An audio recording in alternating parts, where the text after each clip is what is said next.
My primary business is other people's businesses.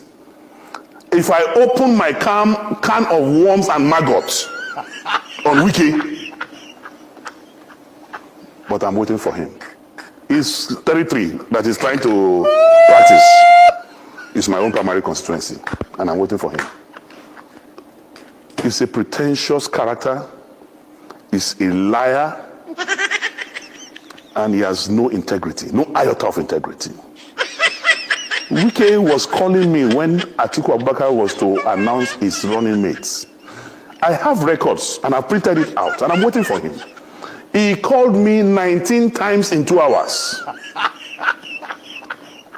Begging us to convince Atiku Abubakar to make him the vice presidential candidate.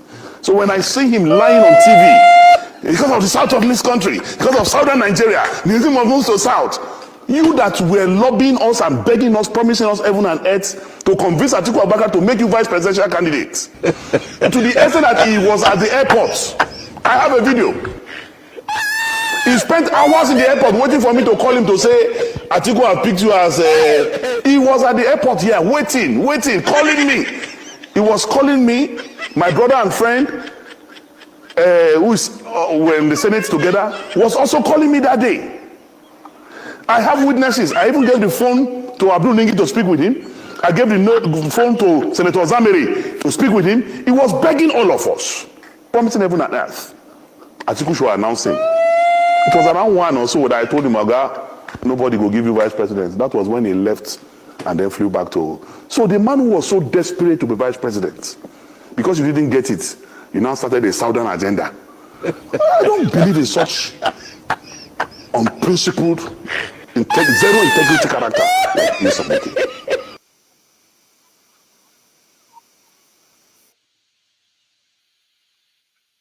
Leadership was involved in forgery of Court of Appeal judgment to INEC.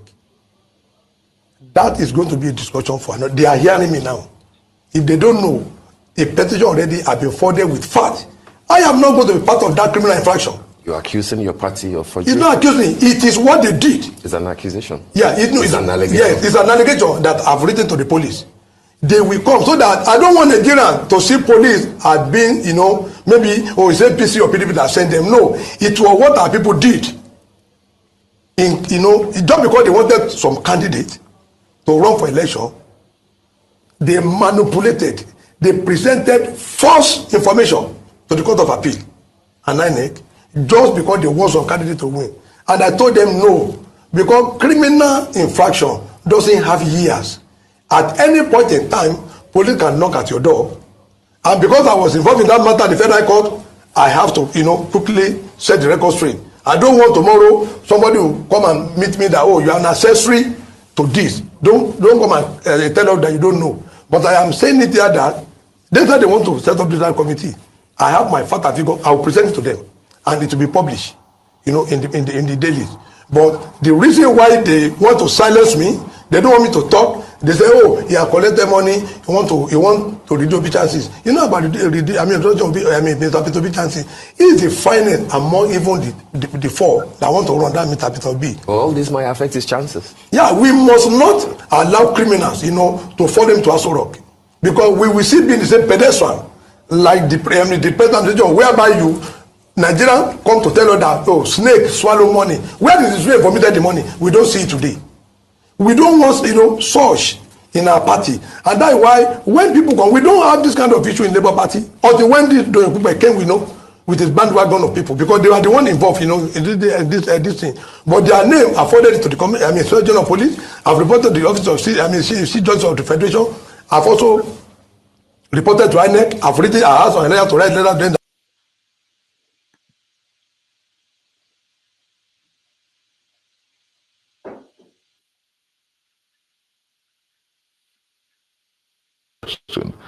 The first time we really had a debate on this, it was with you on air. I remember I used the word that the Obidients are not unruly. They may be fierce, but not rude. And interestingly, we're back on it.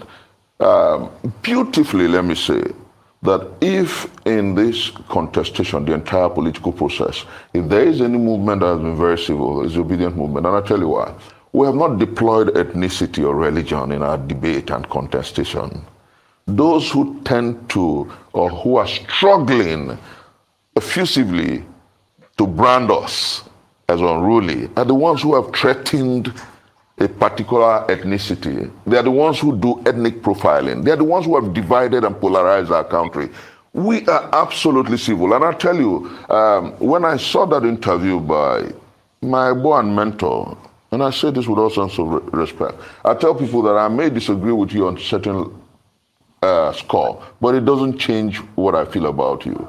I listened to that interview by the great Nobel laureate, Professor Wole Soyinka, and I wept for 3 reasons, and I'm going to put it out before Nigerians.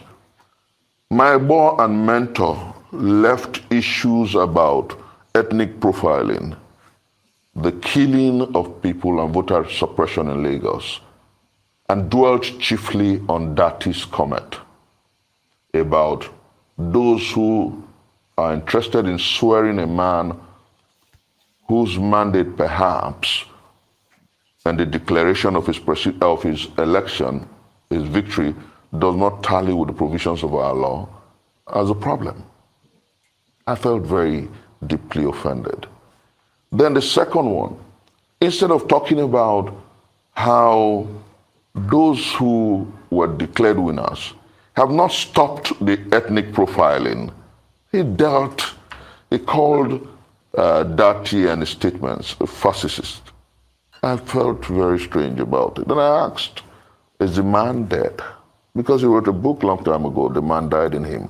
Who keeps quiet in times of moral crisis? I asked that question, and I'm asking that question again with all sense of humility. Let me tell you, in 2014, 2015, I was a DG Change Ambassadors of Nigeria, one of the campaign arms of President Muhammadu Buhari.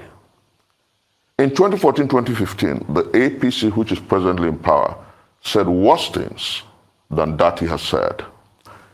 Indeed, my very senior colleague and the substantive Vice President of the Federal Republic of Nigeria today said that the APC was going to form a parallel government if the PDP were to be declared winners.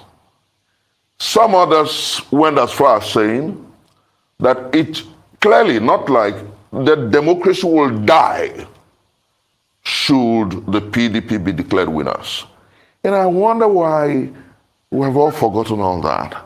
And clearly, we have the worst electoral larceny in our country's history.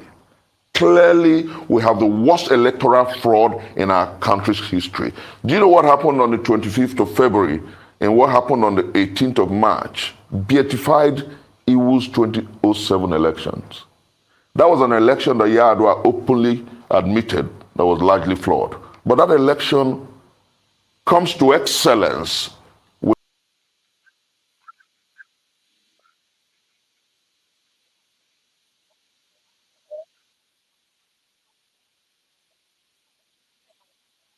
And you now arrogate to yourself as the spokesperson of the entire Nigerian media.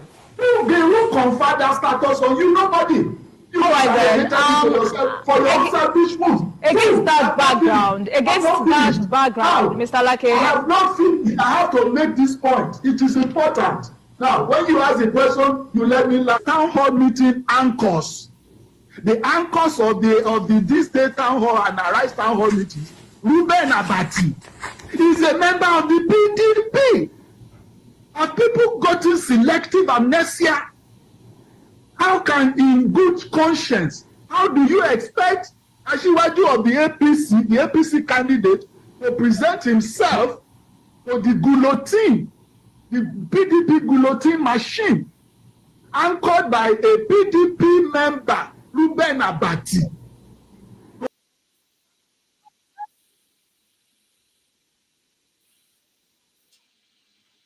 Consider a kind of two-facedness when it comes to Africa. So the US has a long history of complicity in sort of non-democratic elections on this continent.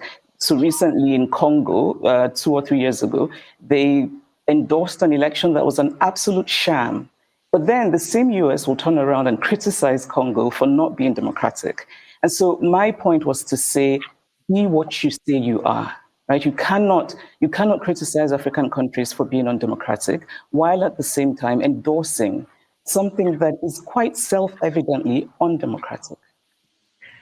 Well, that's a good point. But just delving deeper into your letter, you were quite categorical in saying that the electoral process was imperiled not by technical shortcomings, but by deliberate manipulation. Is there enough evidence in your assessment to support that claim? Yes, and I think maybe the most glaring is that we Nigerians all saw these mutilated election sheets, right? We all saw them.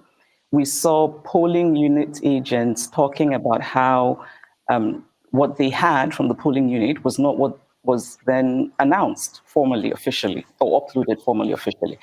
And I think for me, that's a really striking reason and an example of how this election was not about technical glitches. And can we also realize that Nigeria is full of very bright young people in tech? There's no reason for that excuse of technical glitch.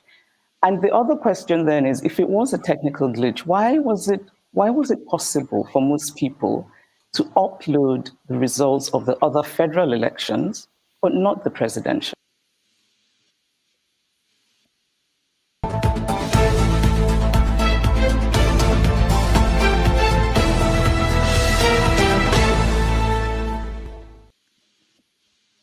Hello, welcome to another episode of 19. Oh, have yourself 247. I'm so sorry. It's a wonderful day. My name is Rudolph Okonkwo. We're joining you here in New York. I hope you're having a nice day wherever in the world you are. It's been a crazy week, just like every other week since February 25th, 2023, when we had the election in Nigeria. It appears as if that election is not over, and it won't be over for a long time. Welcome to the show. We're happy you are joining us, and you are going to be part of this wide conversation on the situation in Nigeria and across Africa. Today is bright over here. I hope it's bright where in the world you are. Welcome to the show. Let's see people who are joining us already. And we have interesting topics to discuss today, and I hope you will find the time along the way to be part of it. All right, Mr. Scribe, welcome to the show. Good morning, good Rudolph. Thank you. Good morning. You're a member of the Order of the Scribe. Tech scribes. I'm a software engineer, so like it's another way of saying that's the whole thing about scribes. So scribes are like, in the Bible, scribble, but modern day technical, typing. So okay, all right, good. Mama H.O., welcome to the show. Thank you. Why, August strike? Must me and you be present at the same time? I bow to you, ma. How are you? How was your morning, week? Sir. Yes, ma'am. My week full of headache. I go meet a House of Rep. They go tell me say my children they lazy. I go fight them. Then when I come inside house, come confront my children with their attitude when they smell for outside. They go they fight me. How I want to handle this matter now? All right. So, Mama H.O., how is the weather over there?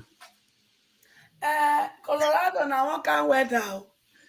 Yesterday, day before yesterday, it was shining. Everywhere was so hot, about 75 to 80 degrees.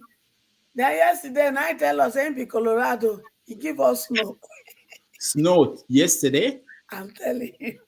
Oh, wow. I don't envy you. All right. That's the beauty of this place, eh? It goes, once snow just do like this, you go just not say, the next in Colorado go give you some. So it not go bother you like that. All right. But if I come to those in the area where they say snow go sit down for ground, like Olumo Rock for Niger, I not go fit stay. Okay. Let's welcome. We'll come visit you for New York very soon. Oh, we're here. We're here anytime. If I come for this 17th human rights summit. It's coming up in July 6 to 8. Okay. I may likely come. So we go do barbecue get together.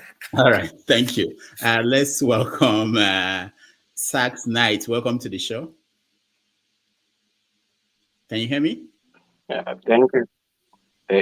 Thank you, Dr. Dameji. Nice to see you. Dr.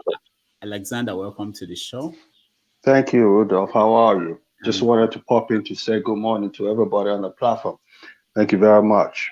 I hope you have a wonderful show today. Yes, we are. I'll be following on the background because I have to do my consultations, but I just wanted to come say hello to you. Oh, thank you. I appreciate you all the time. Before you go, I will ask you to tell us about something. Just a minute. If you welcome to the show. Good morning, Papu Doka. Good morning, everybody. Yeah, how are you? Fine, thank you. All right. So I have some topics that I wrote down that we are going to talk about. One was the incident, Obi's incident at the airport in the UK. That's one story. We have the story about Tinubu, who became one of the 100. I wanted to get Alexander to weigh in on something. Okay, but that's okay. We'll get back to that when we can get to him. The other story is about Tinubu. He became one of the 100 most influential people, according to Time magazine.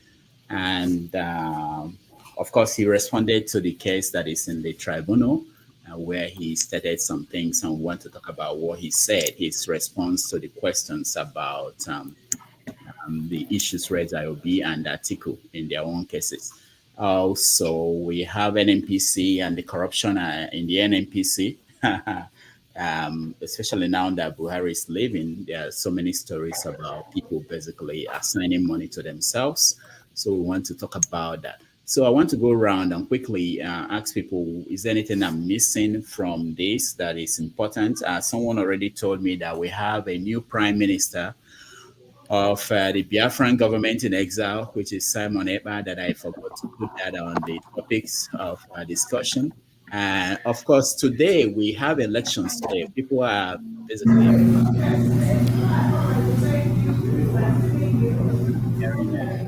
can you mute yourself if you're in the studio, please? I want to go look for work for that Biafra country.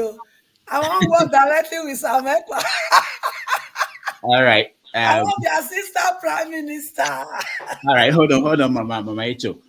So yeah, that's something that already I've been told. I forgot to mention that. And then the other thing, that there's an election going on today. Not elections, several elections for Senate, for governorship in Adamawa and Kebbi.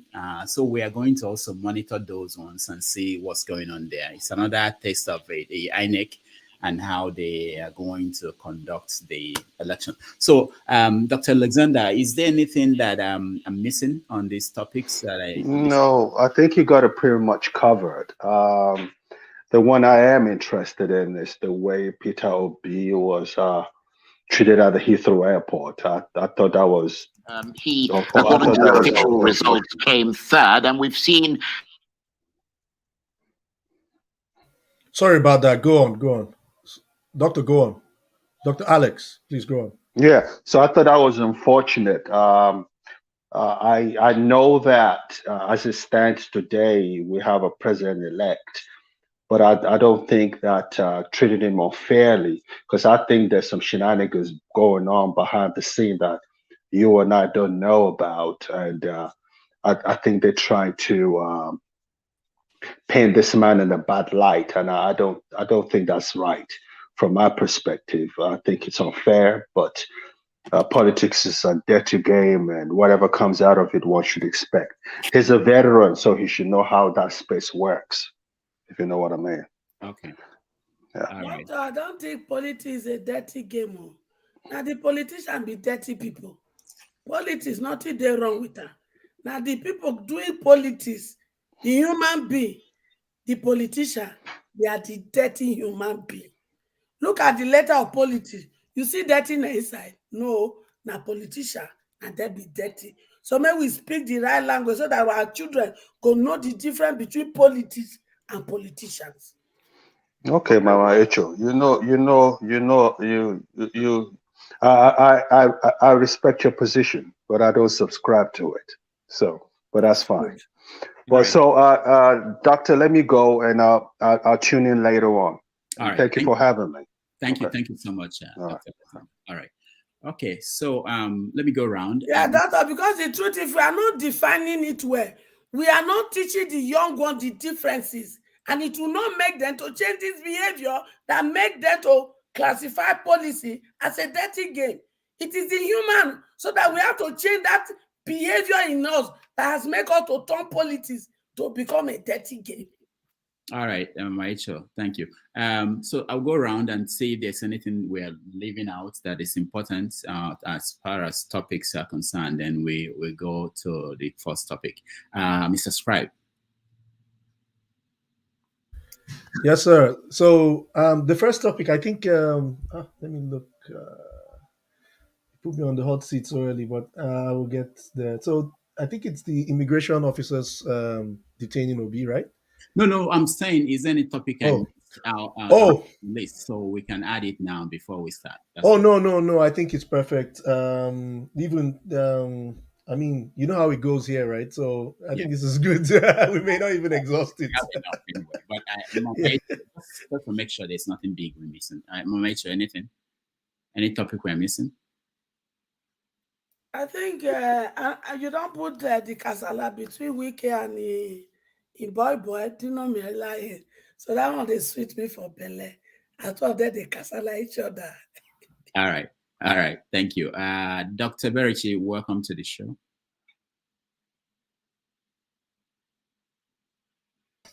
Yeah, good morning. I'm happy to be here. Yeah. I can't think of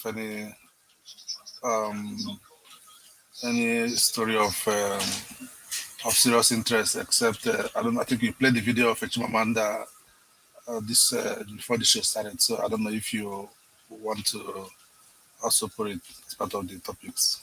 Yeah, I don't want the Chirinka Chimamanda thing too, because we touched on it last week, but we will obviously mention it in passing, but it's not going to be the major focus of today. Nigeria Beta, welcome to the show. Good morning, Doctor. Yeah.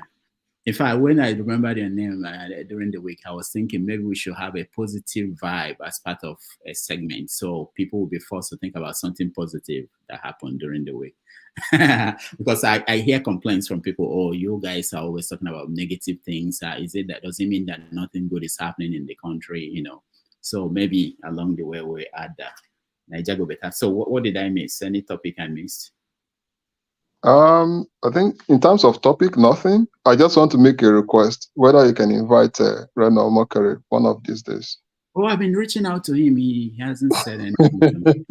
So most everybody will know I'm trying to reach. And since I'm the one begging you to invite him, I'll beg Mama Echo to just take it easy when Reno come. Hey! Hey, I'm not gonna make promise, oh. And also, if you have Dino, man, me bring Dino come for me. Dino, I don't look for Dino. Dino block me on. Oh, that reminds me, please. I need a therapist at home. I have some cases at home that they need to just talk to a therapist. Okay. All right. Nigeria Beta, if you have everybody actually who is watching, if you have the contact of somebody that is, you think should be a guest and you're in touch with them, connect the person to me. I would like to extend that invitation. And sometimes it works that way, all right. Okay, so let's start with the first topic, which is Peter Obi and what happened at the airport in the UK. Where do we start? Mr. Scribe, you used to live in the UK. Do you know anything about? Well, I can empathize. It's not something you would like. I mean, I remember in my student days. I came back from America and I was detained and questioned and, but I mean, if your hands are clean, why should you fear, So they just did the due process. I mean, there must have been something, sometimes when you're before these guys, fright can come. I'm only speaking from my experience, right? So fright can come in and they begin to doubt you, what you're saying. So, but if your hands are clean, the UK is a country that I would say is very, very fair when it comes to some of these kind of issues. I mean, I'm not saying always fair, but there are some people have questioned some things that have happened. So, but this is the angle that I feel I don't really understand, and that is I'm not sure if Mr. Peter Obi is still a British citizen or if he ever took up British citizenship. I searched, I couldn't find anything in this respect. So, but if he is a British citizen and he's carrying a British passport, normally you use, and depending on the airport, Gatwick or Heathrow, most likely Heathrow. So there's a stall that, if you're a British citizen, you must be used to that. And you go in, you put your passport, you put your biometric details, and then you go, you just walk. And while every other person who's not a British citizen is on the queue. So, so when I read that he was on the queue, I was like, okay. That kind of put a little bit of doubt on what his status is in the UK. So, but also given I would say his public stature, um, and sometimes that doesn't really, the border agent who probably was interviewing him before he deciding to say, "Oh, step aside," may not have known his border status. So there's a lot of things there that could have been just based on um, what the air was in the airport sometimes. So these things can happen. There might have been a few things that happened prior to him arriving that would have led to them, being a little bit more anxious.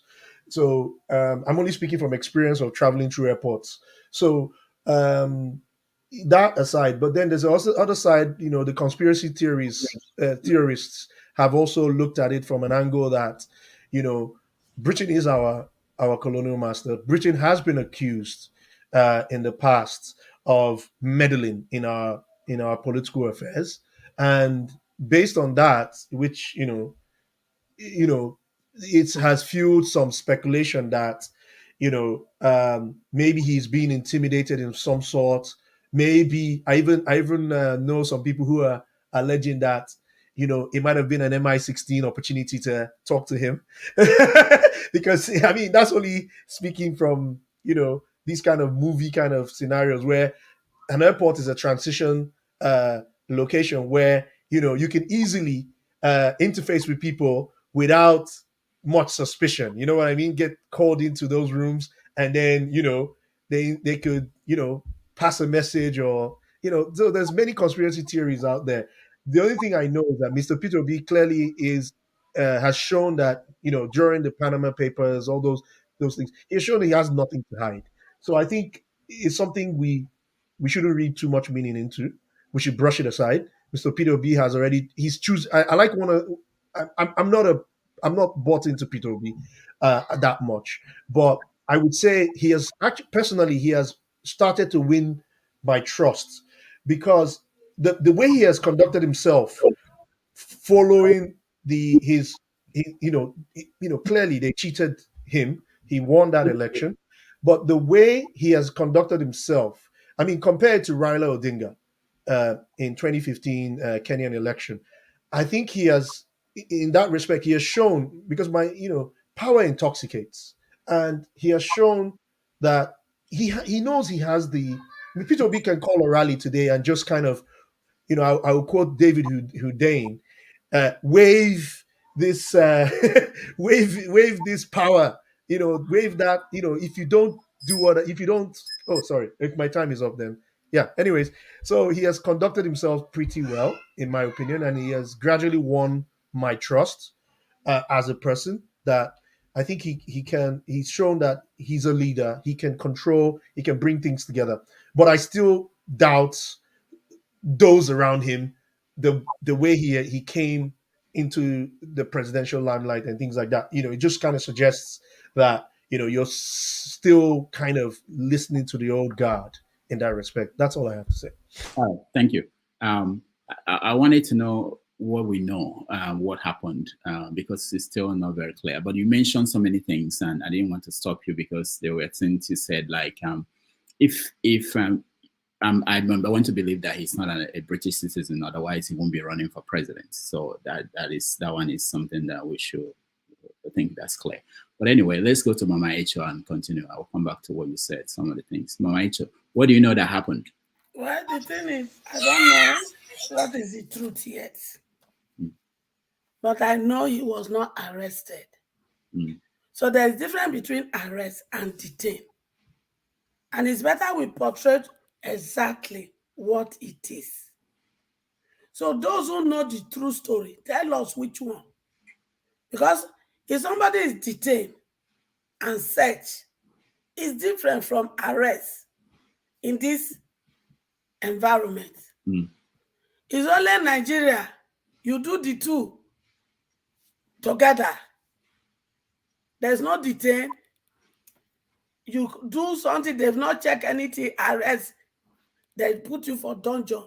But this place, it doesn't operate that way. And the right narrative needs to be set out as at this hour. So, and Shrab was right. The way he's conducting himself in the midst of all this is worth emulating. But me, I be soldier, I be warrior. I wouldn't be able to handle it the way he is. So me as a person, I am learning that virtue from him. And that is a virtue of a leader. And I think it's applicable to all of us. Let's learn the one that is good and drop the one that is ugly among us, including me. I don't remove myself. But in the midst of all this, it's just a shame. A shame that we have brought ourselves to a point where we want to destroy somebody that has nothing for us to have brought out for the 8 months or 9 months of election. He has told us, if you have something against me, I will stop contesting the election. And I not see anything brings it there. Why now? Why we cause some immigration, which people they in charge of passport? Why did you destroy your own institution to the point you will do what you did about changing passport number and everything? How much they give you? You born children, no, you ain't doing. Because to me, you are not even putting your children into consideration. You are not putting your children into consideration. They say a good name is better than silvers and gold. Now, Papa not get money. But when we were growing up, the compound full with everybody. And as a little girl, I thought he was one who gave birth to all of us. Until he got missing. And I discovered that majority are not his biological children. But you know what? That good deed my father did, raising everybody as one, opens door for me anywhere I go. People that doesn't know me, they will just meet me, they will show interest, they will show me road. That is the seed of my father. What seed are we sowing down for our children, parents? In all this our shenanigans we are doing. When your child reach somewhere tomorrow, or your grandchild reach somewhere tomorrow, and they trace the lineage to you, will the door be closed for that child or be open? Food for thought. All right, thank you. Dr. Eberichi, let me clear things, few things. One is the definition when they said he was arrested, it was from Labour Party. They are the ones who issued a statement said that Peter Obi was arrested. It wasn't the media that called it arrest. It was the Labour Party. And then Premium Times newspapers in Nigeria wrote the UK government demanding explanation for why he was arrested. They responded today, and all they said was that we do not comment on individual cases, which is expected. They did not deny any of the content of the letter that the Premium Times sent to them. So, Eberichi, what do you know? You're a lawyer. What's going on? So I need to ask you a question because you did say something that I thought I needed to also to clear up. You said if he was a British citizen, he wouldn't have been qualified to run an election. Is there any basis for that? Oh, I believe that in Nigerian constitution, if you're a dual citizen of another country, you can run for president. You can't. Yeah, you cannot. And there was an issue with several candidates in the past, especially Iraqi was the only one who had dual citizenship. And in his own case, he said he was born there. It wasn't his fault that he was born in Britain. He didn't claim to, like some other people who go to other countries and then take up their citizenship. His own was by birth. So I think, I don't know how the courts actually had that was settled, but he was the only one that had that issue. But you shouldn't run for president of Nigeria if you're a dual citizen. So. Okay, I'm not aware of that provision of the constitution. So I think it's something I would have to check up and probably get a better sense of it before the end of this program. Now, Mama Echo talked about made the decision between arrest and detention. I don't think there is any basis for there is no such distinction really. If somebody's movement is restrained without his consent, it is detention against his will. It is also an arrest in law. So I don't know why there's no point trying to split that hair. It doesn't really exist. The distinction question. Now on I don't know the basis for his arrest, to be honest with you. I don't know what transpired. So it's hard for me to. Obviously there is an opportunity for conjectures and refutations. So I don't really know. If you look at it from a political lens, it's possible to make all sort of propound all sort of theories as to what could have happened here. But legally speaking, it's hard to actually make any serious levy any serious criticism, because apparently there was an issue that led to his arrest. So I'm not one of those who think he was arrested because there was kind of conspiracy between the APC government and the British government. I wouldn't really say that. So that might have been a reason for his arrest. Whether the immigration officer could have done more to prevent that kind of arrest is a matter that is something that they would have to figure out at some point. So I heard there was an apology. And Peter Obi said he didn't get any apology. So that kind of made me got me confused whether the whole story about apology was concocted, because Peter Obi said, I think Peter Obi said he didn't get any apology as a person from the government. Oh, So that. Hold on, Dr. Berichi. I think we have noise around you. I know you have your earpiece. It's making it possible for you not to hear the noise, but we are hearing it from the kids. So if you can help us with that, people are kind of pointing that out. Just 1 second to add to what he said. Section 131 prohibits dual citizens from running for office. So it said, subject to the provisions of the Constitution, a person shall be qualified for election to the office of the president. A, he is a citizen of Nigeria by birth. He has attained the age of 40 years. He is a member of a political party and is sponsored by the political party. And he has been educated up to at least school certificate level or its equivalent. The provisions in the Nigerian Constitution make it clear that only Nigerian citizens that are born in the country are eligible to run for the presidency. Dual citizenship is not recognized in Nigeria, and Nigerian citizens who acquired citizenship of another country are required to renounce their Nigerian citizenship. Therefore, a person who holds dual citizenship cannot meet the constitutional requirement. Sorry, you lost me here. I thought you were reading the constitution, but it appears you were reading the commentary.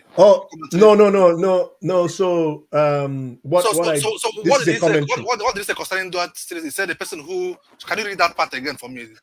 He said no dual citizen a dual citizen cannot run for president of Nigeria. Okay. Section 131 of the Nigerian Constitution states that a person can only be qualified for election to the office of the president if he or she is a citizen of Nigeria by birth. Okay, so there's an issue here. It doesn't really. It's not explicit. No. I think it's even explicit. I think, like I said, I'm look at it more closely. But from what you've read now, what that provision seems to contemplate is a situation where somebody who is a citizen of a different country becomes becomes a citizen of Nigeria. Other than by birth. So now, if somebody is a citizen of Nigeria by birth and eventually acquires another citizen of another country by some other means, like somebody like maybe a US citizen, but also a citizen of Nigeria by birth. So by being a citizen of Nigeria by birth, it means the requirement to run for office. So I don't know whether that is vitiated by his subsequent acquisition of another citizenship from a foreign country. So it doesn't. That is not what I had you read. So and that is not what the analysis seems to. I'm not a lawyer, but when I opened up various sources and I was reading them. I'll look at it. So this is what you lawyers say: spirit and letter of the law. So it could be in spirit, it is by birth, but no, in letter it is by birth. That's literally, and then in spirit, it's open for interpretation based on the context of what could be circumstantial, I suppose. I mean, I'm not a lawyer, so I'm just. Yeah, I've never really had this debate before, so that would be interesting. I'll look at it. But what I was gonna kind of briefly touch on is the election, is the response to the petition before the Court of Appeal. I think I understand over the week there was Tinubu and the INEC joined issues with the applicants in the matter. I've not seen their different briefs. I've only seen nuggets of these discussions on them, and some of the things I heard concerning the angle from where they intend to defend the election, I thought was very curious. But I normally like to read the brief essay, but I think I heard one of the things that I thought was very curious was when I heard that the INEC said that the INEC seemed to have suggested that the chairman was misinterpreted, or it was read out of context, that he never really, that the statements that were credited to him weren't exactly as some of us read them, that he never said there was going to be transmission and those sort of stuff. So I've not really, but I think I need to actually lay my hands on their briefs of argument and then determine what the issues really are. All right. I think a guy on Arise TV was explaining that. No, I don't know if you have that. Okay, hold on. Let's not go far from the topic. We'll get back to that. We are going to get to that. Let's go to Niger, go better. What's your take on Peter Obi's ordeal at the airports in the UK? First, I've not had the opportunity to actually read the detail about the arrest from any UK media, because I'll prefer that. Otherwise, most of the things I've been seeing from Nigeria side, a lot of them are laced with sympathy or hatred in a way, if I may say. So any statement coming from Labour Party, we try to portray Peter Obi as best as possible. Any statement coming from the other side also, we try to portray him as a criminal that was arrested in the airport. So I feel like those two sources might not be that credible enough for me, because it's better to be objective. I've seen a lot of people saying it's immigration people that maybe duplicated his passport or some other things. I think, if I may say, that's less likely. Most of us will live in the Western world with hearing about identity theft. It could come in different forms, in different ways, and anybody can fall victim of it in any way. So, jumping to conclusion on anything, I think we all need to, out of the love we have for the man, we need to be careful. Out of opposition that we have for the man, we need to be careful. We shouldn't just sit down and just be putting up stories together. Let's wait, or let's do research to know what actually happened. Obi is not the only person that is being stopped in the airport and being questioned. Some of us, we've been through the airport, you could be stopped for anything and for anything, and they can ask you any question. The question could be like, hey, Nigeria go better. Have you ever met Mama H.O. before? So it's a question. It now depends on how I answer the question, and it could lead to some other things. And it could be that somebody used my credit card to do something. So a lot of things can happen.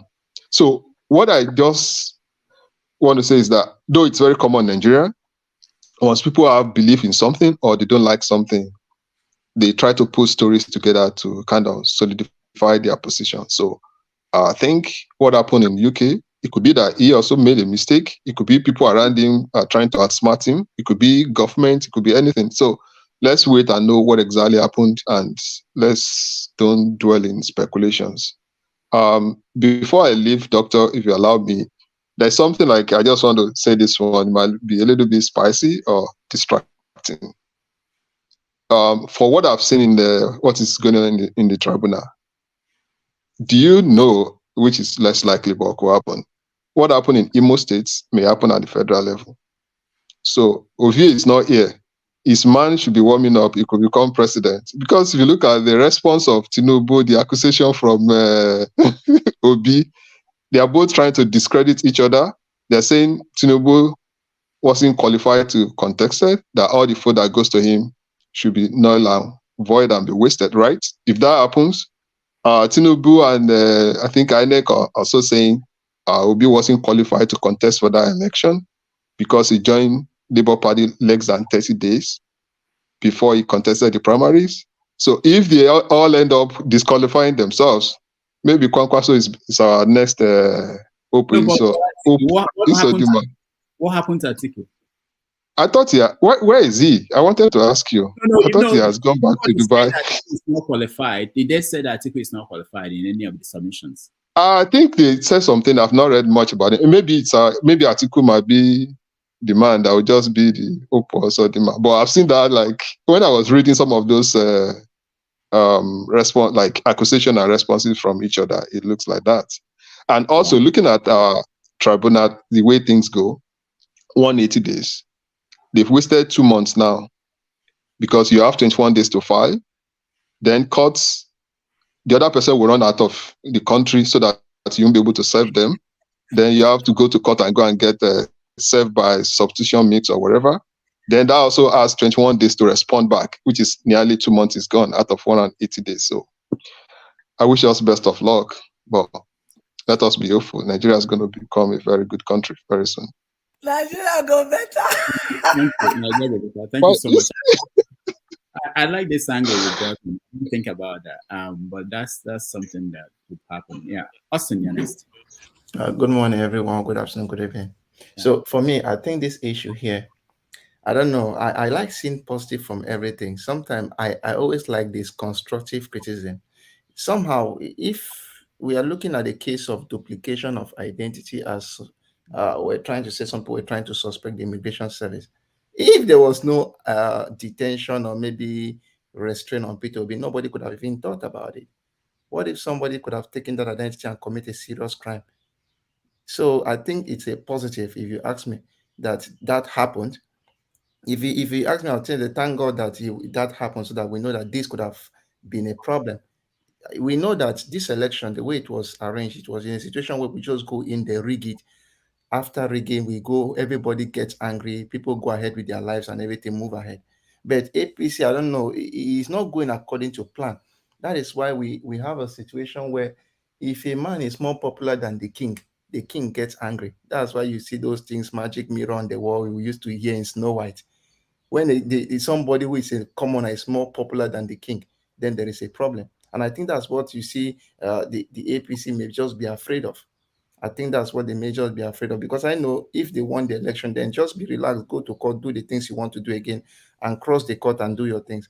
But it's just that they feel that the people are shifting away from the grasp of the people is shifting away, and people are getting a little bit uncomfortable. So for me, I don't want to see this detention. I don't know if I'm asked questions, like there are some times where you may go to some establishment, they will ask you, where is your COVID passport to show that this and this. Yes, you show that your COVID card to show that you are vaccinated and all those things. So I just see that the same thing that happened to Obi, that they had to ask him question about duplicity of identity. So it's, for me, it's a plus to tell that something like this is happening, so that tomorrow if something goes wrong, know that, okay, this has been complained about before. And there's one thing I don't like about Nigeria. Sometimes when there is an accusation, is people to come out to explain explicitly what happened. I saw Atiku's people calling out the Nigerian Immigration Service that they should make pronouncement. Come on, in a fake government, the Nigerian Immigration Service come out and say this is what happened. It's even this 25% of the FCT, a lawyer took it to court before the election. It took it to court before the election. INEC refused to explicitly state what was their stand. Now, after the election, they now start padding both sides of the equation. Sometimes I don't know why our institutions are not responsive to the people. You take something and say, look at what we are confused about. What is the right thing? INEC refused to speak. Now it's a ball of contention. We are now talking of duplication of identity. The Nigerian Immigration Service have been implicated. It is just based on moral grounds to come out and say, this is what is happening. This is what is happening. We did not do this, or somebody in our ranks did it. Because of this person is supposed to be punished. Why are we always hiding and hiding? And it seems as if sometimes when people make such pronouncements, it seems as if you are trying to witch hunt people. Even the best governments in the world, they still criticize them. A man is not good in everything. If you tell me that you don't like my hairstyle, why don't you like my hairstyle? Because it's like this. Then you tell me maybe what you think can be better. But the case where if you say anything about Nigeria, you say anything, some people feel that they want to witch hunt them, they want to do this. Come on. Even in the United States, even in Europe and every part, you criticize the government. Even this small particular thing you did is not okay. You could have done it this way.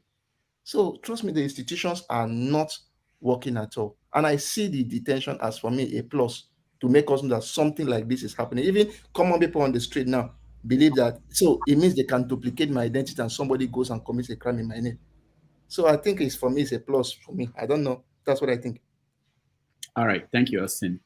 Prince Akwachi, you're next. Good morning, Dr. Damages, and good morning, panel.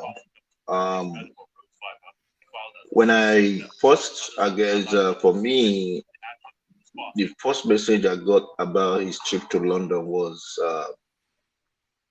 when I saw him in the church, on Easter Day, and I was like, oh, wow, that's good. Actually, hold on. Do you have something playing on that there?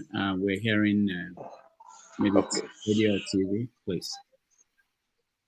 Are you still hearing it now? No. Okay, go ahead. Okay. No, it's I like kind of hearing different things at the same time. Okay, so like what I was saying, seeing him in church, and then the next day there is this article that I saw written by one Chief Mrs. something, from Anambra State. She was talking about how he has attended, I think they were opening, is it a school or something? There was something the church was doing, and he came all the way from London for that. And, that she sat down with him and he was telling her how he went through the immigration thing, that, he was told that someone is duplicating his name. the first thing that came to my mind is, okay, number one, when did the person cross the immigration? One, from Nigeria, and two, over there. Two, there could be 1,000 Peter Obi. By virtue, I know there was a day I was doing a research on my particular name, and I saw several people with the same name, but there is something that differentiates the names. One, are they with the same date of birth? Are they with the same middle name? There is definitely something, differences that you could use, and you can track any of those things. And the way the woman was talking, it's kind of like more of the fact that the personnel at the airport did not even do his homework. He did not know who Peter Obi was. That he got to, that other Nigerians, I don't know if it's the people that were going with him or the people at the airport, started protesting. That does he know who he is, detaining, or who that person is, and all that. And that was when they actually looked into it. That after, I think about 2 hours before they let him go. For me, it's a good thing that, he discovered it now, because now that nothing has been done, any bad thing has been done or known to be done, he knows someone is duplicating his name. Another way this kind of thing can happen is that, do you know that your passport can be flagged from Nigerian immigration? Because for those, you use your Nigerian immigration and then they stamp it and all that stuff, there is a way they all communicate, all the immigration services and all that stuff. So pretty much the Nigerian immigration can flag the London, the UK immigration and tell them this person has 1 or 2 questions to answer and all that kind of a thing. So I'm not gonna bother myself much about what APC is gonna say, to be derogatory or anything they're gonna say, in order to tarnish his image. Because even if you look at it, he was being asked, oh, travel out, travel out, travel out, travel out. If they were not planning something, why the push for him to go to get out of Nigeria? Because they've been trying to do that since. They've been pushing people to have him get out of the country. So let's just wait, and I believe in a few days he will make everything very clear to us. Thank you. All right, thank you. Okay, Ike, you're next. Thank you. Let me end this conversation. Are you concerned that whatever is going on, why is it that Peter Obi has not come out to explain this to himself? So thank you, Dr. Namejis, and thank you for everybody that is contributing. I will come to this in a different angle. One of the fundamental things about Peter Obi is that Peter Obi travel commercial. He doesn't travel with private jet. Because if he was traveling with private jet, I don't think we will be having this conversation. He traveled commercial. Personally, I was going to Amsterdam. I got to Amsterdam, give my American passport that I have renewed several times. And they flagged it and said that the passport was fake. I didn't stay 2 hours. I only stayed 15 to 20 minutes for them to call Baltimore and confirm the passport. And once they confirmed the passport, they apologized and I moved on. These are fundamental things you see. And somebody saying, oh, when people raise alarm, that is why they know who he is. It doesn't matter. Once you cross Ikeja Airport, it doesn't matter who you are, you're nobody in Western world. So to me, I don't see this as a big deal. I'm going to tell you, anybody that is an IT will understand that all of us that live in Western world, our information is in dark web. Somebody can manipulate it anytime. So it could have been because Peter Obi have lived in Britain for a long time. I'm going to tell you, he have traveled that airport more than 500 times. So probably there's something they saw that triggered that. And because of that, I don't think it's something that is a big deal. But once again, somebody was saying about when Nigeria can flag your passport. Let me tell you, once you get, I have traveled several times. Once you get on the plane, before even that plane take off, the other government where that destination is going to be, they have that already. As you're flying that 6 hours, 8 hours to get to America or 13 hours, they are checking everybody in that plane from A to Z. It doesn't matter who you are. They're going to have all data before you arrive. That is the reason why sometimes if there is somebody they suspect, they reroute that plane somewhere else, which have happened in my case. They reroute that plane and customs come in and pick up the person before we got to the gate. So all these things, anything is possible. APC can do whatever they want to do. But one of the fundamental things I understand about Peter Obi is not going to come and dispute or say anything. That is who he is. He continue remaining private until when it's beyond him, then he can come out and make a statement. But from the statement, there was a statement, I don't know if it's true, they said that he made, saying that British government have not apologized to him. But I will tell you, whomever that randomly pull him out or we say, my apologies, sir, this is why we did what we did. That is what I believe. Then, above all these things that is happening, I'm going to put a question here. Do you guys think if Peter Obi was an Hausa man or Yoruba man, do you think all these things will be happening? That is just to stir us a pot. I don't know. But that question, if people can put mouth on that, because every time I come over here, I don't understand what Igbos have done to deserve this hate. I don't understand it. Because if Peter Obi was an Hausa man or Yoruba man, I don't think we will be here. I don't think what is happening will be happening. That is what I have for you, Dr. Damages. All right, thank you. Dr. Emeze, welcome to the show. Welcome, Dr. Damages. Welcome. So we're talking about Peter Obi and what happened to him in the UK.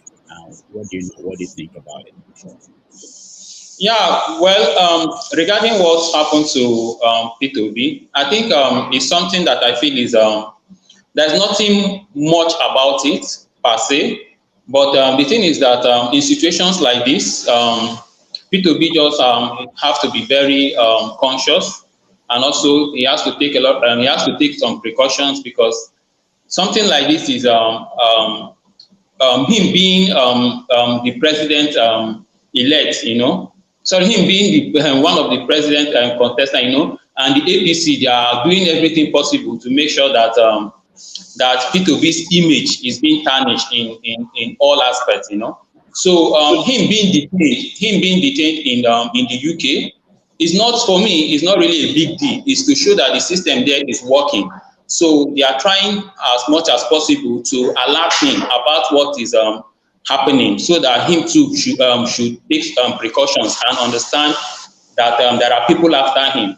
And again, if Peter Obi himself is somebody that I believe that he understands how the system works. That's why he is not taking it too serious, because he's a very simple man. He understands there are people after him. So somebody impersonating him is a normal. Is a public figure. So he expects things like this to happen to him. So that's why I feel him is not taking it that serious. But it's just an alert, and for him to be be preconscious about things that are happening around him. And again, for the UK government to make him understand that there are people outside that are trying as much as possible to tarnish his image. So detaining him is something that it can happen to anybody, not just people. It can happen to anybody. Anybody can be detained. So I still believe that why they detain him is because they believe that there is somebody really after him, and it's kind of they are calling his attention, because the white people, the way they reason and the way they do their things is totally different from the way we blacks and Africans they do their things. So white people, they are very serious when it comes to someone's identity and the way people someone's identity. So they are very serious about it. So them detaining Peter Obi at the airport is just a sign, like they are showing like the seriousness of how someone impersonating somebody could be. So, and Peter Obi understand all these things. That's why he himself is not taking it serious. He understands that it's something that people are after him and it's normal. But he remains focused. He's not being distracted by all these things. So his focus is on the election tribunal, like his case that he has at the court. So his focus is not being distracted by somebody impersonating him being detained, because he expects that these things are things that can happen to anyone, and him being someone that a lot of people are against, especially the APC. So it's something that he's aware of, and he's not. That's why he's not. I think that's why he's not seeing it as anything. And to me, it's not a big deal. If him is being detained at the airport because someone is impersonating him, it's not a big deal. It's expected it's expected. So the thing is just for him to take precautions and again to dig deep and understand why the reasons why these things are happening. So that's my take. All right. Thank you. Thank you so much. Just before we continue this information, tomorrow. Yeah, that's what I said. Can you mute yourself, Dr. Emeze? So tomorrow on 90 Minutes Africa, we are going to have the Nigerian investigative journalist David Hundeyi.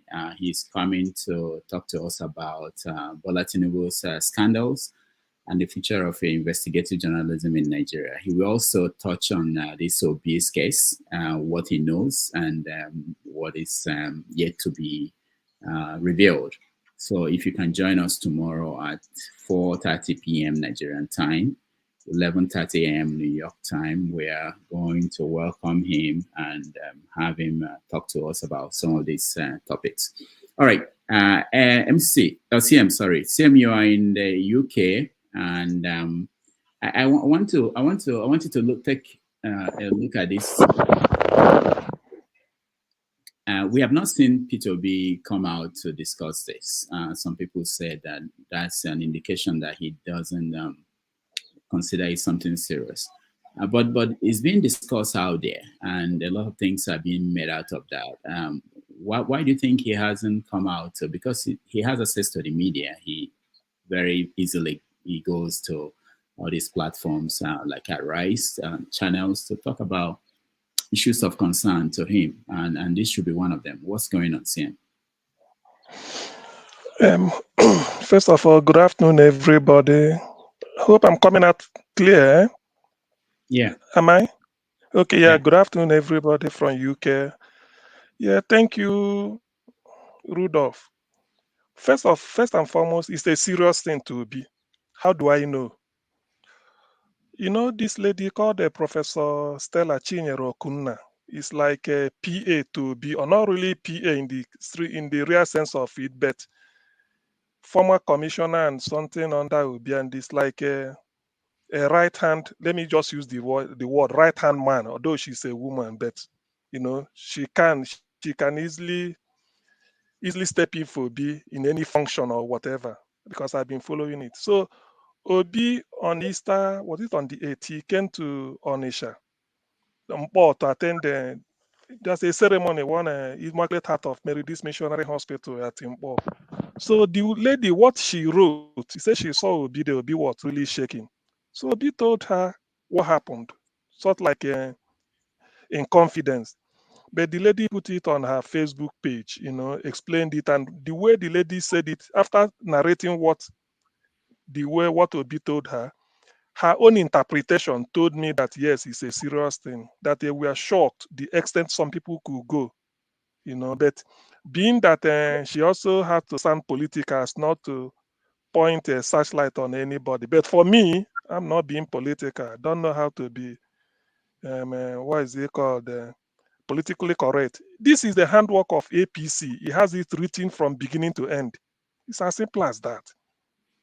Number one, the passport the person used to impersonate is already an evidence. How did that passport, first of all, is it a Nigerian passport? Yes. What is the name of the person and everything? Being biometrics, the person's photograph must have been taken. That's how you get a passport. It's not like in the olden days in which you go to a photo studio, snap 4 passport photographs, and then fill a form and take it to immigration.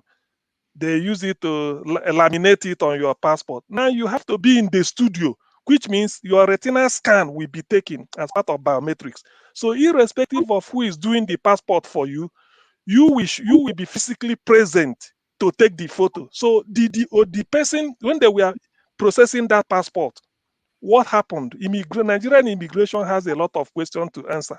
So that is the first thing before we start blaming the British. The thing was planned from Nigeria.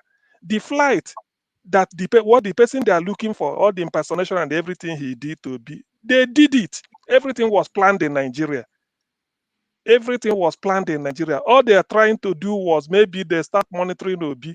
Anytime he travels, then just alert the airport that something happened. It's not that the British people discovered it.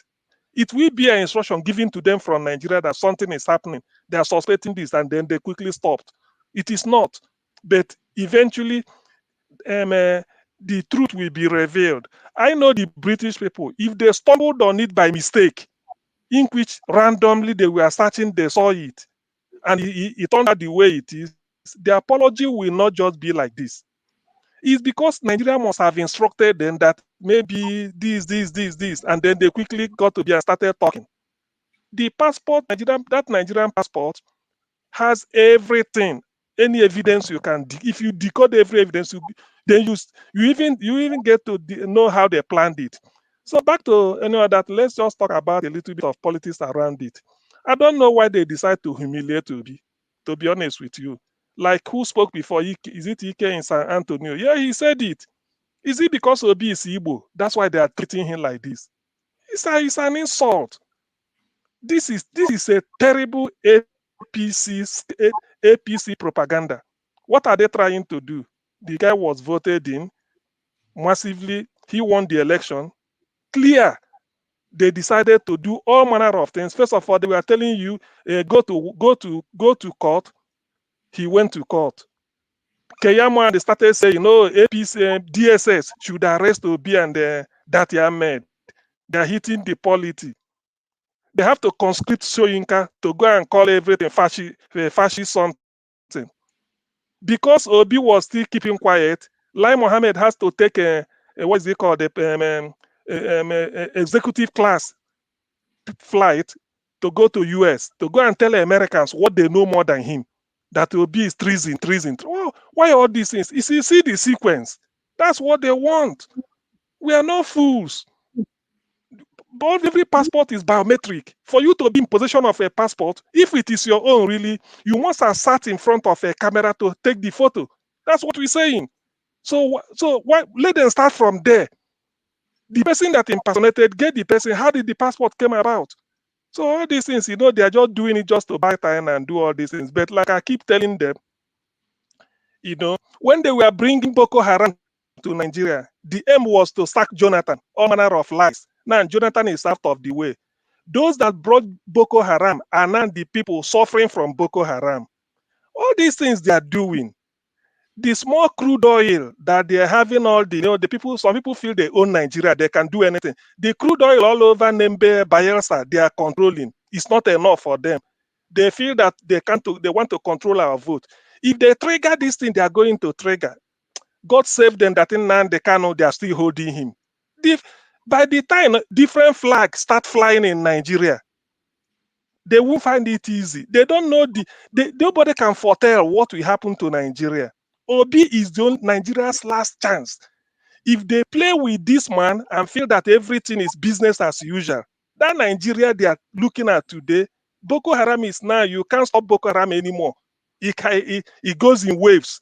They kill, do cool down. That is what they are doing. Now, Jonathan is out of the way. So if they keep doing this thing, get Obi out of the way, thinking it will be business as usual, this time, everybody will raise their own flag. And when they do that, that Nigeria will be history. That Nigeria that they feel they can preserve till infinity, it will be history. If that is what they want, well, let them get to their feet and say so. They're using all these things. What did Obi do? Obi is somebody you didn't know. Obi is known all over the world. Very clean businessman. Stayed in UK. A member of the Labour Conservative Party. Still paying annual due. Everything. Obi is not hidden. He knows UK inside. Even without if he enters UK without passport, they can easily identify him. How come they just stop him and start to talk nonsense? Because based on the say-so of APC, what nonsense are they trying to do? They think we are fools? Okay, well, let them continue. But they don't know how it's gonna end. They think they're dealing with Obi just to humiliate him and later before going to INEC. I don't blame them, but let them continue. What they are looking for, they will get it in the double. Thank you. All right, thank you, Sam. Peter, you're next. Unmute yourself, Peter. Okay. Yeah, sure.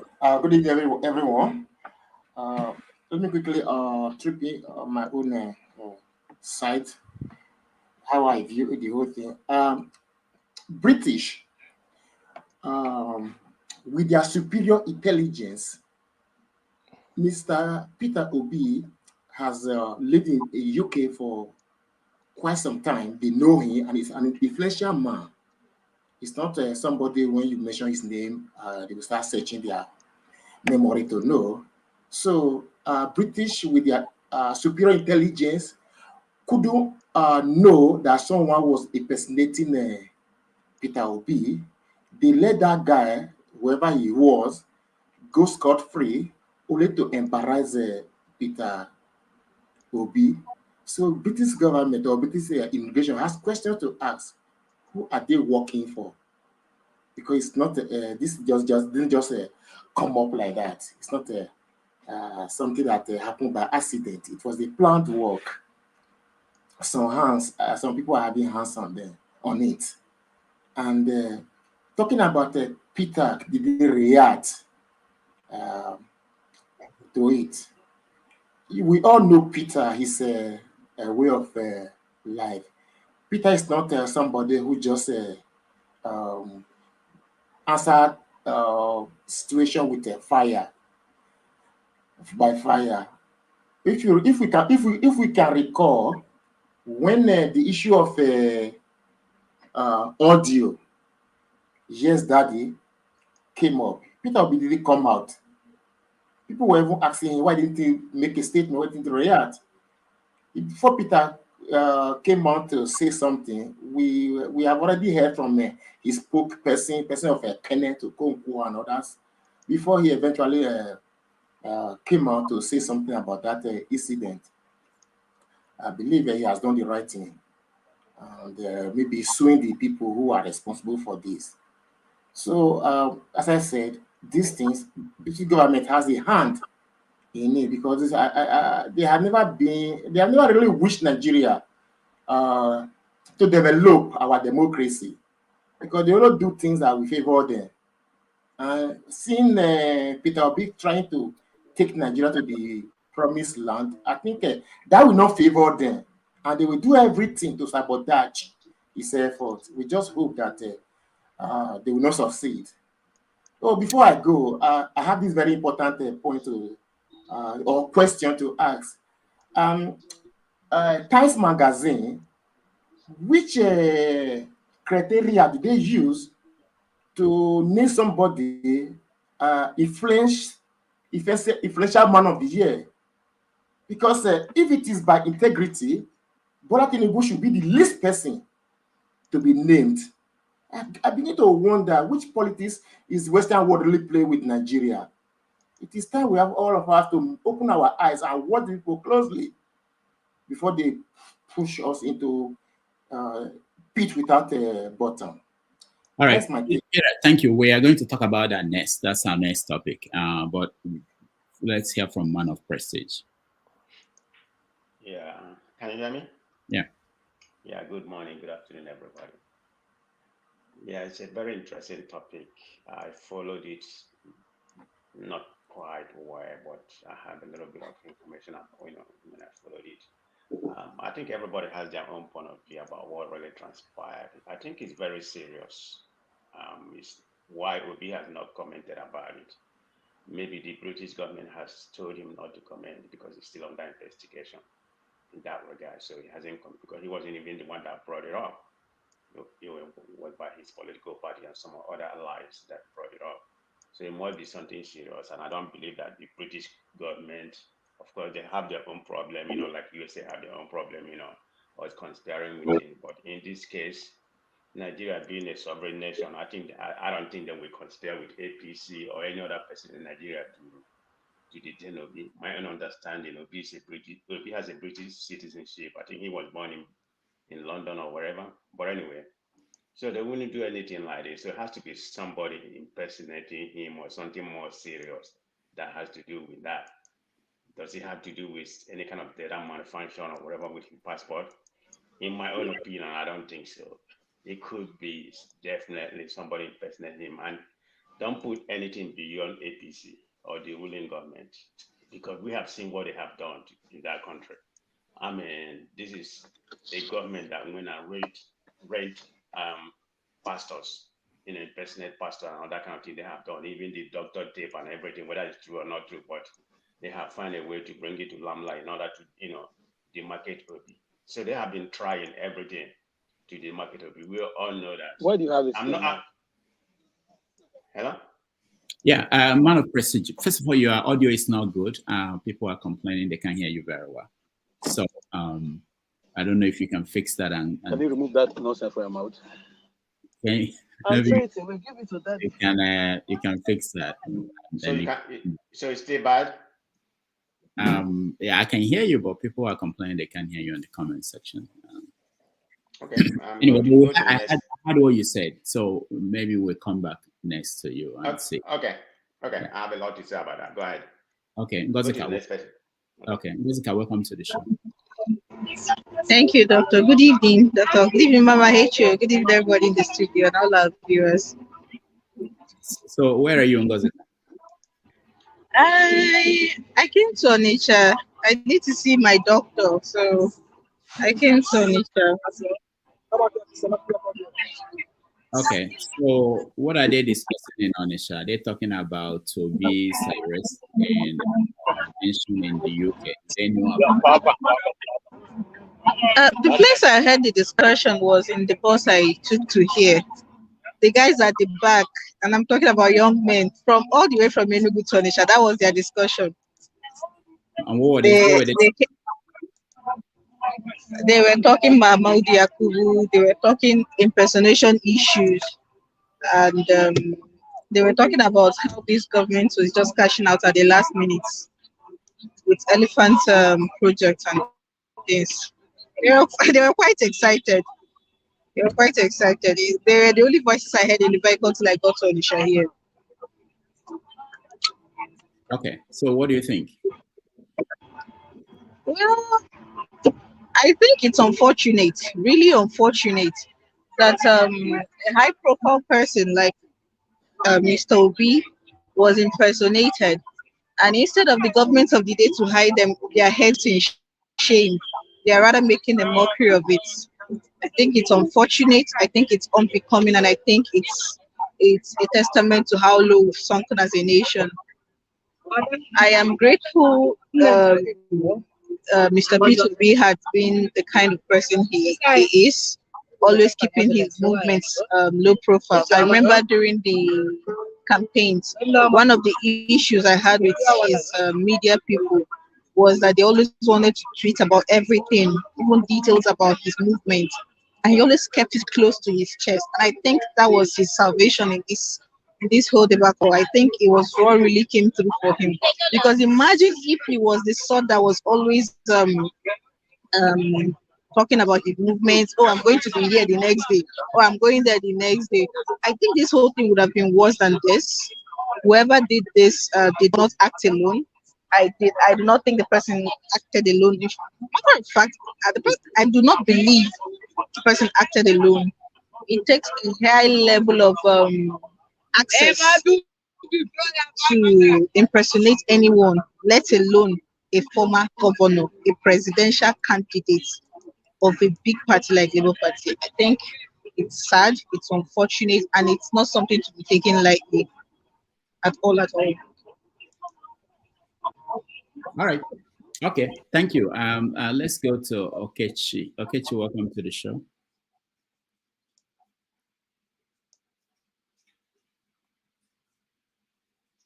Hello. Okechi, can you hear me? You have to mute yourself. All right. There's something wrong. We can't hear you. Hello, can you hear me? Okay, good. Okay, good afternoon, everybody. And Dr. Damage, I thank you for bringing up very, exciting topics to be discussed. Most of the time, I enjoy discussing and having to listen to all of you. I think it's a bit worrying if we say that Obi shouldn't be consigned, because it's not something that just happens, I did some research yesterday, and I discovered that there was someone with the same name as Obi, who was given issued passport by Nigerian government. And so it's not that, I heard somebody say Obi is a common name, Peter is a common name. That's true. But when you go to the passport office, you get so many things come into play. Your name, your date of birth, your village or whatever state you come from. So it couldn't have been the same. So this is deliberate, that is one. And I don't agree that he should take it easy. I don't agree at all. Listen, we're in a modern world. Impersonation is a very serious offense. Okay? So when you say he shouldn't be serious, he shouldn't take it serious, I don't know. This is someone's life, it's all the whole thing I work for. Everything about him is on the line. And it's done not just by individuals, which makes it easier if it's an individual, but it's done in collaboration with a certain government agency. Okay? And it calls for a lot of reflection on on the part of everybody who is concerned. Now, this is what I think. This is my own theory as a theater artist. If I put on my cap, think I like an artist. They wanted to force him out. They will have set up all this shenanigan right there in the airport. And once he lands there, bam, the other guy is out of Britain. And it be that he's the one who has committed whatever crime you are trying to pin on him. But because he didn't announce his itinerary, nobody knew when he was going to leave or when he wasn't going to leave. All they kept saying is, if you think you're listening, oh yeah, go out now, go and campaign, go and go out, leave Nigeria, go. So what am I saying? And someone asked a question earlier. If Peter wasn't an Igbo man, would this happen to him? I'm telling you the truth. The Nigeria that I know, if it wasn't because he's an Igbo man, if it's someone else, maybe somebody from the oligarchy ruling north, I'm telling you, the heavens will have been falling right now. The person who did this thing will have been discovered. And everything the government has will be put in place to make sure that the guy is checkmated. But I tell you the truth, nothing is going to happen. Hey, he's an Igbo guy. An Igbo man doesn't have any right in Nigeria. If you think you have, tell me, show me one. Okay? So the heavens can be falling. Everybody can make noise. Peter can even shout. He's not going to get any response from any porter. So what are we as people who try to, and then when I speak as an Igbo man, I'm not saying because I'm Igbo or he's Igbo, he should not be subject to the rule of law. I'm saying that everybody who has breath, as long as you're a human being, have one head, two eyes, and one nose, and one mouth, you are entitled to what is good, justice and fairness, equity. And once that is negated, a society cannot be built properly, whether you like it or not. As long as that injustice is not arrived at, everyone does not have the ability to receive it. no matter your tribe or tongue. We are not going to build an equitable society. You know why I like America? If you come to America, they tell you are the land of the brave. Okay, that means that I can question Dr. Damages if I don't feel what he said is good. He's not going to take offense because I'm questioning him and asking him, questions. Otherwise, he will not be comfortable with. Okay, and if I don't feel that I like what he has answered me, I can stand on my ground and defend my ground, and nobody's taking offense about that. But in Nigeria, some of us who have been there for so long and practiced, the media, once you go to an interview and you ask, pertinent questions which are legitimate, they term you enemy. Right from that point, before you even leave that place, your name has gone throughout the whole place. Watch out for this guy. And you know what? He's Igbo, so he's for the Biafran cause. He's IPOB. I don't have any problem with that because I'm indigenous people. I'm Igbo. I'm indigenous people of Biafra. That's true. But the thing is, let's be fair.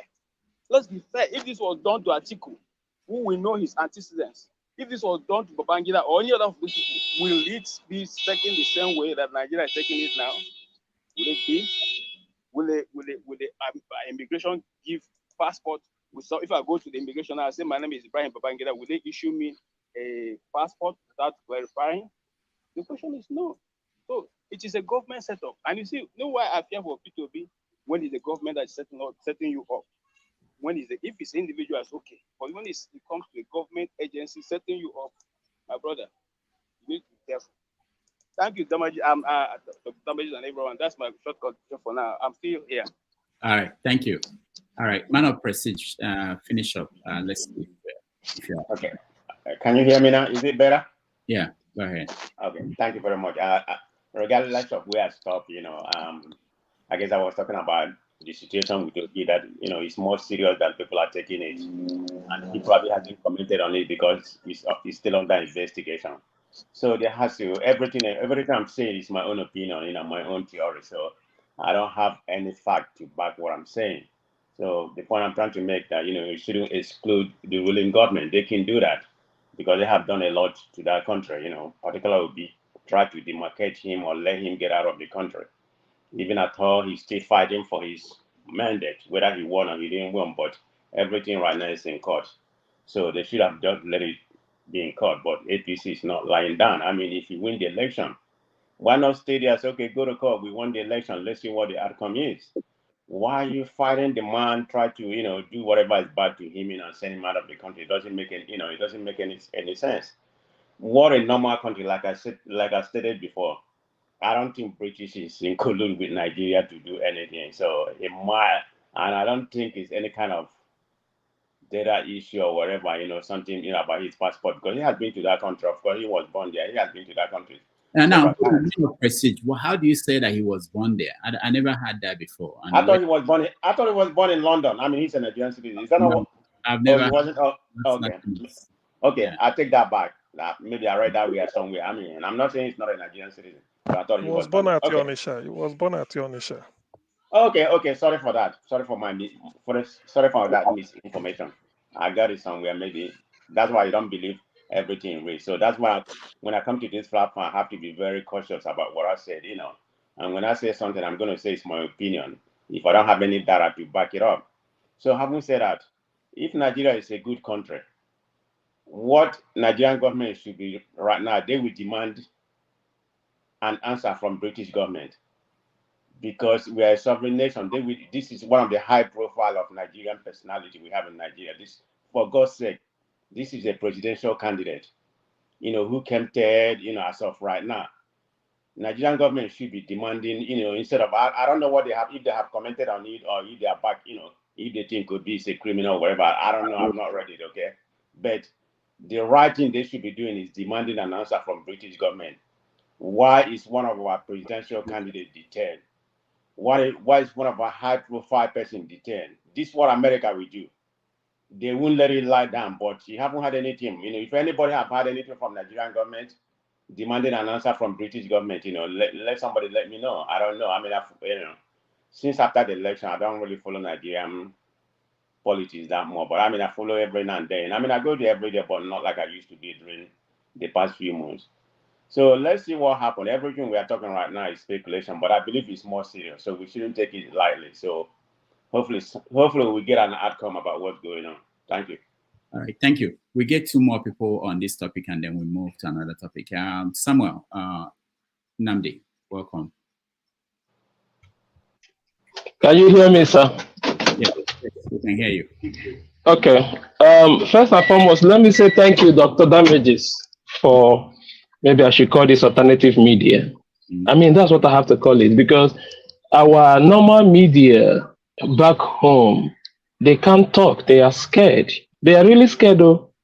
I mean, let me think towards the ecclesiastical sector. There is a very powerful prophet the world respects. This guy was embarrassed recently. You know, the world respects this guy. This is a powerful guy, a young guy, the pride of Nigeria.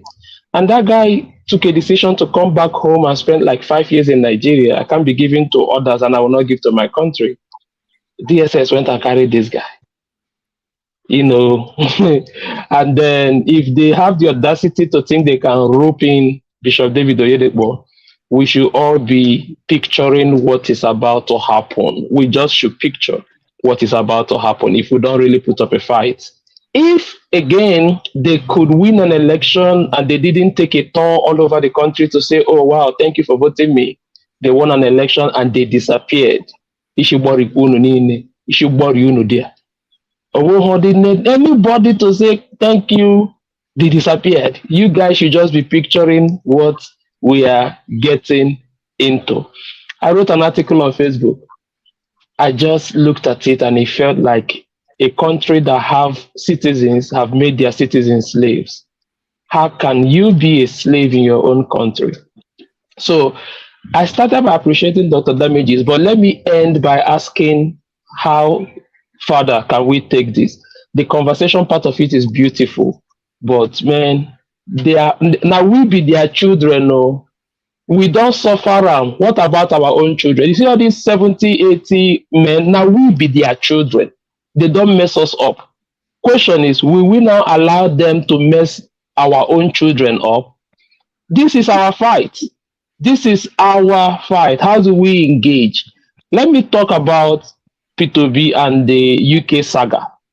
Somebody who had lived over 10 years in United Kingdom. Somebody who, during the election period, I understood that he started a business in United Kingdom, registered a business. Somebody who I understood that he bought a property in United Kingdom. UK, that is a civilized nation to a very great extent. How can this happen? So does UK have any question to answer? Is there something that we don't know? Do we have handler? It's as if Nigeria has a handler. There is somebody, you know, some superpower handling what's going on in Nigeria. How can something like that, how can such an embarrassment happen in UK? Even if somebody called UK to say, oh, Peter Obi, you can't just rush and arrest somebody. You want to verify who is this person, what's the difference between the impersonator and the real person. You arrest, and they don't need him to be, they just need him to be harassed at the airport. That's all they need. Just harass him for us. It's as if the person who plays the call say, harass him for us, just harass him for us, send us evidence, then we'll forget what we'll do with it. Man, what do we do? Do we start tweeting at the UK government? Do we start demanding answers? Do we start demanding that immigration speak up? We have to engage you, because they've insulted us in many ways. And I know I won't get it. Dr. Damages, God bless you, my brother. All right. I contribute this one. Thank you, Samuel. Son of God, you're next. Maybe the answer will come from Son of God, you know. Hello, good afternoon. All of you are son of ordinary people. Let's hear. Son of God, go ahead. Can you hear me? Yeah, go ahead. Yeah, good afternoon. It's another pleasure to be here today. I have no way to join. Right. It's a little bit of a shame what's going on in Nigeria at the moment. I think APC is a terrorist. It's a terrorist organization. I think there's no other way to put it. You know, this APC have tried everything possible. I mean, this is a guy that they've looked at everything possible. They've looked at all the records. They've done everything. They've dug and dug and dug and dug. They can't find anything. They cannot find anything on this man. Can you imagine what these people have done to try to find something, and they found nothing? So what they're trying to do now is to manufacture something. They want to manufacture something they're going to use, because when you've looked at this man's history, you look everywhere, you can't find anything. Okay, that's what I keep saying. The man is a saint. He's a saint. Okay, it's difficult. What they're trying to do is to find something. They want to manufacture something. So can you imagine what it takes for somebody? I think CM captured it very, very nicely. What it takes for somebody to go and sit down somewhere, take a picture. Okay, it's possible that people answer same names, but for them to have flagged this, it must mean that the guy possibly has the same name, same date of birth, because people have the same names, so they can't just flag it for that. It's possible that they're giving the guy the same date of birth, the same everything, just to match everything up. They're trying to manufacture something they're going to use because they can't find anything. Okay, and this is the problem. This country, I mean, it's so shameful, but there's nothing what APC will not do does not exist. If you're thinking about APC, think about the worst, think about somebody worse than the devil would do. That's what APC would do. Just imagine something that somebody worse than the devil would do. That's what APC would do. It is horrible what those guys would do. Just imagine anything possible. Something worse than it. APC will do it. Just to capture power and to stay in power. It's so shameful that they've brought this country to this point. What people are doing just to capture power for a vegetable, for a man that is a vegetable, a man that cannot hold 5 minutes. It's just horrible. It's shocking, really. It's shocking. I'll just yield for now. All right, thank you.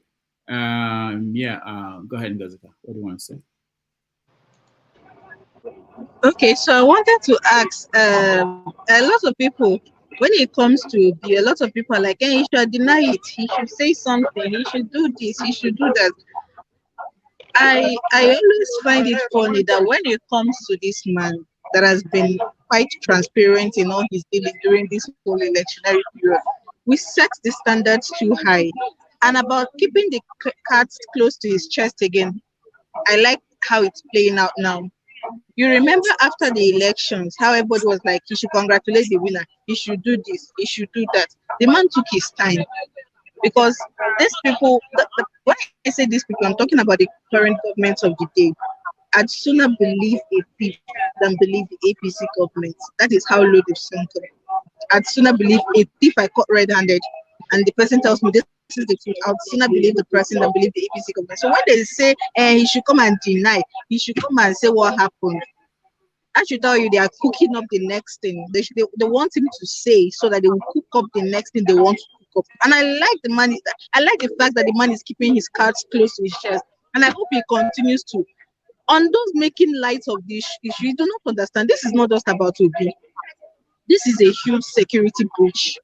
It means that you, an ordinary citizen, you are not safe either. So if you think you go about gloating, Obi is impersonated, who wants to impersonate Obi? He committed. No, it's bigger than that. It's bigger than you. You yourself, you are at risk.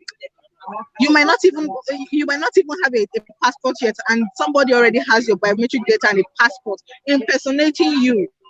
So it's not about Obi. When they make it all about Obi and not the security breach it was, I find it really, really sad. We do not like looking at the big picture. We always like to major in the minor, and it is really sad and frustrating. So to the people making this about Obi and gloating and doing all sorts of things, I want to say a big shame on you. Come out of your tiny heads. This is bigger than you. This is a huge embarrassment. This is a security breach, and every right-thinking Nigerian should come out and condemn this and call for the right thing to be done. Not asking Obi to confirm or deny it. People should know this man by now. He knows the people he's up against. He is not going to give you the pleasure, and I hope he doesn't. I hope he keeps going low, keeping his profile low, because God knows what they will do next if this man speaks. They might now, whatever they've concocted in the back door, they might now spin his statements around it, and then boom, they have a banger. So a security breach as serious as this should not be trivialized to Obidients have come again. Obidients are this. No. It's not Obidients, it's not people. This is a national security issue, and we should treat it as such. That is what I wanted to add. All right, thank you. Let me one last thing on this topic, and then we move to the Time Magazine thing. I'll come to you, CM, or Mr. Scribe. I don't know if you want to weigh in, but CM, if this were to be someone like Tinubu or someone like Kwankwaso or someone else, would the reaction have been different?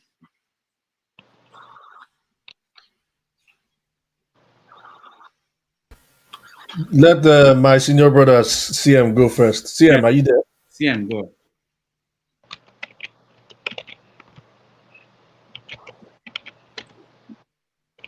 CM, can you unmute yourself? Yeah, I'm sorry. I'm asking, do you mean what happened to Obi? You said if it's Kwakwa and Scott, you know. Well, the thing is this. Yes, the thing is this.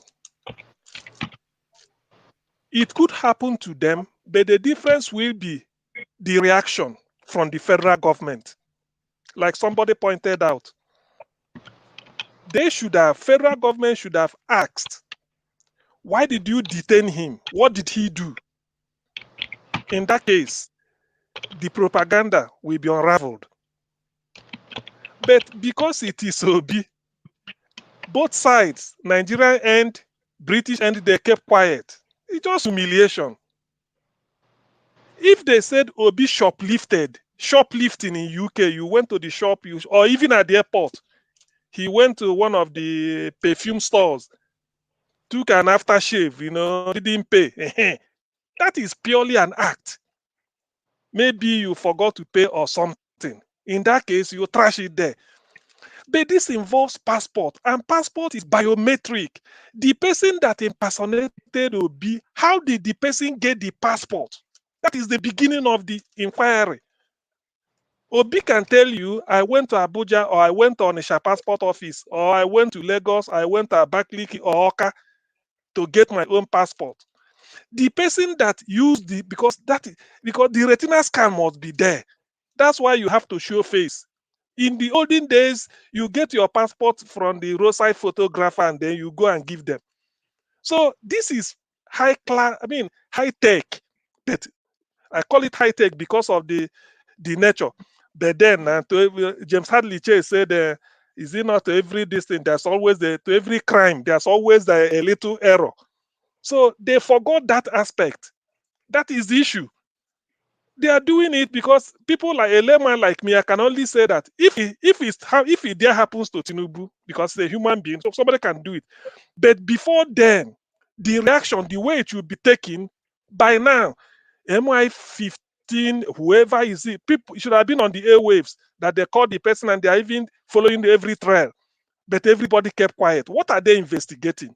For your information, Obi said the day he left UK after his business, he went back to all the things, whatever, he handed over to them and even tell them that he's going to help to build Nigeria. So he comes to UK every time. He enters UK the way he likes. So coming to detain him and even querying him, all this type of thing, that is high. This APC, they can do anything. What I even want Obi to do now is that by keeping quiet, he's doing the right thing. Just keep quiet, because you never know this thing. The shame is now on them. What Obi should be discussing with international criminal lawyers like Johnny Cochran of US.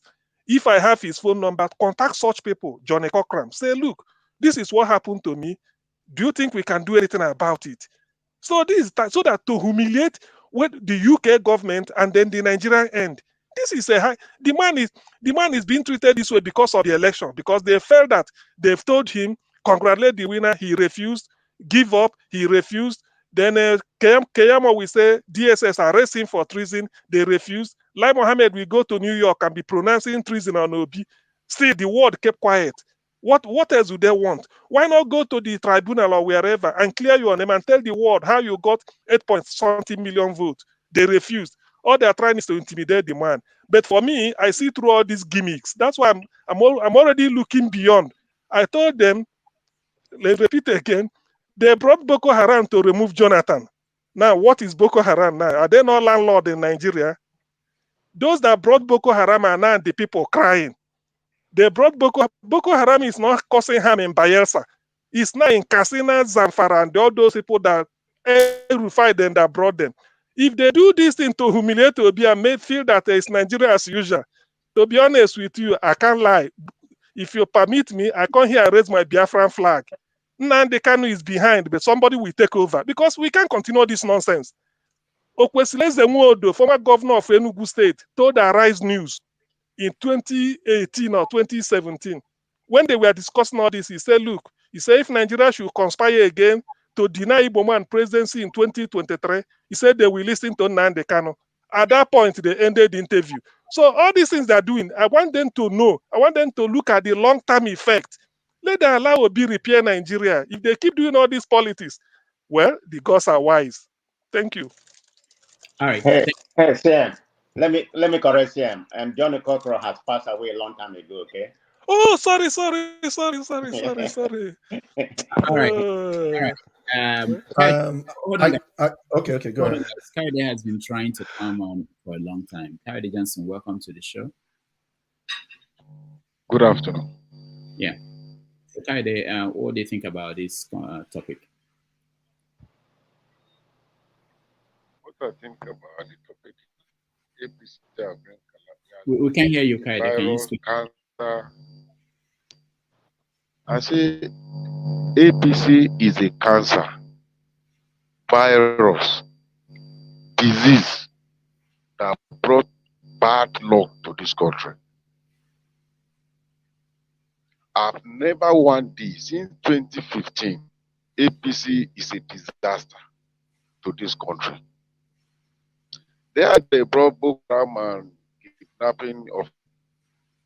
I live in Kaduna, but you cannot drive from Kaduna to Abuja around 2 a.m. Around 8 a.m. in the morning, or you follow. You say that you go by train. Even the train safe, if you are not careful. So what are we telling ourselves? If they deny Igbo man this time around, even me, I'm in support of Biafra. Me, I've been in support of Biafra because nothing good. At least Yoruba man have ruled this country. I have ruled this country. We can't continue like this now. So people say we don't like you, and they say oppose this Ojuabo, this virus, this disaster, oppose it on people. Which kind of country we find ourselves? How did they get? How can we come out from this evil that we find ourselves today?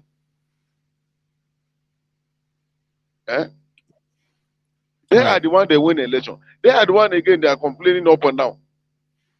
They are the one sponsoring and all these useless people on Abuja to protest. I'm annoyed and I'm angry. I don't want my children to face this calamity of APC. I'm not fighting for myself, I'm fighting for my children. No. Is it not better for us to break up? Let everybody go on his way. Igbo man should go, Yoruba man should go, Hausa man should go. All right, Son of God, final word on this. We are moving on. Yeah, thank you very much, Dr. Damages. I just wanted to add very quickly. When that my friend was speaking earlier, he was talking about allowing the Igbo man. I don't think this election was actually about Igbo man. This election was about if APC had won this election free and fair, everybody will go home. The problem is that how can a party that did not win more than 4 or 5 states in the whole country rig the election and give themselves victory? APC did not win more than 4 or 5 states in the whole country. How can you rig election to this extent? What type of nonsense is that? It's crazy. All right, thank you. We are moving on because we have several topics today. I want us to... let me say something. Sonny God, I'm grateful and I'm happy. that you make a statement that I've been talking about. It's not all about us, but these children, this younger generation. That is the core of the matter. All of us are quarter to the grave. But what are we giving to this young one? This nonsense? Is it this nonsense we are giving to them? Is it what we call democracy we are giving to them? Is it how they is it the right politics we are giving to them? We should be ashamed of ourselves that we have eaten and eaten and eaten. 29 of May is here. And they are going to borrow millions again. And they say they want to give it to us to quench the effect of subsidy removal. Who are they deceiving? Since when does giving you money solve your problem?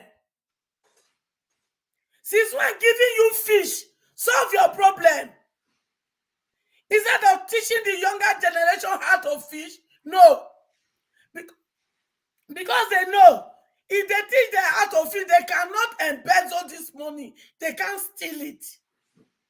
So the only way to steal it is to lie to us that they want to give it to us to quench the effect of a subsidy removal. To a boo-boo, why did you not remove these subsidies?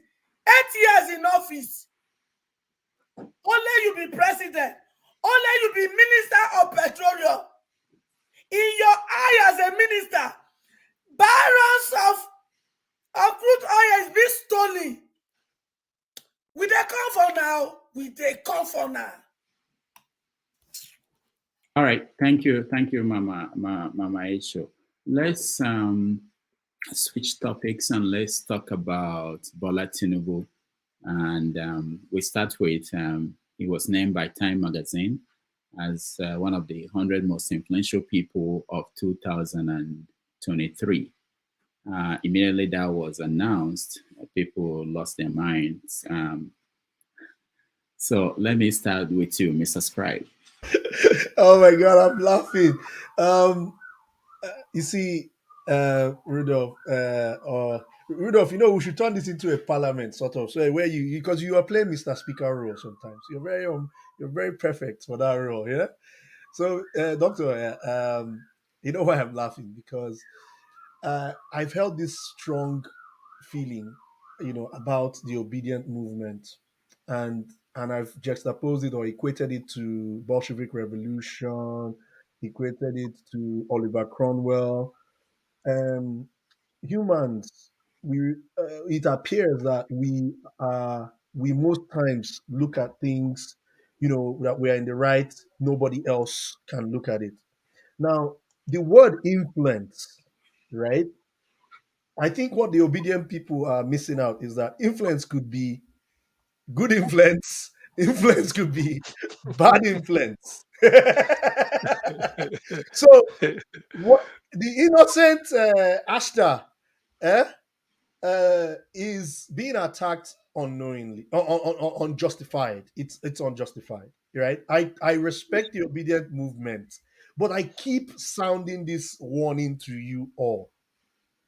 You will become what you are fighting against if you do not take the if look at your principal, Mr. Peter Obi. Like I said in my previous submission, I'm not a Peter Obi fan. He's my governor. I'm from Anambra State. He was my governor, and so technically, you know, I still just look at it that I don't believe that in Nigeria, it was just like when Obiano commissioned airports, right? See the way they were jumping. Elon Musk is shooting what's the name, rockets to the sky every day, and no fanfare. You understand? So this is the context where I judge most of our leaders. You understand? So that's why I'm not like when people say Peter Obi did something, and I'm like, is he? What was he supposed? What? Like, as in what? maybe because I lived in the UK and I easily can shake the hand of Boris Johnson on the tube if I'm chanced, right? So these things are kind of where I'm looking at it from the obedient side, and I'm appealing to them. I'm saying, look, you are right. There's no doubt. Your agitation is correct, but be careful not to turn it into something else. And I reference history. I've already mentioned the Bolshevik Revolution, the case of Oliver Cromwell beheading the king in 17th century, right? So that's my position on this thing. The poor lady she had to even lock up her account. You people are attacking her. On what basis? These are people who could be in rooms where they can decide to start helping you guys out, by turning the narrative. And you're now fighting against that. Now, if she's not given a task in the future to write in your favor, she may not even take it up. She'll be like, those lot that attacked me. So, and I want to apologize to Astha. This is not the Nigerian spirit. The Nigerian spirit is what Mr. Peter Obi is showing. It's what Mr. Peter Obi is showing. Do not take, I don't know if you're seeing this, but don't read too much into this whole thing. People are really hurt. People are they're pissed. So please, this whole thing was just uncalled for. That's my submission. All right, thank you. Let me go to Dozika. I'll come back on the because she's on the road. Please let me go next because I am a zombie worker before you start looking for my phone because I want to go for. So I understand the angle Mr. Scribe is coming from. Mr. Scribe, Dalu, I'm not in Anambra. Dalu. I understand the angle he's coming from, but I would disagree with him on this one, and this is the reason. You see, when we the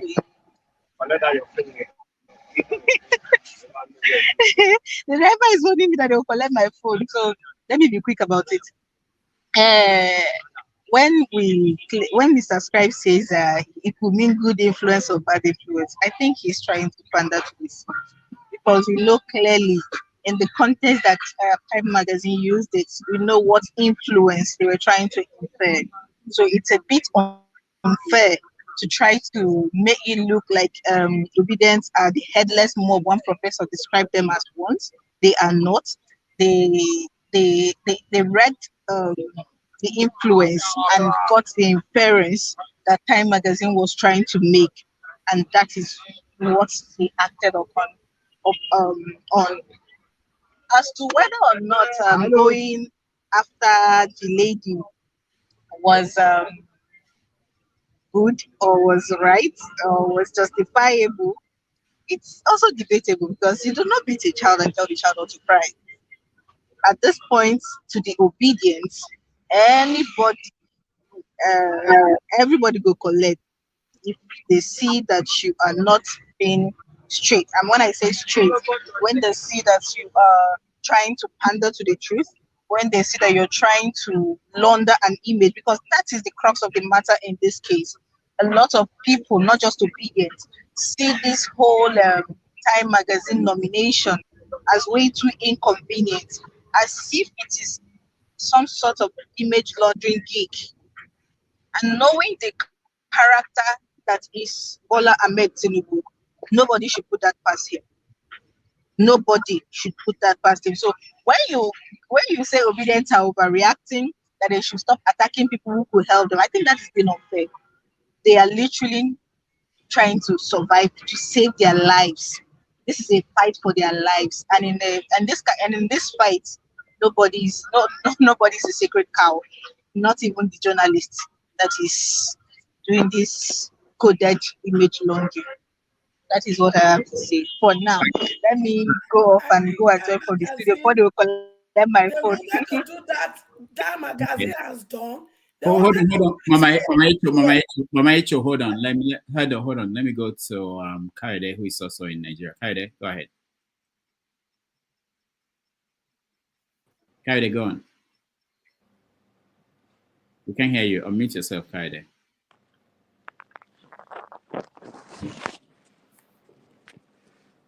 All right, Kaide, we may have to skip you. Let's go to someone else. I can't hear you. Come into the match. Is that Kaide speaking? Kaide, are you a white woman now? Go ahead, Kaide. All right, Mama Echo, let's hear you. Yeah, what was I saying? What Time Magazine has done is terrible, because they are doing everything to present this man to us as a good person, when record has it that he's a drug baron. And they came to US here with Lai Mohammed came here. He wanted to change the story the same way, to paint it to everybody that this man is a good man. No. So if my children, the Obidients, are fighting the person behind it, they have the justification. What they will not do in their country should never be given to us in Nigeria to swallow as a pill. Because at the end of the day, they will be the one who will use it to persecute us in our various workplaces. So what they will not accept in their country, they should not, for no reason. Whether Ghana must go, Ghana must come, now they collect, they do this nonsense, we go fight them to the end. This impunity must stop. And they cannot continue to collect money or do what and put impunity in our face and expect us to accept it. It is a no. So if any person do anyhow for this matter, it go collect anyhow. Whether you be whitey or you be greenish, we and my children will not care. Call a spade a spade. All right. Mama Icho, let me ask you, did you read the article? I don't read. Okay. All right. I have everything that they read this time. My children, they read that they tell me. And when they tell me, majority are true. Because I get plenty other one when they fight. Some monster. All right. Even among my children when they fight for. Now nowhere. Mama Icho, they come and they tell me they troop me. Now nowhere, no. My eye there everywhere. When I tell you, I say, what did they do? And they work out with private investigation. Now this one I'm waiting. In Nigeria, they call Malaysia person. Make it troop me, Mama Echo, for the good one that they do for them. See, all of them will be my children. When I see so, when I don't sign contract with criminality, when I not sign any contract, me I don't sign another contract with una soul and destiny. You see that criminal behavior, I go remove her from una body by fire, by thunder. When I don't finish that one, reprogram una where, then you go waka. But this one, I not they leave you. Now, I don't tell of job with all of them with this criminal behavior. Because not be waiting Papa God create you to be with us. And you can never remain like that as far as I'm concerned. All right. Thank you. Thank you, Mama Icho. Dr. Meze, your take. Yeah, thank you, Dr. Damages. Regarding regarding Tinubu making the 100 list of the most influential person on earth, I think Time Magazine is a well-respected magazine, but I'm sorry to say I'm kind of very disappointed in them because I don't really know the criteria that they used in choosing Tinubu to be among the most influential person that we have here, among the 100 most influential person that we have in the world. Because according to what they said on the article, I think they said because he won the presidential election and Nigeria being one of the most populous country in the world. So with that, but I think that shouldn't be an enough criteria for him to fall into that list. Being that the election per se is still in court and it has not been, the case has not been finalized. And going with even them in the US there, they know that he has this history of drug accusation, and he has even been asked to forfeit $450,000, and it's something that even in the US is unacceptable. You know, if you're dealing into narcotics or maybe drug. If you're selling any kind of drug substances, you know, So them putting him in that list, I don't know their aim. I don't know what they want to achieve by that. But from all ramification, by all standards, it shouldn't be, Tinubu shouldn't be in that list. And again, what example are they setting? You know, are they saying that we at the world should accept a criminal to be an influencer? Are they saying that the world should accept someone that is a drug lord to be an influencer that the whole people should emulate? You know, so going by that, I don't really think that maybe this could be a mistake, and I think they should have a rethink and apologize and maybe make it known to Nigerians that it was a mistake, and they should take that list back and give to whoever deserves to be in that list. For me, Tinubu doesn't deserve to be in that list because there are lots of reasons that he shouldn't be in that list, being that knowing his antecedents and what he has, even in terms of characters, you know, someone that said that that he always preached that for him to win election, you have to grab it, take it by force. He never stood for peace, you know. He has all his statements and everything that he stands for. It's not something that is influential. It's not something that people can emulate. So what is now their criteria for making him to be in that list? So in my own perspective, I think it's a very big mistake and it's totally unacceptable.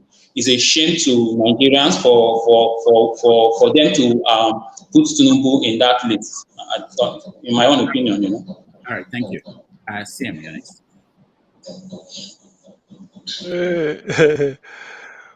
Well, thank you, Rudolph.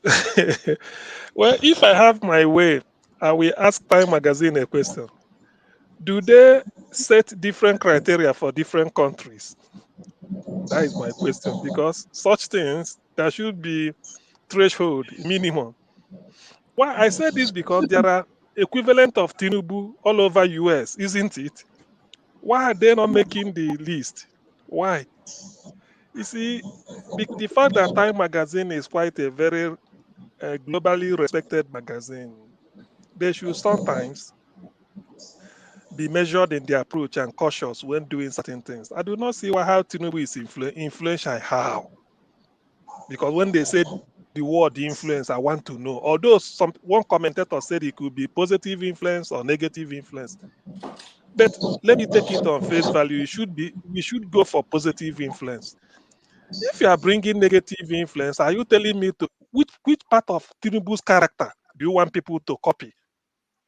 Which part of Tinubu's upbringing, his business deal, or his brand of politics do you want people to copy? No, it's true because I believe in being analytical so that I know what I say. If you say it's influence how?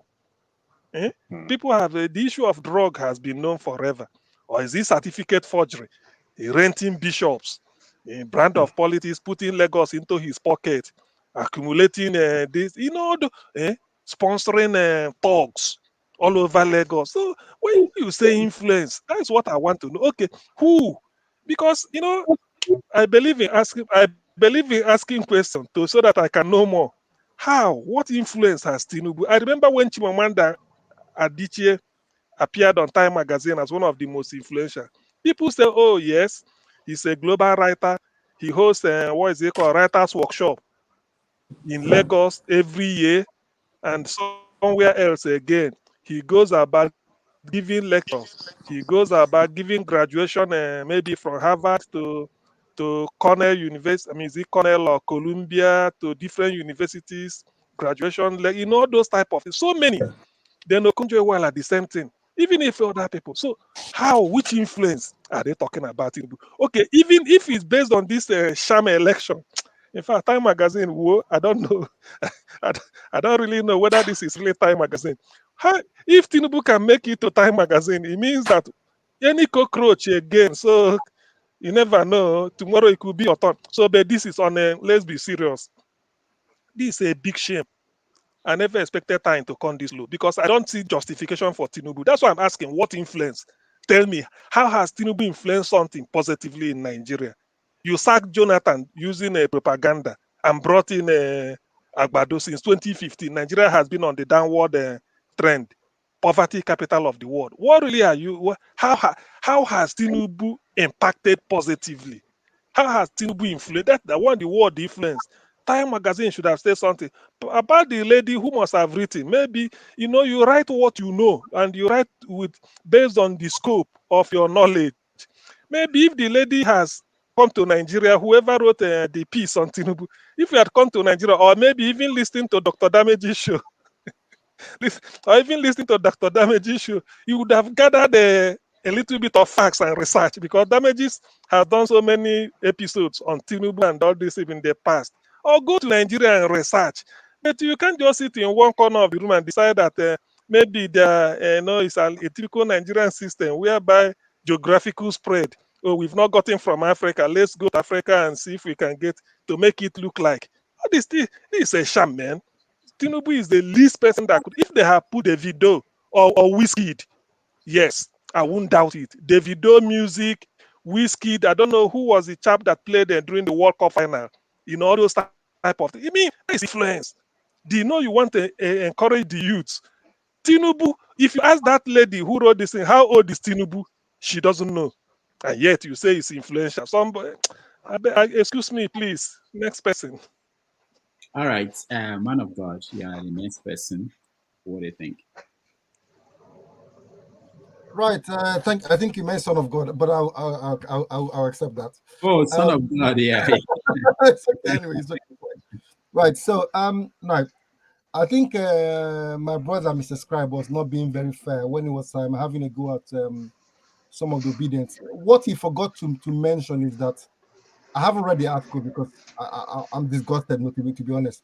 But some of the comments on there, if you look at some of the comments on Twitter, people have read and made comments.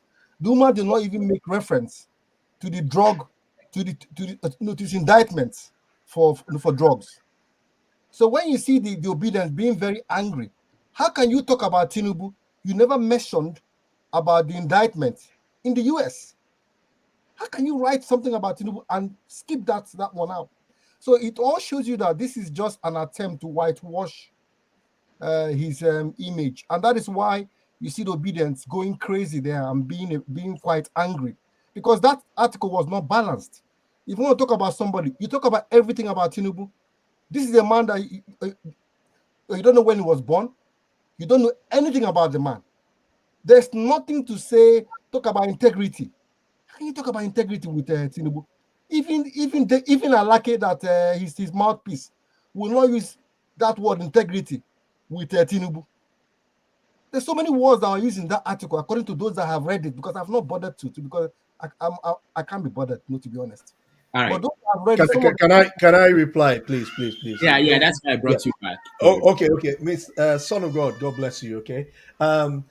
Look at the article, right? And like I said, influence is a very broad term, right? That the fact that he won the Nigerian election, influence was involved. Whether we agree, wait. You see, this is now. Wait, my brother. Let's just. I know where you're coming from. It could be that I'm on your side, but I am trying to look at things from a very neutral standpoint, and that is exactly what I feel is what is needed in these kind of times. Remember, I made reference to 3 junctures in history when similar movements like the Obedient movement were in action, and what was the consequences that happened after the likes of Oliver Cromwell used the statement, "I became what I fought against," and that is the context within which I am analyzing these things. Okay, I'm a Nigerian. My pocket is also suffering.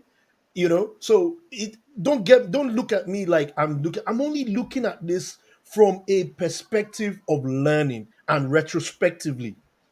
This is where I am. I'm with you. Like, I'm also pissed. But what have we learned from history? That is my position. What have insanity is that you keep doing the same thing again and again and again and expecting a different result. That is my position. Okay, that they put him on there. I genuinely believe that he deserves to be there because he clearly has shown influence by winning, however way you think about it. Yes, it might be painful to you guys. Go on in the comment sections. I love it. So please, that's my position. Right. Ike, you are next. I want you to expand this, not just about being there, but also the direction and the way people who read it, even those that didn't read it, we are attacking the writer. Go ahead, Ike. Okay, thank you once again, Dr. Damages. I appreciate you. Hey, for me, I remember when Time Magazine named Trump the Man of the Year. It was a big deal here too. A whole lot of people were saying why. But Trump was looking forward because almost every time Trump is named, then the very first year they didn't name him time or whatever. I'm forgetting the controversy. The very first time they didn't name him, or after they named him, then the following year they didn't name him. He started blasting the person that they named Time Magazine of the Year and calling them all sorts of names. Look, Time Magazine, I think they're looking at it in the perspective of, I think somebody alluded on that. It can be negative or it can be positive. As we sit over here, there's a whole lot of people in America today that Tinubu helped to get here. To them, he's a hero, irrelevant of how you think about him. But the criteria that Time Magazine used, nobody knows. I don't think he belongs there. But whatever criteria they use and believe that at the end of you looking at it in that objective way, that he belongs there. I don't know why Obidients is making a big deal out of it. It's not going to change what is happening in Nigeria. What Time Magazine says, naming Tinubu Man of the Year, cannot change what is happening in Nigeria. Yeah, they can use it as propaganda, saying, saying, look at us, we have made he won Time of the Year or Man of the Year. But Obidients focusing on that is deviating from what is going on. To me, Obidients will need to start re-strategizing on what they need to do. Because when you look at what Mahmoud said, he said Peter Obi, Obidients were incompetent because they didn't have everybody in full unit. Those are the things we need to start looking into. Time Magazine or not Time Magazine, it doesn't matter. Time Magazine is a company that try to keep themselves afloat, making sometimes things that are not popular. Because when they make it, you're going to go and read it. I'm going to go and read it to see why they made something like that. As far as I'm reading it online, Time Magazine is making money. As far as you reading it online, Time Magazine is making money. So could you imagine, could it be that they use this to get Nigerians interested in Time Magazine? Because I would tell you, up to today, there's a lot of Nigerians that don't know what Time Magazine is. We are in Western world, we know, but there's a lot of Nigerians. But as of today, Obidients family know what Time Magazine is now. Everybody want to go and read to see why they made Tinubu Man of the Year. So those are, to me, I see it in that perspective. It could have been money grab process. Thank you. Thank you, Ken. Dan, welcome to the show. Yeah. So I say greetings to everybody. Yes, long time. Time Magazine not go use my children destiny and their mandate to make money. Now they hear me. They're not go do it for America yet, so they can't do it to us. If I say me and Time Magazine go meet for court, anyway, this is just nonsense and bullshit. It's not fair. Must they use our calamity to make money?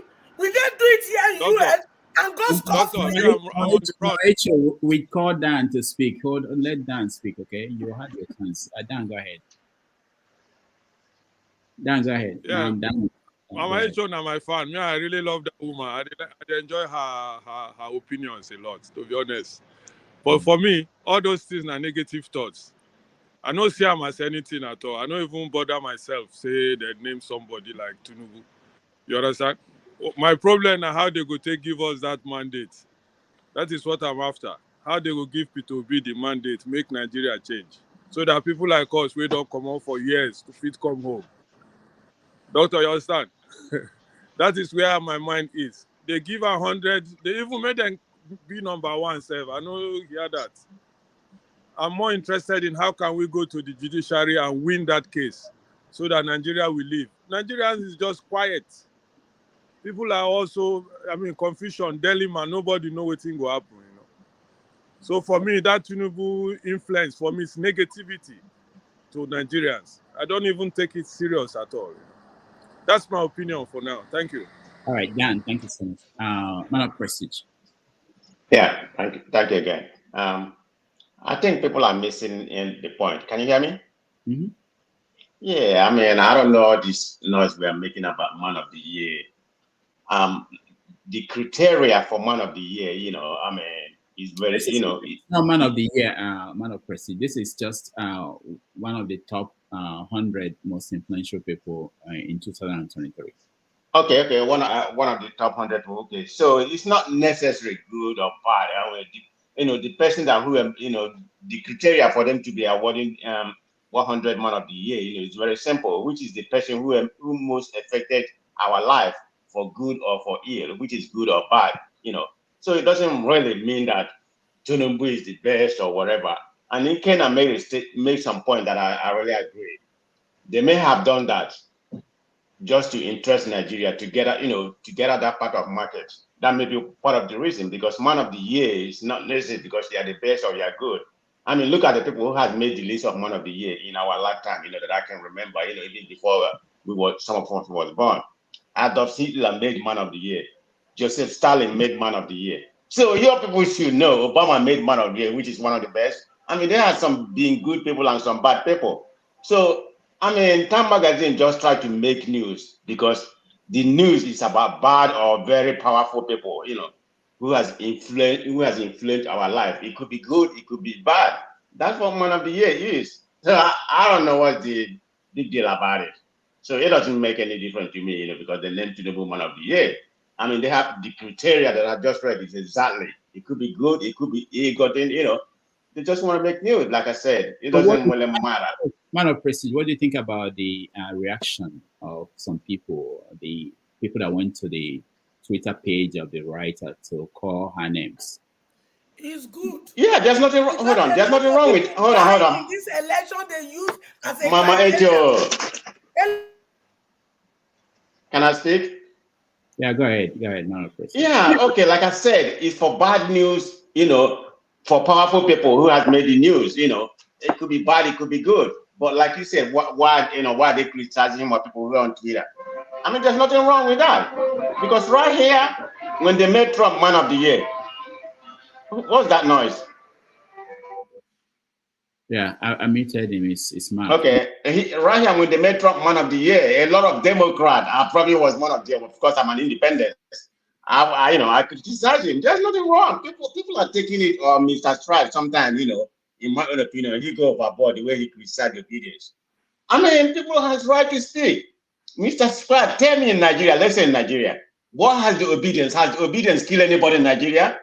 Look at the election that just took place. Because people are talking on Twitter or whatever. Why you all go up and down? Let people talk. I'm not against. I'm not. No. Wait, Mr. Quickly. Yeah, there are two fundamental principles here: freedom of expression and freedom of association. I have not in any way infringed or anything. I've heard an opinion based on references on history. Somebody in the comment section draw a parallel between the Bolshevik Revolution and the revolt in England in Oliver Cromwell's time. They're very simple. The Oliver Cromwell's time was without those efforts, there wouldn't have been a House of Commons. The commoners wouldn't have a seat. It would only be the House of Lords. Without the Bolshevik Revolution, the Lenin-led Bolshevik Revolution wouldn't have led to a socialist government. But look at what happened after. You had a Joseph Stalin, a totalitarian government. Right? So, and then you also look at what happened in England. Oliver Cromwell became Lord Protector.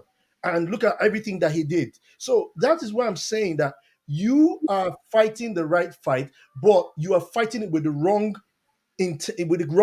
intensity or magnitude. I'm not sure what the right word here, but the intensity and the magnitude appears to be directed in the wrong section.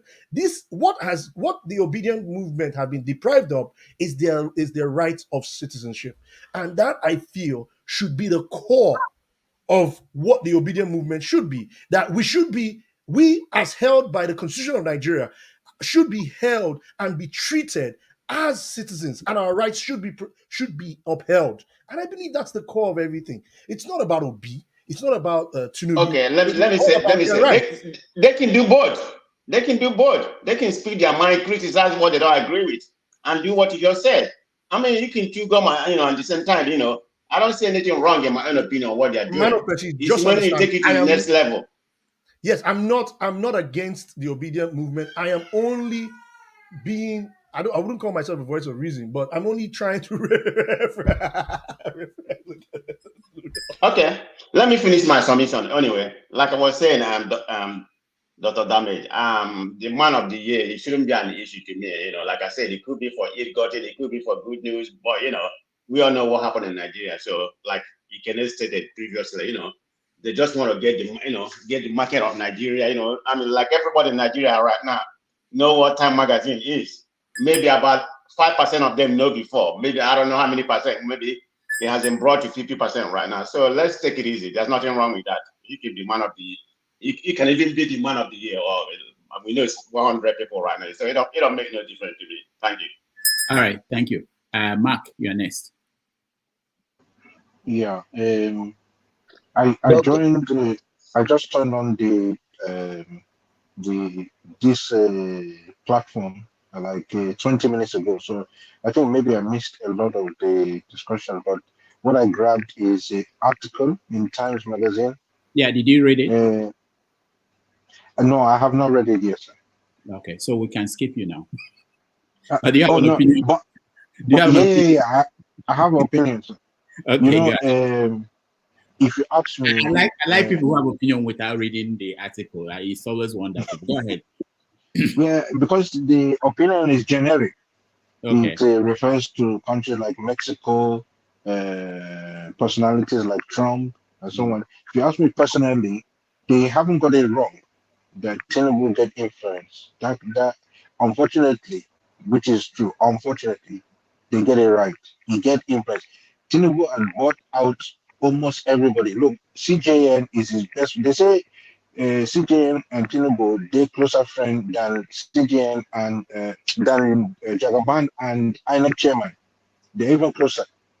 So you have people in DSS, all these thugs. If Tinubu round them out, you see that they can even cause civil war to do with maybe the result of the court case or whatever. If somebody asks me, say, did they get it wrong? Time Magazine, that the Tinubu get influence? No, they get it right. But then the question, which kind of influence, is another chapter, totally another chapter. So it's up to Times on their own decision who they want to publicize. They want to publicize Escobar or Hitler or Trump's arraignment. You know what I mean? Or they want to publicize Obama. I hope you get my drift. That's the thing. That's my contribution. Thank you. Son of God, we are going around. There are people who are yet to say something, but go ahead. What do you want to say? I just wanted I wanted to refer my brother, Mr. Scribe, to the statement made by I think it was that senator from Kaduna, Shehu Sani, that man. He said if you take the Obedients out of the country, you will have quiet and peace, but then you are going to have things like tyranny. You have people that will not obey the law. So that's what the Obedience being in the country at the moment is a massive plus, because PDP will not do any, they're not doing any sort of opposing the government or anything. It's the Obedience that are holding their feet to the fire. So Obedience are the reason why we still have this struggle going on with APC and all that. It's because of the Obedience. If you take the Obedience away, this thing would have been over since a long time ago. So this is the reason why there's still opposition to what's going on, to this tannery that to these people that are trying to bring on the country. This is the reason why we're still having a fight. It's because of obedience. All right, thank you, Matt. You're next. Welcome. Yeah, Dr. Savages, good evening. Good evening, everyone. I salute everybody here. Where do we start from now, Doctor? No, we're talking about Obi. No, sorry, not Obi. We're talking about Tinubu's mentioning as one of the top 100 influential people in the world. Okay, all right. Anyways, first of all, I heard what our brother Scribe said. That hurt me a little bit. I didn't know him quite to be someone that will speak that way. Even though I told you I don't like too much grammar, let's just start mellowing things down. If we can speak pidgin English, we are talking to Nigerians. Let's talk. If we can speak our local the dialect, let's speak. Because sometimes we use too much grammar to confuse things. You understand me? Matt, just so you know, we don't have any problem with whatever language, as long as it's English or pidgin that people can understand. But I'm making my point. I'm just making my point. I'm not saying that it's not right, but I'm only just making my point. Sometimes everybody comes for any kind of, both crude oil, hot oil, whatever, on obedience. You will come to Nigeria, you say, people are supposed to speak. People are supposed to speak. When somebody speak, now they can't speak. They said, no, he was supposed to speak in this direction. This person speak. They say he's supposed to speak in this direction. Nobody has ever gotten it right.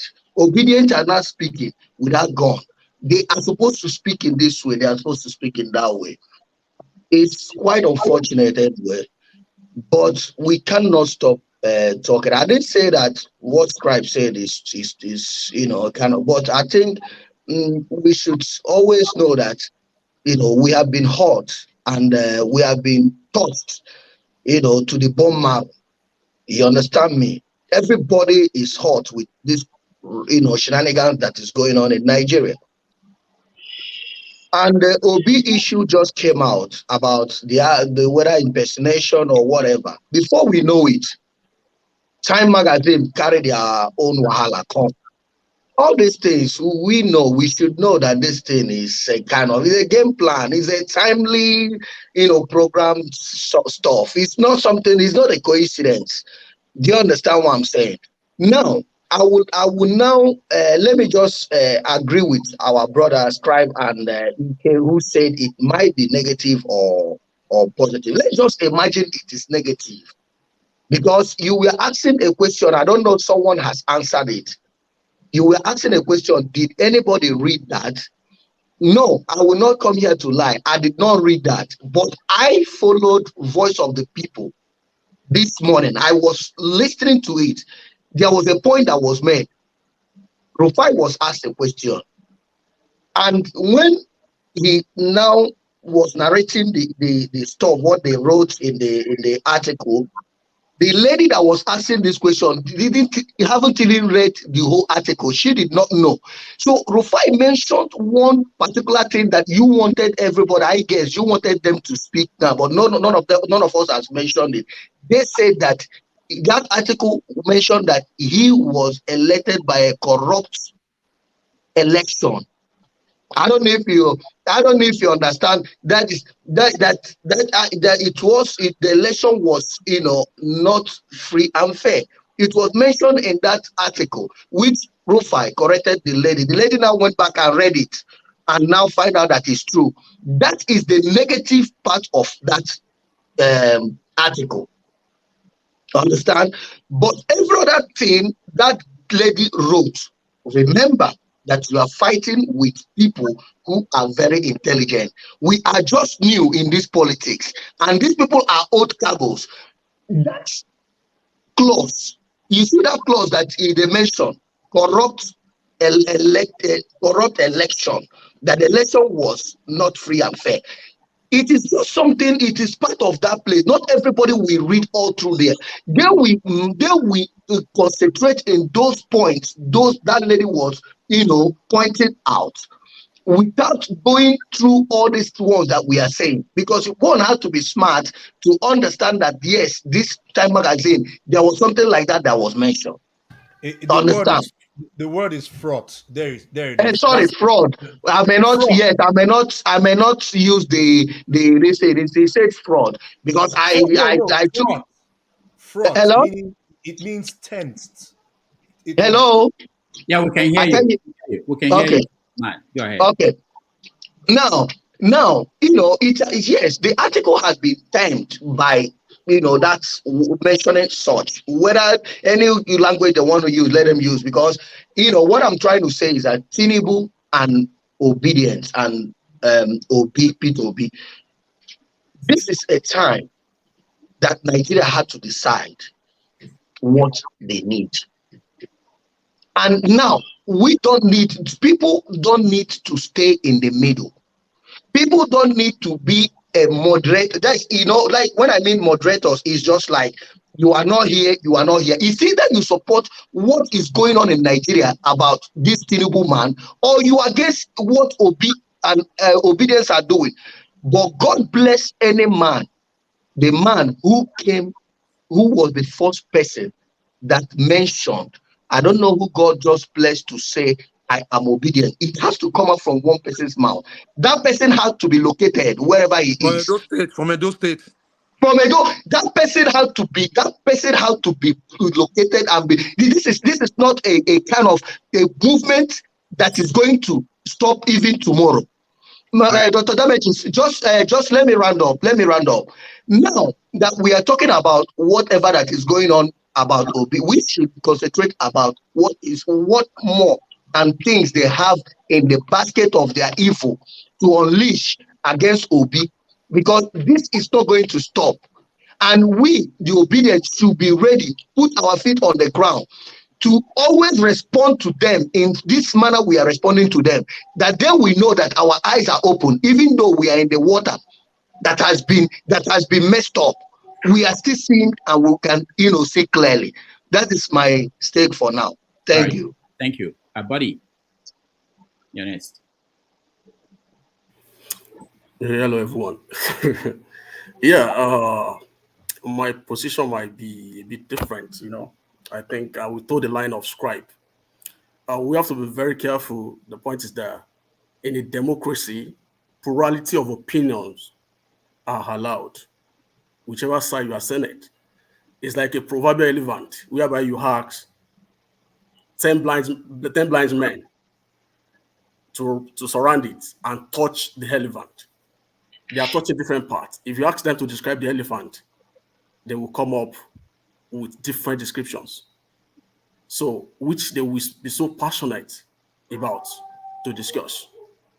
So, like, you have your opinion and you're so passionate about it. That's the way other people has their own opinion too, they are so passionate about it. We shouldn't prosecute anybody for it. Whether people are sitting on the fence or they even are outside the fence, that's their choice. So it shouldn't be an avenue for us to bully anybody. Or because say, hey, somebody's obedient. Oh, is this only the obedient on the right side by their own perspective? Or that means the other people are not Nigerians at all. So that at the end of the day, we don't be the victim of what we are preaching. I've been watching for like 1 hour. I could see when the topic about Obi being detained in UK came up. People are so subtle about it. They don't want to discuss it at all. Some people are even giving us a different definition of being detained and being arrested. Some people even giving the burden of clarity, placing it on the federal government. And I believe your right is trampled anywhere in the world. You have the right to legal cause to challenge it, whoever it may be. Like CM suggested, that he has an attorney in US. Like I even suggested to Obi to challenge the UK government. It's within her right. It's been within his right to do so. So we shouldn't prosecute anybody for having their say or being on a particular side or the other, so that we don't become a victim of what we preach. Because we attack. We come here every Saturday to attack the hooligans, the thug on the street that prevent people to go to ballots. If we are preventing people to hear their opinion due, we are committing the same error unknowingly. So we have to be very careful. No matter how passionate we are about our opinion, we should respect the opinion of other people. That political correctness must be there. So you're not saying you are more Nigerian than me, being obedient. In case I'm not obedient, we are passionate about our country. We might be seeing it in a different way. That's why we have different political parties. That's why we have APC, PDP, Labour. All they're looking for is that the greater good of the country. Not that PDP is saying we should, hey, let's come around and destroy Nigeria. No. Labour Party is not saying let's come around and destroy Nigeria. But they have a different idea of how the country should go. That's the issue. Not that we should like start hitting one another on the head or start bullying one another online because, oh, he says he doesn't like Obi or he says he likes Tinubu. On the issue of Time magazine, that's what they saw. Every newspaper every year come up with different people, which they usually label or tag as the man of the year. We never bother to like ask, oh, what are the criteria? They want to sell their papers. We have a lot of people in the past. Even Trump made that list in the past. Biden made the list. Hitler made the list. A lot of people have made the list in the past. Whatever their judgment might be, is they are within their right to come up with it. Whether we disagree or we don't agree, whether we agree with them, is in our place too. So, like I said, we have to be very careful so that we don't become victim of what we are preaching. Because, yes, sir. If this were to be Obi was a person mentioned, what would have been the reaction of the people backing Tinubu? What do you think? Will it be different from the reaction of people backing Obi? That would be the same thing. That's what we are preaching against. That's what I'm saying. They are just bullying one another. What they are accusing the hooligans on the street doing is the same thing they are all committing. You know, like somebody was saying here that like why the Time magazine is not mentioning Tinubu was indicted on the drug case. I was like, wow, you want to put Time magazine in trouble? Did you ever look at that document at all? The guy wasn't indicted. It's a civil forfeiture. And we have to be very careful with the terms of law. The way we use it. No matter how passionate or emotional about it, that like, oh, we want this man to be painted black. It might not be the term of the law. Have you seen the court paper? You were asked this morning, have you read the Time magazine, the article by that lady? Majority of people haven't read it at all. They only saw the headline, they come here, they come and comment. Opinions at times are not facts. Facts are secret. Fact is fact. Opinion are opinion. And there is no mounted opinion that will make facts. That's the issue. People might come on me and say, hey, maybe he's speaking, he's trying to defend Tinubu. You know, one thing about me is that whatever opinion I'm passionate about. No, hold on, everybody. Go ahead, buddy. Whatever my opinion, I'm ready to defend it. I come here every Saturday. Whatever opinion, I say it out, regardless of who source is judge. So, and whoever comes for me, you know, I come for him too. So nobody has Dr. Damages. Yeah. Let me respond. I think he's slightly went off the course. We're not talking about the court issue. He brought court issue. We shouldn't talk about that because if we're going to talk about that, that's a different story. It's been discussed before. People have mentioned it. That why that statement is not mentioned in the article of the lady. And I said, oh, why would they mention it? Because if there is a particular case that's been decided by a court and you want an established organization to run into it without having the material facts, either they have the material facts and they understand it, but their opinions is different from what you are holding, you can't hold them accountable for it. Like in their word, they said flawed election. Flawed election does not mean corrupt election. Flawed election means imperfect election. Okay, hold on. Let me add up something quickly, doctor. Quickly. Let me just answer body. Let me tell you. Sometimes what we talk about facts. You want people to kill themselves before you know that what happened is truth. Let me ask you one thing. The one that you saw in Lagos that happened, they speak, they say that somebody came out and carried one woman and come and say that he said another thing. Even if you catch a criminal in Nigeria, they will still deny, not to talk of the one that happened abroad. Do you know what is the problem? The problem we're having is because of people like you waiting for truth, not standing on the truth and how things should be. Not what you think about the fact that my brother went out and killed somebody and somebody told me what happened. And I knew that this thing is what my brother did. I'm still waiting for my brother to give me a fact that he killed somebody before I will accept it. My brother, let me tell you, if we continue like this country is going nowhere. We will still be stagnant as we are. Okay, Matt, thank you. Thank you. Buddy. Let me clearly respond. You know, as in rushing at justice at times might not give us that justice. The deed might have been done and later discover that, oh, we killed the wrong people. I could remember, I think around 2000 or thereabouts, in Uniport, there are like 6 guys, they were caught. They said they were caught by Vigilantes. They say, oh, these guys were thieves. These guys are thieves, they were caught. You know, the Vigilante, they run at justice. No, that community around Uniport then, they were being terrorized by armed robbers, by thieves at night. You know, by virtue of that, people have the right to protect their community. And they wrongly pick on students. And those people were lynched that particular year. It is all after years, they now discover that they killed the wrong people. Have you heard about the Akpo killings? Akpo 10 or Akpo 12? Doctors should be a witness to this. The police caught them as a thief. They rush at judgment in killing them, jungle justice. And after years, because that Akpo killing, I think it happened around 1999 as well.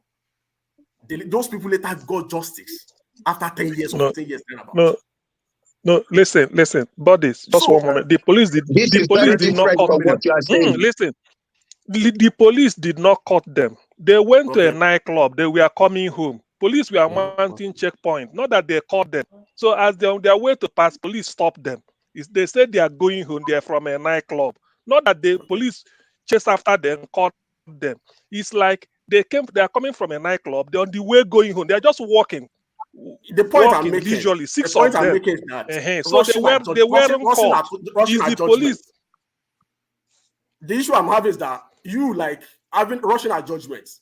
If you look at the good book as well, when the woman in adultery was caught, when they came down to Jesus, what did he say? He hadn't mean that they wrought at judgment. What do you think would have happened? They would have killed the woman. So Rudolph, can I ask this? So that's why we have to be very careful. No matter how passionate we are about our opinion, we have to tread cautiously. All right, thank you, buddy. Thank you, Henry. You're next. What I want to let me see, before I continue, let me say asking one question. I think the same Lagos there, they kill people. I remember this same Buhari. I don't know. They hang people and kill them because of drug, right? It's the same drug dealer they want to bring as president to rule this country, and you are here trying to play like it's okay to become a drug dealer or to keep drugs money in your account. Are you supporting crime like this? In America, or whatever country you stay in right now, I don't think they accept things like this. Come on, somebody who see joint in his hand, you can go, they will indict him as criminal. He will not hold any office there. He will not be a security either.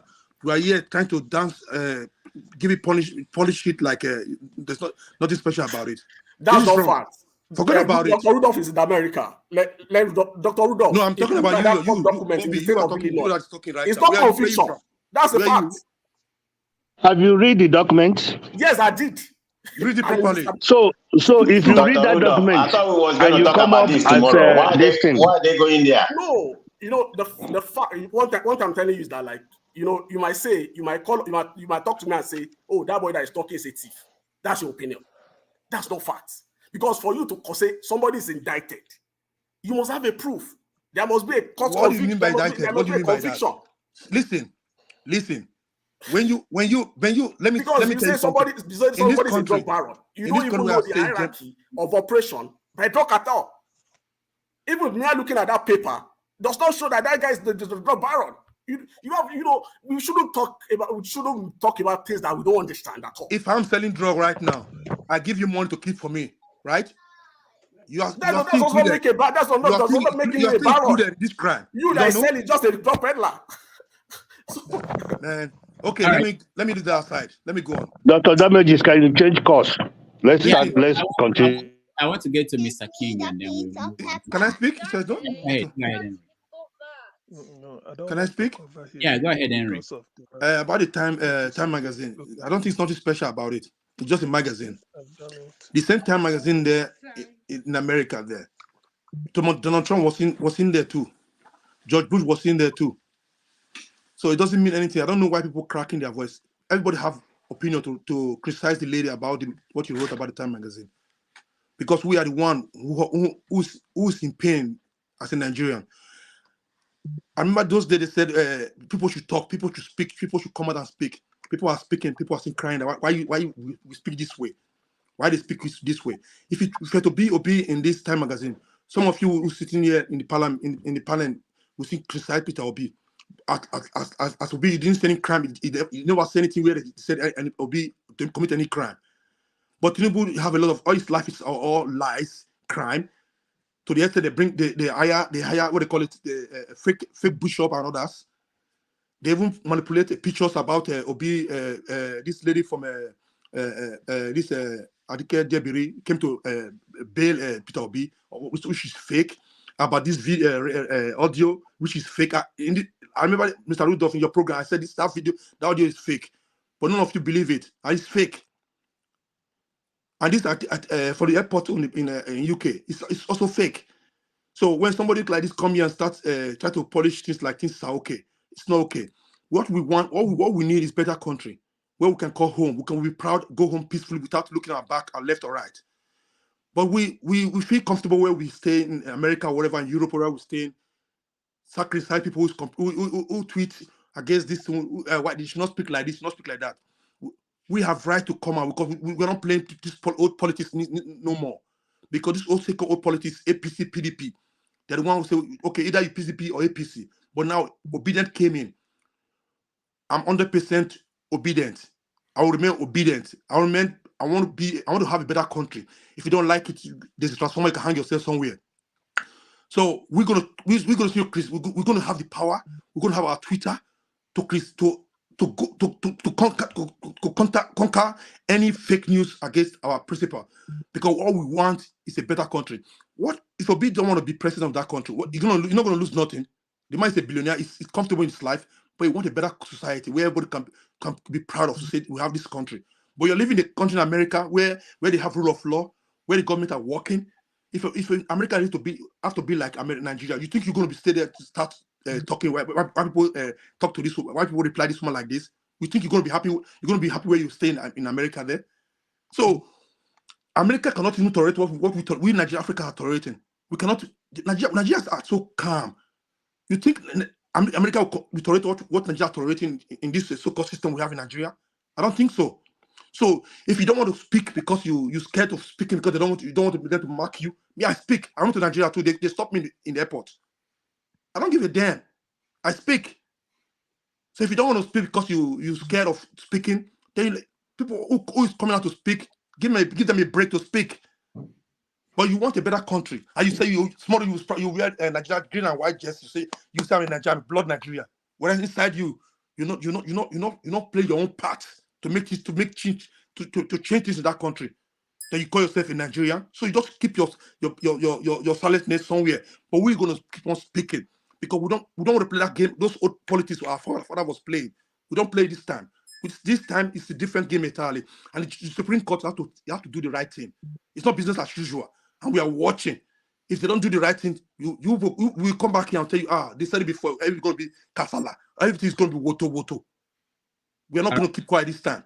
So, Mr. Scribe, if you don't want to take what we're saying, all we're doing in Twitter, you move out from Twitter. We'll keep on talking. We'll keep on typing. We'll keep on saying it because we are part of the change of Nigeria. We want to change that country. We don't want to be like those. They're going to tell us what to do. We're going to tell them what to do. That's what we are fighting for. To come in. so we can hold him accountable for. If it's there, Obi is there, you have to do the right thing. If you don't do the right thing, soon going to come out and criticize him. That's it. Keep on and speak. You have to speak. America, where you stay in there, they speak. People speak. People speak. That's what they took down to court. You have to speak. Don't die in silence. Thank you. Thank you. Okay, so I wanted to go to Mr. King. I know I've had Samuel. We had you. I don't know if on this topic you spoke on this topic. Not on this topic. Do you want me to take on this topic? Oh, okay. Go ahead, and then I'll get to King, and then we'll move to a different topic. Go ahead. Okay, so quickly, people have said nice things about the Time magazine situation. I think Time magazine is American-based and not UK-based magazine. And there's a reason I say that, because the earlier submission I made, I talked about Nigerian handlers. We have handlers, whether we like it or not. There are different kinds of slavery, actual slavery, psychological slavery, mental slavery. They might not have chains in our hands, but it seems we've got chains in our mind, and some people somehow, decide what happened to us. So influence is negative and positive, no doubt about that. But the question is, when they came to Nigeria to pick an influential person, why did they not pick someone in Nigeria who could represent a positive influence? That's the angle I'm coming from. So these people keeps rubbishing us. We keep saying Africa will rise. But it be like Africa no dey rise anything. Wallahi, it be like say some people no want make Africa rise. So. Wallahi, I'm not lying. Ndị achọghọ ka Africa rise anything, no. When they na-arụka, they do us bad. So in summary, because I always think about constructive solution. How do we get out of this quagmire? How do we get out of this mess?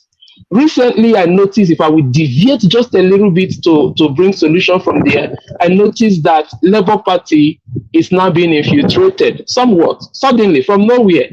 So, Obidients, if they infiltrate this our Labour Party, how market? Make we go start Obidient political market, Obedience People's Movement. We must provide a watertight organization that these rascals cannot infiltrate. One of the solutions I'm submitting. Dr. Damage is in there. Thank you. Mr. King, you're next. Thank you, Dr. Damage. And you can put me back in the stage, please, sir, if you don't mind. Okay. Can you hear me? Yeah, go ahead, Mr. King. Yeah, I was gonna thank you I've been listening, and on the Time magazine issue, I wanted to mention that you can actually Google how Time magazine makes their selection. And it's important to understand what they are looking at. I think I posted that in the comments, the link. They are looking at who influences conversation. So it could be negative, it could be positive. So if we listen to ourselves, all we've been talking about is the election around Tinubu, maybe he's stealing mandate or not. So he's influencing conversation. He's influential, whether we like it or not. That's the situation we find ourselves.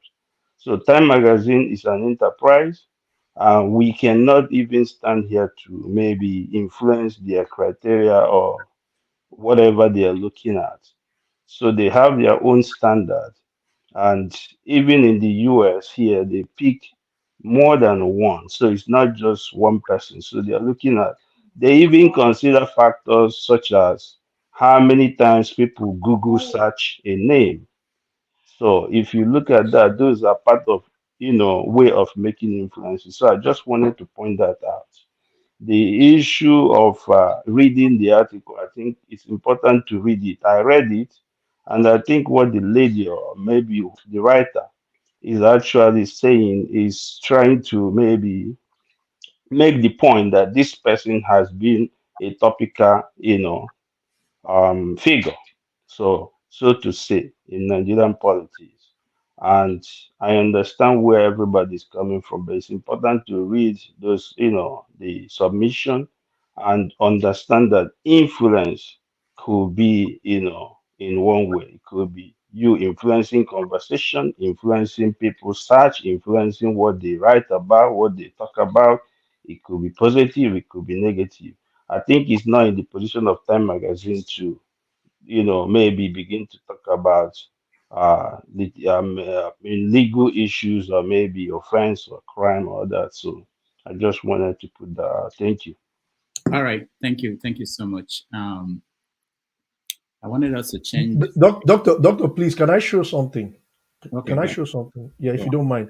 I want to back up what Mr. King is saying, and I want to show some sentiment analysis from Google Trends, and so to actually help people to understand how Magazine actually looks at these things, right? Please crave your indulgence because sometimes it might look. Can you guys see my screen? Yeah, but it's not that Yes. we can't read it. But what is it saying? So you can see now today what is trending in Nigeria: Chelsea versus Brighton, Aston Villa, Man City. This is exactly what we are reflecting in the world. So this is where my position is with the Obedience and everything. Is that when you go into these research centers and things like to look at actually what are Nigerians actually looking for? We don't see you don't see these the kind of discourse or the kind of keywords trending that would suggest that that we are actually looking at things in a certain way.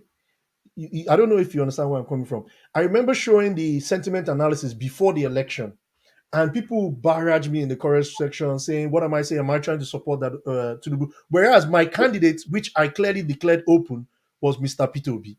My candidate I wanted to win was Mr. Peter Obi. But people said, "No, I'm a BATist, I'm a this, I'm a that." The point I'm trying to appeal to the Obedients to understand: you're entitled to your opinion, but if somebody is now kind of like giving you an opinion that you people don't expect or people don't feel like it doesn't necessarily mean that I'm saying that you are, you guys don't know what you're talking about or anything. But are there other angles that we can explore in order to actually show that actually a Tinubu being our president or forcing his way into presidency is a reflection of who we really are? Those kind of questions, I know it's hard to swallow, but the my proposition is that if Obedience can at least center their agitation on the right trending topics, from what you see on Google Trends, you are actually implicitly influencing people, because people like Ashta, they're looking at charts and things like that and are coming out of your country. And when they look at it, they are seeing Chelsea versus Brighton. I mean, look at it. So this is where I'm coming from with the trying to appeal to my brothers, the obedient people. Do you check your Twitter? Go to Twitter and see what is going on there. So don't go to Google there. Go to Twitter and see what's going on there. Wait now, calm down. We're having a conversation. I'm not arguing with you. I'm only. I think my position is I'm offering you an alternative line of thought. Okay. I am not against you. Okay, You are doing well. You are doing well. This idea, sorry, Rudolph, sorry, let me just clear this thing here. This idea that myself and Kulata are presenting. Look, man, if Kulata is saying something that you don't like, or that giving you another alternative, what is wrong with that? Is he not entitled to his opinion? If I am giving you an alternative to that, what is wrong with that? We don't like people who are not sure. Who are not sure. Who is just thinking? It's definitely left and right. I rest my case. God bless you. We are sure. Okay, please let people not interject unless I call them. I want to hear from Tosh Olumide, and then we can come back to other comments, please, because we want to get out of this topic into another one. But let me say this. Part of the reason why we do this, we do things we do here, is really to enlighten everybody. Everybody will learn from each other. And that's one reason why I'm interested in always bringing reporters and journalists to come on this show and talk about the process. Sometimes we don't understand the process. There's one aspect of this that nobody has talked about here, which is that how does the media work? When Time Magazine approached this lady to write this article, do you know the terms of reference? I checked on the article, it's about 200 words. You are limited to 200 words. Most of the people who are commenting, they don't know how these things work. You may want to write 10,000 words about Tinubu. You are just limited. They tell you this is what we want. And then what you put in there, there are also criteria, different things that you have to make sure that you fulfill that before they publish it. So for instance, I saw that she wrote that Tinubu is 71. Now, I can tell you that even though some Nigerians have raised the issue about the age of Bola Tinubu, it will be difficult for that lady to convince Time magazine that the age should not be 71. Even though most Nigerians are questioning that, So I'm just saying that there are so many aspects of this. And the reason why we discuss some of these things is to help everybody understand that what you think in your home or in your head, that this is what it should be, this is what this reporter should write. It's not that way. If the reporter doesn't have total control about everything, the reporter is not going to put in something there that Time magazine cannot prove, cannot justify. In your head, you may be right. I've asked a lawyer, why is it that somebody who was seen, everybody saw him go into a bank, commit a crime, and then the person goes to court and says, not guilty. And the lawyer said, that guilty and not guilty is it's not the way we see it as regular people. In the legal terms, it's totally different. So the same way, the way reporters report things is not what you expect them. There's someone I'm hearing. So if you're not speaking, so please can you mute yourself? So it's not about what you expect, what you hear in the regular papers or in your head or that they have to write for you. They have to follow certain criteria. All right, let me go to, before anybody speaks, where is Tosh? Tosh is Dr. Damages, can I say one thing and I will get out, you can put people. I just want to say one thing based on what Scribe said, okay, right quick. A Scribe put out their website and show what Nigerians are looking at, Chelsea and all that. Do you know why?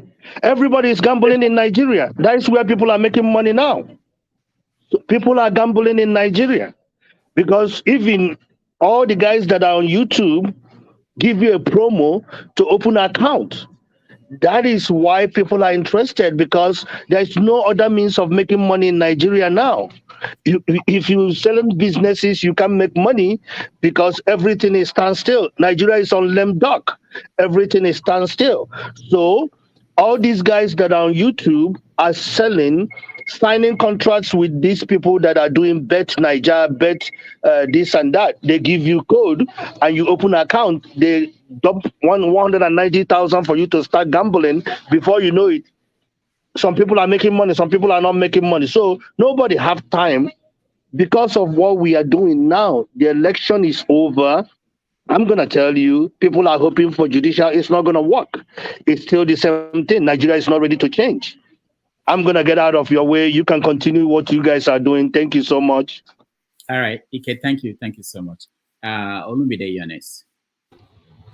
Okay. Thank you for giving me the opportunity, Dr. Damages. So I've been listening to some of the speakers and I just want to kind of have a different opinion from what everybody else is saying. I mean, majority of those who are on the platform so-called Obidients. I'm not an Obedient. I always say that, even though I would have preferred of all the candidates that Obi won, maybe there might have been a chance for the country to change or move towards a part of change. We don't know. But even at that, I still believe that no matter who comes in, with the way Nigeria is presently constituted, there can be no real change. People see, Obedience, all of you, it is the same way they misdirected the NSAS, the youth misdirected their energies, and it failed. This is the same way they misdirected this obedience movement. The real problem is the constitution. On Wednesday, you played that interview, you replayed. I don't know if it was a live or a replay of your discussion with Tony Nadi. That man has said it all. This is what Awolowo has always said as the former premier of the Western region, a bright mind. And this is what Tony Nadi is saying. And this guy has tried to galvanize people from other ethnic groups to put hands together to bring down that document. I'm sorry to say, I think, I was once, when I was back in Nigeria, I've been in Canada here for about 13 years now, since 2010. And I was lost too when I was back home. I thought things could work. I believe Nigeria could change, and that with time we will get real politicians who will mean well for the people. But the way that country is structured, it can never happen. I'm telling you, a million years to come, it can never happen. That constitution is faulty. Look, let us agree that in 1999 nobody saw it. We wanted the military to go, but 24 years later, can we not see that document is not? It wasn't written by. There was nothing like we the people. That is enough ground to say we don't want it anymore. Let us, all the ethnic groups in Nigeria, come together and write something that will be suitable for everybody, that we will all agree to. These people have manipulated that document. You beat it, you do anything. It has never improved the lives of the people.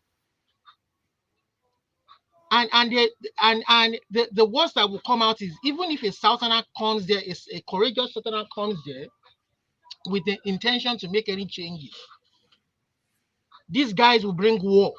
These guys who don't want change, that particular ethnic group who don't want change, who that constitution favor, will bring war to your doorsteps. They will bring war. And that is why Jonathan tried, but they scuttled it when they saw where it was going to. They tried everything. That they brought Fulanis from other regions to be ready in case he never handed over to Buhari to fight war. We all saw this. Why are we running away from it? Tinubu used it to get the ticket for APC. He used the Yoruba Nation. If you people have been following the Yoruba Nation agitation, Professor Akitoye, he used that guy when he saw what the Fulanis were trying to do. Ordinarily, Buhari would have handed over to a Northerner. When he saw what they were trying to do, he used the Yoruba Nation agitation. He got people out, he got bloggers out.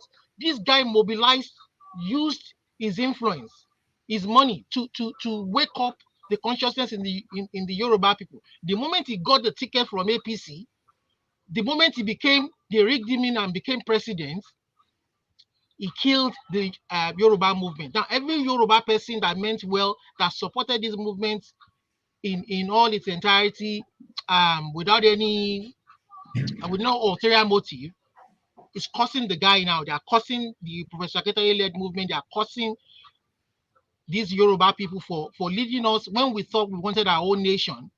You understand? So I'm just trying to let you guys know what is playing on behind the background.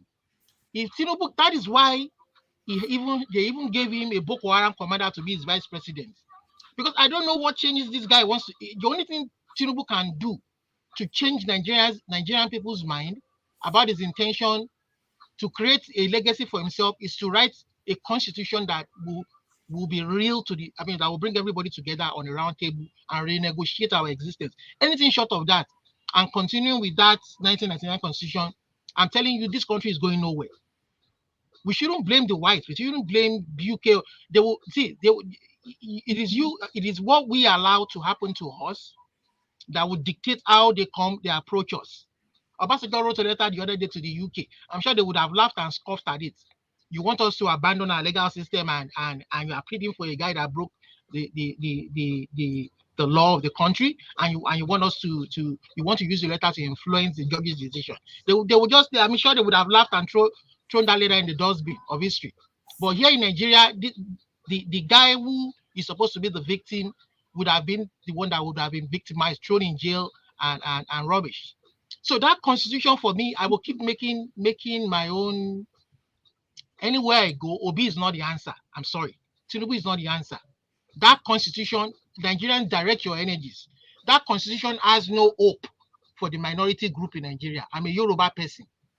You understand? Majority of the resources in Nigeria is from the south. That is why the north is hell bent on making sure there are no changes to anything. And they have so rigged that constitution that, number one, there's no room for negotiation. Our unity cannot be negotiated. That is all rubbish. Even in America, it can't be negotiated. They can hold referendum to say they want to stand alone, but even though none of the states have done that, there's no room for referendum. If you have to make that change, the majority is in the north, in the upper chamber and the lower chamber, Senate and House. How do you want to make changes like that?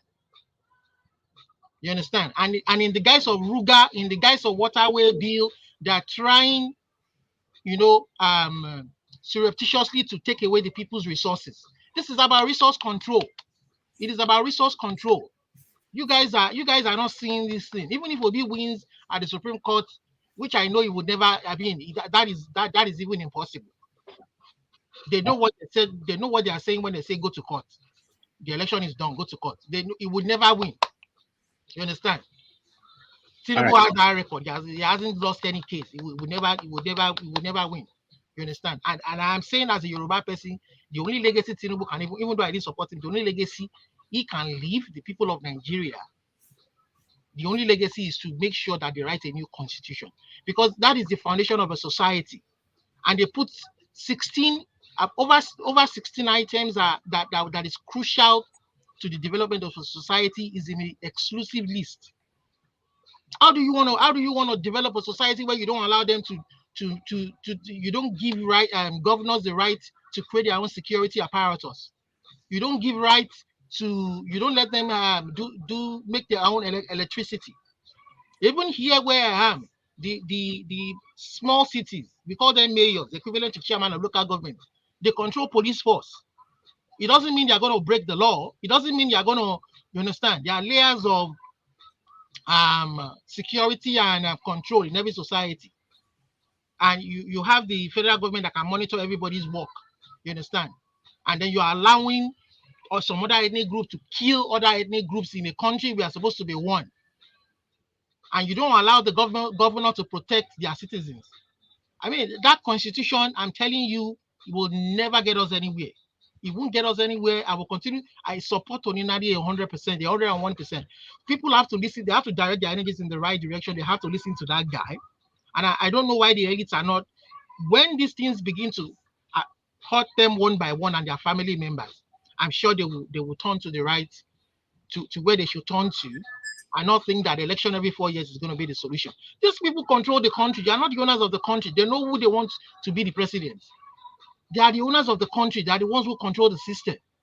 Look at the VBAS, for example, that was BVAS or whatever they call it, supposed to give us real-time election numbers.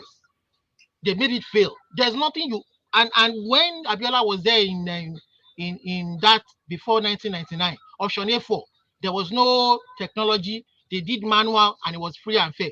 And here there's technology that's supposed to be an improvement, and all of a sudden it failed. There's no system you will bring to Nigeria that will make it fail. The owners of Nigeria will make it fail. All right. That country is not for everybody. They have to rewrite a new constitution. That is the beginning and the foundation for a civilized society where everybody will be accountable to that constitution. You understand? So are we following Sharia law? Are we following Nigerian constitution? Somebody will tell me that the Sharia law supersedes your constitution. You say how can it supersede the constitution that binds everybody in the country?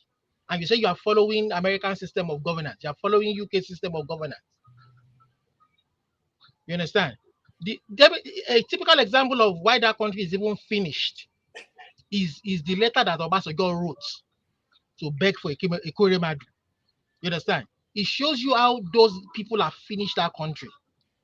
In a civilized society, you would even allow the judge to make his judgments. And then what you would naturally do is maybe write to the president or the prime minister to use his prerogative of mercy to pardon him. You are writing to the judge even before they deliver. Is that not corruption? They're just going to laugh and throw the letter into the bin. What kind of a human being is that? That is how they have destroyed our country. There's no salvation for that country. I'm sorry for Obidients. Channel your energies in the right direction. Obi is not the salvation. That constitution is the problem. And he used it very well. He used it to get the ticket from APC and to get to the presidency of the country. You understand? He played on intelligence of Yoruba people, because majority of Yoruba that are, especially those that are outside the country, are fed up with our system. We believe and want a country of our own, that we know there will be true equity and justice and rule of law and civility in our own country, where we won't have to bicker with other ethnic groups. We believe we can create that country of our own. And he used it, he raised that consciousness, and the Fulani and the northern people, knowing what he was trying to do, played into his hands, and he got the ticket. He won, he rigged the presidency and won it. But now nobody knows what game he's up to. Nobody knows what game is. We don't know whether it's going to be a status quo, it's going to be a continue as usual, you know. But it's like being between the devil and the deep blue sea. You have a Boko Haram commander as his vice president. You know, if he tries to make anything, they're ready to bring war to his doorsteps. So it's so unfortunate that Nigerians don't even know where they are at this, and they don't blame Nigerians. There's what we call the Stockholm syndrome. They control the state, they control the resources. If anybody talks, they will come for you. They will look at what they try to do to Obi. We all know the SSS. I mean, the Nigerian government issued passports to the guy who tried to use his identity in the UK to commit crimes, just to incriminate him. So this is a state-run cabal. They know what they are doing. You understand? If you are not a threat to them, they will let you talk and talk and talk. But the moment you start to become a threat, they're going to come after you. So don't blame Nigerians. And all they're looking for is their daily bread. The way I would think here will be different from the way a Nigerian man, whether Yoruba, Igbo, Hausa, look at the people of Benue. How do you think their state of mind will be when every day all they count is dead bodies? How do you think their state of mind will be? Olumide, thank you so much. If you can hang on with us, we'll come back to you. Sure, no problem. Thank you for giving me the opportunity. Thank you. I'm just trying to sensitize people to let them know that Obedience, or even if Obi comes and wins his mandate, please, that constitution is the problem. We need to make sure and galvanize ourselves and write a constitution that we the people wrote, not the military wrote and said we the people. That is a false. I wonder why the lawyers in Nigeria or the Sons don't see this wrongdoing. All right, thank you. Let's move on. I know we'll come back to another topic which is connected to what Olumide is talking about, which is someone brought it to my attention, the new Prime Minister of the Biafran government in exile, which is Simon Eba. But before then, let's talk to Jonaba. Jonaba, welcome to the show. Thank you, Dr. Rudy. Thank you for having me. How you doing? Good. Are you back here, Jonaba? Yes, sir. Okay. All right. Igbo Basics, welcome to the show. Thank you, Dr. Damages. It's a day that we have to continue being on the road, but all the same, we are still following developments, particularly in Abia State, where Konje Uwala was delivering a keynote address. And some of the people that I know are in the transition committee for Alex Oti. Are you part of the committee? I know people who are in that. Okay. So what did the Konji Uwala say? Well, I have not spoken to them today, but I'm quite sure that they have done the needful. It's a new Abia. That's the bottom line. It's a new Abia, and that's where we are. And for the conversation that you had at hand, I would just say, following the last speaker, just about everything that he has spoken is in line. But I will remind us back to the beginning of all this wahala. If you declare Oduduwa, if you declare Biafra, I will declare Oduduwa. So that's where we are. Serious distrust was sown, and that distrust that was sown as a result of that is what we are suffering up to tomorrow.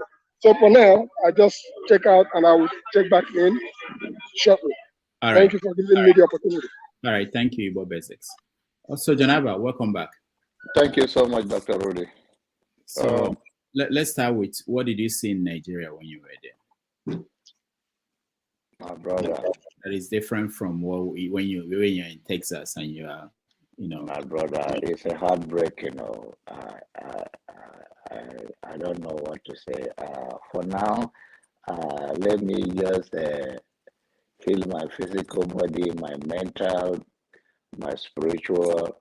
You can see what I'm wearing. Now, grandma gave me, make I heal on time. So Is that you come close to the camera? What are you wearing? Calories? Oh, Jazz. Who wears that too? So it's not a. And He said, who wears that? Sure, has that all the time. Oh He yes, doesn't have a good internet there. Eh? My God. No, don't be running your mouth on me. I'm using my phone, and then don't run my mouth on me, Harry. Don't run mouth on me.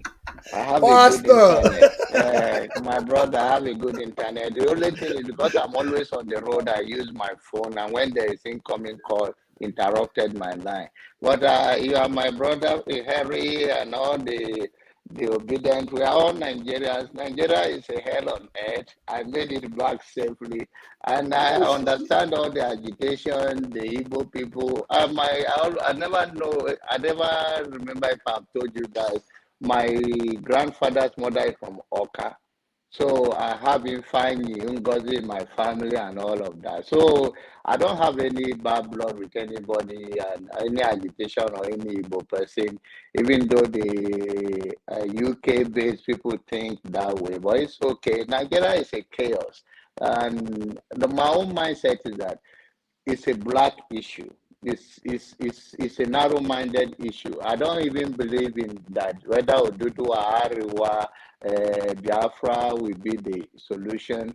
But if people think they can try that, it's fine. The mindset in Nigeria is below standard. The people are suffering. When the people are suffering, you can't even help them because their mindset, they are being brainwashed. They believe what is not true.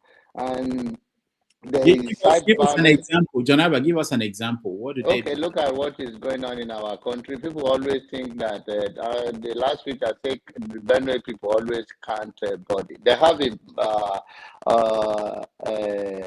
meeting 2 days ago. The chair of Idoma, that is equivalent to whatever you call Oba or you call Eze. The chair of Idoma, like I said to you when I was in Nigeria, is that these people sell land to these people, collect money from them, and it's part of the agenda that you guys cannot do that and put our people at risk.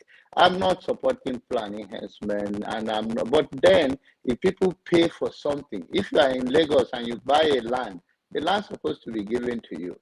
Those are the little things that people don't want to talk about the truth. They just want to believe that something just happened and the Fulani came and wiped out the city. No, it's also the same people selling that land to these people on behalf of the owner of the land. And when the owner come and say, why are you guys settling here? The next thing you do, oh, it's our land. We pay the chief of this place. And they say, no, chief doesn't own this land. We own this land. And then there will be a conflict. And then we are talking about the security thing. The governor of the state collect the security vote collect from the federal government is in millions. So who did they spend it on?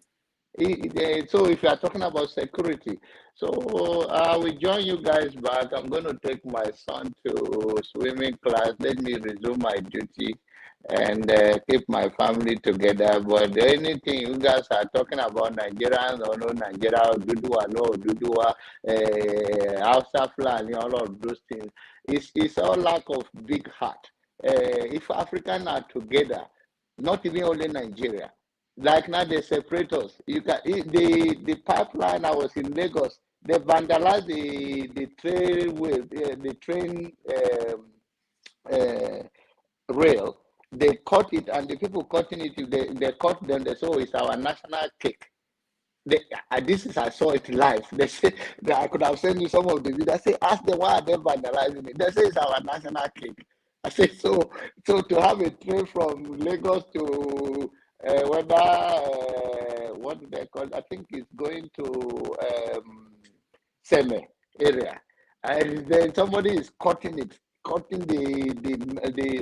aluminium to sell it. And then when they tell them, so why are you doing it? He says it's our national cake. Is that about Igbo, Fulani, Yoruba? It's the mentality of the people. People are just confused. No true leadership. Everybody is just against each other, and they divide us and they control us. I'll join you guys back later when I settle. But all that is going on in Nigeria is bigger than what we think. And at least let's have humanity. If I see you stranded on the road, I don't have to ask you Hausa or Yoruba or Igbo, or I just have to come to your rescue. Dr. Damages, Dr. Damages, please, can I respond to John Abba? Yeah, go ahead. I disagree with some of his views there. So this is exactly what we're talking about. See, there are some sections of the country who feel that their ways of life is being imposed on them. Their own way of life is being imposed on. What is wrong with people sitting down and talking and saying, this is how we want to live our life here in the north. This is how we want to live our life here in the south. So you're just taking things periphery. You're not dissecting issues. You're not analyzing the real problem that Nigerians are facing. This is what these politicians do back home. They just kind of take things on the surface and trivialize it. You understand? You're talking about security, for instance. Oh, they get money, they do this. Is it throwing money at the situation? You throw money at it, but there's no real law to back it up. You said the governor is the chief security officer. Can the governor buy a gun? Can he buy a rifle? And yet some people are carrying rifle and AK-47 in the bush. Why are we lying to ourselves? The millions given to the governor is for what? Listen, let me finish. Listen, I let you finish, okay? Let me finish. So some governors, some people are buying AK-47, some cattle herders are carrying AK-47 that your police force is not carrying. You understand? And you are here trivializing such issues. Every day people are dying. The worst people in Nigeria. You understand? And you are saying they get money every month. Money to do what? Huh? Is that law? We are talking about constitution. We are talking about law and order in a society. You understand? So you're just taking things on the periphery and trivializing the issue. You understand? That country needs a true constitution where everybody will be free to make a choice. If you want Sharia law in your state, so be it. But it will be subject to the constitution that governs the whole country. That Sharia law cannot supersede the law of the country. You understand? We should not be afraid of sitting down and talking and negotiating our existence. Every ethnic group in Nigeria already existed as a kingdom before the white man came. Before the English people came and united, brought that country, Southern Protectorate, Northern Protectorate, you understand? We were all different. Let's not kid ourselves. We were different. We have to recognize that fact. You understand? Even before the British left, things were not as bad as this. The laws, the constitution the British people gave to us was not as bad as this constitution. But with this constitution, it's like the original owners of the land are like second citizens or even third-class citizens in their own country. You understand? All right. Farmers cannot go to the farm. Farmers are paying taxes to outlaws. You understand? And yet, the millions they raise, these Boko Haram people raise in taxes from these farmers. You understand? They raise millions that ordinarily even their governments cannot get from them. And if you know how much they raise in taxes in the south to subsidize the north in terms of that is the inequity we're talking about. Fiscal federalism. There's no true federalism. Yet they want to make the country more unitary, and they call it Federal Republic of Nigeria. They want to control the water resources of the local government. And the government is saying, oh, they want to help increase revenue. Why do you want to help increase? Every local government can generate its own revenue from its resources. Why do you want to control their water resources? This is what we're talking about. You understand? So don't come and say, oh, they get money. Ask your state governor. That is not what we're talking about. We're talking about laws. Laws that will laws are made for people. People are not made for the laws. That constitution is a slavery constitution. It is a slavery document, and it will never bring development to the people of Nigeria. Olumide, thank you. Thank you so much. I know that some people have questions for you. Let me go to CM. CM, go ahead. Okay. Olumide, yes, I believe... Yeah. Sorry, I hope you haven't forgotten the analysis you made earlier. Thank God. I mean, just that somebody intercepted maybe. You know, what you painted with Tony Nadi putting them in, These are facts. We know the problem with Nigeria is the constitution, and it is due to the inability of this government since 2015 because they promised Naira to $1, they will restructure Nigeria, they formed the Rufai committee and all those things. But it was all falsehood. They cheated and then just to get power. Why the Obidients or any other people we are rooting for this, that what this government couldn't do is for Obi to get in and do it. But from the picture you are painting, what I want to ask you is this. Have you thought about what will happen if Nigeria continues the way it is after May 29th? Have you thought, do you still consider that? Do you still think that the way Nigeria is structured, that Nigeria will still be together? Do you still think that way? So like if you heard what I said initially, I don't Nigeria is as it is currently constituted is not even a civilized society. It is a jungle. You understand? So the only thing left for Nigeria is to everything to just fall apart. You understand? So even if Obi gets there, I don't see Obi doing much. I said it earlier. I said even if Obi gets there, Tinubu gets there, or any Southerner for that matter. You understand? I believe the cabal's intention was to keep a Northerner there so as to maintain the status quo. The North wants to maintain power, but because of people's they knew the South would not be happy about it. So they obviously the only options were Obi and Tinubu. And if Obi and Tinubu will want to leave any legacy, they have to change that constitution. If they want to leave any legacy that would endure in the minds of Nigerians, they have to change that constitution, which is very fundamental. That constitution, number one, is a lie. There's nothing like we the people.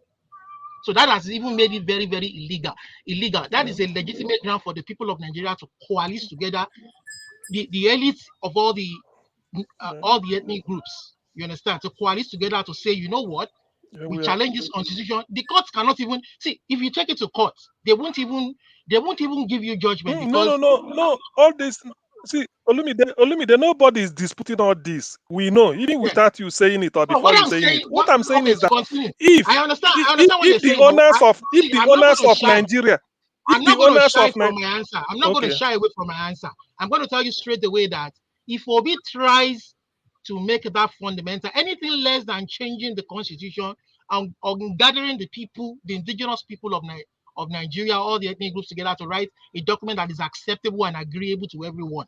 So that if you want to do this, if you want to do that, we agree. A document like that, which Jonathan tried to do but failed in the end, anything less than that is a failure because it is a continuation of the status quo. Because whatever legacy, whatever gains he makes in 8 years, assuming they use 8 years, any of them, they will come and reverse it. A Northerner will come, a Fulani for that matter will come and they will reverse it. All right. So what I'm saying is, and if they try to change that constitution, they won't agree to it. I am predicting, my own prediction is that they will bring war. They will bring war. So that president must be ready to defend the will of the people. They will bring war to Tinubu. Why do you think they made them Boko Haram commander as vice president? And they know that Peter Obi. Anyway, I get what you've got. They will bring war. They are already there in the bushes. Buhari gave them visa to come from every West African country. They are all there. They are carrying rifles.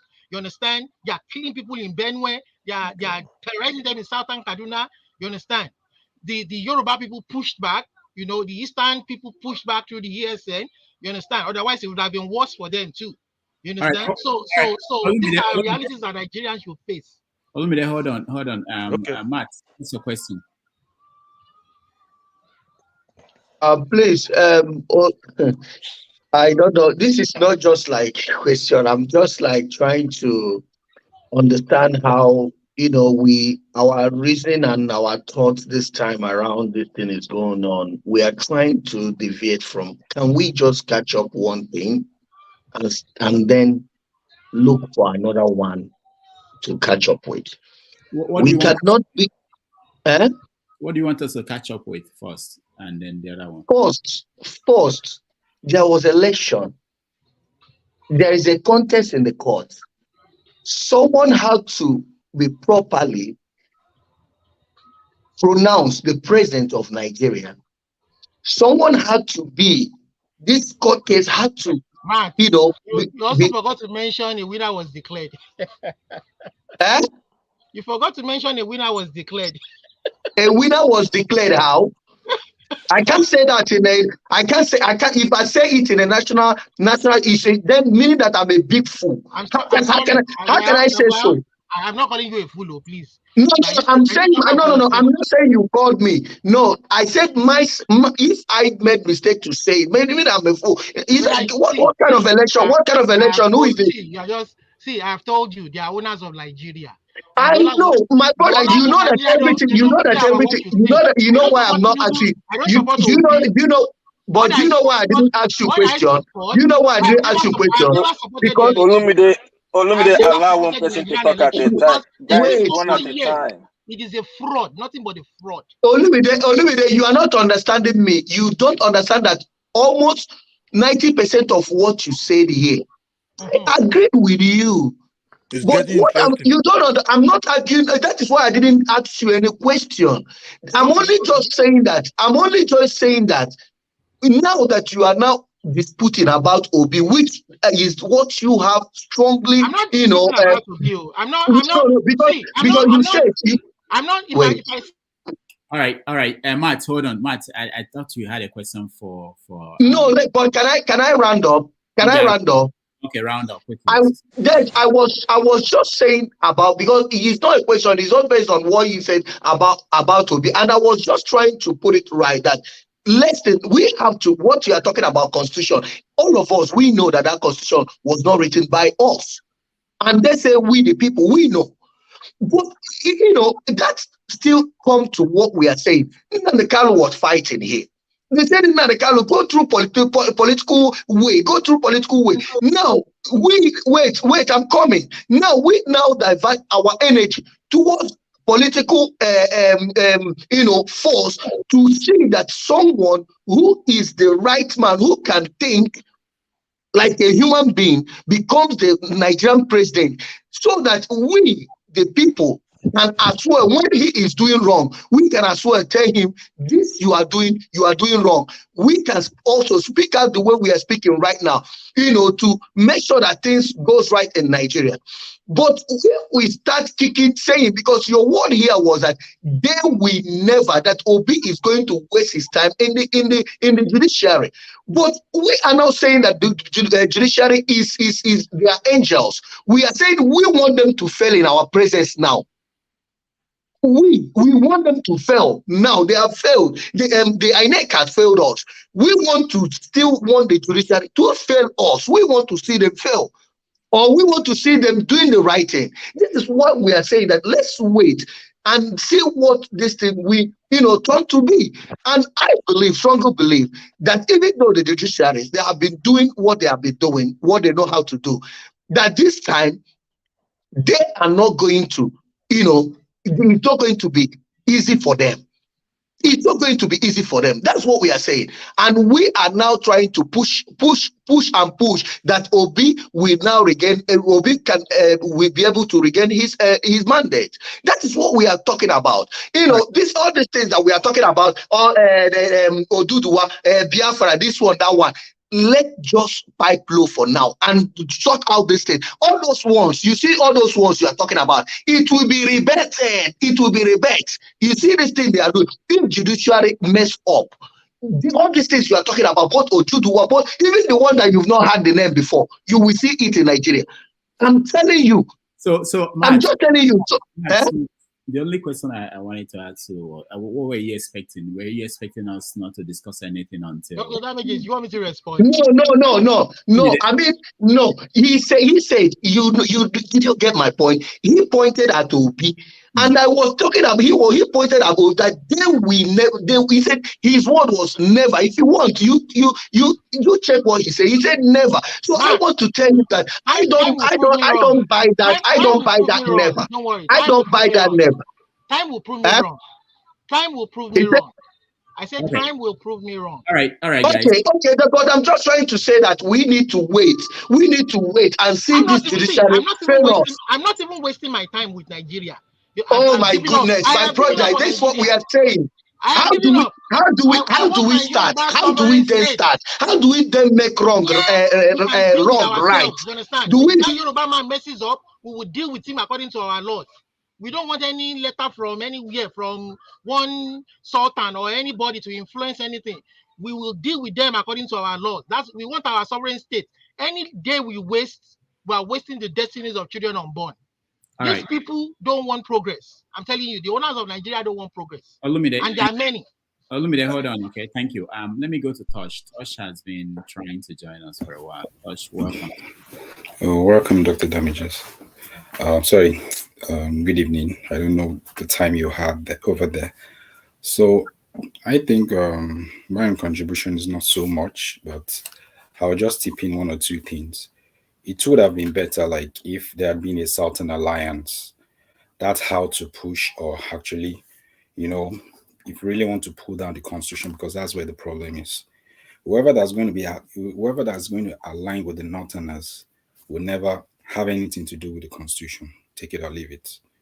So this guy going there's actually a postulate that I've put forward, that I've told my fellow Yorubas. I said, Tinubu will. I'm giving him this acid test. I'm putting him to test that while he was governor of Lagos State, he made Obasanjo look like he's a coward and he wasn't on the side of the Yorubas, due to the fact that Obasanjo couldn't push the agenda of creating more local government in Lagos State. So therefore, he took the glory, like, Obasanjo they actually accept his proposal of increasing the local government above that of Kano, due to the fact that Lagos population is huge. So right now, I want to see in his administration, if he's truthful and if he's consistent, I want to see if he's going to the Senate, if he will,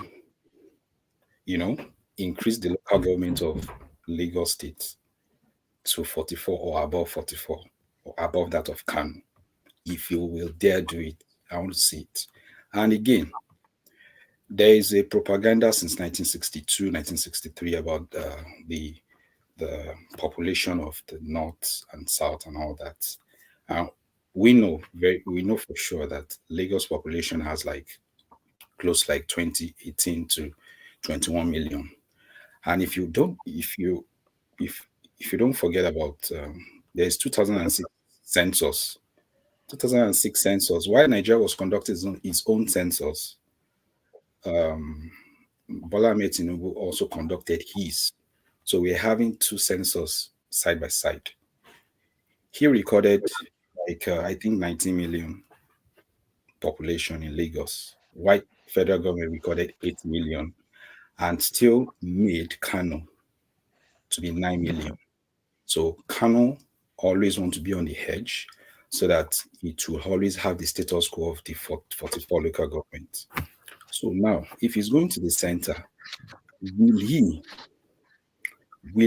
for what he has discovered in 2006 census he had in Lagos, will he take this thing to effect? These two things, the local government increment, and also putting back the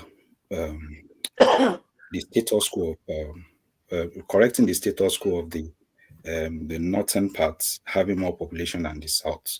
If he's going to correct that, that's an acid test on one side. So, sorry, I might not really be dealing with the subject matter right now, but it's just that I'm just trying to it's what I've been actually thinking about. So I just have to figure it out. And also, for what I said, a Southern alliance would have been better if you really want to deal with the constitution.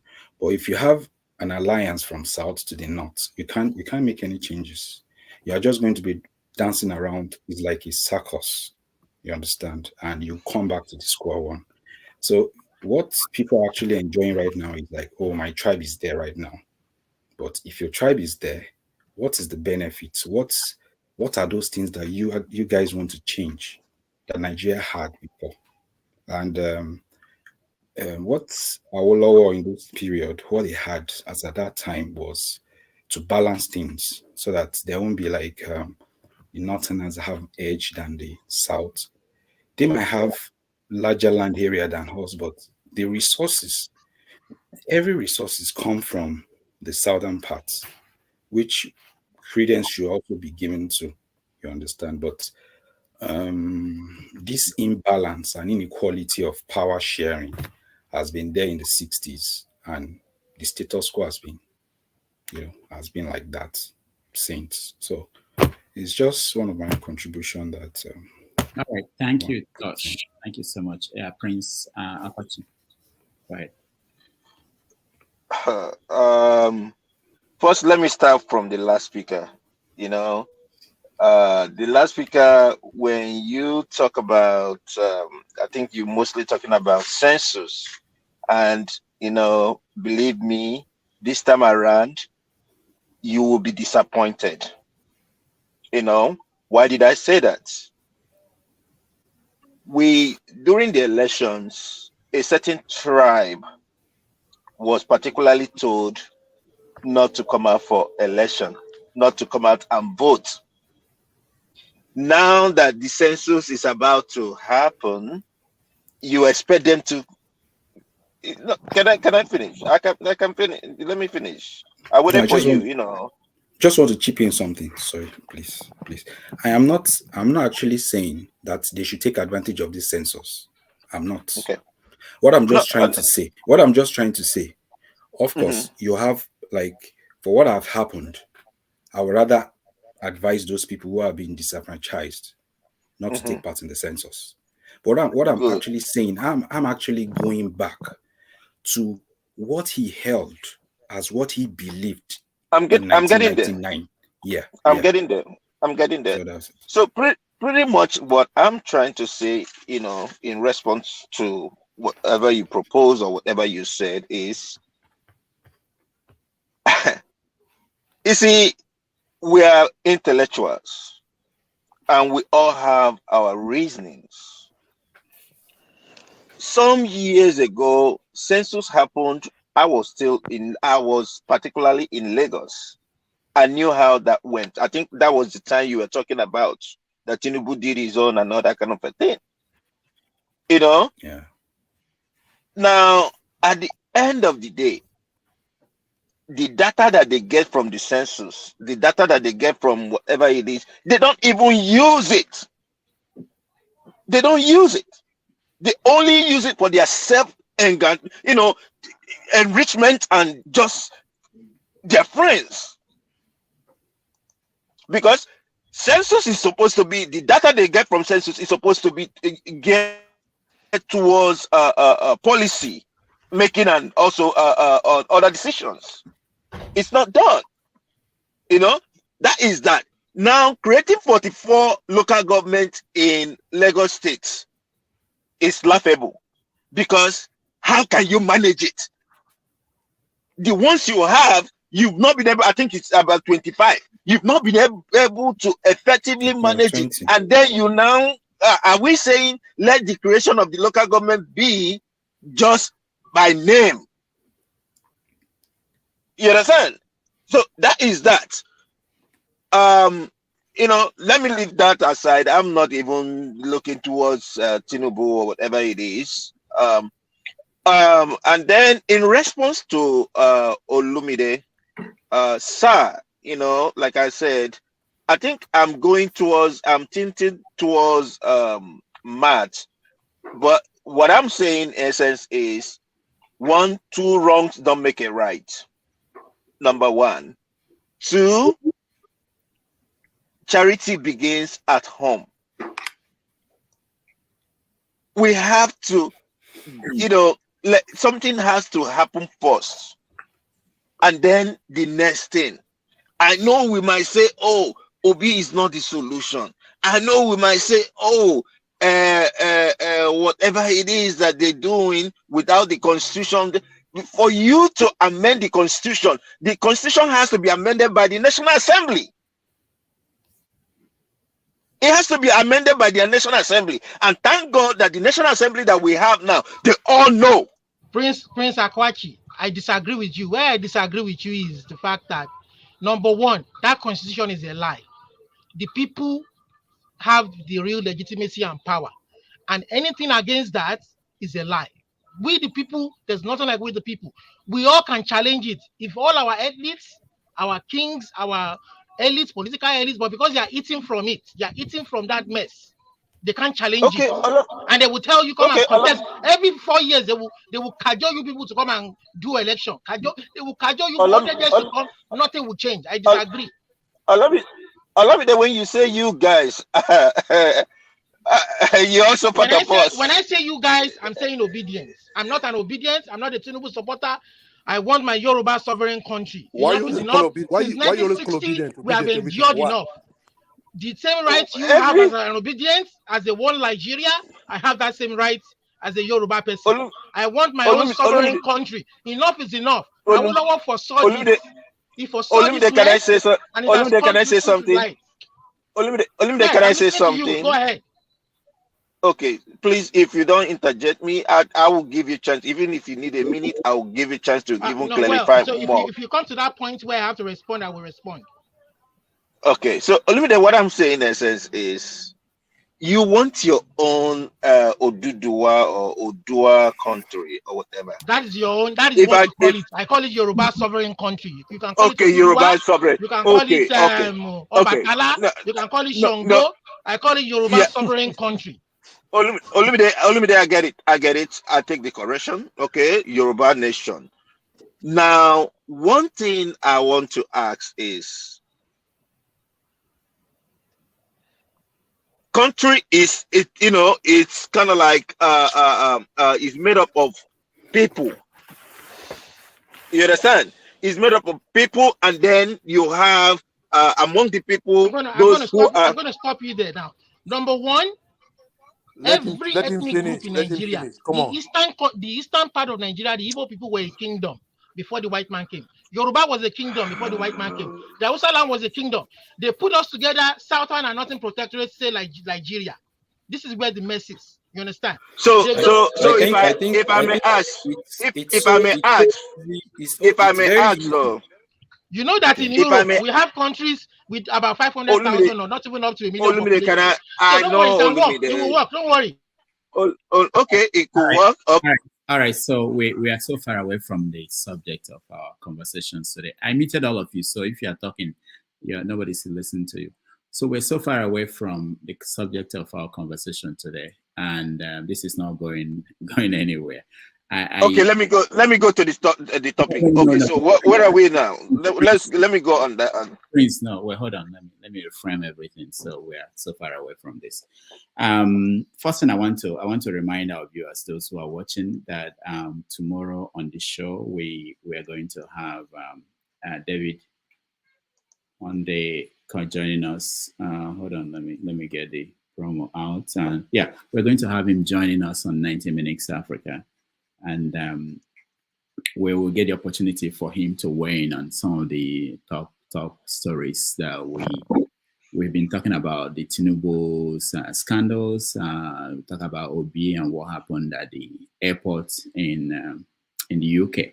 So that will be tomorrow at 4:30 p.m. West Africa, which is also Nigerian time, and 11:30 a.m. in New York. I hope those who can will be able to join us for that conversation. Today there's an election going, not just elections going on across Nigeria. And I think that should worry everybody here, that people in Adamawa and Kebbi, they're electing governors. People in 5 senatorial zones are electing senators. There's election for House of Rep in 31 different districts, 15 states. And nobody's talking about that. We are not talking about that because I don't know if it's because people are tired of elections or because those elections do not matter to people.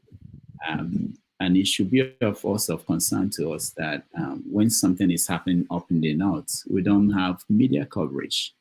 If there were any election anywhere in the South at this point for governor, you'll be getting feeds. I don't have anybody in Adamawa. I don't have anybody in Kebbi to give us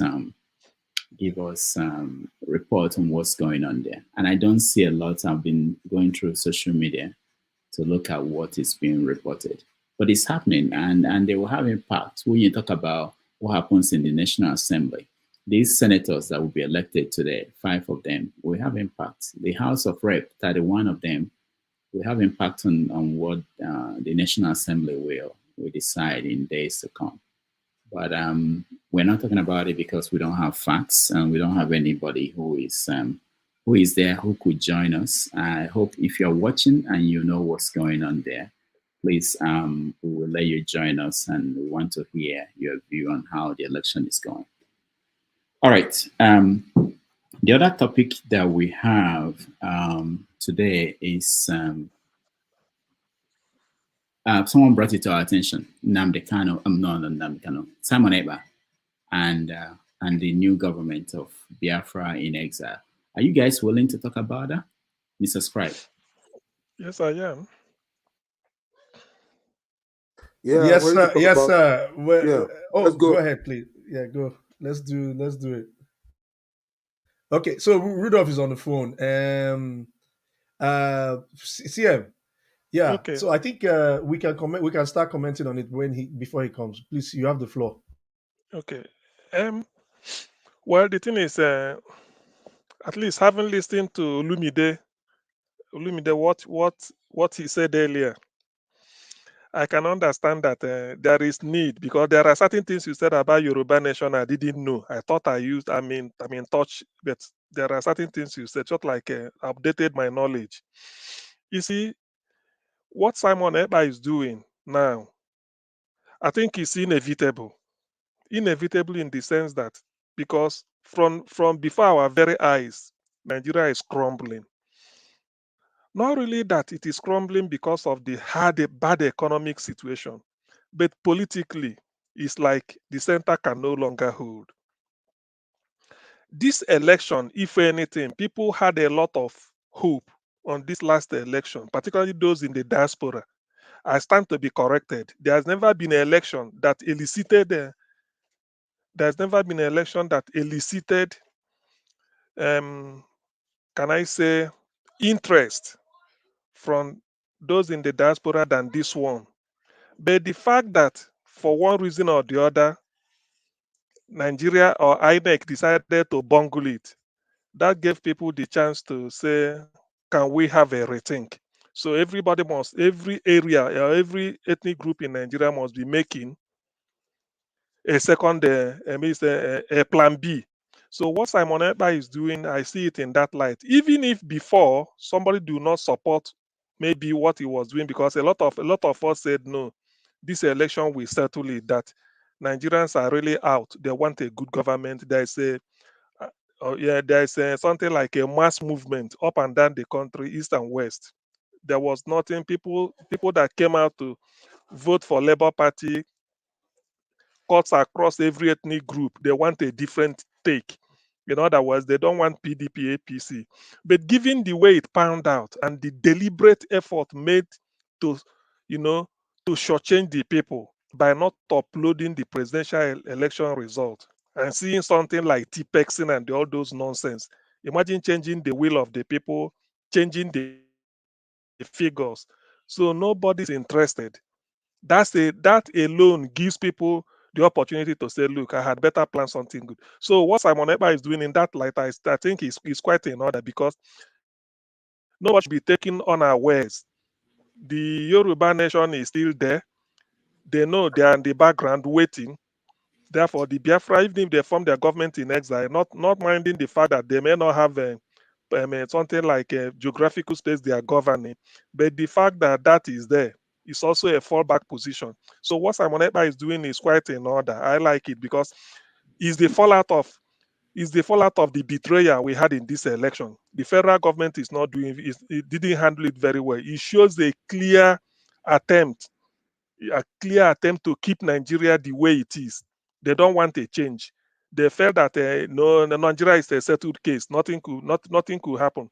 But let me say this: if Obi had entered, not if Obi, the highest thing anybody could do. We know our problem is the constitution. So until maybe Obi gets in and never change the constitution, that is when I will hold it against him. But for now, if he gets in, he knows that is what he's going to do. But from the look of things, like Olumide was saying, yes, I can agree that the powers that be, those that claim they own Nigeria, might not really be interested in him changing anything. So that way, something must have to give. So what Simon Ekpa, if you look at it in that light again, what Simon Ekpa is doing is good. It should be a fallback position. Even if some people might not come out openly to identify with it, there is a need for him to hold that type of that end of the stick. Should in case nature abhors a vacuum, anything happens, one can now say we have a rallying point. For now, let me yield. I come back later. Thank you. Mr. Scribe, are you all okay? right? So now I can come back to commenter mode. I don't agree with what Simon Ekpa has done, and I think we should be careful here because, I mean, the man himself has shown a little bit of recklessness. He has shown himself to be not considerate to the yearnings of those who are, I would loosely define as the downtrodden, or those who are at the bottom. I don't want to use this word, but anyways, but you understand the demographic I'm trying to talk about here. I just don't agree with that idea. Yes, Nigeria is not one. We've not invested a lot in the definition of what it means to be a Nigerian. And I think this is very fundamentally the problem that we have. Why a northerner or someone from Fulani extraction, Hausa extraction, don't see a common ground to come, don't have a shared view or worldview or ideology that is common to those from the south, the Yoruba or the Anang, Efik, or the Igbo or the Ijaw. So I feel that we should still, yes, it's not perfect what we have, but there is still hope that we can still explore such certain areas. And I think that should be our core focus. And also the Biafra agitation, you know, it's helped. It has helped in many ways. It has opened our eyes. It has made us realize what is wrong, and but it's also going to an extent that we should be careful. We should careful about people trying to have their own selfish interests put into these kind of struggles. And for example, the everything around Biafra is about money. If you go online, even Edoziem, I mean, you may be listening to me. When last did you really address IPOB properly without mentioning fundraising? So it leaves to suspect. I'm only speaking from the murmurings of some people who I know who were in the IPOB camp and not in the IPOB camp. And when I talk to them, they're like, "Yeah, it's all about fundraising. It's all about money, money, money, money, money." So these are the reasons why I'm very, very suspicious of, the group that are seen as the people trying to fight for Biafra. Biafra is an ideology. We can't take it away. I'm of the Igbo extraction. In the 1970 or whatever, 67 war, we were Biafrans. Okay. So I'm not trying to distance myself away from that. Ideologically, I am still rooted from, my ancestry is from that side. I do understand, but what we have right now is a confluence of people who have intermarried. My nephew, who I love so much, is half Yoruba, he's half Igbo. My other relatives are half Hausa, half Igbo. So, I mean, from my own neck of the woods, I think Nigeria will be disastrous for me. My family alone, the investments in northern Nigeria, real estate investments and everything, we would suffer greatly. So I want Nigeria to stay. I want Nigeria to stay. I do see the reason with those who want to escape and those who want to go their own way. I respect your opinion, but fundamentally, we should give this a crack. We should give this another go. Thank you, Scribe. Let's go. Olumide, what do you think? Olumide, can you unmute yourself?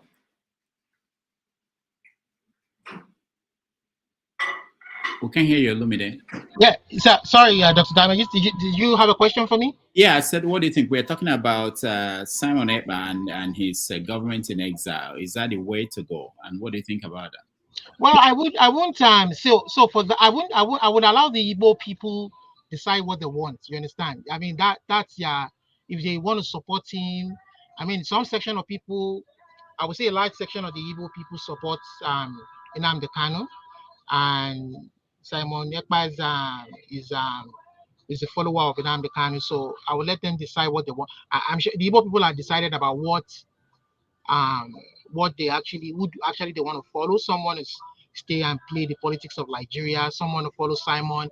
Some people like Tony Nadi obviously believe that it should be the channel, the way to go should be a lot more peaceful.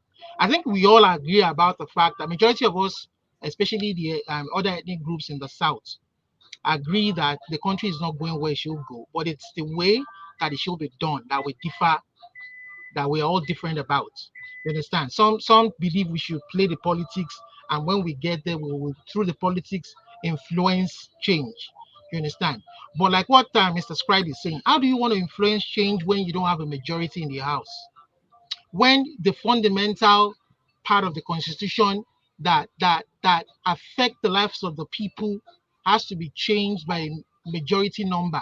And those who cooked up that 1999 Constitution deliberately cooked it so that change will be difficult to make. And they are ready for war if you guys decide to absolutely very good question. Do you understand? Very good, very good question. Can I respond to you? That is where we differ. I think the Obidients, I understand what the kind of politics they're trying to play, the way they're trying to go, but some of us are of a different opinion. We're saying that initially, we the people, that constitution with the people is illegitimate. And I agree with you. I agree with Nnadi. Let me finish, Mr. Scribe. I'm sorry. That is where many people don't kind of see reason with Tony Nnadi.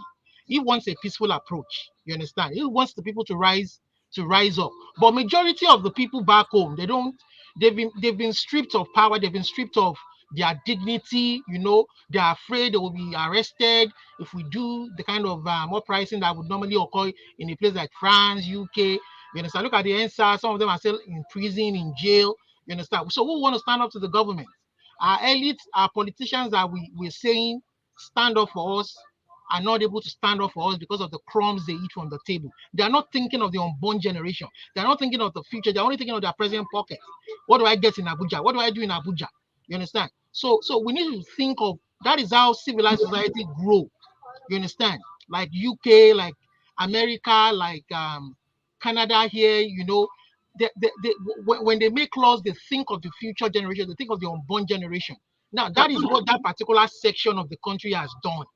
They have made laws and locked it up to favor their own unborn generation, so that the resources that comes from the other part of the country will continue to flow to them. And those changes will be difficult to make. You understand? They don't want you to control your security, because they know the moment you start to control your security, then you begin to get a little bit of power. They put you can't have electricity. Look at the kind of GRA in Ikeja. Look at the industrial estate that Awolowo created. Eventually, that industrial estate has disappeared. How did it disappear? They crippled the electricity for 60 years. And this current minister of power is saying that by 2050, that Nigeria will begin to enjoy 50% stable electricity. 2050. Me, I'm not going to be alive then now. Will you be alive then? And it's not even guaranteed. So when do you want to start developing industries? And without electricity, you can't develop industries. All of them, Nestle, that they used to produce here, all of them have moved to Ghana, Cadbury. Come on, we don't have any industry anymore. It's time to go our separate ways. Olumide, can I just quickly respond to you? Yeah. Experiment. 62 years of experimentation by the British, and we want to continue under one Nigeria. Come on. Olumide, can I come in? Olumide, I think you're misunderstanding me. That everything you say about the 19, I don't know if you've been watching me. I've been on this platform for a long time now. Everything you are saying, I have said it here, and I totally agree with you. That's why I'm saying, Mr. Scribe. I'm saying that. Wait. You asked me a question. Most of us agree. Most of us agree that You and some of the people on the comment section. The problems and the fact that there should be changes, but it's just the modality for the changes I understand. that we disagree about. I don't believe in the obedient movement. I'm sorry. Please. I don't believe Go back and watch my questioning of the World Igbo Congress chairman, and I asked him questions, and I framed it that honestly, I don't know what the Igbos want, but I can speak for Yoruba people. We want to be out of that place. Scribe, hold on. I'm sorry. I don't know what the Igbos want. I don't know what the Middle Belt want. If the Middle Belt wants to step out of Nigeria, fine. But the Yorubas believe that it is time for us to go on our own and achieve greatness. And discover our destiny. You know, sometimes this platform doesn't allow people may not. Olumide, can you hear me? I can hear you, Dr. Damages. Okay, good. All right. So thank you so much for your contribution. I wanted to frame the question maybe the way to be useful to you. I understand that you support the Yoruba nation. That's right. Is there any situation where the Yoruba nation will decide that the best approach now is to form a government in exile? And will you be part of that government? I don't think we support that move of a government in exile, because what is the government in exile going to do or influence? It has to come from home. It has to come from home. We will pursue a peaceful way. You understand? I'm not part of that leadership, but I've been following the leadership, what they're doing. They're split into two right now. Some of them are supporting Tinubu, thinking that they will be the one to make the change that we want. Some of us are saying are hell bent on and sticking on the fact that no, we want ours. You understand? But like I said, I don't believe in Tinubu. I don't believe it's going to make any meaningful. And if he tries, he has a Boko Haram vice president that will take care of him. So that's just my own. That's why I am so sorry for his so sorry for him. You understand? And we've told him even before he went to contest. We told him, Baba, forget that thing. No go there. You understand? But if our elites are listening to people like us on the outside, saying things from the outside, they're exactly the same way they treated Awodi, exactly the same way they treated Abiola. It's the same treatment you're gonna get. Forget you think you have the power now? Forget it. You're gonna eat your breakfast. Don't worry. These people know how to deal with you. They own the constitution, they own the country, and they're gonna fix you. All right. Thank you. Olumide, thank you. Can I get just 30 seconds, please? 30 seconds. I don't want it to be between you and Olumide. No, not between me and Olumide. I need to because I mentioned my personal rationale in the sense that I am thinking of the future of my nephew, who is half Igbo, half Yoruba, and my nephews who are half Hausa, half Igbo, and the real estate is not even in my direct family. This is my ancestors went to the north. Probably in the early 1900s or something like that. We're not sure. We've lived there, we've invested there for many years. I am not entitled to any of that. But when I think of my relatives who are clearly, they don't even know their way back to, they don't care. They don't want to come back to Eastern Nigeria, but they're blooded Igbos. You see, that is the context. I know many people are like me.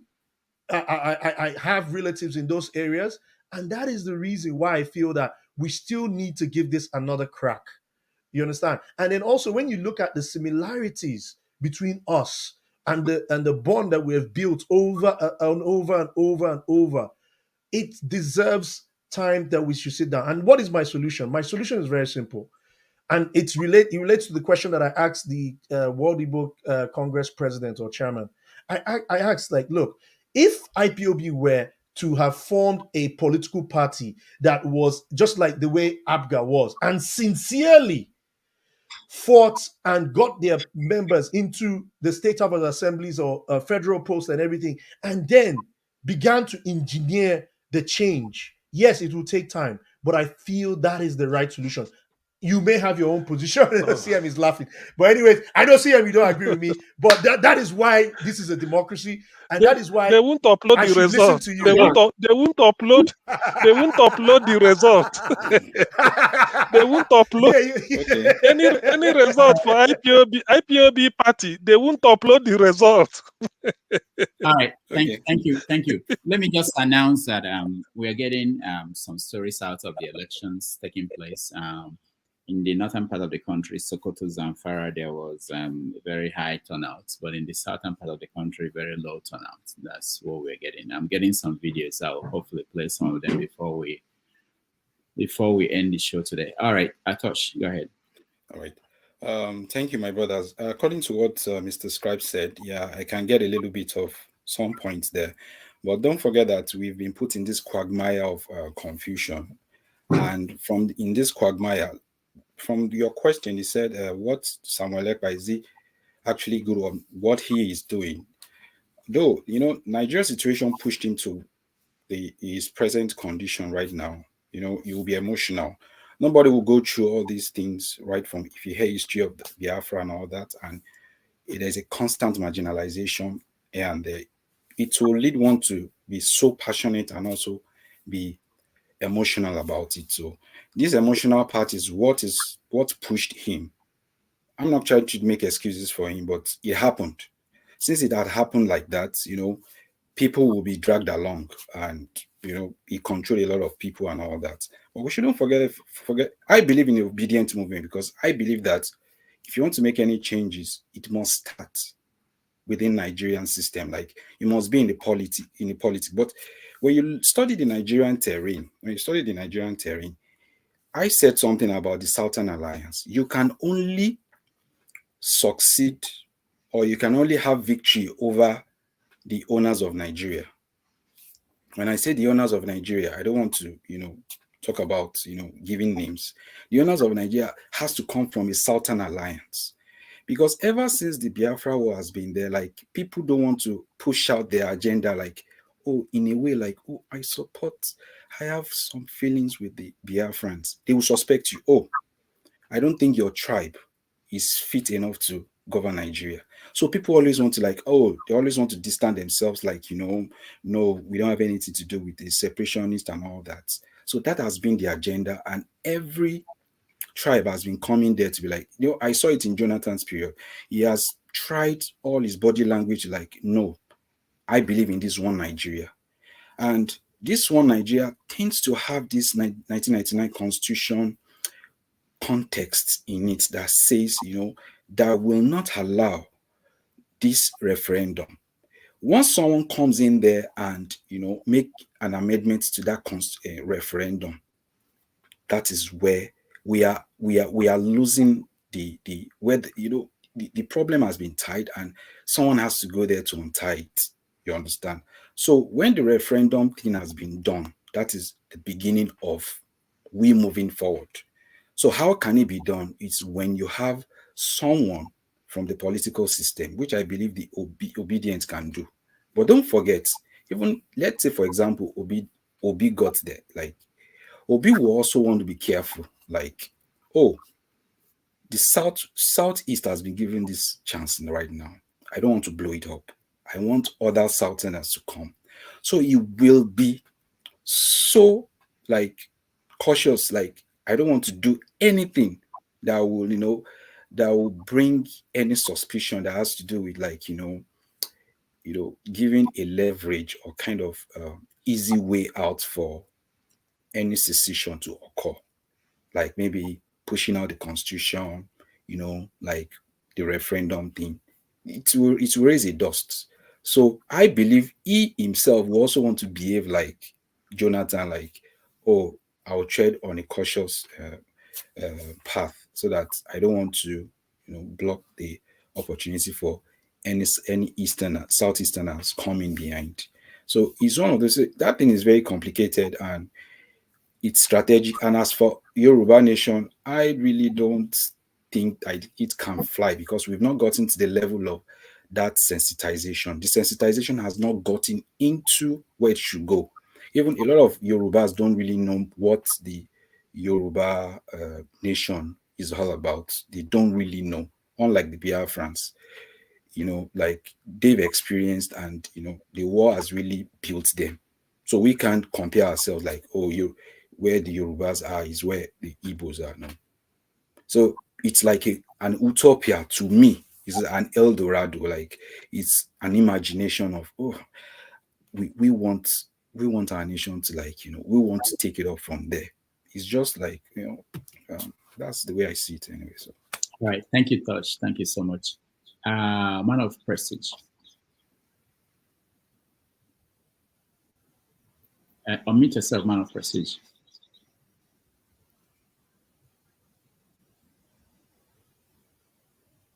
Go ahead. The second hear you, man of prestige. Let's go to Henry. Henry, you're next. I would say, for me, the situation with the situation we have right now, if they don't give our mandate to us, I would prefer they should share the country. Everybody have to go their way, because the hope we have, both the ones who are the Biafrans, some Biafrans support this movement. This was I have a lot of Biafrans where I stay. They supported movement that we will make things better in the eastern part of Nigeria, because they were not giving them enough chance. I'm a Benin, but I feel sympathize for these people, because they kill a lot of them during the Biafra time. Nigeria never came out boldly to apologize to the Igbos. This is what is not right. This is what is not right. When Nnamdi was not in prison, then I supported Nnamdi because it was with one Nigeria.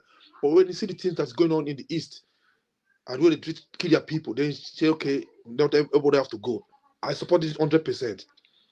It's really sad, but people just sit. The breakfast, most of the one I pop online, they fight themselves. They talk about money. They don't talk about Nnamdi is detention. They should try to way to fight, make sure they release this man urgently, but they were not focusing on this. They're focusing on fundraising every time. They're fighting themselves, calling them names. This one is what do you call him? BOS or what I call them, or this they're not coming as one as before. The time that was outside. But some Ekman, he have a choice, because Nigeria is not working. They put the hope we have now is Peter Obi. The only hope we have now is Peter Obi. The only hope some of these Biafrans who are in Nigeria now, outside Nigeria, they think if Peter Obi comes, things will change. We will fight out to change the constitution. We fight out to make things better. We should not forget one thing.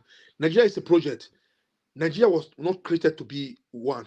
People should know that. The people create Nigeria for you people. People should know that. We should not force people to become one Nigeria. We are never one. And you know it. Mr. Scribe, you know it. We're never one Nigeria. You know it inside you. So when they try to force people to become to be one Nigeria, we are managing to be as one. We're not one, never be one. Look at the Fulanis, the lifestyle. We don't live like that. We want better life. But they want their cow life. They should live with their cow life where they stay. No, Henry. This is what we're talking about. People. Mr. What do you mean by cow? If you're asked now, what do you mean by cow life? Okay, they said the killing was happening everywhere in Benue. Nomadic. He means a nomadic lifestyle. They want their life to move around with their cow. Yeah, it's but okay. Nomadic. The word is nomadic. The cow. I put it to everybody to know the way I'm talking about. Henry, hold on. Grammar, nomadic is way. Leave that side. Henry, what percentage of Fulanis are still nomadic?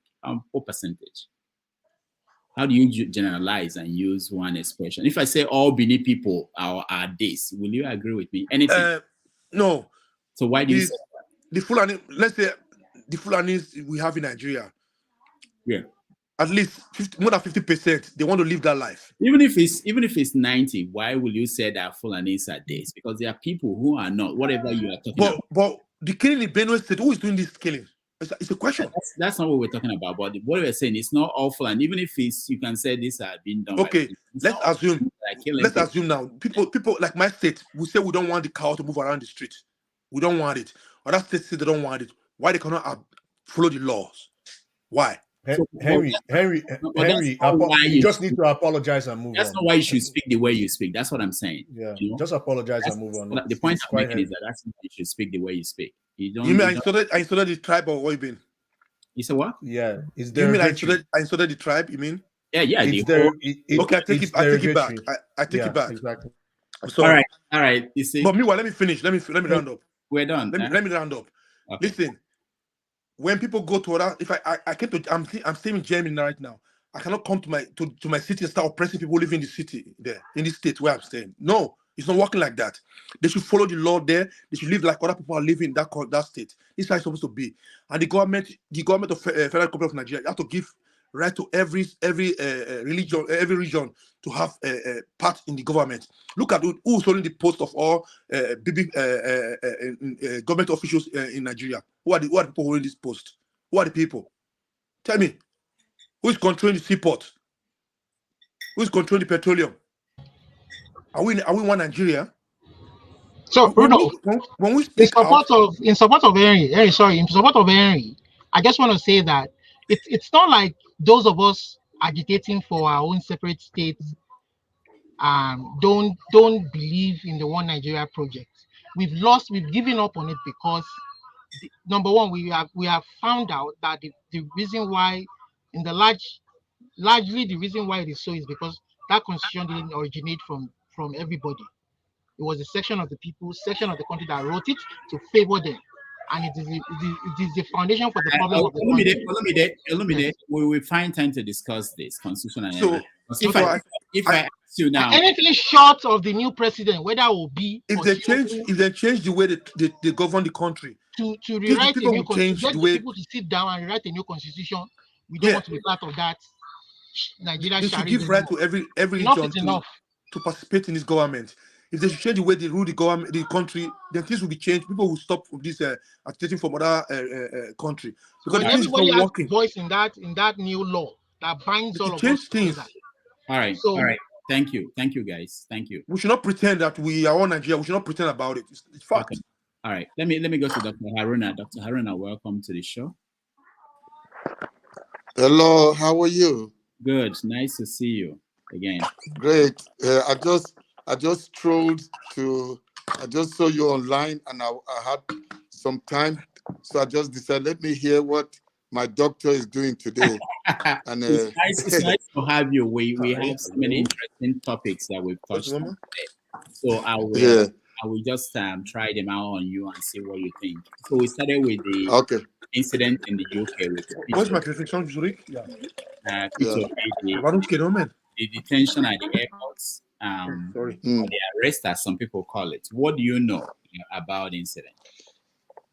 Okay, I think anybody that really wants to see change in Nigeria and is seeing what's going on right now from a person that was insignificant, a person that didn't mean much, is just a trader, and the whole movement.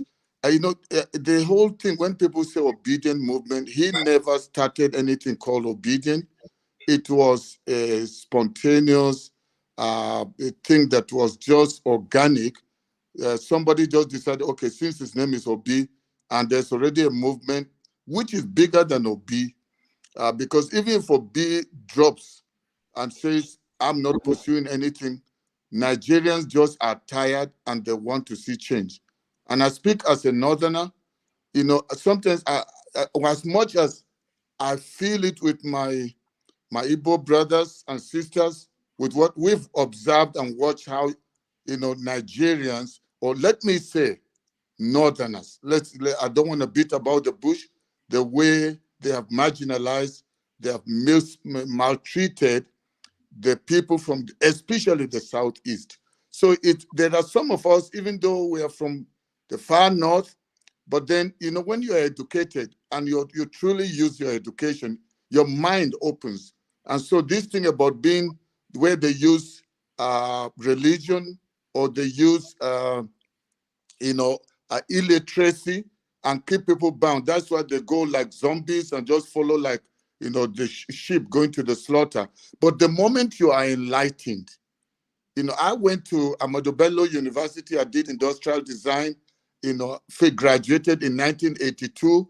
And Ango Abdullahi was my vice chancellor. I lectured in Zaria City. So, you get to a point where your worldview is different.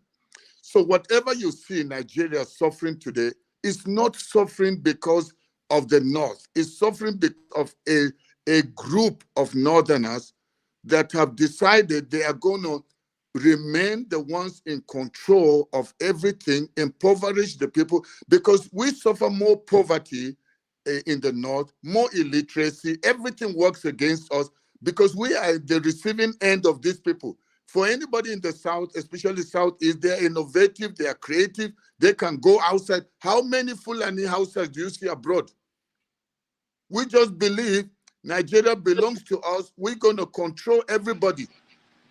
And so that's what we are using. But it needs, and anytime somebody invades your place and succeed, it needs an insider who is greedy, who is selfish, who is thinking just about himself or herself. So anything that's happening right now in Nigeria, it is people in the South that are working, conniving with the Northerners, and a few of the Northern people that are involved in putting Nigeria in this mess. It's not, see, in the North, because being from the North, I saw how we wanted change. I don't know Obi from anywhere. All I just saw is that one Nigerian who seems to be transparent, who seems to want good for everyone, no matter your religion, no matter what part of the nation you come from. So for me, whether this thing about arrest is because the same people that don't want to let go of power, they notice now that they say go to court, because they were so sure that there will be they will just, wave it off and then just give in, and then they will continue. So when they now notice that this go to court is for real, and the case against them is too obvious, so they are now coming up with ways of finding ways to implicate even this thing with the so-called phone call or conversation with Bishop Oyedepo. Those are all the plans. Because, in the North, if Tinubu will decide he's going to do Muslim ticket and did not mind, and Nigerians still allowed it to go, and what is that? They don't have any basis. So for me, it's a clear display of they are grappling for the last breath of air that they have, because they can see that this thing is working against them. Because one thing I want everybody on, that's on this broadcast, including those that are on the comment section or whatever other channel you are broadcasting through or from, I just want everybody to know they are succeeding in dividing us by saying, let the Igbos go their separate ways. Let the Yorubas go their separate ways. Let whatever other group go their separate ways. Just like it started with local government creation. Even if we come down to Edo eventually, if you give them their state, they will start fighting each other. So it's a basic thing of human selfishness and greed.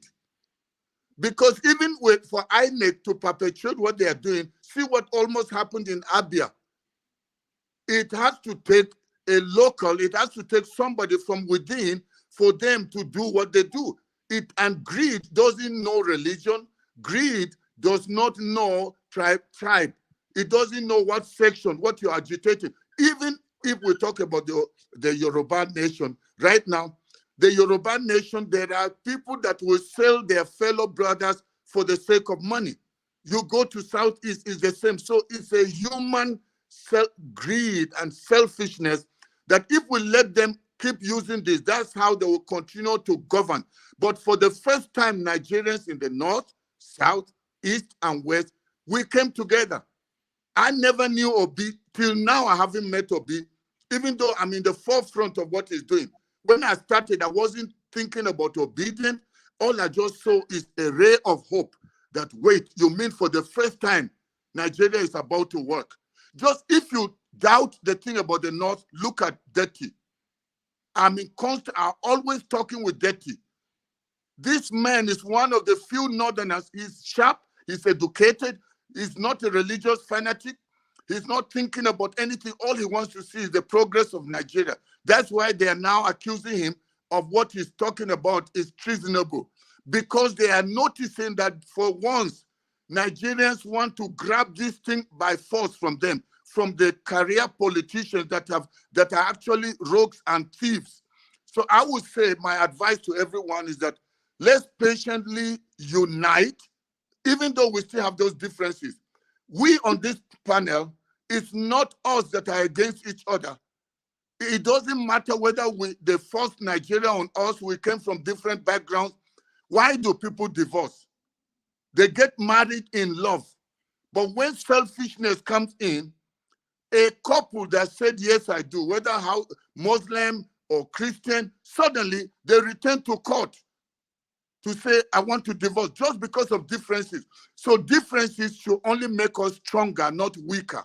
So my thing concerning that is that if this one, since this didn't work, they are still planning more against Obi. But you know it's difficult to win against an innocent person. And they will keep failing and keep failing. So, I mean, they're busy cooking. I know certain things that they are still busy with. Because anytime they hit their head against the wall, they come up with something. And they have other plans they have not hatched out. But I can tell you for once, Nigeria is about to work. Even this thing with Fulani herdsmen, it's a few people, less than 5%, people that are making money off of it. The thing with all these people that you hear kidnapping, it's a syndicate, it's few people, some from the north, some south, east, or middle belt that are making money off of it. So that's why I don't want us to get diverted by thinking it's when we go our separate ways. The moment you go your separate ways, your own new war will begin. Because you're dealing with human beings who have selfish interests. Why would somebody that is from the southeast stand against Obi and work against Obi? Why would somebody like Wike that says he wants transparency, I am this integrity, a group of integrity, and then he goes behind and is conniving. And so let me tell you, Nigeria, we just need to wipe off all these evil people that are career politicians that are there to steal the wealth and the resources of Nigeria, and let's release it to people like Obi, whether they call themselves obedient or whatever. We just want Nigerians that to make this thing work, whether you are in diaspora or you are in Nigeria. And let's keep aside anything that will divide us. Let's unite and build Nigeria. I Dr. Damages, it is please, possible. I want to respond to Dr. Haruna. No, So, Dr. Haruna. No, not yet. Olumide, no. There are a lot of people here. They've not said anything. Just hold on, okay? I will give you the chance. Joel of Nashville, welcome to the show. It's been a long time. Hey, I thought it's my turn. No, man of prejudice, I'll come to you. I'm happy that you're good now. I'll come to you. Let's so Joel of Nashville, welcome. Thank you, Rudolph. I just tuned in today. It's been a difficult situation for me, and thank you, Mr. Haruna, for all you do. I usually I always hook up to your show, and you've been so consistent, with where we ought to be as a nation. It is unfortunate for those of you who say Tinubu is your president, whether he's elected, whatever it is. Tinubu is not my president. He is not my president. Now, if we exhaust, our options in court, and it turns out that he was still declared, I will still look at the process that made him that president. And if it is not, he will continue to be your president. He can never be my president. A drug baron cannot be my president. It is unfortunate where we've been today, how we got to where we are today as a nation. Look, I do not have any problem. I'm a game man. If we lose an election, I will congratulate you. But the carnage that happened in Lagos, the insult that we saw in River State, by a weekend that ought to have known better. But look at him. Look at what they did in Lagos, where people are being threatened. In fact, before I came on your show, Dr. Damages, I was watching another guy in Imo State. Oh, yeah. Threatening, telling people that in this local government it's going to be only APC. He did not hide it. Where is Wole? Where is the fascist? Where is the, it's so easy. I was so disappointed at Wole Soyinka. But these are the issues we're talking about because, on that particular day, on that interview, he started developing a selective hearing. And all his mind was on that. But we see evidence of this carnage on the street of Nigeria, and yet nobody is talking. Buhari, the APC, but whenever the APC talks, the police start grappling, running around. Look, Rudolph, let me tell you something. It's about the propaganda. We seem to have forgotten so soon. Prior to 2015, you see, the Tinubu government came in through a propaganda. And most of us here knew what happened with what Osibajo said. Osibajo came out and said they were going to form a parallel government. He didn't even talk about interim. He said a parallel government. That was treasonable. But you know what? Sometimes I blame in Igbo land, we call it Onyamummiri and Jonathan. Because these are the things, certain things, as a leader, in the face of fairness, you must also apply the rule of law. If someone made a treasonable offense, damn the consequences, get that person arrested. It is because that we keep allowing people like this to make statements.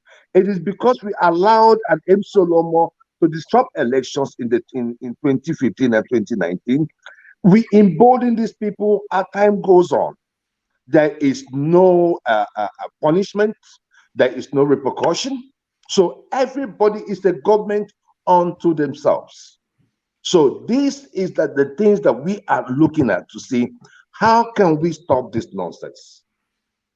Tinubu, look, I lived under Tinubu for 8 years in Lagos State.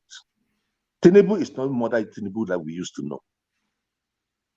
And coming to look at, because you see in politics, whenever you come out for politics, then people will start digging, deep into your profile and all that. With what is coming out from Tinubu, I'm not impressed. I cannot just say that this man is my president. I'm sorry. I cannot just say that. So, Dr. Damages, I do not want to take so much time on your show. Thank you for having me on. But this fight is a fight that we must continue to fight. There must be persistence. Persistence pay. Let us not back out. It is not now, oh, okay, it has happened. No. Even if Tinubu is sworn in, if we are protesting, we must protest. We must speak. We must continue to speak until that mandate is given back to us, or we serve as an opposition, an opposition to the sitting government. No matter which way it goes, we must be persistent. Now we have seen what they did in this election. In the next election, I'm saying whatever the PVC registration comes up, everybody will start in time. We must build a citizens' army for the next election. We must protect it so we know where the problems are. We know where these votes, we know where they read these votes. So we know what to do. So Nigeria, I am telling you, be patient. It is a marathon. It is not a sprint. Good governance is a marathon. We shall continue. We shall be persistent, and I pray that we get to where we want to be. Thank you, God. God bless you.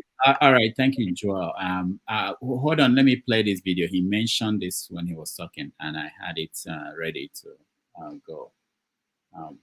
Congratulations to His Excellency, Senator Hope Odedeka Uzodimma, for emerging as a candidate of our party. And we assure him that the Kenya logo have 15 polling units. We will close up everywhere. We will give him 100% of 100%. No other party is allowed to come to Kenya logo to campaign in the Kenya logo in that election. I'm giving it to you as instruction and as a directive. No other party to be allowed to drop anything, canopy anywhere in the Kenya logo. That is our position. All right. No, hold on, Dr. Damage. Yeah. I'm gonna say something. I'm so upset about this. That's my state. But before I proceed, let me say something to one name Joel of Nazareth. Welcome to this platform. This is the first time I've seen you on this platform. But I'm glad you're on the right platform instead of the other platform we're going. This is a gold standard platform. This is a gold standard platform, okay? You should come here more often. Don't go to that platform where they, I don't want to mention man of prestige. You see, I am one of my dad will always tell me that I should always know what my enemies are speaking about me. I always go to where I it's not like I don't see the damages show. Most times I sleep during the daytime. So that's the reason why I don't come up. I work night shift. However, I like going to where people are comfortable with me, and I go there and I speak my mind. It doesn't matter. I might speak to one person and one person will understand. So that is the game for me. I go to anywhere I want to go to. Okay, thank you very much. I mean, for me, the reason why I stopped doing that, in my head, I can't stand anything tribalistic. I can't stand it. So that's why I stopped going where, anything that doesn't fit me. But anyway, let me wait till my turn. Okay. Can I speak now? No, hold on, man of President. Dr. Haruna, okay. I sent you a message on the private chat. So please, if you can check it. Bello, welcome to the show. I'll come to you, man of President, next. Let me hear from Bello. Bello, welcome to the show. Thank you, Dr. Damages. Good afternoon, good evening, wherever you may be around the world. I appreciate this opportunity, to be here once again. First of all, let me first comment about the Imo APC nonsense. It's very, very unfortunate and condemnable, that in this day and time of our lives, people can still keep intimidating and try to block people from exercising their civic duty. That is very, very unfortunate, and I think I think the governorship election in Imo State is still coming up. I think the security officers are supposed to be alert about this and make sure that all these plans that they are hatching up doesn't happen. Because I believe Imo election is going to be a kind of it's going to be an off-season election, so it's not going to be like the general where we're not going to really have enough security to look out to all this kind of infringement. Well, that's by the way. Anyway, so what actually brought me here was the topic of the day about the issue of Obi's detention and Tinubu's listed as one of the most influential 100 men of our time or something like that by the Time magazine. Well, for me, I understand. I've listened to a lot of people, speakers talk and. But so far, observed that people have been kind of defective from this issue. Many people that I've heard spoken, I haven't really heard them really talk about this situation, about Obi's arrest or detention, as it were. For me, sometimes I want us to be objective, regardless of where we lean or whether we're supporting or where our emotion lies. What really happened with Obi's detention? I believe like Nigerians really want to know. And up to this point, I know like people have been right because I mean the UK government has been silent about it. Obi himself, the only thing that we've heard from him and he says so far was like, oh, it was, maybe somebody was trying to manipulate him and all of that. I mean, to me, that doesn't really fly. We want a statement for me. I'm speaking for me. I mean, people deserve to know what really happened, what really transpired, because he came back to Nigeria earlier than he scheduled, because I don't believe he came back at the time. We really don't know. Was he deported? What really happened? I believe Nigerians deserve to know what really happened, especially for somebody like Obi, who so far has been, is well respected. So far, everybody has seen him as somebody that is upright and somebody that we see as like the hope of the nation. Somebody who would think like he's very honest and, who we think maybe one day it might lead to our nation to the glory land.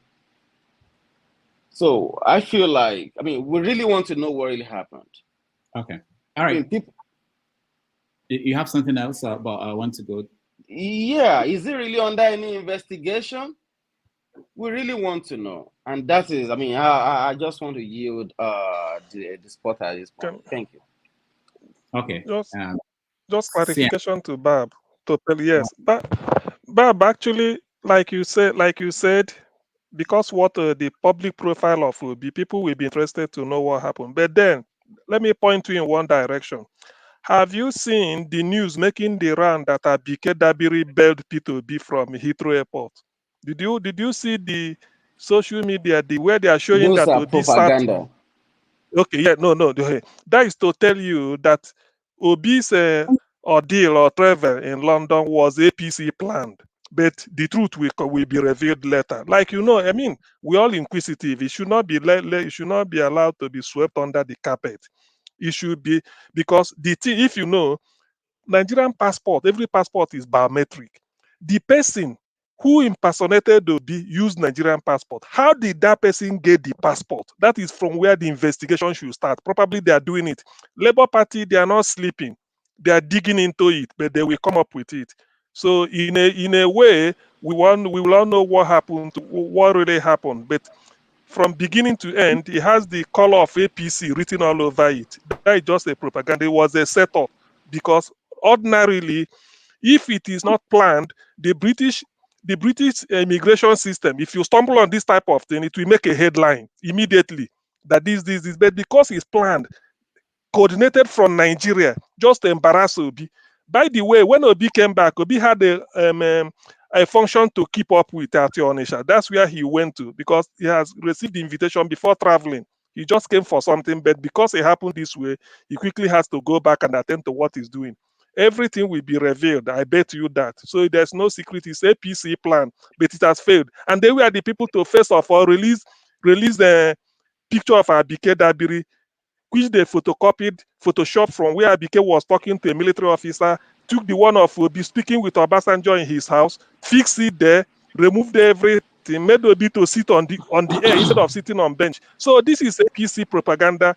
The doctored video, what is the voice call, the telephone conversation with Oyedepo, all those fake bishops, we know them. They are doing it in they are Let too me also amateurish remind you, about all Mr. those. Sehem, if you would like to speak to this, because before Obi came out to debunk the fact that the UK government, or rather the UK immigration, tendered an apology or whatever, we have seen this news flying around that the UK government has apologized to Obi about the situation, which eventually, came back that it was a lie, because like Mr. Obi himself have come out to debunk it.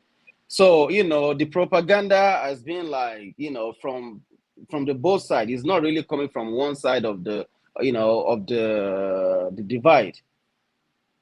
All right. Thank Well, you. Thank you. okay. Well, let's Sam, leave it at that. I wanted to ask you, you said that this picture that we showed now came from APC. I wanted to ask you if you know the person that first put it out there.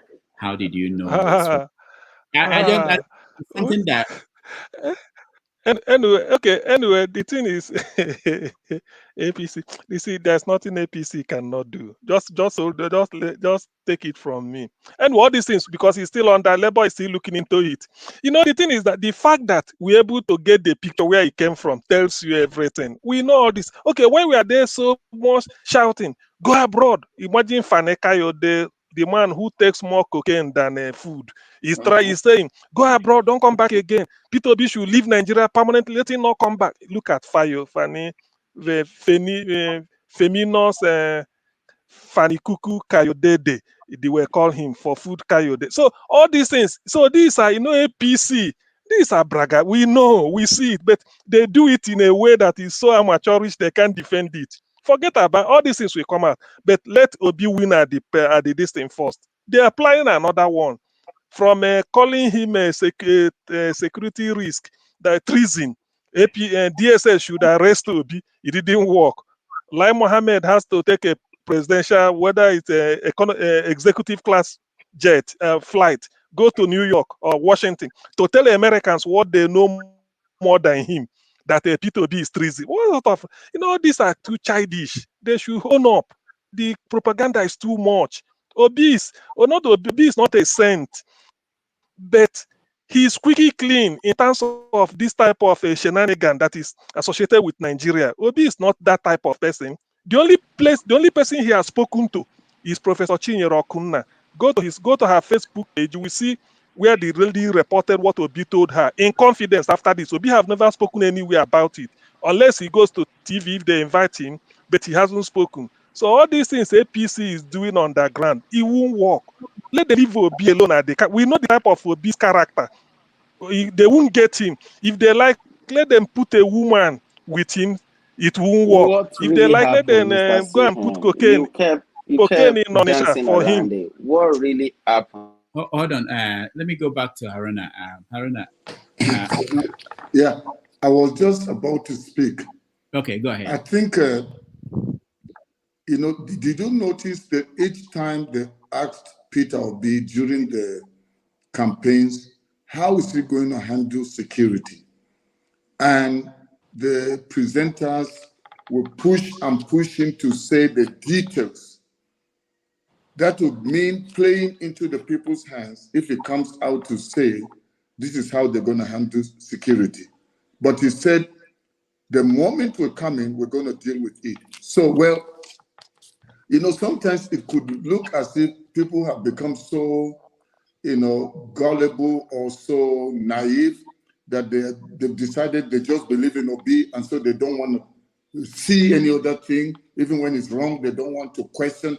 I don't think this is a matter of blind loyalty. You check the track record, the how people have behaved.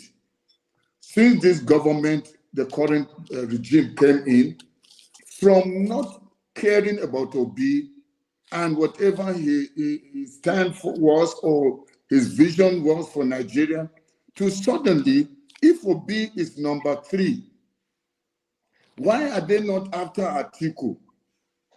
Atiku has had more issues, phone calls, leaked phone calls, many other things, plans that they have made that were so obvious, but no, they're not talking about Atiku. The reason is because they want to block and break every bone, every joint, any possibility of this Obi thing working. That's why they are doing what they are doing. And you notice Obi does not come out. Generally, it's others that have to speak for him. Obi will not come and run here and tell people this was a lie, this was not a lie. Let's give this thing time. There are things we know, some of us know, that we will not talk online. At the appropriate time, it will come out. But as somebody that did industrial design, anytime I see a doctored video, anytime I see something that is photoshopped, I can pick details where the ordinary man will not pick. So it's already been spoken. They already said it. There's no way they can get Obi. This is the only way. They have to tarnish his image. And you know why they are doing this? Because APC is already envisaging another election runoff. So the one person that is a pest, that is a threat, they need to undo him completely before the time. They don't care about Atiku at all. So they just want to discredit Obi. And as I said earlier, they still have more they are planning. So if we want to know about this, Obi must talk. Then we have many more things that Obi must talk. So, but let's just watch and see. You will remember I said it here, that the Obi has nothing to answer. They actually planned worse than what happened by just ordinary detention. All right. Thank you, Dr. Haruna. Haruna, again, check your message. Joel, I'll come to you, but let me go to Man of Prestige and hear from him. Then I'll come to you next. Go ahead, Man of Prestige. Yeah, thank you very much. You can hear me? Yeah. Yeah. I just want to thank Dr. Haruna for being here. He's very eloquent. I like the narrative where it's coming from the point of view of Nigeria. I always like his narrative. But anyway, having said that, I think we have said everything. I've commented about Obi before. So I think the question before you're deviated to a different question right now is about Samuel, right? Yeah. That was the present question, because I have commented on this before when I was there before. So my question is, whether Samuel is doing the right thing or is the right person for the Igbo. Is that what's the question? Can you refresh my mind again about Samuel? We've moved on from that, but what I was saying, I asked the question whether his idea of government in exile is something. Okay. Well, I've commented about Obi stuff. So let me speak briefly about Samuel. So about Nigeria, Samuel. Look, Samuel. I mean, what is his manifesto? I don't know. His manifesto of being a fraudulent, about raising fund and being a fraudulent, that's what I call him, a racketeering. Or is he one of those people that kind of destabilizing the Southeast? I don't know where he stands for. But anyway, so I don't really care about Samuel, whatever he stands for. I mean, I'm from the Southeast, I'm very sympathized about what's going on, and I feel we are being marginalized, I will say it here. I mean, because of the narrative that is being painted by the so-called cabal, people from the north and some of them from the, from the south. They are all the cabal. I don't know how many percentage of them in Nigeria, 1% or less than 1%, destabilizing the whole country. So the whole problem we're having in that Nigeria. And somebody presented a question earlier, I think Atiku was there, talking about Oduduwa Nation. Well, if you want to know much about Oduduwa Nation, go to Marigo Diary, listen to him, he's a very popular guy, so he's the one that's talking something about Oduduwa very well. Go and listen to him. I'm talking about Olumide. If you want to know more, you probably do already, if you don't know. But, you can listen very much about him, he always got a lot of people. So having said that, I'm a one Nigerian person, I'm not going to deny it, but after what happened in this election, the process, whether Tinubu won or he didn't win, I'm not even concerned. I'm concerned about the process, which is a fraud in my own opinion. So I'm beginning to think, should we be separated or not separated? There was never a time, for Biafra or not, or done from there. I'm not going to deny that part. I just feel like we are better being one. I mean, that's, even after what transpired, I think we should be one Nigeria. It just had to be the foundation of, moving forward, what Obi has built, the obedience. Let me call it the obedience because Obi didn't build the obedience. The obedience nominated him as their leader. So we should find a way to move forward from here, maybe because of what just manifested from this election. We don't know what the outcome is going to be. It's still in the tribunal right now.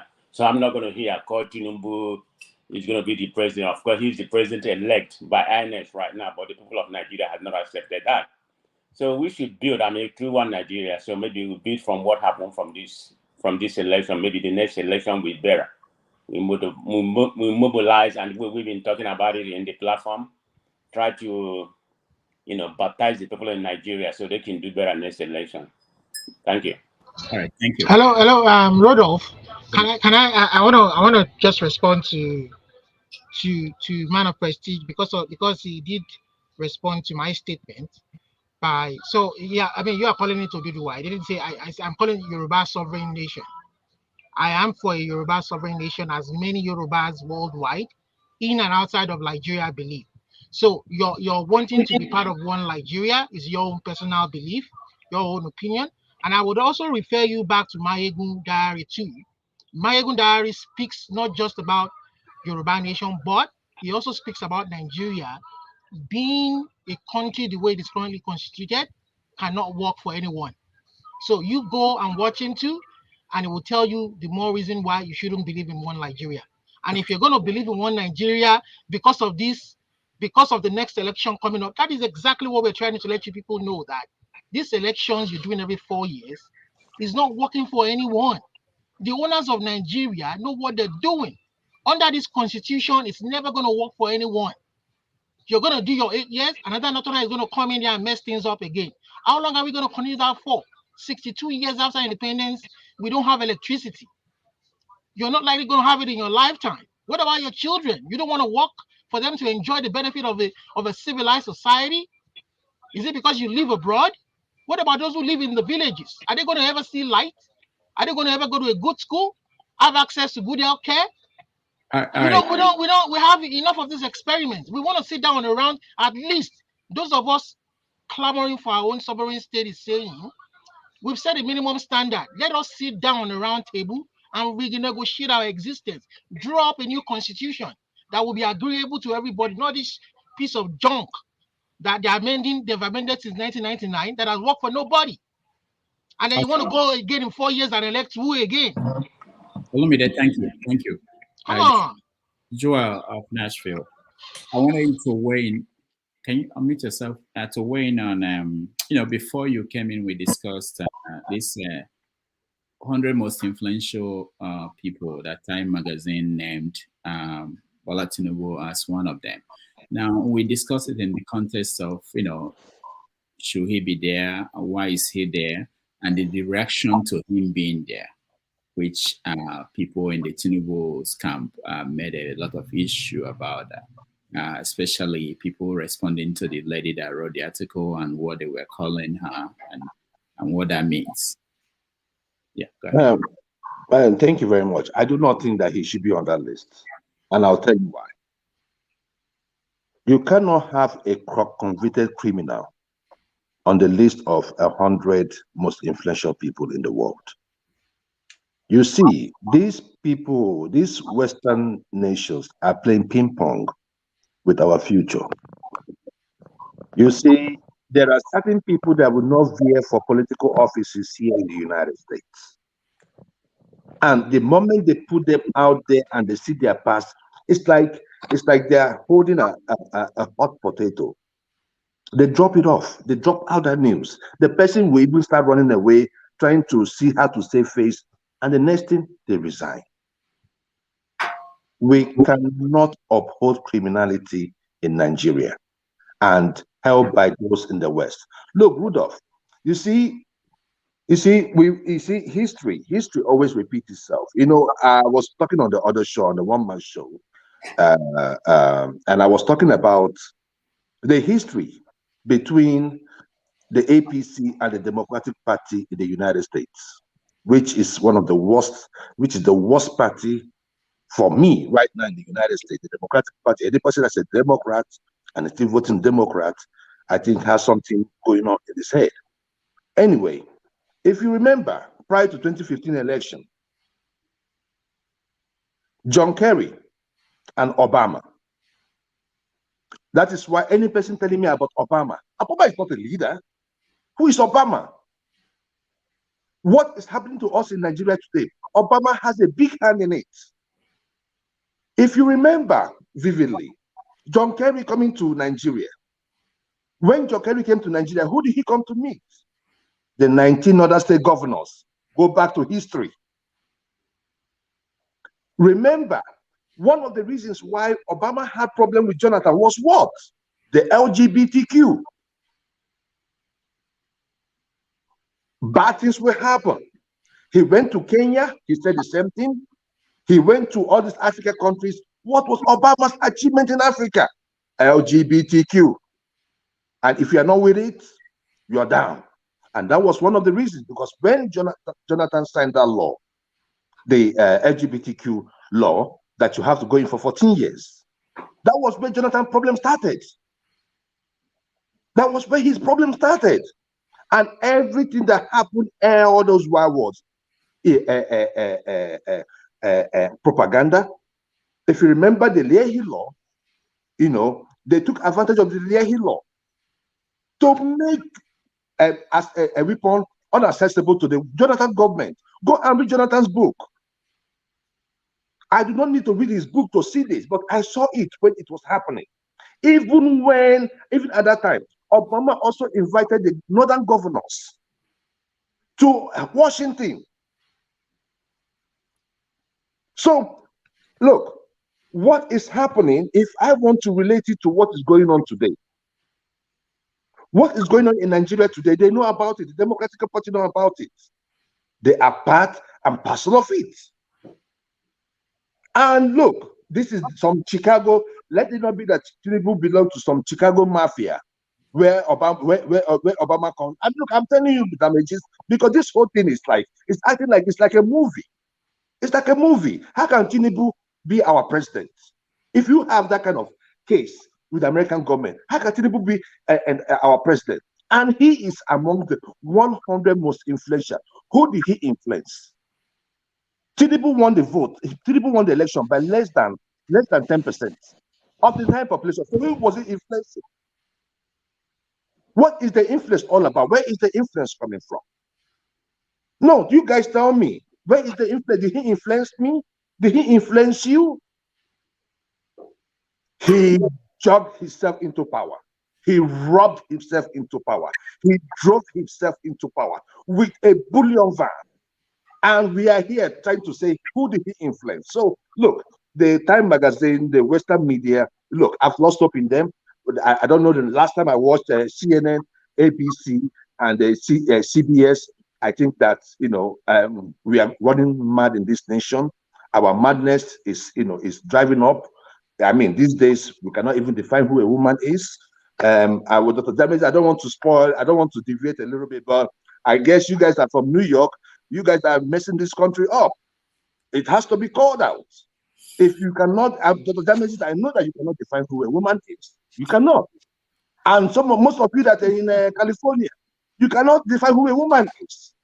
And you're going to tell me that my son comes out today and wear a female clothes. Look, let me tell you Dr. Damages. When we were in a boarding school in Nigeria, we tie, I don't want to stand up. We tie our junk to the back. And we walk like women. Why? We are imitating our classmates. Oh, okay. Right? Where my mom, those days in our home, my mom, I went to stay with my mom because my mom was doing business in Lagos and my dad was staying in different states. But we were staying with our dad, right? We go to our mom's big box. We remove her hair tie, her makeup. We rub all those things. Then my father will come back and we are looking like Willy Willy. Mother was like, your mom, he will take pictures of her and tell her our mom is going to come. So if I did that here today, Dr. Damages, I did those things when I was 5, 6 years old. So Dr. Damages, what it means is that if I did that here today, there is 80-90% chances that I will lose my dick. For real? Come on now. Come on. You guys in New York, California, these blue states, you guys have to step up. You guys, I mean, I don't know where you guys are leading us to. I don't know. But and Dr. Damages, coming back to Tinubu, he ought not to be here. He ought not to be influential. I don't know how he got to that list. I even had a lady that put him on there, had run away. She better run further. She ought not to be there. Tinubu, no. Come on. Dr. Damage, Thank can I you. respond to him a minute? Just a minute. Okay. Joel. Okay. I know you're a mega, you're a Trump supporter and you're a mega man. That's okay. It's all politics. So don't come here to, be criticizing we Democrat or we progressive. But let me go back to Nigeria. I don't want you to get yourself worked up. Because look at the definition when the award, Time Magazine used to award. It's not about good or bad. This is the criteria. Let me read it for you. The person and the person who most affected news in our life, both good or bad. If you imagine that, Hitler is in the man of the year list. Trump was in the man of the year. Every bad people, a lot of bad people in the man of the year list. The good people. So don't get yourself worked up about that. They are not giving. Even Hitler was on the list. Exactly. So that's what I'm saying. It does not mean anything. They are just trying to make a news. And somebody, hold on, somebody made a narrative here. Maybe nobody in Nigeria, maybe about 5% of population in Nigeria know about Time Magazine. But maybe about 50% right now, they're just trying to sell magazine too. So don't get yourself worked up about it. It doesn't mean nothing. I am not worked up. No. I will not say that I'm not worked up. I'm worked up about Nigeria. If you're not worked up about Nigeria, I am worked up. No. I'm not talking about Nigeria. But I mean about Tinubu being in this magazine. No. See, Hitler has been there before, right? And there are leaders that have been there before. Look, but the issue is this. The premise upon which he was put in there, or he was an elected person, he was fraudulently elected, or he fraudulently pushed himself into power, and how did the influence come in? Whether the good because or bad that makes news. That's an influence. Okay. If you're going to put his face there, see. If you're going to put his face there, then underneath you're going to put something like how a drunk baron can be a president. That is it. You state what he did, why he should not be the president. That is my point. You cannot just come there. Joel. Look at Hitler. Look at Hitler, who committed all kind of atrocity. Look at Hitler, who committed all kind of atrocity, and he was there. Hold on, guys. Let me. I know there are people that joined a color. Hold on. I know you. I can see you and Janaba. Let me ask Haruna. I'll come back to the other people now. Haruna, this the same question I asked Joel of Nashville about Tinubu making the 100 top people in the world for 2023. Is that of any concern or interest to you? And what do you think about the reaction of? I don't think that is really something that's even worth giving it any minute talking about, because as we know, Tinubu, whether it's on the negative or positive, he will use anything. Tinubu will buy his way. If being on the list of people that are most influential, because the issue is that anything that's done to make his name appear as if he's got relevance, anything Tinubu will do now using the stolen money to do, he will do. So I don't think anything about Tinubu is this, is that, even if they make him number one. Tinubu, if he has a way of buying something where he will be the topic of discussion in the American Congress, he will do it, because for Tinubu, everything money buys. So it's just that now it's like he's hitting a hard wall, because he's dealing with people that appear smarter than him, that where money is not working for him. That's why they are going towards blackmail now, because money was to be the main thing they were to use. But there are certain people that money is not working for. So for me, I don't really care, and I don't think people that really know what's going on, that's really not an issue. All right, thank you. Bello. Dr. Damages, before I bring in my submission, I want to call your attention to something, because it's like you want everybody to come on your platform and just go with the crowd. I mean, I might not be that kind of person, and at the same time, in a kind of there are conversations. Sometimes it's always good to have, even more interesting to have dissenting views. Because the other time, I was trying to make my submission, you went around and, send the mute button and mute me. I've seen other people, who are saying something. I don't know, probably maybe you like what they say. You've let them hear their views and, let them go on and on without, interrupting them or anything like that. I mean, I don't think this is proper. And let me respond quickly. Sorry about that. What I did was I think I muted you and somebody else. Two of you were screaming that it wasn't proper. People were not getting anything from that conversation. So I muted two of you. So it wasn't just you.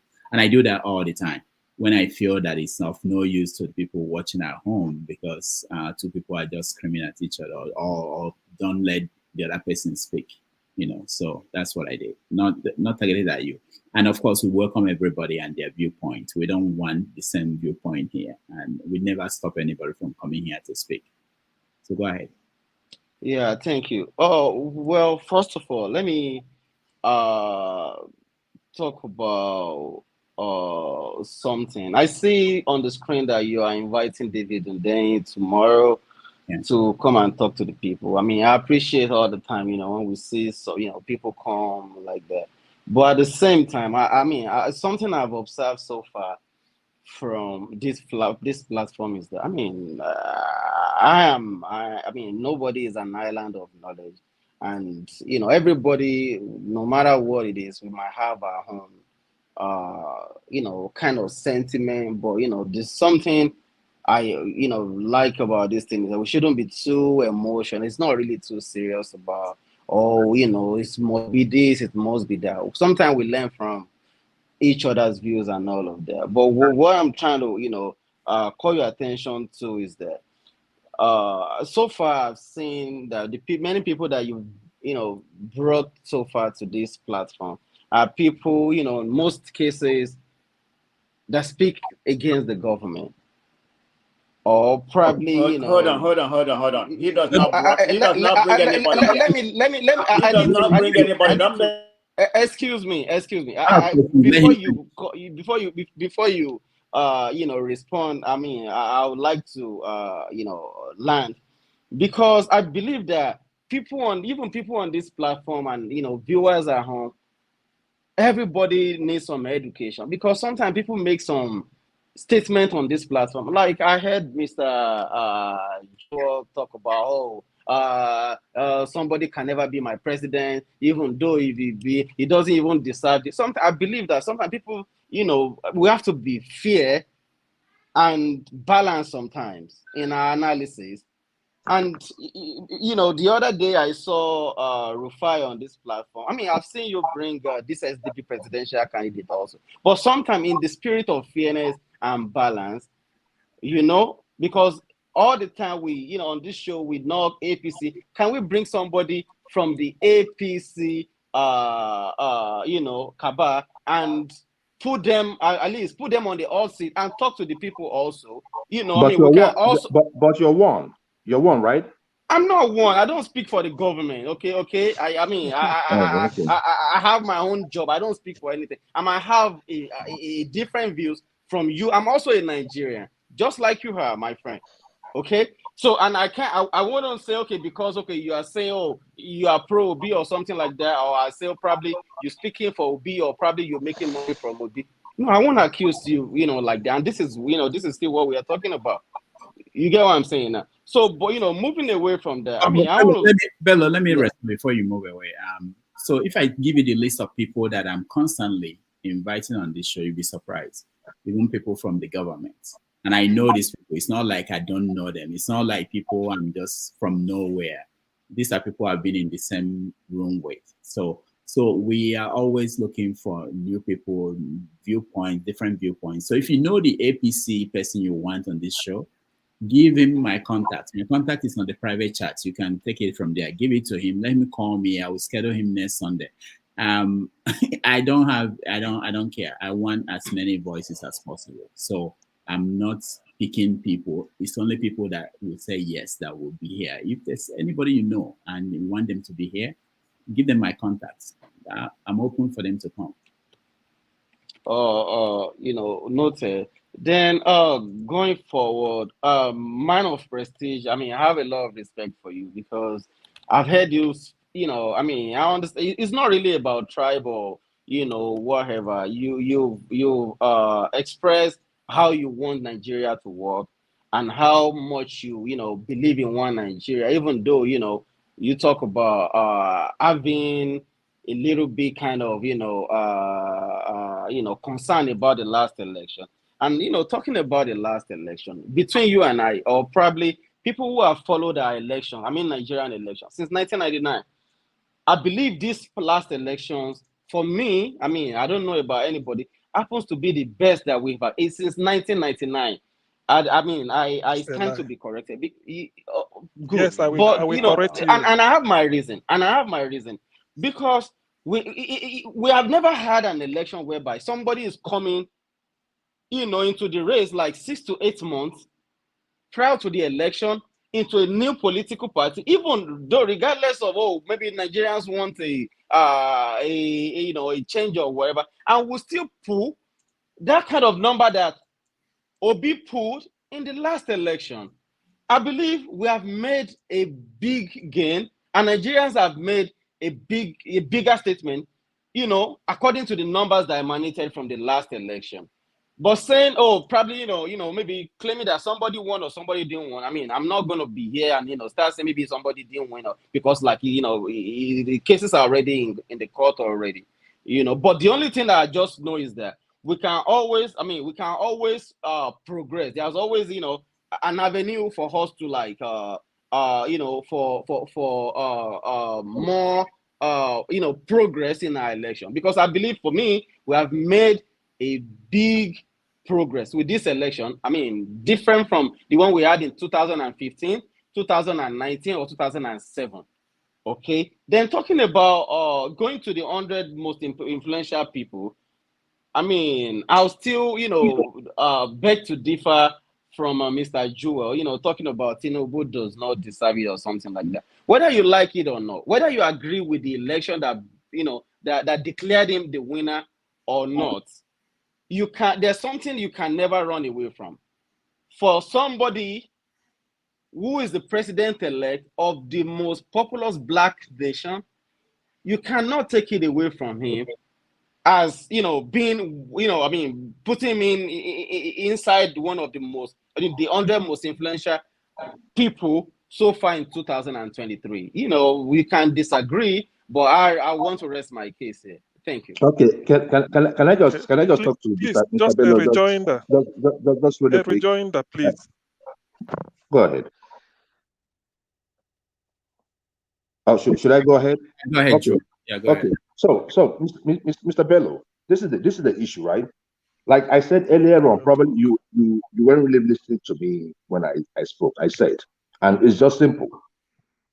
If the end justify the means, in every election cycle that we have had opportunity of having in Nigeria, I will tell you, in terms of the numbers, how real those numbers were, especially those numbers that we had from the Northwest and Northeast that did not come by, the millions that we used to see. We know what happened with the IRF, most of these things shut down. It is not like it was all bad. The issue there is this: in that presidential election, the result was not uploaded. If I want to let you know something, over 300 billion naira was expended. So when you want to look at the cost 450 of 450, the cost 450 billion, 450 billion, right? So if you stole 1 or 2 billion naira, I know you'll be in jail. How can you tell me that the most important election you could not upload it at 450 billion naira? You see, we joke too much in Nigeria. We do not know what we deserve in Nigeria. We always want to take the near. Oh, now so God want that, we go back. No, that is not how nations are built. You must be deliberate. It must be intentional. You must be direct. And when you want to go, we are talking about nation building, it must be the best. I am not telling you, like I told you earlier on, I am not saying that Tinubu is not a good guy. But Tinubu is already old, right? But even at that, sometimes when I listen to him, he still got it. Right? But this is the thing. If you must come into the field, you have to come in based on fair play. You don't have to cheat yourself into into office. Mr. Bello, the biggest issue we are having in Nigeria, the reason why Nigeria has not developed, let me tell you the single reason. The reason is just simple. The politicians, when they get into power, they don't have any reason to fear, because they know when they get into power, they know how they get into power, and they are not responsible to you. That is the simplest reason. They are not responsible to you. They know that when they get into power, right, they make their money, and when you talk, you start calling them your excellency, and you are nonsense. And when he wants to go for re-election, he is going to put in that same machinery and bypass you. So what will you get? If you remember what was going on in Anambra State prior to Peter Obi coming to power, you will know it was a case of godfatherism. You can see the right when it happened in Oyo State with the likes of Adedibu. So we cannot continue in that lane no more. We have gone past that level of saying, I wish we had something here. No, we want the best. If we elect you, you know that we put you in there. As these guys in LP now, they're all flourishing, they're in the Senate, they're in the House of Reps, there is no problem. At the back of their mind, they did not give us shishi. We voted them in. At the end of the day, they are more likely to work for us than that politician that wrote the numbers into and gets to INEC. That is the thing. So we must create a process, we must create a foundation, or we must create a way whereby the people decide who they put into power, and the politician acknowledges that they people put them into power. When we have that happen, then the politician will start working for you. Until that happens, they will still looking at us as shit. So I am sorry, Tinubu is not my president. If he wants to come in to be the president, he must come in through the front door. He cannot come in through the back door, not through the roof, not through underground, not through the garage.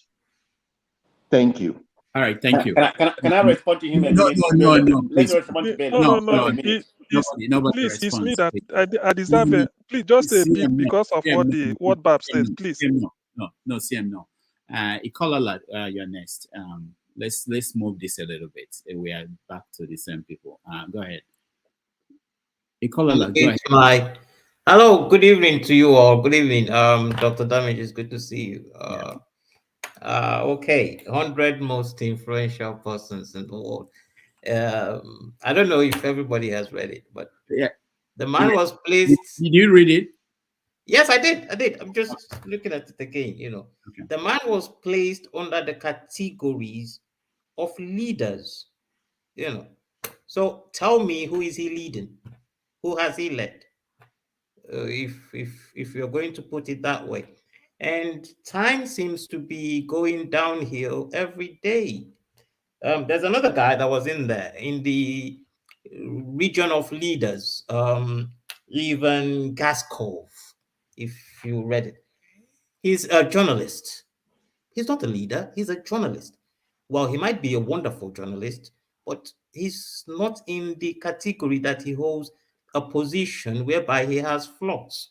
So, Mr. Bello Babs, please go back to it. I don't know who this man has led. And even if you look at the word influential, it could be good and bad. I mean, if I look at Pablo Escobar, we watched his film and we realized how you could be a very bad guy in the eyes of the law and be a very good person in the eyes of the common man. That was influential. But I mean, that doesn't justify the action. So I think Time is just putting it as a magazine, as a renowned magazine, is putting itself in a very difficult position because you've placed two persons which I've clearly identified. You go and read it, please. Even Gaskovich and I don't know who they've led. And even if you want to use the word influential, I think Mahmoud Yakubu is a very influential guy. He's making news. He ran an election that is really making news. He's run an electoral body that is going to make news for years to come, whether we like it or not. So please, let's get those little facts straight. That's all I had to add, Mr. Rudolph. All right. And let me just point out this. I wanted to say this, but just as a matter of information. Nigeria currently is if the population that we have, or we believe that we have, is accurate, is the 7th most populous country in the world. And by 2050, we are projecting that Nigeria will be the 3rd most populous country in the world at 400 million. So if that is true, and the way the world operates, so the media is, I can tell you, even though I wasn't there, the meeting they had in deciding who to pick, they probably looked at, there was an election in this country, and this is a very important country in Africa, and who won the election.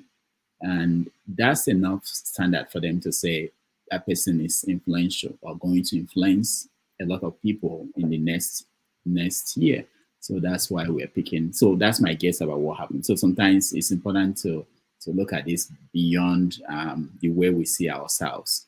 And you can question whether the election is credible or not, but the rest of the world, as the way they see it, is that this person has been announced as the leader, and there are plans. Remember, there are invitations now going out to governments across the world to come to the inauguration of the new president.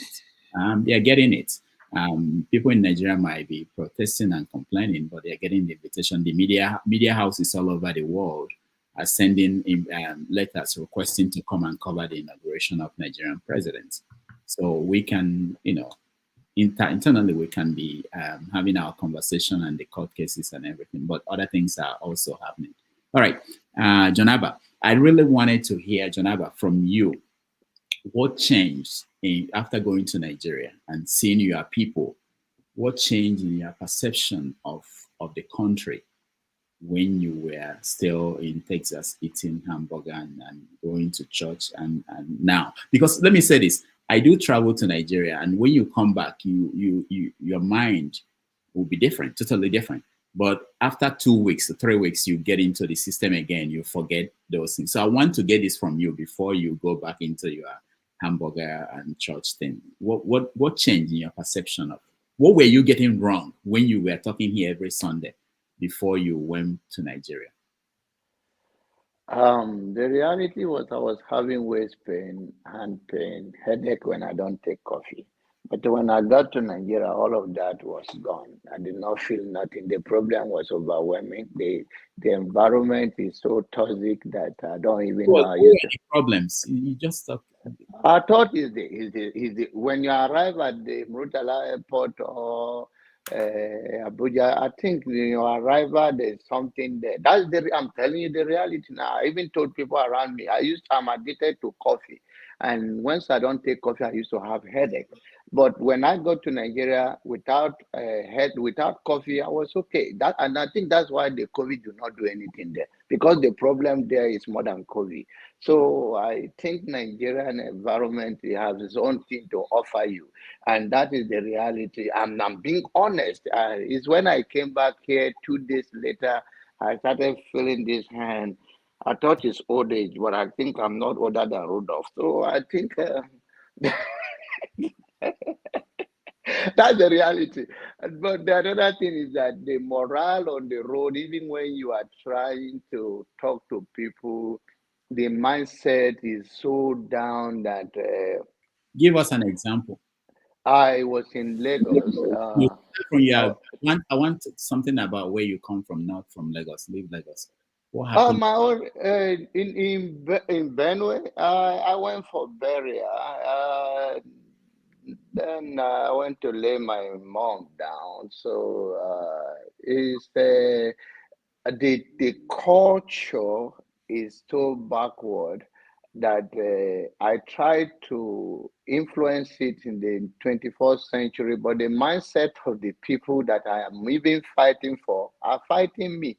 So how are you fighting for somebody that is fighting you? Give us an example quickly. For instance, the culture demand that the body of the of the disease has to be returned to the family from the children. And to me, I was like, this woman have lived with us all this year. Her dowry was paid.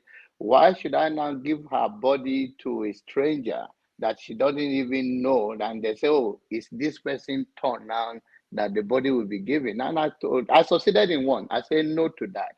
I do not succeed in burying her in my father's compound, but I succeeded in saying no, she will rest with her own brother. And they say it never happened. I said, okay, I already dig grave in my father's compound. I said, okay, if you say no to that, then I will bury her. If you like, come and take the body later, but I will do what is in my mind. And it was a hell on earth. SS, police, soldier, everywhere. There's people from my mother's side that are general. So even though we are general in the army, we return our mother's body. So who are you from America? You want to tell us you're gonna? I say, okay, it's not about Ghana, but it's about reality that I don't know we are general or not. It's not going to happen. End of the day, we come to a compromise. I bury her close to her mother's, her brother's grave, but not to the stranger that she doesn't even know why she was alive. And I was telling the women, and the women were fighting me. So, oh, return the body. I said, okay, don't you like it? Bury with your children where you have spent your life instead of taking your own body to another man's compound, and they're going to bury you outside the compound. They're not going to bury you inside the compound. So what?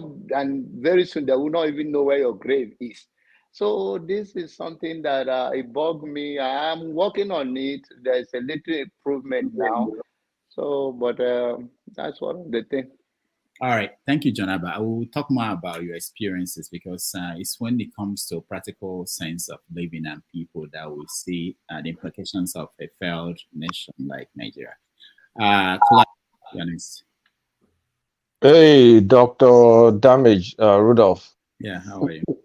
Good. What's the topic? I don't know. At this point, you know, when we go 4 or 5 hours, the topic is we just I want people who are joining us to air their view about whatever is the main thing that brought them on, you know, whatever they had. Frankly, I really wanted to come and harass. Kulaka, why are you here? You don't know the topic. I see you. He was abusing me on the platform. I wanted to come and harass. Honestly, I saw 2 of my friends, Joel and Prestige. So I just wanted to come and harass them. Honestly. Yeah, but from a topic perspective, what's going on? Oh, Tinubu Time Magazine. Yes. Okay. Arrest in the UK, and then INEC. There was another. Okay, let's start with the serious one. The Obi's. Now, is it? I'm confused. Is it Obi's arrest, detention? What exactly happened? Because there's no clarity to what happened, and depending on what happened, that's how we can react. Because it's weird if you have a public figure in Nigeria detained in Heathrow Airport, just like any ordinary citizen. That is strange. That is weird. And the story that came out of it that was impersonation, I mean, when we have biometric passports, it doesn't really add up that much to me. And the problem we have is in a vacuum, people are already filling that vacuum. So some people are saying it's something to do with some campaign finance coming from a dodgy source. Who knows about that? They said something about him not filing statement because his next UK company, you know, it got delisted or, I mean, UK, something happened to that next company. Whether Obi runs it or doesn't run it, I don't know. But they delisted the company or something. So I don't know if he's not filed financial statement for that company. But the bottom line is there's a void. And Obi needs to come out and clarify what happened. The only time he came out to talk was to come and deny that UK apologized. That concerned me because he's eager to quickly say the UK did not apologize. So it must mean this is something serious. It's not something trivial. But, and again, what is it?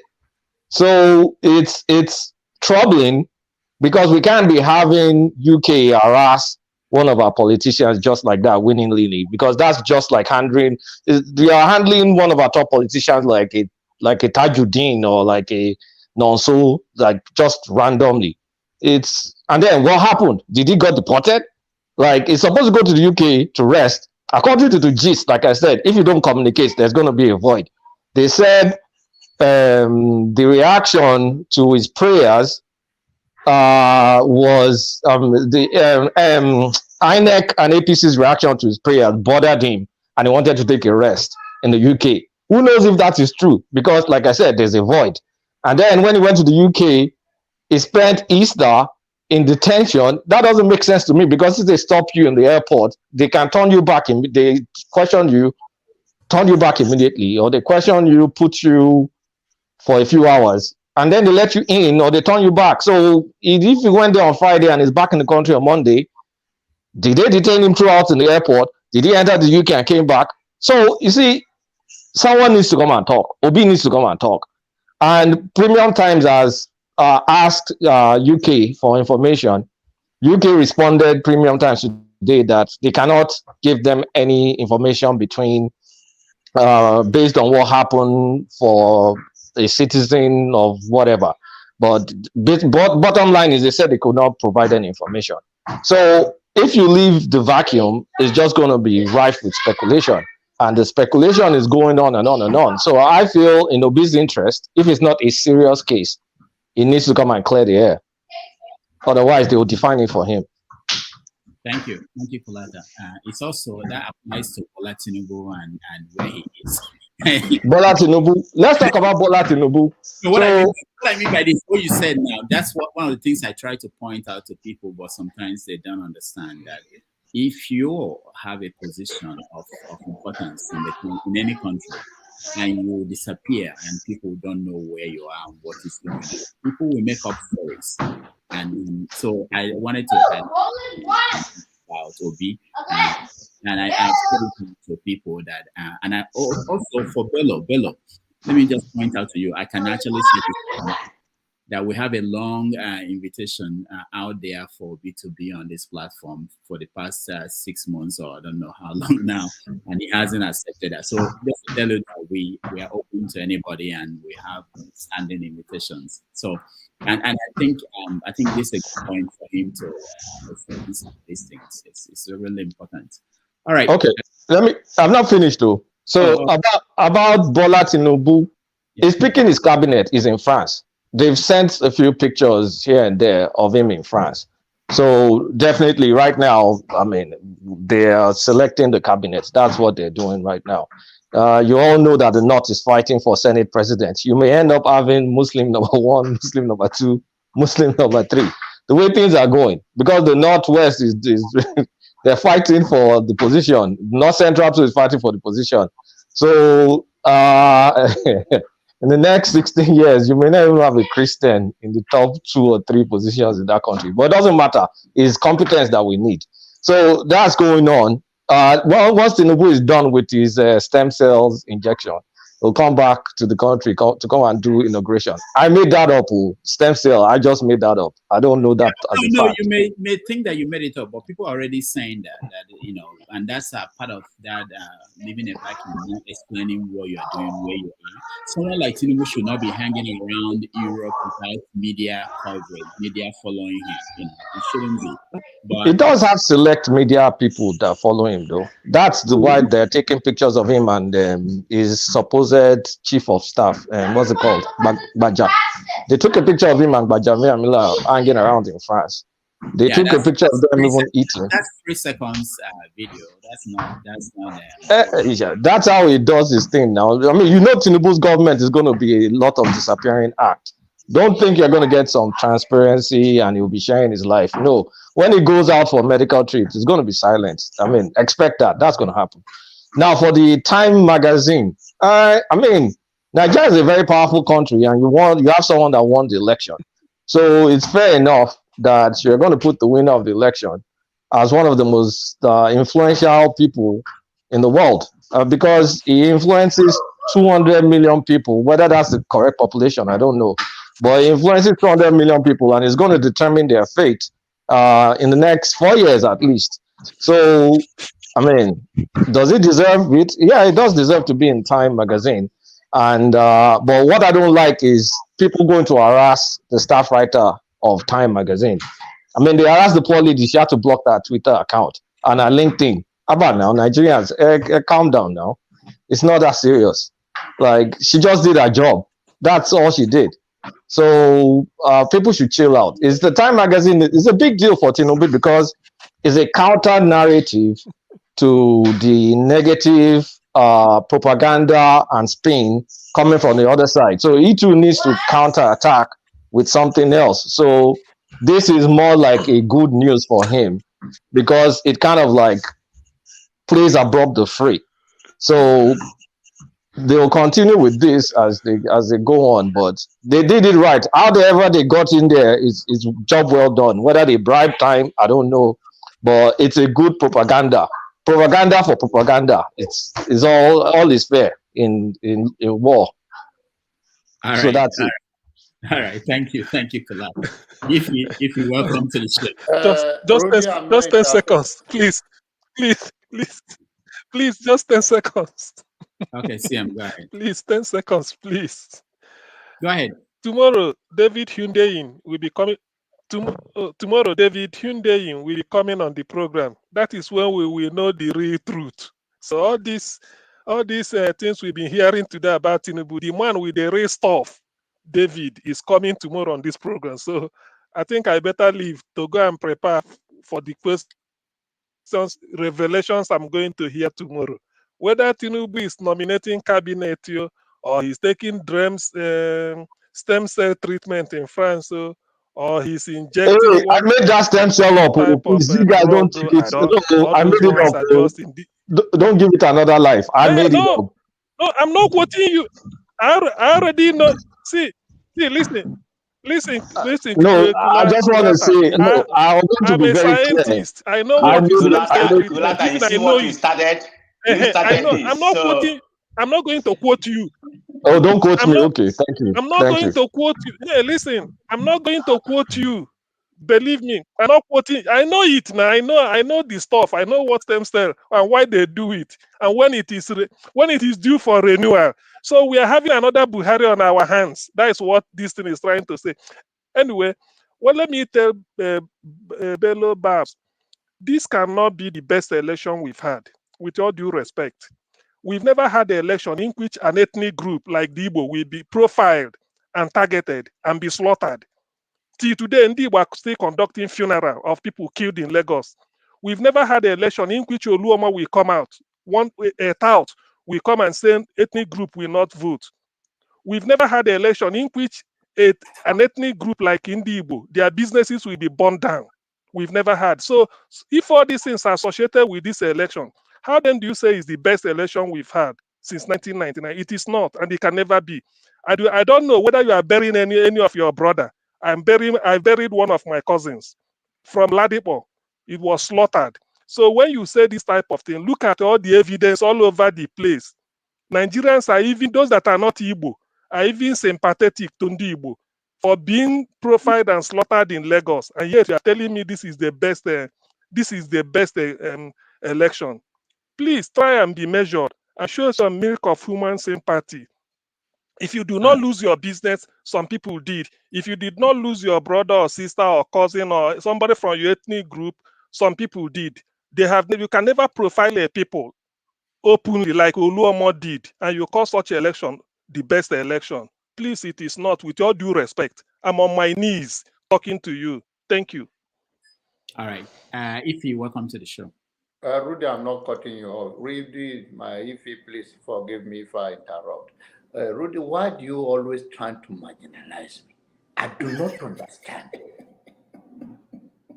What did I do again? I thought you asked a question, and what I see, the topic of today, the arrest of Obi, the Time magazine appearance of Tinubu, all the subject. You excused me out of it. You just interested, and I told you what happened, and now you just cut me off. People have been here for hours. I decided to in and out because I'm busy. You will not even give me a voice. I'm the only one from Middle Belt here, for crying loud. For God's sake, let me represent my own. Not only outside Igbo and Yoruba exist in Nigeria. There are other tribes. All right. For God's sake. Okay. I'll let Ify talk. Maybe I. No, John Abba, go ahead. Go ahead and talk. No. The floor is You are yours. you are my younger sister. I have respect for you. Just go ahead. Because I will lose my thought before I. Oh boy. Oh boy. Good evening, everybody. I'm gonna play the devil's advocate here. The Bola Tinubu's stuff I did not read. I just heard about it on social media and I just walked past because it's not important anyway to what is happening in Nigeria. Somebody said that this is the best election that we have ever had in Nigeria. That one is very shocking to me. And this is the worst I've ever seen Nigeria be. I have never seen this country so divided. When I mean divided, like I have seen it at this point. Unfortunately, on the 29th of May, Tinubu will be the president. There is no two ways about it, okay? But the question I keep asking myself every day, how is he gonna lead this divided country? This country is so divided. Where is he gonna start? How is he gonna unite this country called Nigeria? What is he gonna offer this country called Nigeria? Because left for me alone, honestly, I don't think he has anything to offer at this point. Kulata says something that he's somewhere in France, selecting his cabinet. You see, the truth of the matter is that we all look stupid. You're gonna leave your country and go to another person's country and be over there and selecting the cabinet for your administration. I don't even understand how we reason. I mean, these people, they don't even have no respect for us. No respect at all. Our whole president-elect left Nigeria, for over maybe 3 weeks, 2 weeks or more than that. We haven't heard anything. All we're hearing is just news here and there, here and there, here and there. I don't have no problem Tinubu being president because I don't think he's gonna do anything different. But one thing I know for sure is that all of us sitting down here, we will surely miss Buhari, whether we like it or not. You can say, I forbid in Jesus' name. There is nothing to forbid about it. We must surely miss Buhari. Let us be realistic. What is Tinubu gonna offer us? Honestly speaking, it's not about tribe or anything. He doesn't have anything to offer us. And we will all see it. When he becomes a president, we will continue this show, we will continue this program to see how he's governing or how he's ruling. And I bet you nothing is going to amount to nothing. Every day we come here and talk about the same topic over and over and over again. What is the solution to what is happening in Nigeria? Jonaba, you say you just got back from Nigeria. I don't know the last time you went prior to this trip. And before I forget, sorry, accept my deepest condolence on the loss of your mom. I don't know the last time you went home and then went this one. Tell me what has improved. Nothing has improved. It keeps going bad, worse. Every day you go. My cousin just came back and said, oh, when we went in December, it was good. It's ×3 now. And I spoke to him yesterday. So what is Tinubu going to offer us? Imagine when Jonathan was in power, we were all crying and wailing that Buhari is going to be our Messiah. And Buhari came, this is what we have. Buhari left us in a mess, in a deeper mess. And Tinubu is going to come. And I keep saying it over on this show. We've had independence for how many years? 60-something years. And nobody can ever tell me what we have achieved. Common election, the commonest thing that's supposed to be free and fair. I wonder how somebody can come to this show and say that this is the best election we have ever had. Look at what happened in Lagos. Are you going to call that election? How can you call that election? How can you say that that is free and fair? And this is the best we can offer? If this is the best we can give our citizens or our leaders can give us, oh my God, you know that we are in deep mess. Commonest thing to do is election. If we can't tell the truth, the easiest thing to do is to tell the truth. And if we cannot tell the truth, tell me what else we can do. Embezzlement here and there, here and there. They are still borrowing money.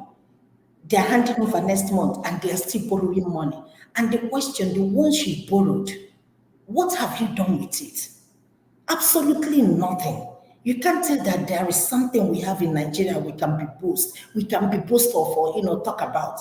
Even Americans, they are just, everybody's talking about our election. What is going on in your country? What happened to your election? And somebody will come here and say that this is the best election, so this is the best we can offer to a country of 200 and something million people. All of us, most of us here, we are in diaspora. I don't think there is anybody living in Nigeria. I might be wrong. I said it last week, we are all enjoying free, apparently we are paying for it, internet, data.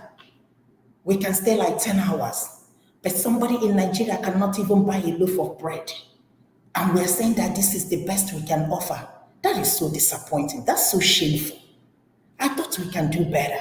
We don't even have healthcare. We're not even talking about the education. Everybody is now jumping into private school. So if you don't have money to send your child to private school, you are going to go to the public school. That literally they're not teaching them anything. And how many people can afford to go to private school? I'm not even talking about healthcare. What is it that we can even be proud of in Nigeria? Nothing. I can't look back and say 60-something years of independence that this is what we have. And we are still doing the same thing, playing the same card, expecting to get a different result. Who does that? Who does that? We're doing the same thing over and over and over again. Let's assume that Tinubu will be here 8 years. After 8 years, he's going to leave. Another person will come again and tell us the same thing, and we will continue. Are we mad? Don't we have senses? What is wrong with us? And somebody will come here and defend it. You see somebody, it's just like you stole something from somebody, or you steal something from somebody, and somebody is defending it. I'm not against Tinubu. I just want everybody to understand that. But what I'm trying to say is that, is this the right thing to do? 8 million people voted for Tinubu. I haven't seen 8 million people rejoicing. It's always fight, people calling Obidients.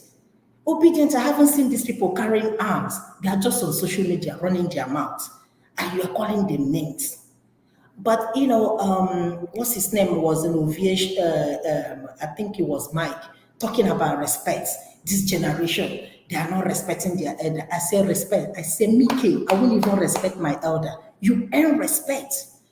Those days have gone when you respect people because they are older than you. No, I will not respect you. I will respect you because you earn it. I say this generation are not going to respect you because you are 100 years. They're going to respect you when you do things right. Let us start doing things right. Let us forget about age. Let us forget about respect. Call a spade a spade. Where are we heading in Nigeria? It's not going to get better for us. What are we going to tell our children? What are we going to leave for our children? Somebody was saying, 2020 something, we're going to have electricity. Are you serious? 20, almost like 40 years or 40 something years from now, we will not be here, definitely. Most of us will not be here. Then you'll be talking about electricity. What are you going to talk about? Healthcare. We will never even see that one again. Come on. Let us have our senses. Let us fix Nigeria. Let us be honest. It's not about tribe. It's not about religion. And like I always say, when you go to buy one loaf of bread, the person selling bread will not ask you, which political party do you belong to? They will sell you the same price. What Tinubu is going to pay is the same thing I'm going to pay. It's the same thing a woman selling green vegetable along the road is going to pay. So it's going to affect all of us. It's not only Igbo. It's not only Yoruba. It's not only the South, North, East, West, South. All of us going to be affected. Thank you, Phil. John Abba. Thank you so very much for giving me the opportunity to say something again. I think I said this on this show that this election was one of the best elections too. The reason why I say that is that the media have brought so many attention to it. I think is that so many of us on this platform or in Nigeria are getting involved in election for the first time. So you do not understand many things going under the ground before is not noticed. So the media have played a major role that people can even speak. Me and you can talk to it and see what is going on. It's different from the results. That can be done in the court or whatever is going to be outcome. But let us not take it away. Whatever the media does, whether it's a good news or bad news, it brought attention to issues. And that is what is one of those things that stand out in this election. So let us not demonize this or discredit that. The fact the result may not be what we want from the INEC, it doesn't matter. People get involved in this election more than any election in the past. Let us draw that line. And another thing is that when many of people have spoke about the Tinubu on the Time magazine, and I'm always going to echo it, is that in media, Rudolph knows better. Whether it's a good news or bad news, once it draws attention and people pay attention and make money out of it, is a good news in the media world. So that is the truth, that is the fact. And the fact that he managed to be a president with the media in 21st century of one of the most populous black nation on earth is enough to bring that name. Whatever the judgment they use, that is that.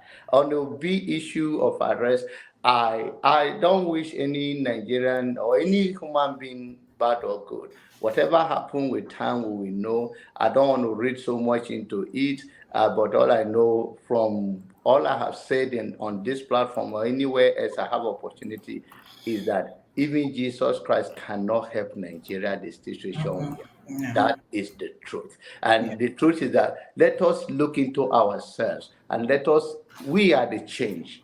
You and I. And if you and I cannot grow to a level of a good judgment and understanding and tolerance of one another, we should not expect it from any politician that is running for an office. I hear that people say LP people switch party.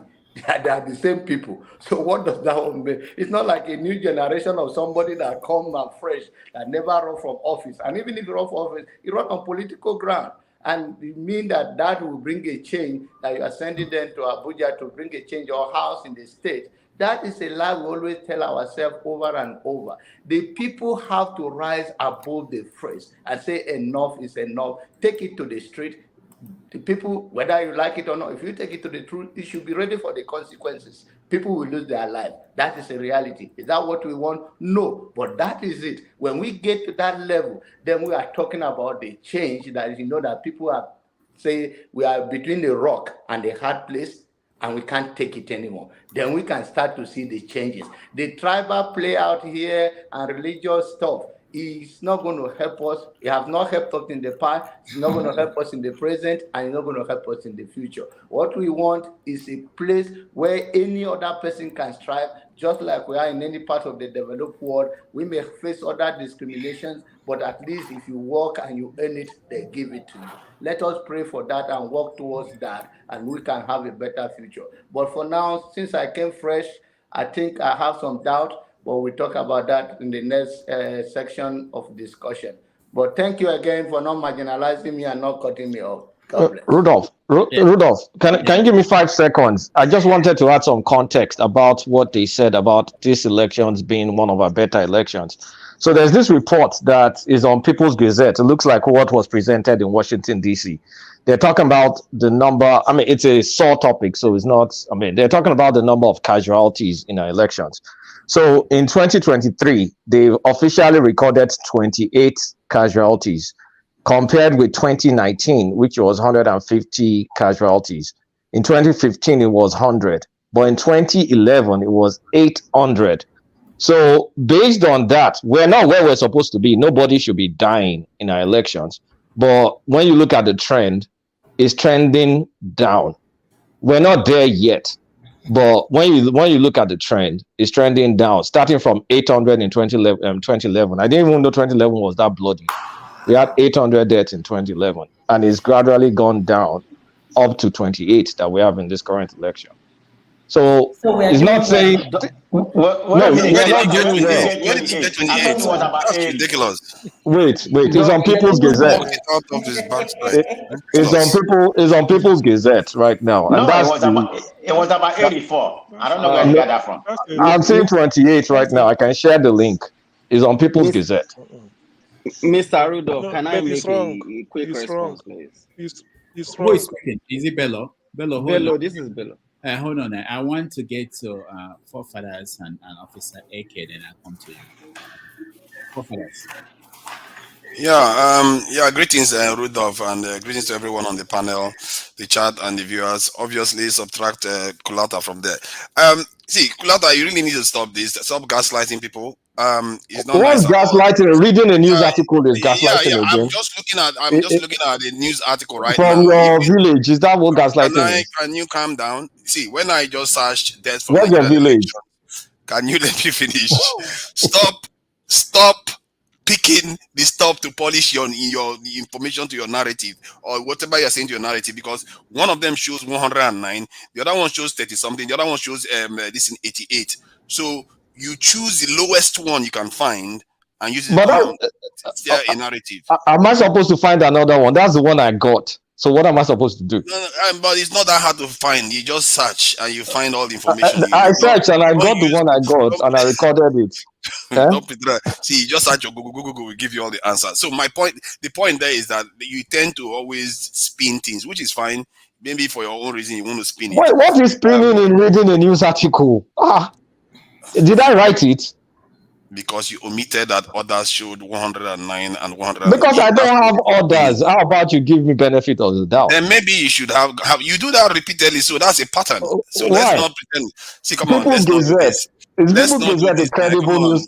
Are they credible news? Are they credible news organization? Let's not do this. You are smarter than this. No, just answer me because I did not write the article. See, I'm not going to use one article to decide the death rate in an election. I will look at the trend and look at all of them. You can't just use one. That's the one I found and I read it out.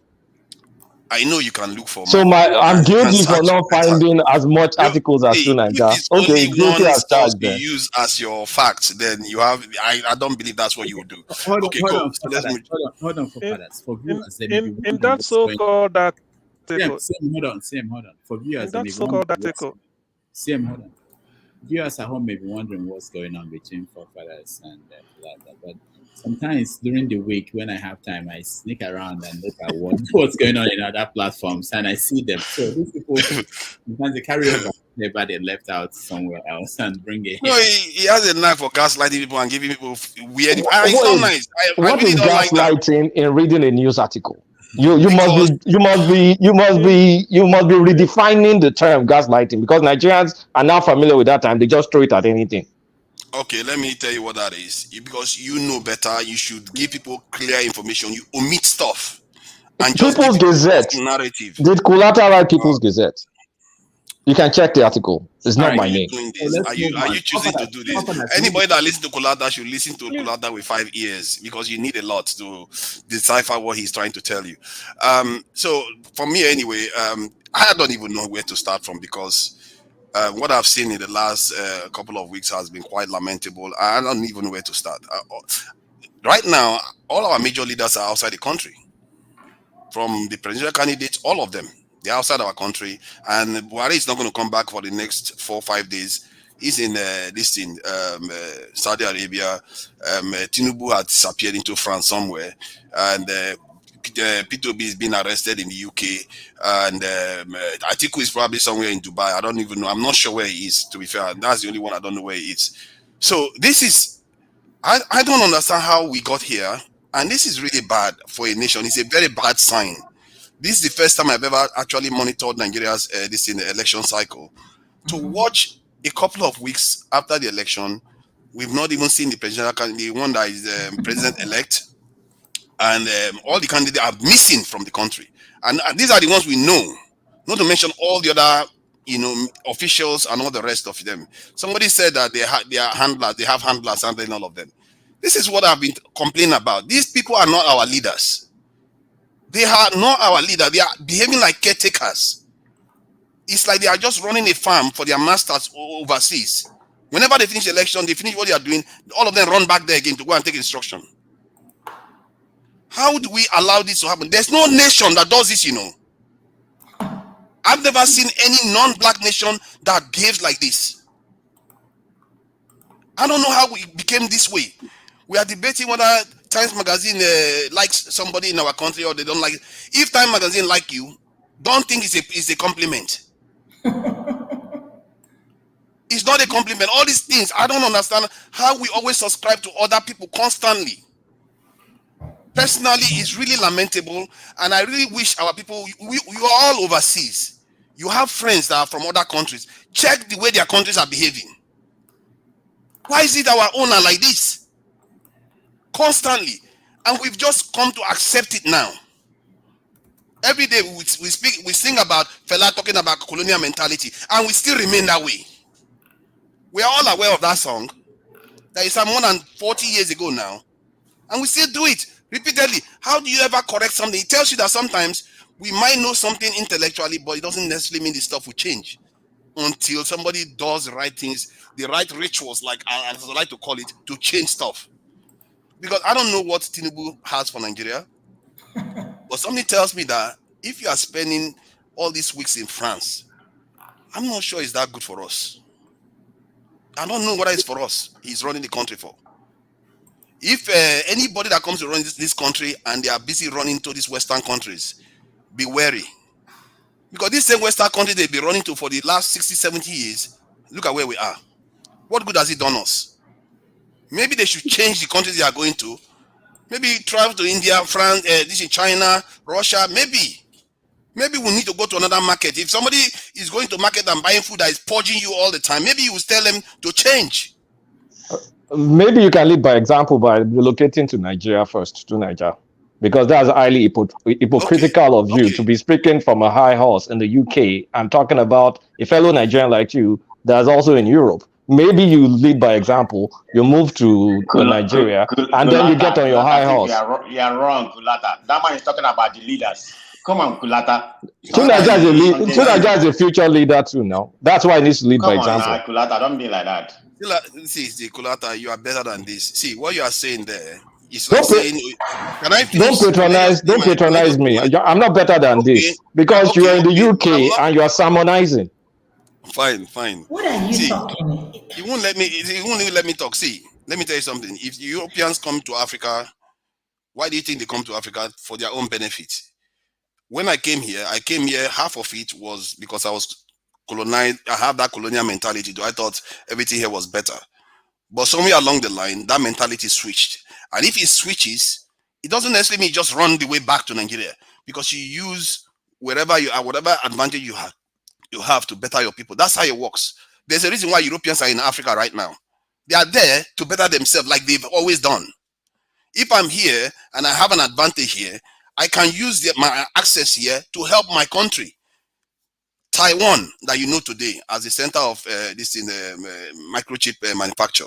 How do you think they build this industry? It was through the diaspora. But the way we practice our diaspora and stuff is like slavery, where we work all the little money we have in our country, we use it to train our people, and we ship them up overseas and make them hit their country, never to return.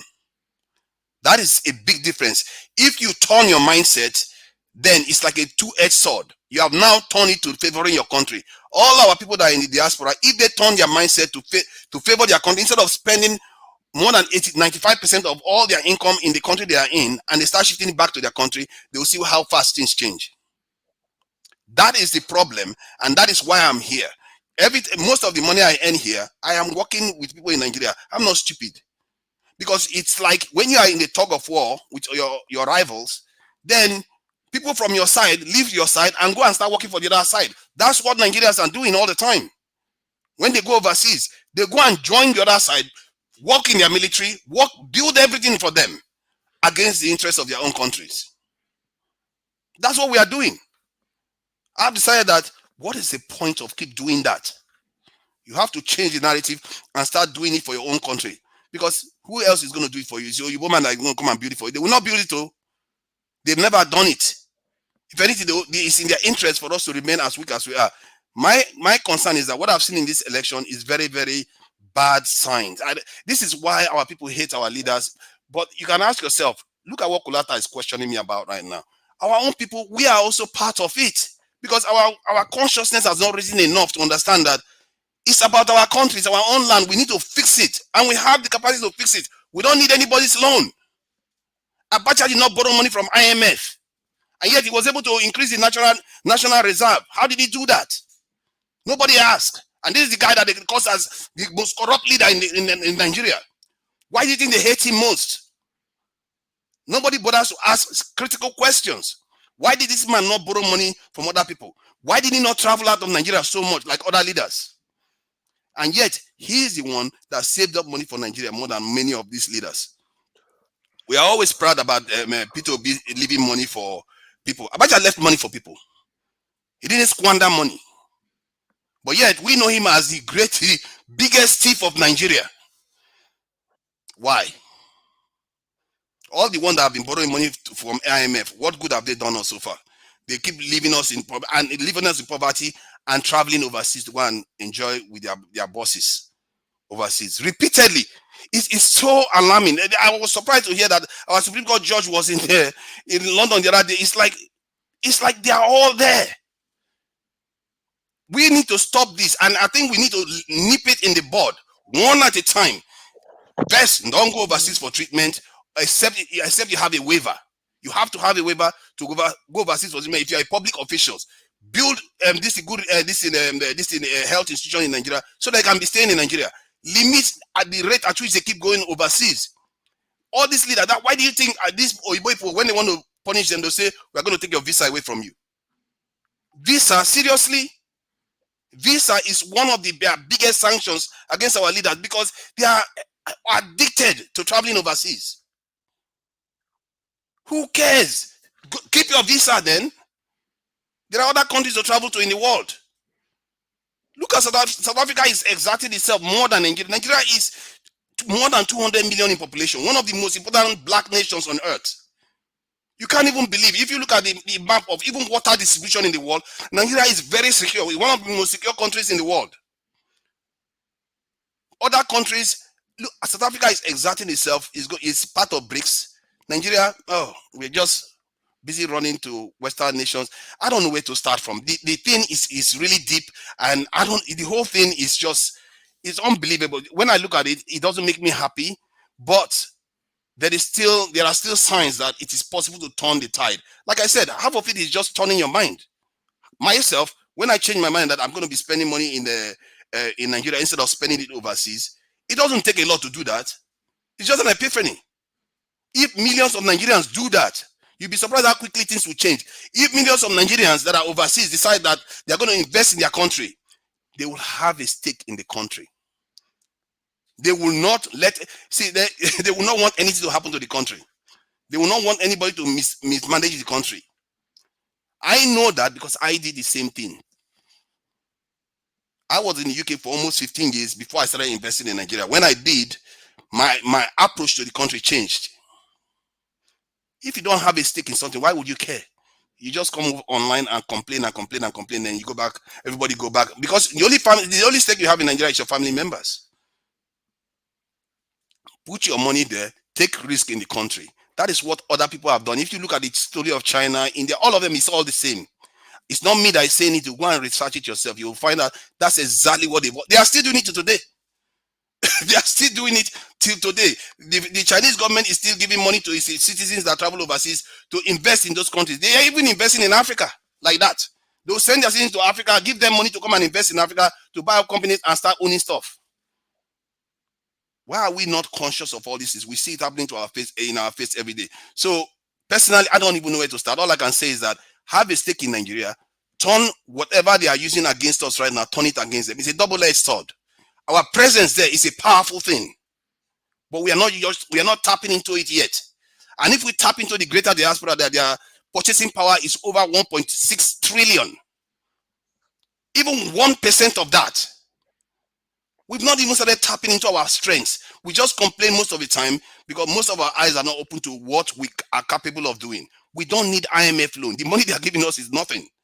If we put our own resources together and decide to do something for our country, we'll sort our problem out. Thank you. Thank you, forefathers. So, FYI, Abacha left us with less than $9 billion foreign reserve. That wasn't it was one of our lowest reserves. So you said Abacha left us money. No, it did not.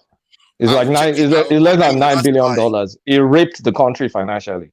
I will confirm what you just said. I don't believe that. Because you have a knack for talking about the stuff under the table, the one he left under the table. That is Father Christmas. We're still benefiting. We're still benefiting from his Father Christmas gestures. The one he officially left is like less than 9 billion, but we're still getting his Father Christmas benefits. Let me confirm it now. All right. Officer AK, welcome to the show. Thank you, Doctor. Yeah. I agree to you. I agree to everybody, lady and gentlemen of the jury. My utmost respect for everybody. I just want to say that I think we need to be aware that there are other people on the other side of the divide. It's not just me and my cousins and my mom and my father and my grandpa and people in my community that make Nigeria. Well, I remember when this whole election thing started. I usually don't like getting involved in Nigerian election and politics. It's all the same thing. The same people recycling, the same old people. Since before we were born, they've been telling us you are the future of tomorrow, all these things. Even I became a father in 1990 something. So what should I be telling my 20-something-year-old child now? That they are the future of tomorrow? So we can continue, we can sit here and complain and continue talking about how terrible Nigeria is. We know they're not going to change. But for me, I'm a 70s baby, so I grew up in the 80s and so on in Nigeria. So I saw some things. I saw the change, how things were changing from all the Babangida time and so on till we got into the 90s. So by the time we got into the 90s, and then we started seeing the change from military to civilian, all these people. The point I'm trying to make is, I don't know what's going on with Tinubu now. I don't know about the health. I don't know what they're doing in France. I don't know anything.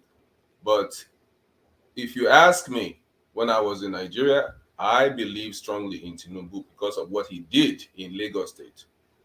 I was born and raised in Lagos. And if you were in Lagos in the 90s, you should have an idea of the person Tinubu is, or Tinubu was, because now I can't say. So that's the reason why for me personally, I believe in a Tinubu government. But when I discussed this with my cousin who is in Nigeria, he said, but the man, we know because we were all in Nigeria in the 90s. He said, we know now, but the man is old now. The man is old, they'll just be controlling him, all this stuff. I said, well, that's a possibility. I don't know. But from what this man did in the 90s, the miracle, I don't care about where he came from. Somebody is is not a whatever. He stole money. Did he steal money? But he changed the lives of people in the 90s in Nigeria. Go and ask people, ordinary people on the streets why do you think people listen to him? Why was he able to handpick governors for them in Lagos? Why was he able to handpick Fashola for them? Handpick Sanwo-Olu? Because people listen to him. That's the meaning of influential. You think he's paying me money? No, I've never met him before. Nobody in my family has met him before. But we have benefited from some of the things he brought in the 90s. So that, I think we need to be aware that there are other people on the side of the divide. So that's just one. But one of the things that's important. Hold on, Dr. Damage. Let him show his face. I mean, we don't know who he started. We know Kulata, but who is that? Brother. This is my face. My computer is slicing back. Yeah, just show your face, please. This is my face. Okay. So I wanted to talk to my brother Joel. I wanted to talk to him that don't just be castigating and criticizing the people on the other side. There are real people on the other side who voted for this man. Even though we may be here, we may not vote in Nigeria, we may not be campaigning, but there are real people. I told another friend of mine, Joy, she lives in somewhere in Anambra State. But I said, do you consider those village people in Kebbi State, in Katsina State, do they have social media? Those people, they will only listen to what their leaders tell them. Their local government or their governor, whatever, they will say, this is the person we are voting for. They don't have Twitter, all these things we are doing. They don't have that. So this is what I'm saying. That's the definition of influence. This man has influence in all these places with all these people. And if you want to take control, you don't just come and fight and start punching. No, it's strategy. That is one lesson people should learn from this Tinubu man. If you want, he's God old. He forbid. may not be good for Nigeria, whatever you can say. God Learn, how did he forbid. get here? Did he pay everybody off? Those people, did he pay them off? He get here through fraud. He got where he is through fraud. You don't know his age. My brother, 1998. my brother, 1998. I hear He you. gave interview to the Guardian. Listen. Just one moment. 1998. He gave interview to the Guardian that he's 52 years old. 25 years later, he's celebrating 71.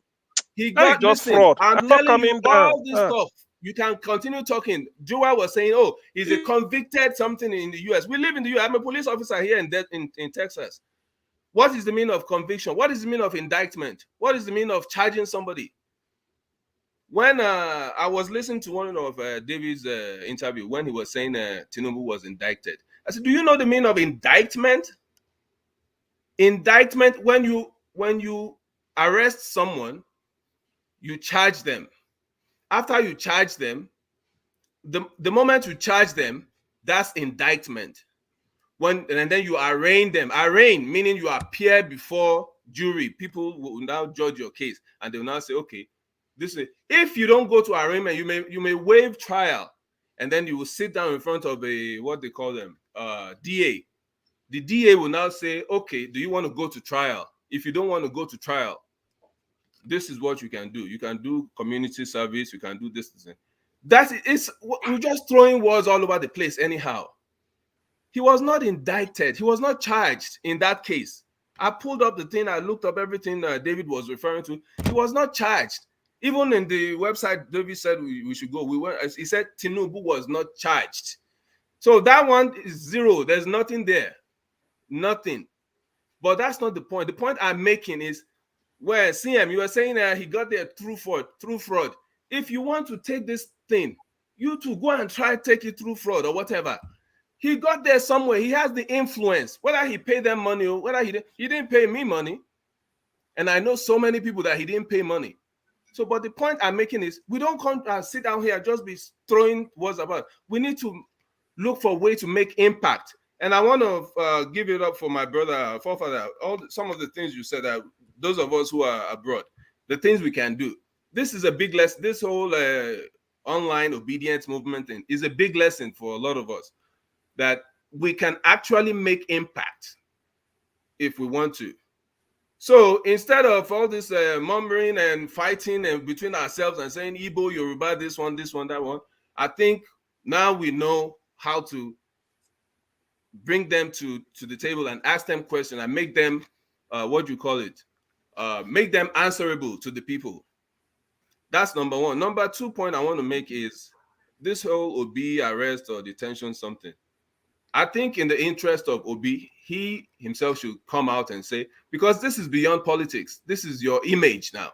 You have an image to protect. Now you have a bunch of young people who believe in you. So in the interest of coming clean, just like whatever is going on in the LP party, that some people are saying, oh, they are fighting between themselves. Some are trying to come clean. Some are all this forgery. It's a lot. It's a lot going on. And if you whatever is going on in the party, I've never been a social media person. I've never done all this Twitter until this election time, because I see the whole thing, the whole obedience, something. So, my kids, all the people that I said, okay, what's going on? So you need to sign up for. So I signed up for Twitter. So I started reading all this stuff. And then I found out, it's through all this fake news on this side, fake news on that side. It's a lot going on. But the point I'm trying to make is, for his own image, to protect his own image, he should come out and say, oh, yes, because all we are hearing, they say one of his businesses was suspended in the UK. Something about his tax or something. We're just hearing rumors. We don't know what's true. First, they said he was arrested. He was deported. Which one is true? We don't know. So that's for the Obi situation. Now, this one, I just wrote the 2 points down. I said this one says, when we say we want to make a change, Dr. Damage, I think you can take a step in this direction. Okay, what do we want? Like, look what they're doing in the National Assembly. They're saying medical students should not travel. Who says that? Does that even make sense? How am I going to study all these years and then you say I can't travel for 5 years when I studied on my own thing and I'm ready to leave this country because you guys are not even providing? Then we should make a law that will say all of you in the House of Reps or all the whatever, you guys should not go abroad for medical treatment. It should be a law. If you're going to tell ordinary people that, oh, they cannot travel to better their own lives. So this is what I'm saying. So I think there should be like a platform created from time to time for people to say, this is what we want. And people should, whether online, whether, people who are in Nigeria. And I want to come to a point that most of us who are in America, UK, all these places, a lot of the times we tell our people back home to go and protest, when we are here in the comfort of our own home, under the protection of Western countries. I think it's not fair. So that's all the points I want to make. CM, you have something to. Okay. Yeah. Just in a quick one. First, the issue with Bola Tinubu is a man who has been practicing criminality since he was born. Sorry to cut you. Please let us be intelligent in our discussion, please. When we say something, yes, let us bring evidence. Listen. Let us try and be. No, I'm sure this most is of us the here evidence. are very well educated. You can't just be Listen. throwing Then words all over. listen. Continue. Listen. Even if you like interrupt me 10 times, I will use the word I want to use. You can't take it out of my. You can't put the word back to my mouth. I will say it out. Tinubu has been practicing criminality since records began. In 1998, he gave interview to the Guardian, Nigerian Guardian. He's 52 years old. That's what he celebrated that year. 25 years later, he's celebrating 21. What type of arithmetic is that? 52 plus 25. The daughter, Fola Shade, is close to 60, and he's celebrating 71. Nobody know this paper Tinubu gave to Chicago State University for admission. If you are in US, if I tell you go to Chicago State University, apply for undergraduate study, you will present a high school diploma or school cert. They will ask you, what certificate did Tinubu present? Nobody knows. How old is Tinubu? He cannot say. That is one thing. This idea of Peter Obi, whether he was deported from UK or tax or business, they are using it just to balance up $460,000 that Tinubu forfeited to the US government. Peter Obi's travel in the UK is an APC propaganda. From today on, you can never hear BK Dabiri's name again because that video has been punctured. So now they switched over to another thing to say he was deported. Peter Obi was not deported from UK. Peter Obi has winded his business in UK since he left. He's no longer having. Before he became governor, he shut down his business in UK. He said it. It is written. So he suddenly did not open up business again in UK. That's one. So all this is our APC propaganda. Tinubu as a person is not a man you can trust. It's as simple as that. So telling me that maybe we can't say anything, we can't say this against Tinubu. Why can't Tinubu come and clear out all these things? When he was campaigning, he never come for debate, whereby he will be with Atiku, Peter Obi, Kwakwaso, Showore, and all the rest. He refused, he was dodging. Now he's in France, undergoing treatment. What are you going to tell us? Tinubu did not win. Let him go to tribunal and present how all the figures added up to 8 million. Let him come and tell us. Tinubu gave a video, if you don't know, because one thing I hate people that want to, if something did not suit you, you won't bring it up. Tinubu is on tape. Tinubu is on tape, where he was instructing Agberu that these Igbo people, they are 12 years old when they come to Lagos. We feed them, we help them. When they grow up, they turn against us. Are you doubting that? It's on record. He said it. That was what empowered the Luomo to profile Igbo. I wanted to react to when people say maybe elections is I mean, when people say that so people has been dying every election, I ask them, which election in Nigeria has an ethnic group be profiled for slaughtering? 2015, which people were called out for slaughtering? Was there any profiling? 2019, 2011, 2007, 2003, 1999? Why must Ndibo be profiled in Lagos? Are you not aware of that? Because Tinubu authorized that. Why was Igbo businesses be burnt in Lagos? Are you not aware of that? Tinubu is not aware of all these things. Did he condemn it?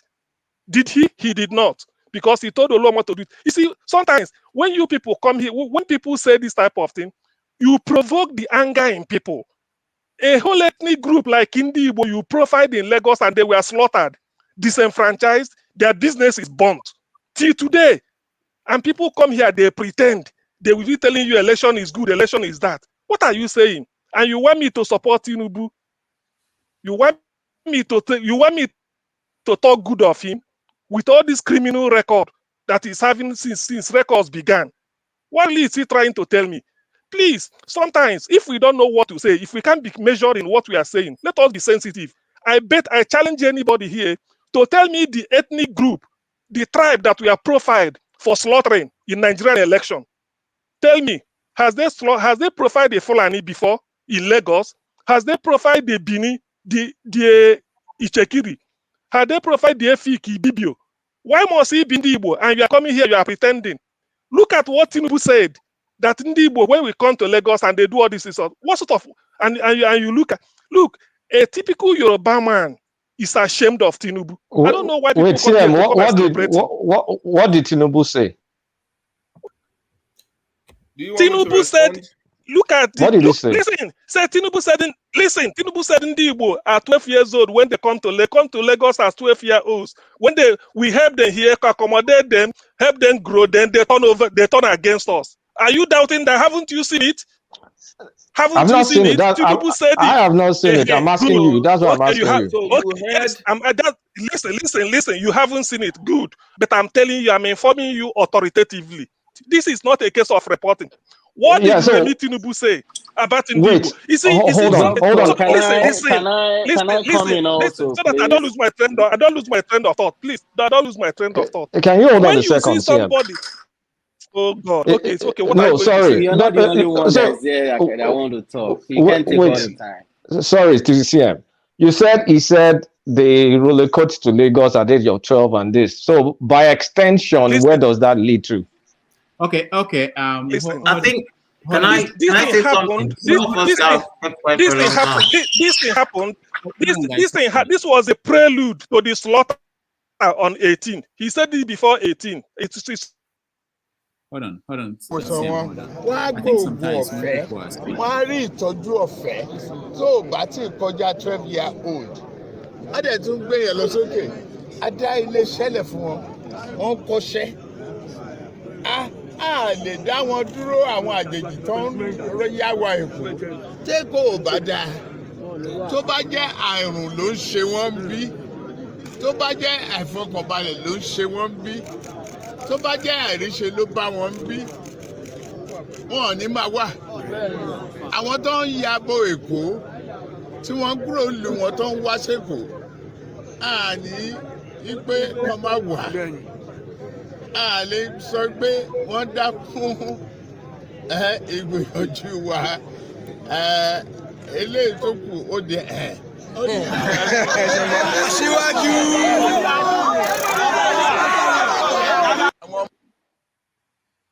All right. So I think that's what CM was. Yeah, but for us that speak Yoruba, nothing that he said there. So, sorry, Dr. Damages, do you speak Yoruba? No. Do you understand what he just said?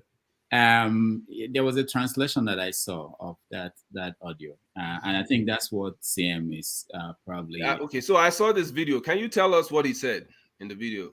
Or me? But can we not? I think we are narrowing down. We are narrowing down the topic to gossip. I mean, this is just it's child's play. Look, No, hang on. There's an inference. There was an inference made, and we need to clarify that inference because give me the time. I've listened to you, my friend, for a long time. Please give me the time. I beg of you. Now, forefathers made a very cogent reasoning of how to develop things, but you see, when you listen to some people, forefathers, when we listen to the likes of you and say, okay, this is the way to go, and then you hear some people come up with a sense of nepotism and mediocrity, which I just heard from another guy in the name of officer. And please forgive me, I don't really go at people like that, but this is a perfect example I can give. You see, you've just said one guy wasn't indicted and you're putting yourself as an officer. I can sit here and tell you, you don't know what you're talking about. You don't even know the meaning of indictment. It is just when you are charged with a serious crime.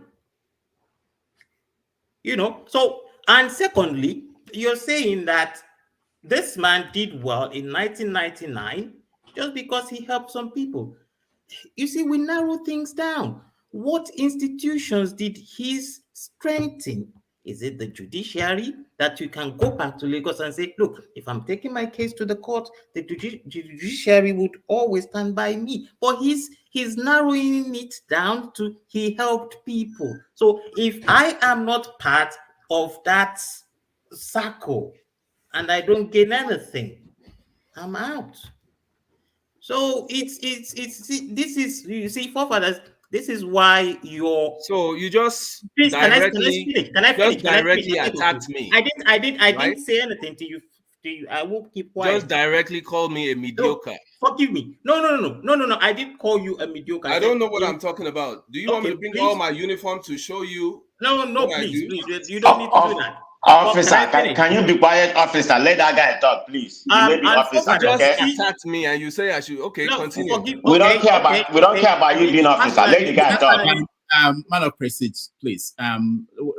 What I would say is let him finish, Ikola, and then officer will respond. Go ahead. Okay, yeah, okay. So, forefathers, you can see now that some of us who would really want to go back and invest, when you hear the kind of things, and please, my friend officer, I have not called you a mediocre, but making it clear, but I believe what you've said is a mediocre statement. So how you take that, I don't know, but I have not called you a mediocre. But it's mediocrity to say that when you are in Lagos, it helps people. I mean, it's mediocrity, whichever way you look at it.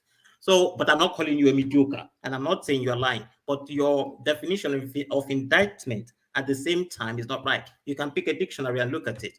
But so, forefathers, we cannot, the people in diaspora, look, the first thing that chased them out is the leadership problem. That is what sent them out. And some of them would never forget it. So you are telling them to take 90% of what they've come to suffer for and go and put it in a place that they're not sure of. It will take a lot of convincing to do that, because they will rather put it in Barclays Bank or put it in Lloyd's Bank and be sure that in 30 years or 20 years time, it will be there. Why go put it in a UBA when every day it depreciates? So that is my submission. And so sorry, I still have to apologize to the officer man. Look, in conversations or debates, I could say you are talking rubbish. It doesn't mean you are rubbish. It's just what you're saying at that point in time. So please don't think I am calling you names. I'm just saying that statement is a sign of mediocrity, whether you like it or not. So don't think I called you names, please. Thank you. Thank you. Let me just respond to that last point he made. See, what is the use of your wealth if it is all for the West? What is the use of any wealth you create if it's for the West? Okay, now this you see, this is why I said we should not narrow it down to God. I'm not talking about me per se, but if you look at it, you come, you some of the people who are in the West, if they tell you how they got there, you'll be so shocked. They came with nothing, practically nothing. Now they've made whatever they've made, and you see, there's one thing that brings anxiety the most. What would I eat tomorrow? So you're telling me to work all these things out and go put it in an economy which is uncertain. Some of them Your would rather go. economy, not an economy, your economy. All right, wait. Some of them will rather go put it in Namibia or Mozambique. Okay, let's That's an African country. Because it's safer there. Let's stop it here. Okay, let's get back to what we're talking about. Let's stop here. Officer. Okay. But it's an important point, you know. But yeah, I need to gossip. It's so far away from. So let me just conclude. Yeah. So right now we are here. We are not going back. The question is which way forward? Whatever is going on with the tribunal in Nigeria is going on. Whether we like it or not, come 29th of May, Asiwaju will be sworn in. Whatever happens next, we don't know, but he will be sworn in according to the Constitution. I forgot the section which says, even if the court finds otherwise, the person who was announced will still be in office and enjoy the benefits of the office, even if the court's going to rule otherwise. So now the question is, how do we move forward? What do we do from here? And this is why I was referring to what Forefather was saying, that we should have a way to call these people to order every time. Now, this election just showed that there's no free meal anymore. You can't just claim 10 million votes because that's the population in my community. Now we see that, okay, so the BATists, that's what they say it does now. It confirms how many people, it prevents overvoting, like they said, right? So now they know that now they have to sit up. So now, moving forward, we should be able to say, okay, no more Nigerian going hungry. We want the federal government to establish what they call food stamps, and make a petition and come on social media and everybody come vote and then people protest and then we can get things done from there moving forward. I hope you guys understand what I'm saying. Moving forward, we should have a way to check these people. So that's number one. Number two, we have FBI in America. We have local police. We have city police. We have state police. Why can't we have the same thing in Nigeria? It creates more jobs, right? It's not just the federal police that's going to be. Let every locality in every state has their own. Every local government have their own. You'll see how many people will be employed. Less unemployment issue. So many things they can do, and they come here, they see these things here. So, but my thing is, we that are here, we see how things work. We should be able to contribute in our own creative ways, not just telling people to go and fight and go and die while we are here enjoying or sitting back here. But moving forward, we should be able to put things, tangible plans on the table that people are going to be able to follow. All of us, even us in diaspora, and going to say, okay, we want this done, we want that done from now on. And then we can come together and say, okay, so let's forget about Peter Obi, Tinubu, and somebody in London, somebody in somewhere. Let's tangible ways, tangible things we can do to put forward. That's my submission. All right, thank you. Jonaba, and then I'll come to Bello. Yeah, Jonaba. Okay, to officer, can you hear me? Yeah, he can hear you. Go ahead. I hear you, brother. Okay, you say you live in Denton, Texas? Dallas. You live in Dallas? Yeah. Okay, thank you. The issue, okay, thank you for your service anyway. I think we can do better than this as people on this platform. Let's talk about this platform that Rudolph Okonkwo have given us opportunity. Let us see the way we judge ourselves or we present things, how interested it will be, because people listen to us. I was in London, I missed my flight, and somebody saw me in Heathrow. I think I was after I missed the British Airways, then I was to go with Virgin Atlantic, and he said, "Oh, I know you." And I was wearing hoodie because I don't want people to, not because of only that, for some reason. So you come to see Tinubu? I say, no, I didn't come to see Tinubu. I'm just going to Nigeria. And it's okay. I know you from Dr. Rudolph's show. You run your mouth, you and Mama Ichio. You don't get along. I say, no, it's my lady. Oh. We can have our differences, but I don't have any problem with that. The point I'm trying to make is this. We are bigger than what we think, and we are more influential than what we think. But as far as we don't get along, I don't see the difference between Tinubu racism, if at all he play one, from CM. And CM, I don't mean it in a wrong way, because there is a journalist from my area that died. So when you say Onyibo, it's a percentage. It's just like it is here. When you go to prison work here, you will see they say there are a lot of white in jail, there are a lot of Spanish, there are a lot of black, but they will say the percentage of the population of the black people in jail based on the number is higher. So there is something going on here. So if you have 20 people and you lose 10 people, and I have 10 people and I lose 2 people, the percentage is the same. You understand? So let us know, and this is the problem. When one Nigerian die, we all die. Injustice. In injustice, in anything, even in humanity in general. We can talk about boundary. When you live in your own country or your own state, you have a boundary. When something happens, it's the duty of the governor and the leader of that country, of that state, to provide a leadership and protection of that zone. But when it comes to issue of election, especially a national election, it's all of us.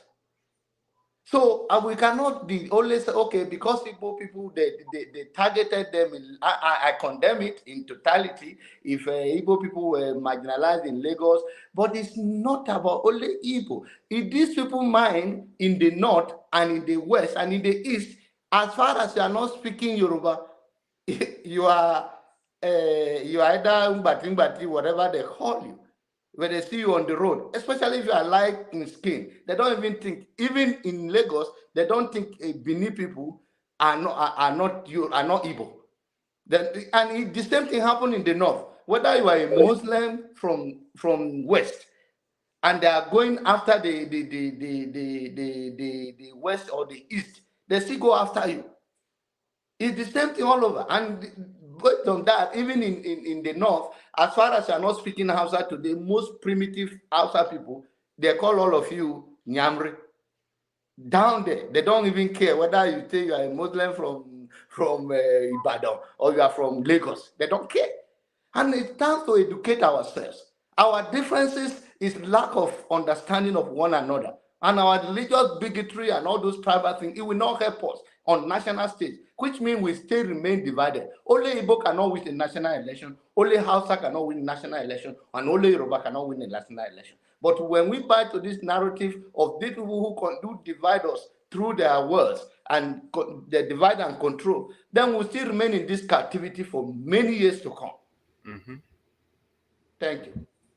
All right. Thank you very much. Thank you. Let's hear.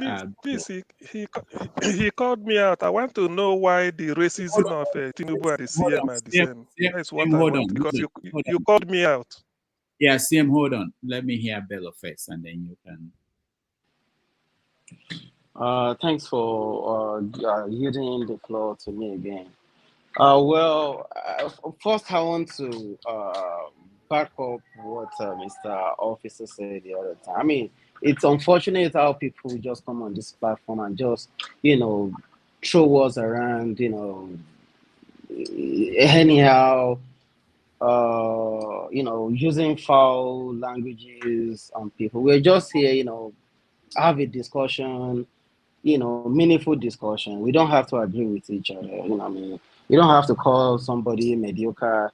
And the other time I made a submission, I had somebody call me mad to just, for my opinion.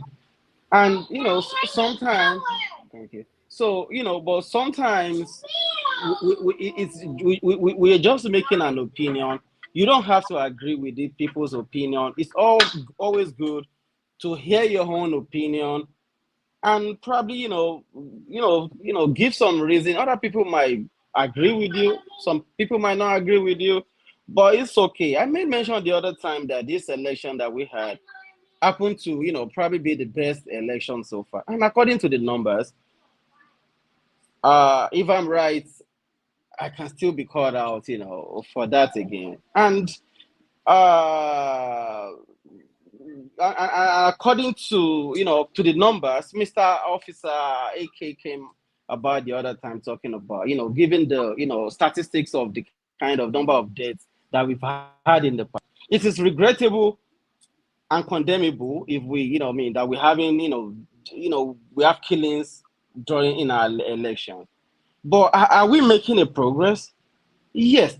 I don't know. It's like some people probably maybe social media is the reason why they just start following Nigerian election. I mean, I've been following Nigerian election years and years before. I mean, we had the most horrible election we've had in Nigeria was in 2007, and the beneficiary of that election, which was Yarada, also came out and say, "Oh, this election that brought him in was not free, was not fair." And and every time we talk, everybody they are quick to talk about the thing that happened in Lagos, we are quick to talk about Lagos just because people that have the best of the phones and cameras lives in Lagos. What about the ones that happens in the east? What about the ones that happen in the north? True. We saw videos. Are these places not part of Nigeria? Not long ago, Dr. Damages just showed us video clips about people threatening people not to come out and vote for other party in the southeast. Are they Yorubas? Are they? Is the threat against Yorubas? Somebody talking about. I heard somebody talk about the targeting the Igbos. In the east, people have targeted the Hausas in the past. Gulag died in Imo State. If that happened, if a prominent Igbo person died like that in another part of the country, we know what would have happened. Is Gulag not a Nigerian? The other day it was another, Hausa, even pregnant in the east.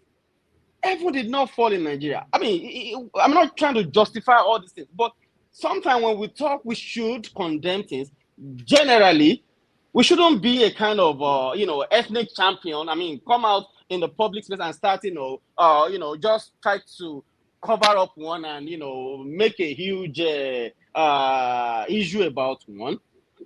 And I still stand to be corrected. This last election happened to be our best election. It might not. Like I said, we can improve, but if you don't follow our elections up to this 2023 election, you would never know. Go and look at the figures. Go and look at the numbers. It has never happened in our history of our election whereby governors, our governors, we all know them there. They take the Senate as their retirement home. Look at how many governors lost election in this last election. In the past, we used to have like million, zillions from KKK, Kaduna, Katsina, What was the figure? That was. When I say something, I have figures to back it up.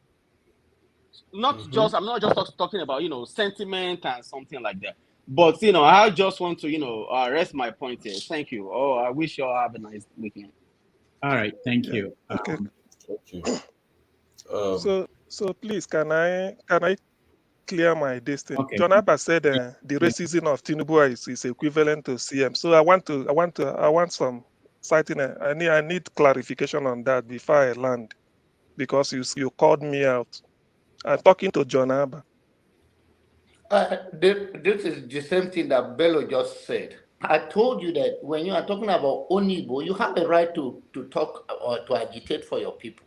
But in this election and every other previous election, it's not only Igbo that died, and this is a national election. And to the fairness of everything that happened in Lagos, because Lagos is so diverse that even Obi won the election, whether you like it or not, because he did not win the totality of the election, you may discredit that. But that is the thing. When people like you now say, oh, okay, it's Onibo, it's not only Onibo that died in Lagos. And I've told you who died, that if it's 10 people died from your area, that out of 100 and out of 10, 2 people died, it's equivalent. You cannot silence the other one. If you want to agitate, let's agitate for a change for all Nigeria. No one needs to die for practicing or to exercising their voting franchise in Nigeria, whether it's Igbo, Yoruba, Hausa. And I respect that, but you were saying that Tinubu was saying that the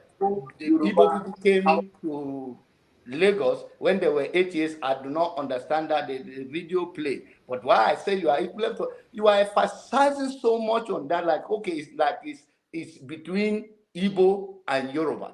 We are all Nigerians, for God's sake. Another ethnic group. I told you about a journalist that died from my own place. Now you are downplaying that when you're emphasizing on that. But I respect that you can speak for your people. But on national election, it's all Nigeria. See, the thing is that I hate people being disingenuous. What I'm saying is in the mainstream media. It's not me. When you hear Ruben Abati say it, when you hear Shehu Kimbaloye use it to interview that Ndi Igbo were profiled in Lagos for slaughtering, it's in the news. So do not take it. I'm only repeating what is in the news, which we witnessed. One thing you must know is that there are different people doing businesses in Lagos. Okay. Ndi Igbo, the business of Ndi Igbo was targeted and burnt down. Tell me the one of TV people that was burned down in Lagos. Tell me the business belonging to. Listen, narrow-minded thing listen, that you think listen. It's not narrow-mindedness. It is what happened. Listen. It's not narrow. It's not narrow. It's not narrow. It becomes narrow if I'm making it up. This is what happened. Igbo businesses were burned down. The business. You see, your own. See, listen. You can, if you like, you can measure narrow-minded from now till the kingdom come. It doesn't make any sense to me. You don't have Igbo businesses were burned down. It is written. It is written. Listen. Don't forget. I know where you are heading to. Igbo businesses were burned down. There's no. That's why you want. Let me because I like to put things in context or reference. Iwanyanwu is not me. Iwanyanwu said it in Anambra that as the elder chairman of the Ohaneze Elders Council, he has authorized, he has inaugurated a committee to look into it, and then total the losses, they will present it for compensation. Iwanyanwu said so. Go and challenge him, not me. So the thing is that you are in denial. All these things I'm saying, I'm only making reference. I'm not making anything up. Iwanyanwu that said it, it wasn't me that told Iwanyanwu. Iwanyanwu is Ohaneze member, and he said it nationally, openly, in Anambra during Soludo's 1 year celebration in office. So this is the narrow-minded issue. You can come here and say with all your tribalism, I don't. Your own is that I can't understand. See, listen, I can't. See, listen, I'm coming. Just let me, please let me make this one, because he's been interrupting me. I allowed him to say he interrupted me a lot.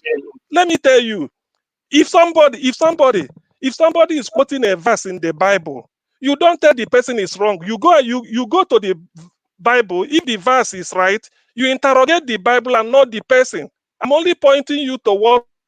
Okay, he ran away. I'm only pointing you to what was done. You can't come here and then deny the obvious. Ndi Igbo were targeted for slaughtering in Lagos. Everybody understood it. So many people apologized. Their businesses were burned down, and then you are coming here to deny. So what?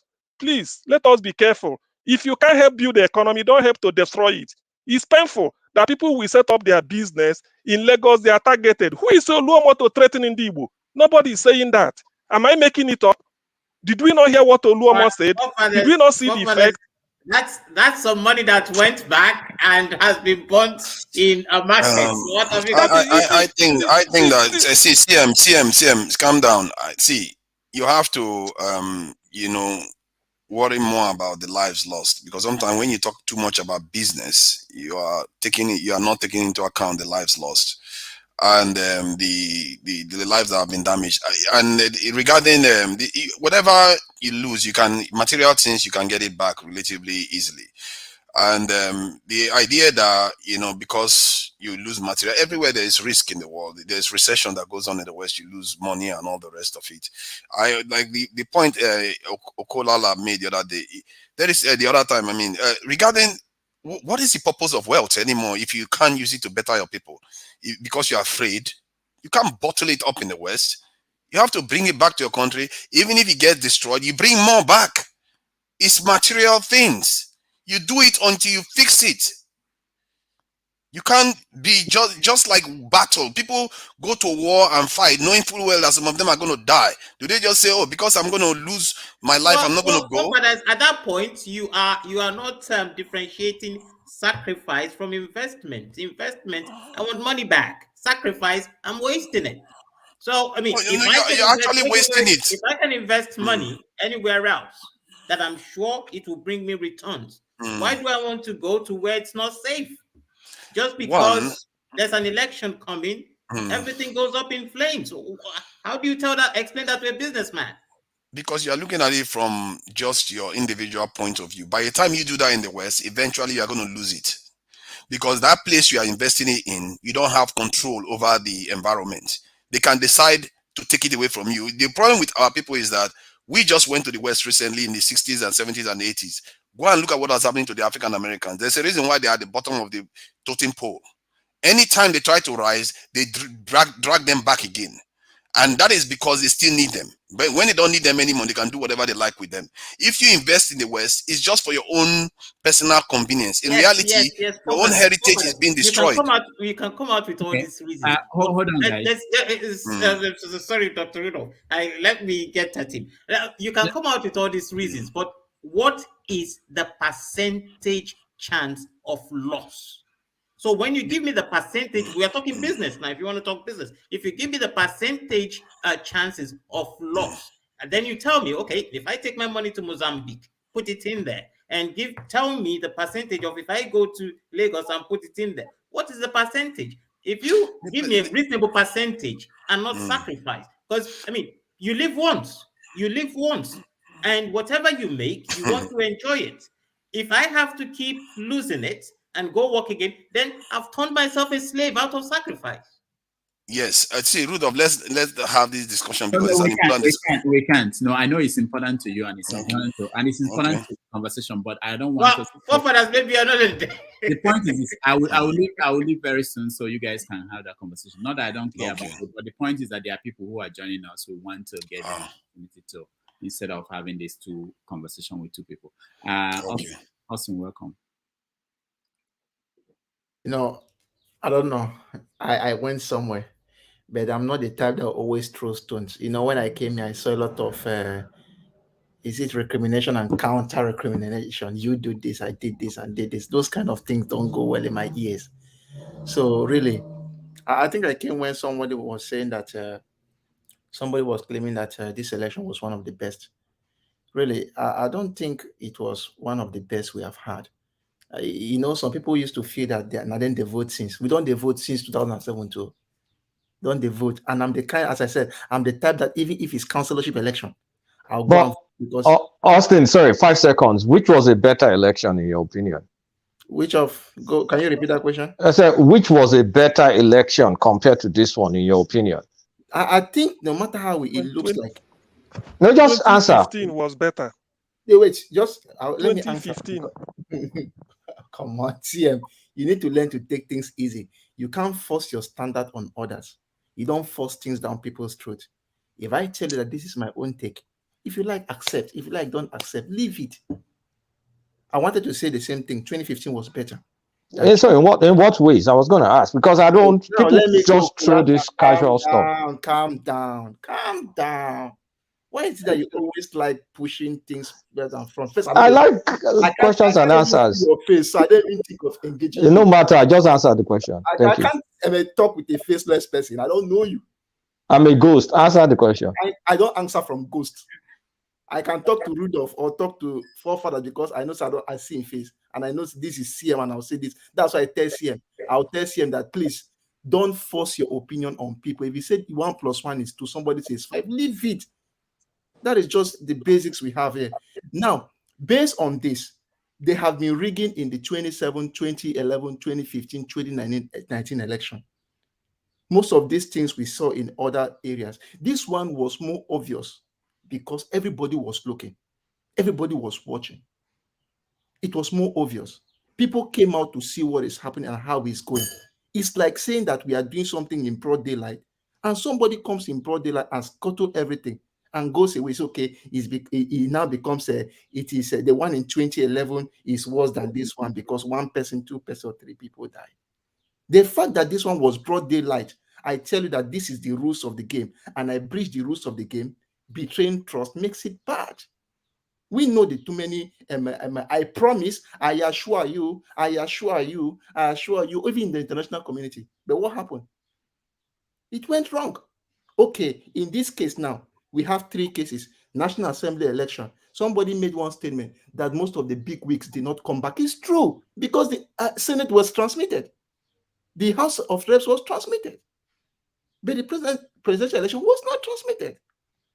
So let's call a spade somehow. That's just the whole truth. So if we ask Emma, it's not like saying that this election we got is like how would I put it? It's like it's not to a certain extent. Yes, it's not to a certain extent. That's very true. That's very true. But one thing is certain here: it was not the best we have had. The 2015 election was better. Even in 2015, I clap for Tahiro Jega. He did pretty well. He tried his best. It was not as crazy as the one we had now. But 2015, we did not have beavers. We had ghosts. We had ghosts. We had kids. We had all those things. Yes, we had the card readers. All of us use the card. Yeah, but we had ghost people voting, people that did not exist. Good. They were ghost people, which resulted to incident form. At that time, that was incident form, exactly. We don't have that anymore. It is true. That was the standard. It is true. That was the standard.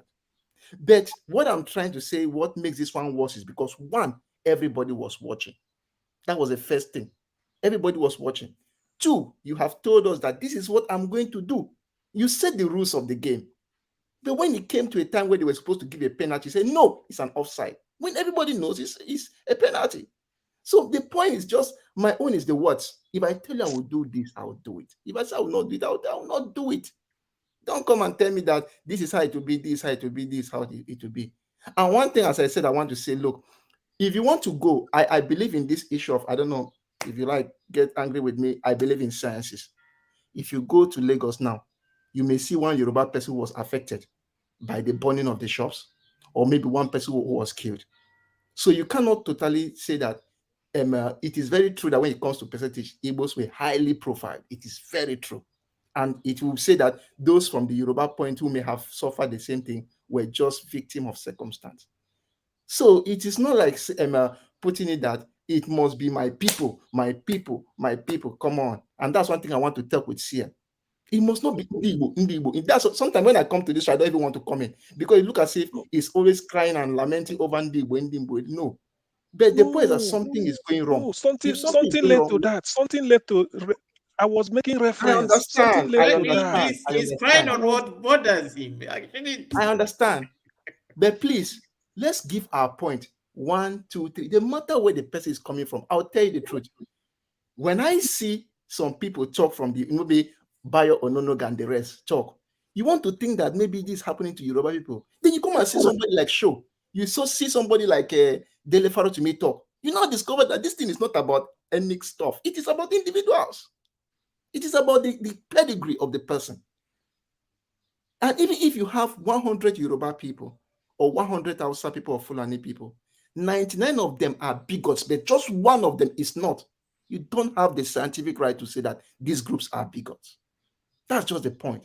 So let's hold people accountable, not the group as a whole. That's one thing I just came around to just say.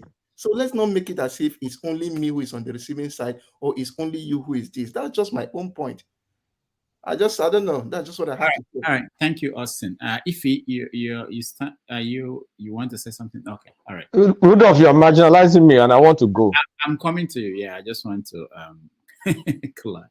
All right, collect. And about the Abacha listing, it's from 200 million naira to 9 billion at a time when the currency was around 80 something naira. These guys still they find Abacha money. No. I had to correct that one before you start saying, because I don't know how many government that has done that since his time, apart from during the ending stage of Obasanjo, from what I can see throughout the period. So, and he did it without borrowing a penny.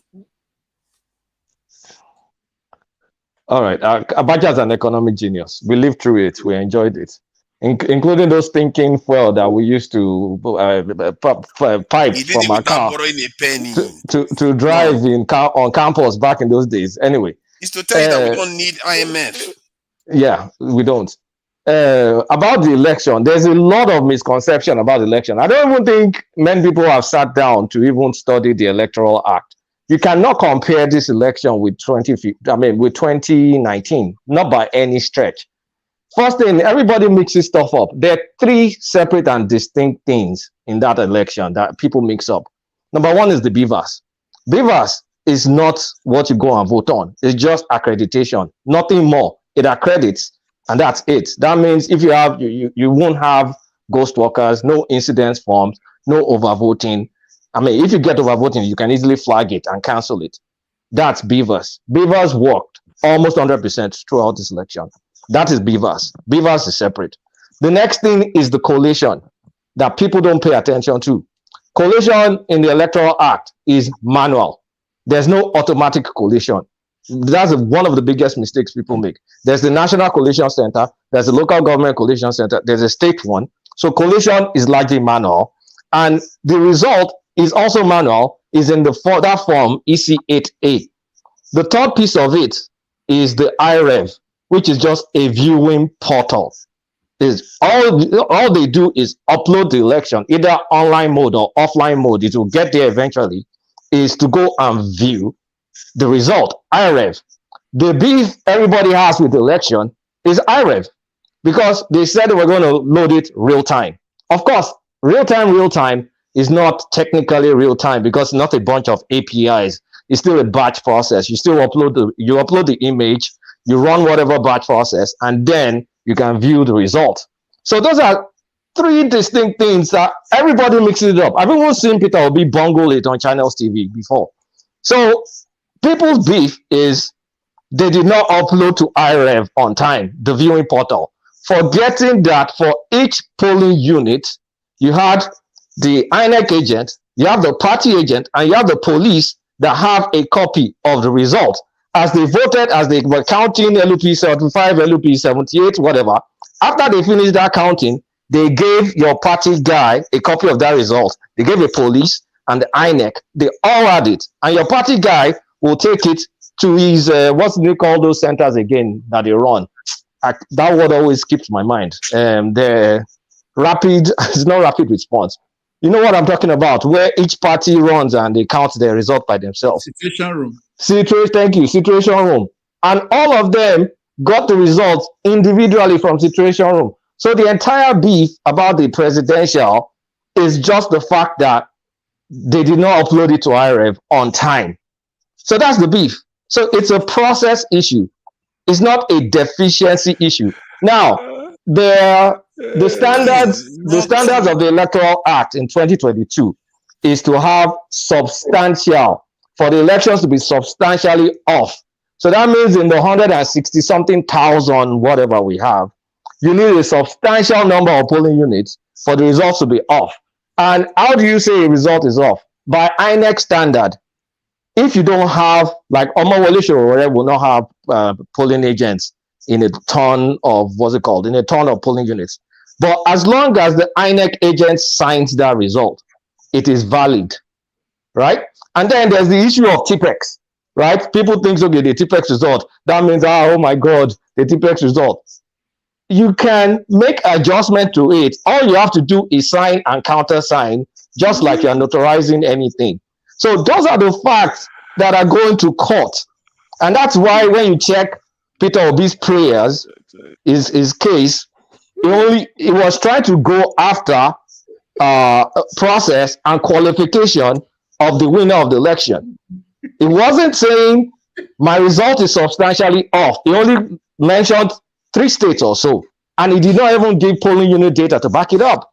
So when people start talking about, oh, this election is this election is that, that's the framework of our elections based on the Electoral Act. Because people don't read the Electoral Act, then they start saying all sorts of, I saw this, I saw that. No. Go and read the Electoral Act. As long as INEC signs the result, each agent, as long as you have an agent, they have a copy of that result that they took to their own, war room to go and collate.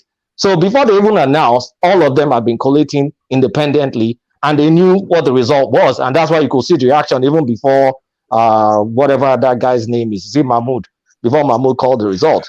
So you cannot compare 2023 with 2019 or 2015. They're nowhere close. It's not perfect, but they're nowhere close. All right. But you get suspicious logic. You can lie. See how you just manipulate the whole thing, and somebody will listen to your question. There's no manipulation. If you read, go read the Electoral Act. Read the Electoral Act. I have a question, please. Go ahead. Please, I have a question. My question for Kulata is simple. Though anybody can answer it anyway. It's for the benefit of all of us. When after the polling unit, after announcing the result at the polling unit, they enter it and sign. Every party agent takes their own election result, election copy.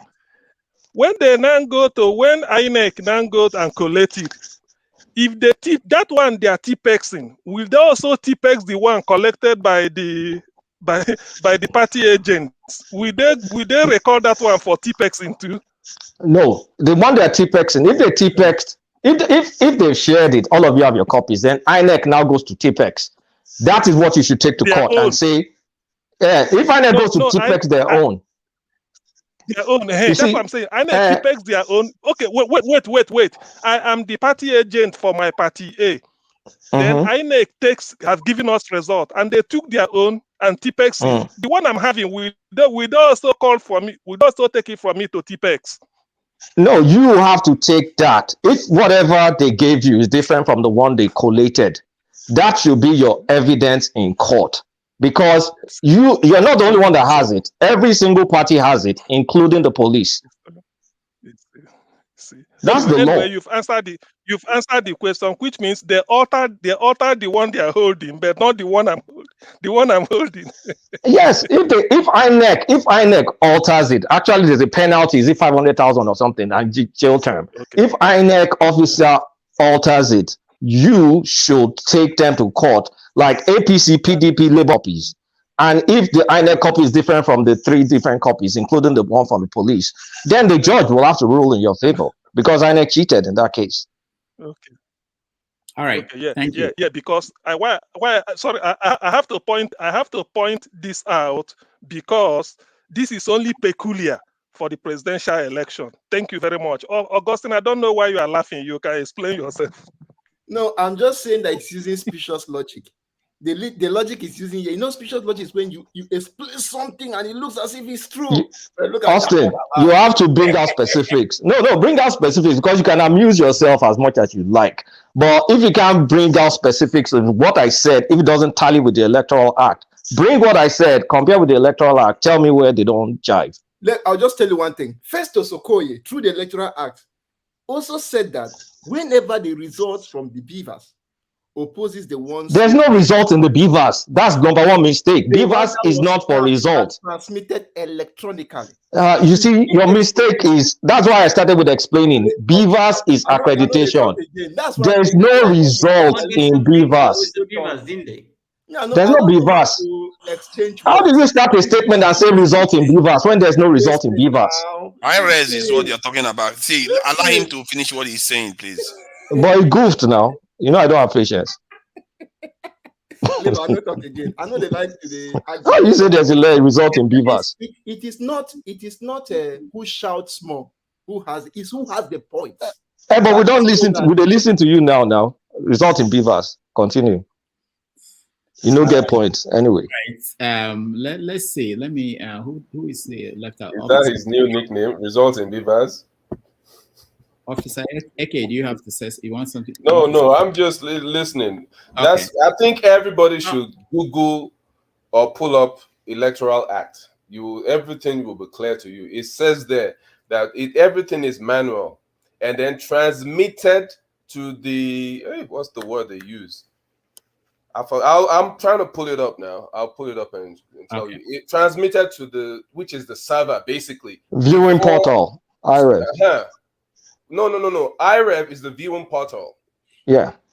So, but the server itself is something, I forgot the word they use for it. But then it will now show up on IREV. So it's a lot that goes. People just mix everything up, but we'll see. All right. Ike. Yes, sir. You have something to say? Nope. Okay, thank you. Janaba.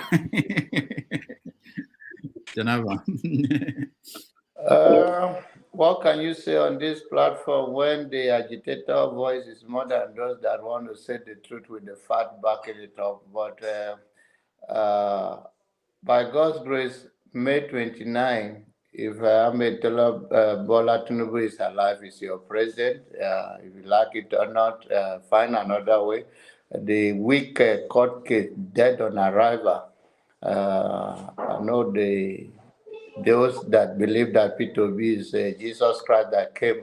Even if they believe in Jesus, he could have come for their rescue like before now. I don't know how many black people would die before Jesus come. But there's so much belief in Obi going to come and solve their problem than themselves.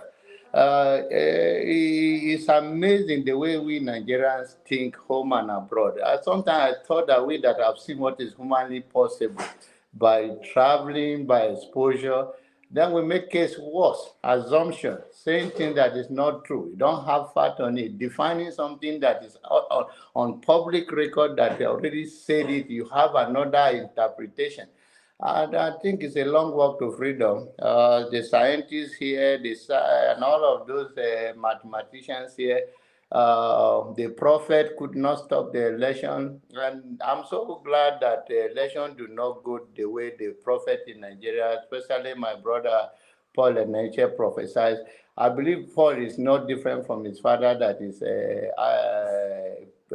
native doctor. I think his father is even better than him. So I'm so glad that his prediction do not come true. Can I ask a question? Let me say one thing. I want to say one thing. Jonaba, where are you from in the Middle East? No, look, it doesn't matter where he's from. No, please. Let him.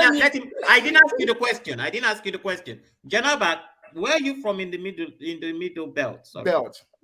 What does that have to do with my discussion? Do you have anything to say to what I said? No, it's because you have countered CM many times, and I was wondering why you are not angry, because if any part of the country has lost persons in this Buhari's tenure, it's the middle belt who have lost so many people. I mean, they've been dying from the very first year. So why you seem so relaxed and so happy for that to continue? No, I should come and die because somebody. So you are expecting me to come and die now, right? No, that is not what I'm saying. I should become a sadist. No. What do you expect me to do? What I want to know, my next question was, if you had told me, and I have seen where you are from in the middle belt, then I would want to ask you, what gives you your state of peace? A state of peace is see. Everybody suffers strategy in life, whether you're poor or you are rich, whether in electrical or whether in election, whether you lose or you gain. Whether you take your loved one to the hospital and they pass on, you still have to find peace in this life. The notion that I think some of you, when it comes to this very election we're talking about, some people are just getting involved for the first time. And this election has been going on. It's a game. And the only thing that have helped us in 21st century is the media attention. People have been snatched. There's a guy in my village in 2005.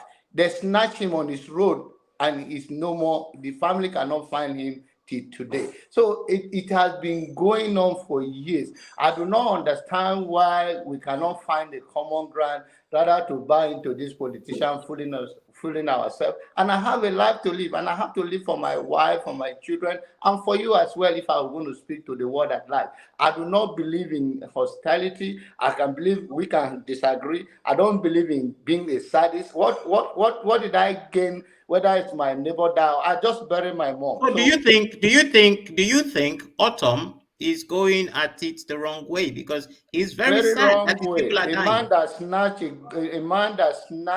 that never paid his, I have said it on this platform, a man that never paid his people for 19 months.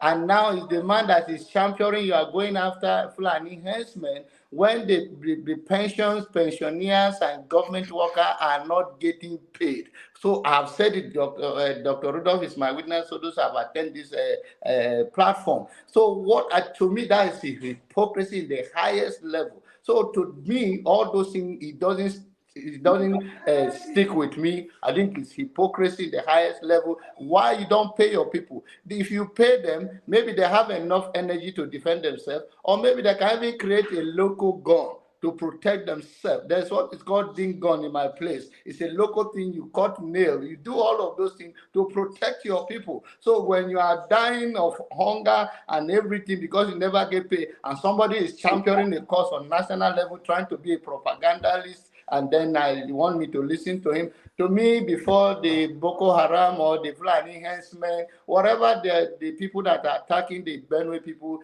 he is the first person, and that is why he lost woefully. The people are tired of him, and he lost the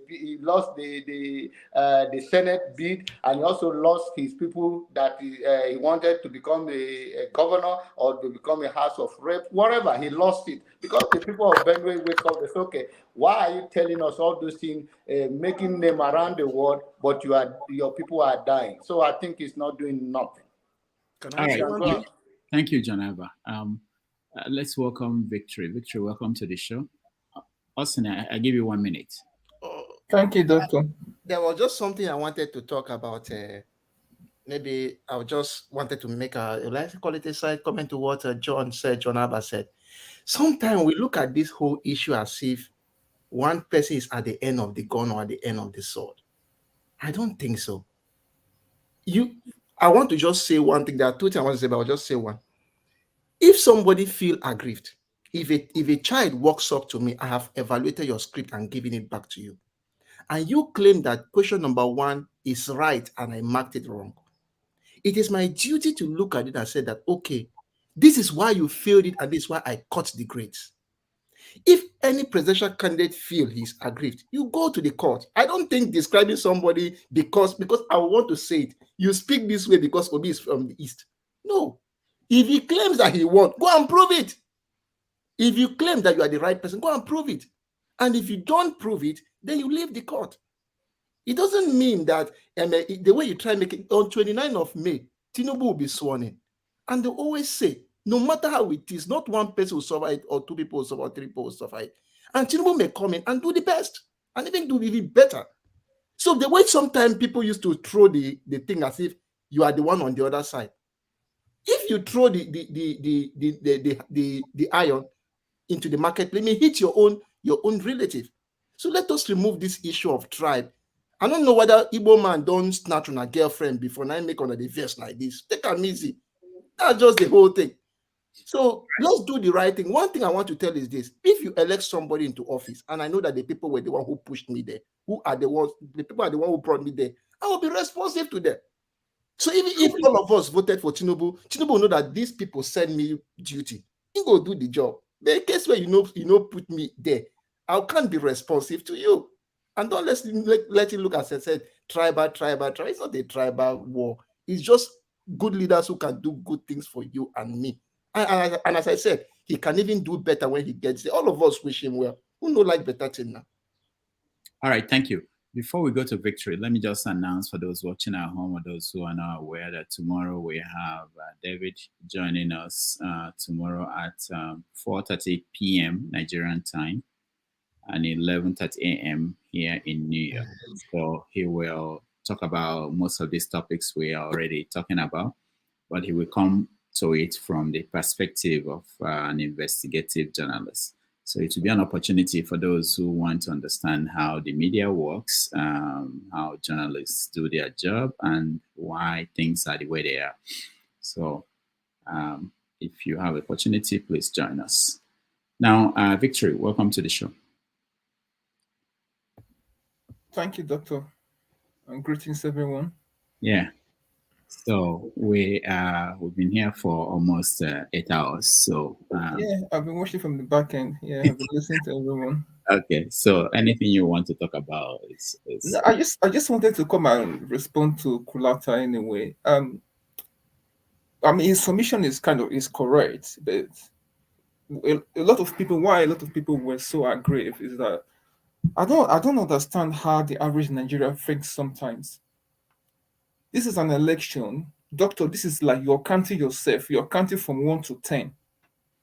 If at this age, after 62 years or almost 63 years now, Nigeria, you cannot count a simple numbers 1 to 10 and say, okay, this is the person that won the election. What is the point? You uploaded the House of Rep, you uploaded the Senate result. When it came to the presidency one, you refused to upload it. And then they refused to upload on iRave on time. And then when they started uploading results, you saw things that was as in badly mutilated, like sheets and all that stuff. And some people are saying that obviously this is not right because you did not upload on time, which is what Yakubu said to everyone. Everything will be uploaded in the right time, blah, blah, blah. And INEC as in bungled everything up. Look at the amount of money they spent. And so people are coming here to defend it. And I'm going to say to you, Doctor, what happened to Obi that he was detained? That has happened to me before. I remember in 2012, I was traveling to the UK. When I got to Gatwick, the immigration officer asked, because I came with my Nigeria passport. Those that lived in the UK will understand what I'm saying. With my indefinite stay, with my Nigeria passport. And the lady put me aside and said, we need to speak to you further. And I thought, okay, hang on. I was thinking, what's going on? Doctor, I was detained for over 6 hours in Gatwick. And this woman was coming with all manner of... She was even literally the immigration lady. She lied. She was trying to fabricate some stuff that... How did I get my stay in the UK? And she actually lied to me. And I just sat and I laughed and I said, listen, don't even try and pull a fast one over me. What you're saying is not true. That's not factual. So I kind of stated my point. It was after they released me and I called my friend. I said, look at what happened to me. And the guy said to me that why they detained you or they stopped you because they were thinking that you had a British passport. Why were you traveling with your Nigerian passport? Why were you coming back to the UK with your Nigerian passport when you had a British passport? Why? So they were kind of curious. Like, I mean, who goes to Nigeria? Okay, you can understand that most people would travel to both of their passports. And if you're coming back, you just use your British passport to get in. So why were you traveling with just a Nigerian passport without your British passport? So they were kind of like curious to make sure that somebody was not trying to use my passport to get into the country. And I said, but then I was kind of wondering why was I detained because they didn't even tell me the reason why, And after obviously I've answered that question and told them that what she was saying is not correct, and that's why they released me. So, and some of us, like people, if you've been through that experience before, so people might have British passport, American passport, you're nothing. When something happened to you, that's when the reality will hit you. Or when your child comes back from school and they cry to you about racism, that's when this will hit you. And that's why people are fighting for a better Nigeria. People are not fighting for a better Nigeria because some people are doing well in America or UK, wherever they are. But people want a better Nigeria so that they can go back and have a sense of pride that my country is working. I can decide to say I had enough of UK. I want to go back to Nigeria. I go there. I know I'm safe. There's security. There's light. I can do my business. I can travel freely. That's what people are fighting for. And when I see people coming here, it's all tribal and people sticking to their point. I'm thinking that the average Nigeria, there's something wrong with the average Nigeria. It's something that is not right about us. I don't know what it is, Dr. but something is seriously wrong with the average Nigeria. God help us. All right. Thank you, Victory. Buddy, right on time. You are the final person before I hand over to. So far. Go ahead, buddy. I've been in and out. What are we talking about? I know. Whatever you want. Let me speak on Benue. Yeah, like Jonaba was saying. Dr. Damages, are you missing me or what? I need to. What do you say? To say. So I moved on. I called you once. You said you had nothing to say, but anyway, after Buddy, you'd speak. Yeah, the issue in Benue require an holistic approach because. Okay, thank you once again. I think. Can everybody hear me? No. We're listening to Buddy. After Buddy, then we come to you. See, there's a delay. Hello. Wherever you are. Ike, we come to you next. Okay. So, the issue in Benue require an holistic approach that every stakeholder must come together. It's been an age-long issue, even the issue that predates Autumn. I could remember the tail end of the administration of Suzwan. Suzwan went to his village, I think towards the period I was about to hand over the government. I think I remember. Yeah. So this guy, even the Fulani elders, they came to attack the governor in his village. You know what they did? They sent cow. The cow at the forefront, and these people were shooting fire from behind. The governor has to run away for his life that particular day. So this issue has been a very long issue, whereby all ethnic groups in Benue, whereby they have to come together. They have to forgo the issue of suspicion because there has been an age-long suspicion and the tribal issue amidst them. They have to trust one another the more if they want to conquer this issue. And then we shouldn't shy away from the issue of climate change. It's a reality that we are running away from. And then whenever there is crisis in this region, because we realize that the headers, they belong to a particular ethnic group, and then they have a certain religion. And then we believe that the farmer around their houses, they belong to certain ethnic groups whereby they have a particular religion. Whenever we have this crisis usually peak on our 40 lines, like the religion and the ethnic groups, ethnicity. Those are the things that it peaks along. And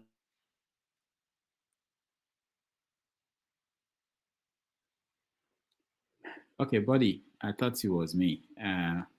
We can't hear you anymore. Let's go to Ike. Ike, go ahead.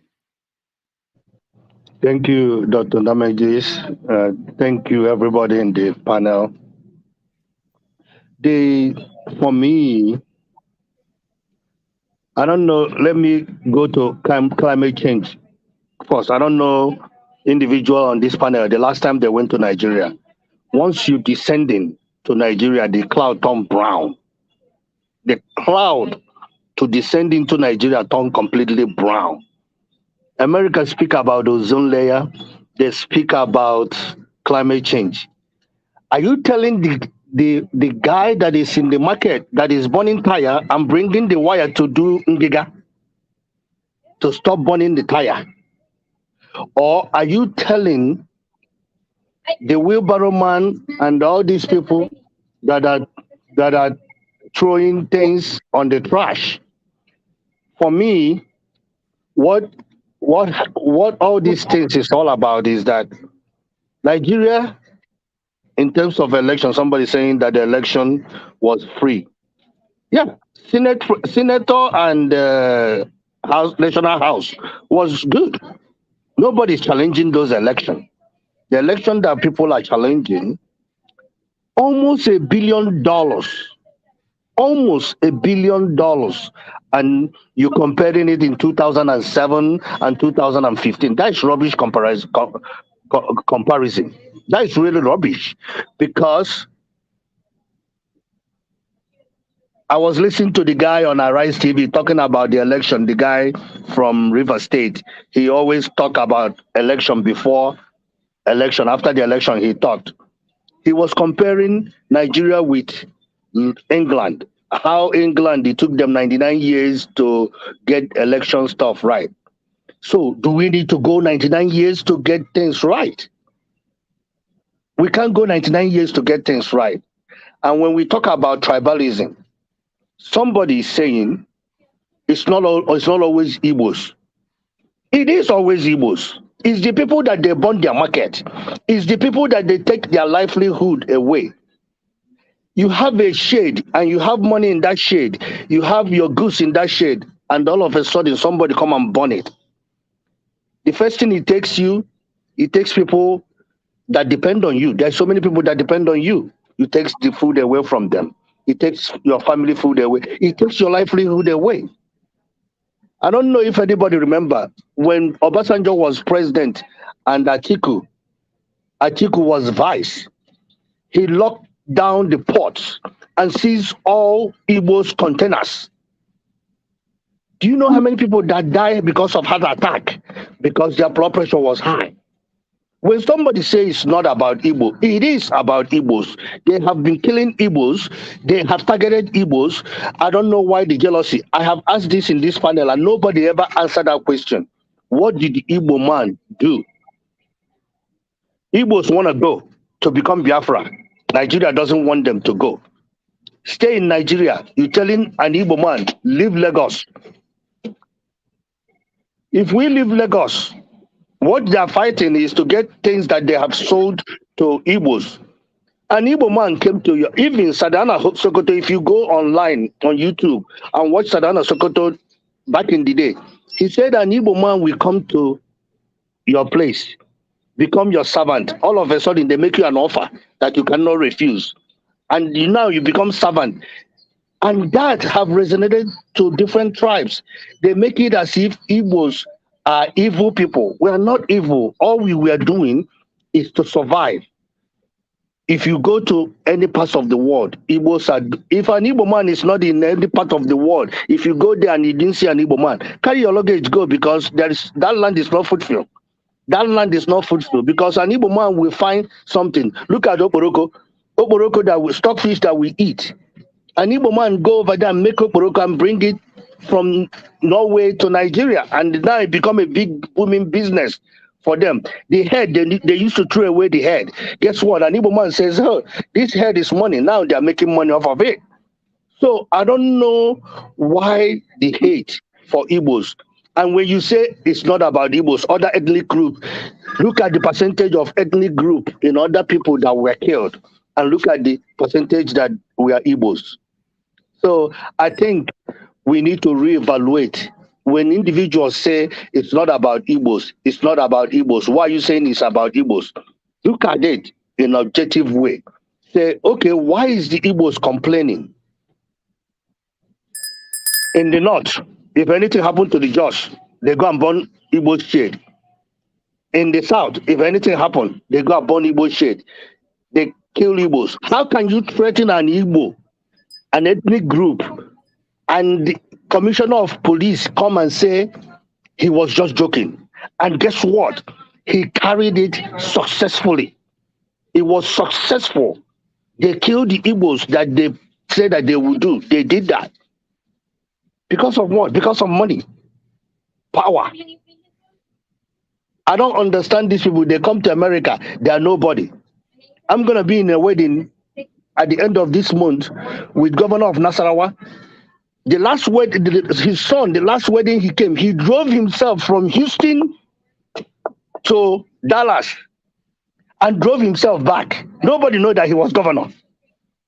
But if you see him in Nigeria, the entourage that will drive him, you can't believe. He's going to come to his son's wedding again by the end of the month. And he's going to drive him and his wife all the way to Austin, Texas. And after the wedding, he's going to drive back. Nobody will drive him. But when they go to Nigeria, they can make the same thing. They didn't see Peter Obi coming. They didn't see Peter Obi. The whole ethnic group love Peter Obi because Peter Obi is a simple man. And they didn't see that. How can he, a commoner, come and rule Nigeria? This is what we are battling. Nigeria is not ready to change. I'm sorry to tell you. Nigeria is 100% on lame dog. Nothing is happening in Nigeria. Businesses are shut down. Nobody. People are in the village since Easter. Easter was almost 10 days ago, but people are not going back to Lagos. People are not going back to their businesses because guess what? Nothing is happening. Containers are not coming in. People are not buying stuff. People are crying. People are dying. We sit over here and we argue, oh, this, that. If you live in abroad, what is happening in Nigeria is affecting you. It doesn't matter how you try to deny it. You send money to your people. You send money, you send money to build a house, they take the money. Guys, it's affecting all of us. So we need to agree. What do we do? Find solution, what we can do, especially the people are in diaspora. We need to start getting involved. The little you can go from your community, get involved, help. Whatever you specialize on, train somebody. Let them take care of themselves. That is what I have. Thank you. Thank you. Thank you so much, Ike. I wanted Buddy to finish up his thoughts before he was. I'll come to you, Ikolor, then I'll head out. Go ahead, Buddy. Go ahead. Yeah. On the issue of Benue that I was dwelling on. Yeah. So, there to have an holistic solution, like I was saying, that every hands must be on deck. The governor must be ready to lead his people. You know, before the election, there wasn't too much crisis towards the election. Immediately we finished the election, we started hearing the killing again. We should ask ourselves why. Because we know how we play politics. It's after matter of the way they play politics in that area, because they usually set one ethnic group against one another when it comes to struggling for leadership position. So that's why we see that kind of killing coming up again. But you know, which those killing are hiding under ethnicity, religion, so not even taking the form of farmers and header anymore. But the issue of farmer and header, we shouldn't run away from it. Like I said earlier, that we should realize the impact of the global warming is the reality that's with us. No matter what, do we want to shy away from it? So those things have a greater consequences. Lake Chad Basin is drying up. It's almost down to nothing, which is pushing the headers down south. So the more we're having more arid land in the north, the more these people will keep coming to the south. And if you look at the south too, the effect of global warming is right there with us. So we have to be very careful. Our government has to be proactive. And what I want to enjoy our government more is the issue of land administration. They should take it very serious, because the land are not properly apportioned. So that's one of the issue. And let me touch on what Ike said as well. The issue of ethnicity. We have to be very careful as well. We can say the narration the way we want people to hear it. He said, "Oh, containers are being detained in ports during Obasanjo's regime because it's Igbo container." How do we determine it's Igbo container? How do we determine? Do we have the statistics? Do we have the data? So we have to be very careful. Not one ethnic group is being targeted. I could remember in 2011 when the fallout of presidential election, when Tinubu and the likes couldn't reach an accord on the issue of working with Buhari. Immediately Buhari lose election in the north. If you know the amount of Yoruba people that were killed in Kaduna and in Kano, like other ethnic groups as well. Even in Kaduna, the Fulani suffered a lot too. That's why the Kaduna state government has to raise the banner, because I do follow things in Nigeria passionately, so that we get our facts right. So I'm not saying outrightly that there is no ethnic marginalization against Igbo. every ethnic group has it as well. But how do we determine the intensity? So no one hated anybody. Whoever is talking on this platform, I didn't hate anybody. I like you as a person. I identify you as a people first, not by the tribe that you come from. If I don't see your name, I will see you as a person, not by your name. So if we want a greater Nigeria, we have to mellow down on the way we pander on our ethnic 40 lines so that we reach that promised land. Because our forefathers were able to come from their having a different zones to become a northern Nigeria, eastern Nigeria, and western Nigeria. Why can't we take it up from there and become that Nigeria that we wanted to be? So all right, that's my point. Buddy, thank you so much. A caller, you're next, and then Janaba. Thank you, Dr. Damages. I just made an observation, which I want to add before I speak to Officer AK. I think everybody seems to be in this opinion of one ethnic group should not speak out when it is being suppressed or oppressed. I don't buy into that. I don't buy into that. Because if we don't speak out, if we keep playing along, when does it stop? I mean, I was asking John Abba where he comes from, but for me, they've been on the receiving end for the past 7 years. I've never seen the amount of persons that were killed like the Bennets, but he's sitting pretty. And I'm not blaming him, but I admire him. He's sitting pretty and hoping that, we just continue. It cannot happen. You have to speak out, whether it's against Otom, whether it's against the regime, such that, because it is only through speaking out, like CM is doing for his own area, that we can say, okay, let's sit down together and see how this thing works. But if we keep playing this game of holier than thou, they cannot have peace without justice. The people that made the atomic bomb, when they made the atomic bomb and they tested it, and some other people saw the destruction it could bring, they said, why would you sit down and make such a weapon? Their answer was, if another man sees the destruction I can bring to him, he would rather sit and talk peace than talk war. And we have seen the reality. That is the only reason why North Korea has not been invaded today, because these people know what North Korea can do to them if they decide it is war that will settle things. So that is my take on it. So people who are saying, oh, CM should not speak his mind, that is how he feels. That is his people. That is how he's agitating for them. And any way he can agitate for them so that anybody listens. If you think your own people are going through the same thing and CM shouldn't speak, speak for your own people. Don't come and say, oh, CM should keep quiet because your own people are going through it and you are fine with it. You can be fine with it. That's your problem. But if he says he's not fine with it, even if it is one person that dies, that is it. And I still respect them. If they say they are fine with it, I respect their view. So that is just what I have to say. And Officer AK, I hope you're listening. I did not say you're a mediocre or anything. No. I just thought saying say it's you, so people were helped by this man, that makes him a better man. No, we look at things through institutions. What did he do? Did he make the place a better place whereby if you are a person of any ethnic group, any background, any region can come and be sure there will be justice? But when that is not there, if you are looking at it that it is only individuals he helped, my brother, that is mediocrity. But believe me, I did not say you are a mediocre. So I apologize if you took it wrongly.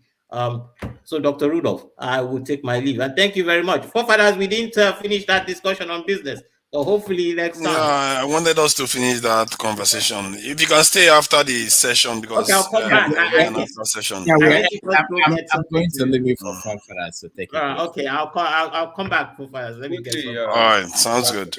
Janaba. Quickly, Doctor. Hold on, Janaba first. Yeah. Okay. Before my friend go, it's okay for anyone to agitate for their people. And let us have a sense of common nation. If we are going to talk about Nigerian thing, if you're going to talk about your people, you are entitled to it. I have to defend my own family here if it is about my family. But when you take it out there and you are talking about what happened that affect others, and you have the right to say, okay, this people doesn't count. But we cannot fight in the common unity of especially raising a president. We all agree here now that the senatorial election, the gubernatorial election was fair, but not the presidential election. So that affects all of us. So when you single out your pain without empathy for others, then you are entitled to it once again. Well, you cannot come and tell me that I don't matter on national. No, he's not saying that, Jonaba. No, I'm not. Let me finish. Okay, sorry. Okay, all right. Let me finish. No, I don't. Thank you. So he have the right to do that. He does. I do not tell him you cannot agitate for Igbo. And I said it clearly that I am partially Igbo. He may not agree with me, but I'm telling you, my grandmother from Oka, and I know the place, and we'll do what we call festival. So, and it doesn't matter. I'm an open-minded person. That is my own way I choose to be. If I see you today on national level, wherever I see, whether it's Igbo, Yoruba, Hausa, Shekiri, and they say, oh, this is Nigeria doing well, a mayor in America, a police chief here. All we got to be doing is to be proud of that person because that serves our national interest, or that is a pride of us. That is what I want you to put aside. When it comes to issue of Benue people, I have said it to you with all seriousness. It's okay for us to see the killing and go against it. It's like when somebody, hold on one second. Like live TV. Okay, so that is what it is. Benue people is ongoing issue. The other day I defined what Makurdi means to you. The meaning of Makurdi. So the issue is not today issue. And it can come under political thing, and you guys believe it's a political thing. It's under religious thing. Sometimes somebody say you need a holistic approach or all hand on decks. All hand on decks, that is what they are doing. The Oche of Idoma have called the meeting, and one of the agenda is for the people, the chief of area, to stop selling land that does not belong to them. Because since we are talking about grazing, the Otu can talk about the grazing, this and it's all propaganda. The issue is that I told you it happened even in Otupotan, close to GRA. And the chief of that place sold that land to the Fulani henchmen, and they are grazing their cow there, and they fence it. But they are not he is not the owner of the land. When the owner of the land came and approaches them, it became a fight. At that time, 20 people died. So how do you solve that problem? So you tell the people, this is a greed. It's corruption in the highest level. It's taking other people's property and you are taking advantage of them, that will result to some of this killing, some of them. So when you tell me that, oh, you don't know how comfortable, how come my people will be dying and I'm so comfortable, or I'm not agitating and somebody can agitate. The approach is a groundwork. It's about calling the people. It's not on TV here, we're going to solve it. This is not Peter Obi campaign. It's not on internet. I'm sorry to say, I know some of you will all know, kill yourself for that. That's your own. It's about going on the ground, talk to the people. Do not do this. Don't sell the land that does not belong to you to Fulani henchmen. Tell the chief. Tell other not to sell other things to people. And then we talk about that. I'm not saying killing of any human being. Blood is thicker than water. So that is it. Don't tell me that I'm so comfortable. And not because of you, I'll become a sadist. Because you No, said now that I haven't said you're comfortable. I'm just saying if some people are at peace with it and saying let's move on like that, it's not acceptable in my view. And I don't condone such thing. I don't think exactly. It's not the way to go. It's a serious thing, and whatever I will do with him, my only little thing is to speak truth. If I come here and I condemn Fulani people, so it's okay for the chief to take the money. Why is causing the life of my people? And then all you're going to do is to tell the chief, you are causing this problem. Stop it. So that is what, and it's not on TV here. I'm going to come and say that. And not on TV, I don't know. All right. Thank you. Can I just add one quick thing to what Janaba is saying? I think you have to sometimes also empathize with some of the experience that the Igbo people have experienced in Nigeria. There is no group that has gone through a civil war that was targeted towards them and lost over 1 million people.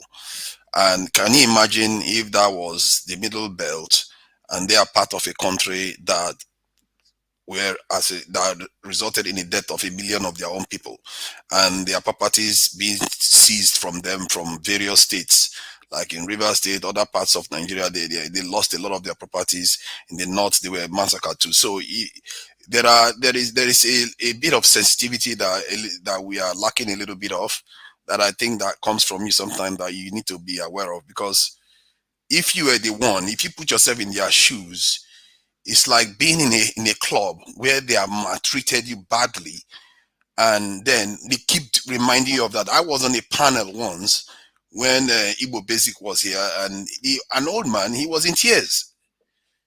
He experienced the civil war. People like that, he experienced the civil war. He was in tears because young men were being attacked in Lagos.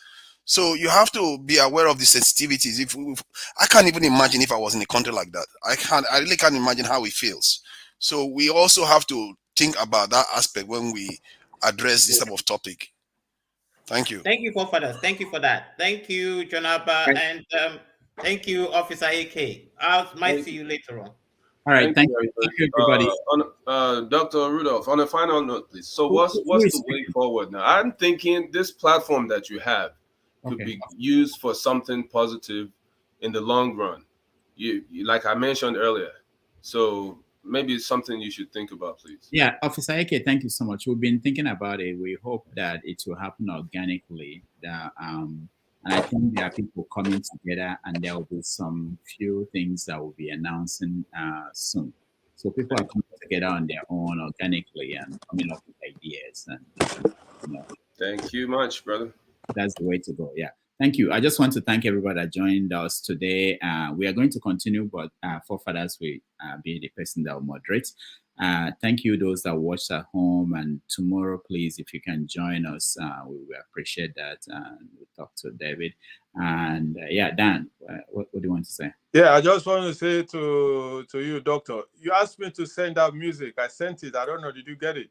No, I will have played it now, Okay, so just resend it, please. Maybe it's too large. I will check. But just let me give you another email to use again.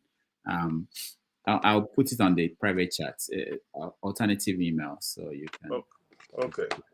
All right. So everybody, and CM and forefathers and everybody who joined today, and all of you, Austin, Dan, Ike, Buddy, Victory, everybody. Thank you so much for joining me. So tomorrow, please, if you can, join us. Before forefathers takes over, let me play this music. I feel like, the way you wake up, you don't drink coffee. It's like my own coffee. So if I don't play it, it looks like something is missing. So at the end of the music, forefathers, you take over. Music is live. Thank you. Yeah. His network television debut. This is his most recent album right here. It's called Spirit of Love. We're very pleased to welcome Majek Feshek.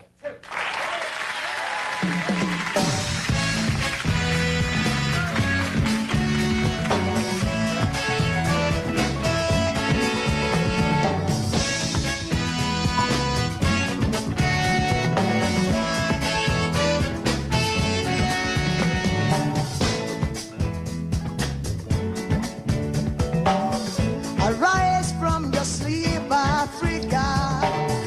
Rise from your sleep, America.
Egypt, when we used to live like prince and princess.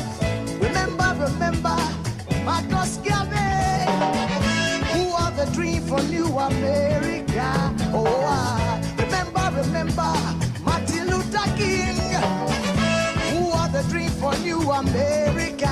They say you are black, they say you are brown, they say you are black, they say you are brown. Only the angels of Jah is white now.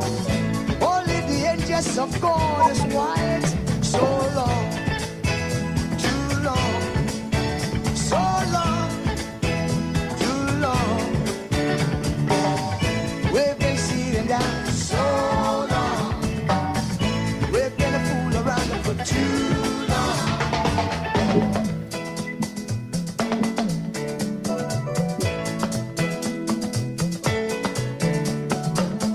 Arise from your sleep, Africa.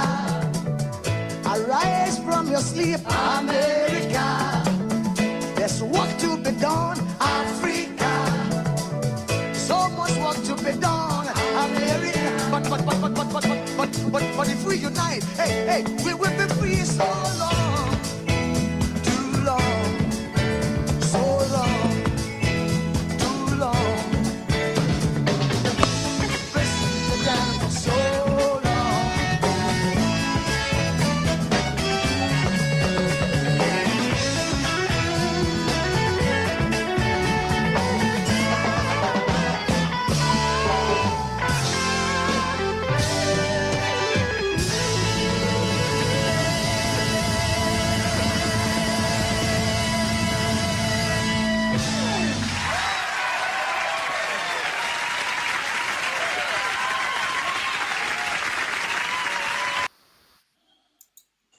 All right, Fafadas, over to you. Take care. Thank you. Yeah, it would have been good that Okolala was still around because he wanted to address that point. I guess where we stopped was about these, the way Jonaba was coming across regarding what CM was saying. I see that stuff. I don't understand how that people cannot understand. Again, maybe because I was on that session, I saw with my own eyes how this thing affect people.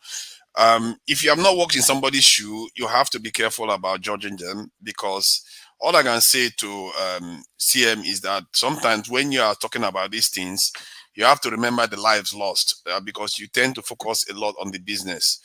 And because for me, the lives lost is the most important aspect. Anything else can be put back again. Those lives will never come back again. And people have done a lot of things to Igbo people in Nigeria, but look at where they still are. They are still more developed than the North. They are still highly educated. They are still doing what they need to do. But those lives will never come back again. That were lost, and the pain through it all will never come back again. So I sympathize with you where you're coming from, and I don't. Sometimes Jonaba is a very nice guy. Sometimes the way he comes across on this stuff, like it's equivalent. It's not. It's not even close. No part of the country has been subjected to such conflict before. I've seen a property. I've literally lived in a property in River State where they have the property was seized from an Igbo man or Igbo family. I don't know whether it's a man or a woman. So it's something that is a history that is there in the country, and they have to live with all that history. Everywhere they turn, they remind them of everything that they've lost and all the bitter history. So I can tell you that I'm not happy, because I'm part of Nigeria too. The part of Nigeria where I'm from, I see some bad things happening there. I'm not also happy.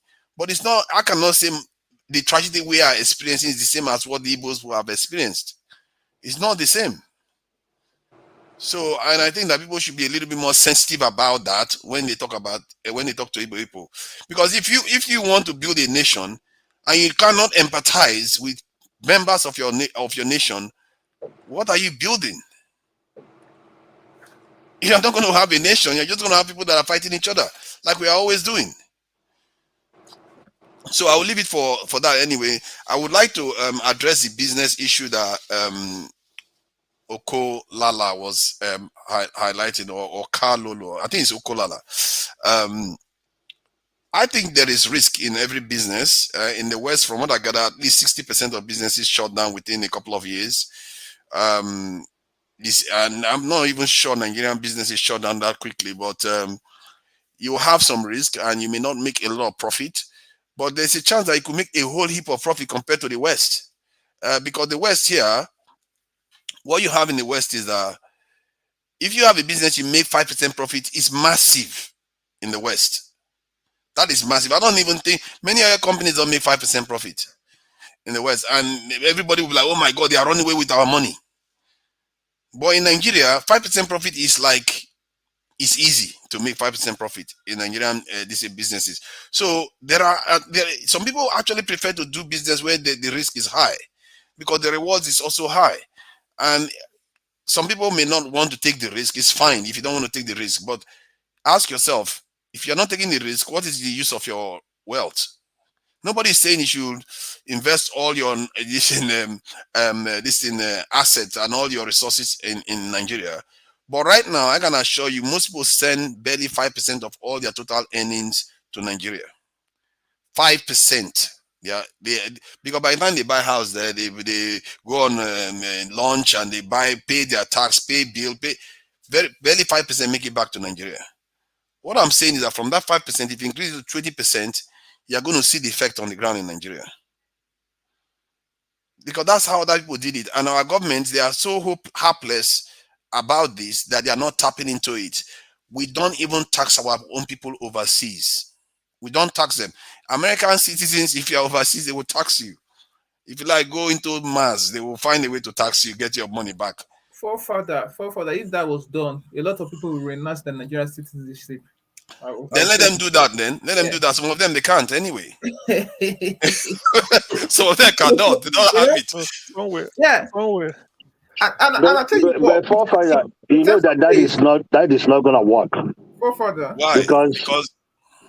Because the question is that the people that are own gratuity and all these people that worked all their life and pay tax, and the rules in America, if you pay tax, you pay, like some states, you pay county, state, and federal.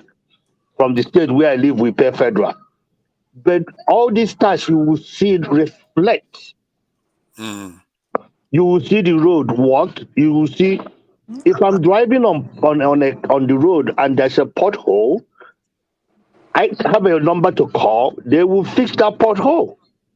But in Nigeria, could you imagine in other states, they owe retirees almost 18 months, and the governor is busy saying, after all, I put Domino pizza, chicken, whatever, for the state.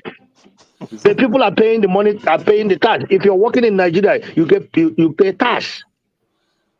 So, but it doesn't reflect. So if you say Americans tax their people that work abroad, yes, if you work abroad, you file income tax at the end of the year in America. But you don't want to pay to Nigeria. No, but listen, I'm going by what you're saying. Okay, go ahead. So Americans, they can come home by 12 a.m., 1 a.m., they can go to their house because there is light, there is road. So you mean people with poor parents now should disown their poor parents? No, because we're not Nigeria saying is about, poor and Nigeria is helpless, so you don't want to pay. Can I tell you something? I'm one of the people, I have all my investment in Nigeria. As I'm talking to you.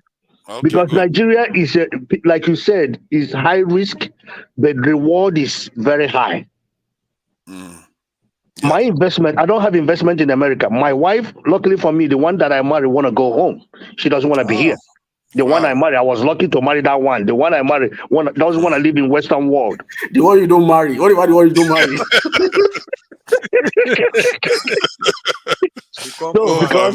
Because there is the ones who are married and their wife come to America and see the land that is greater than their father's land. So for me, I was lucky.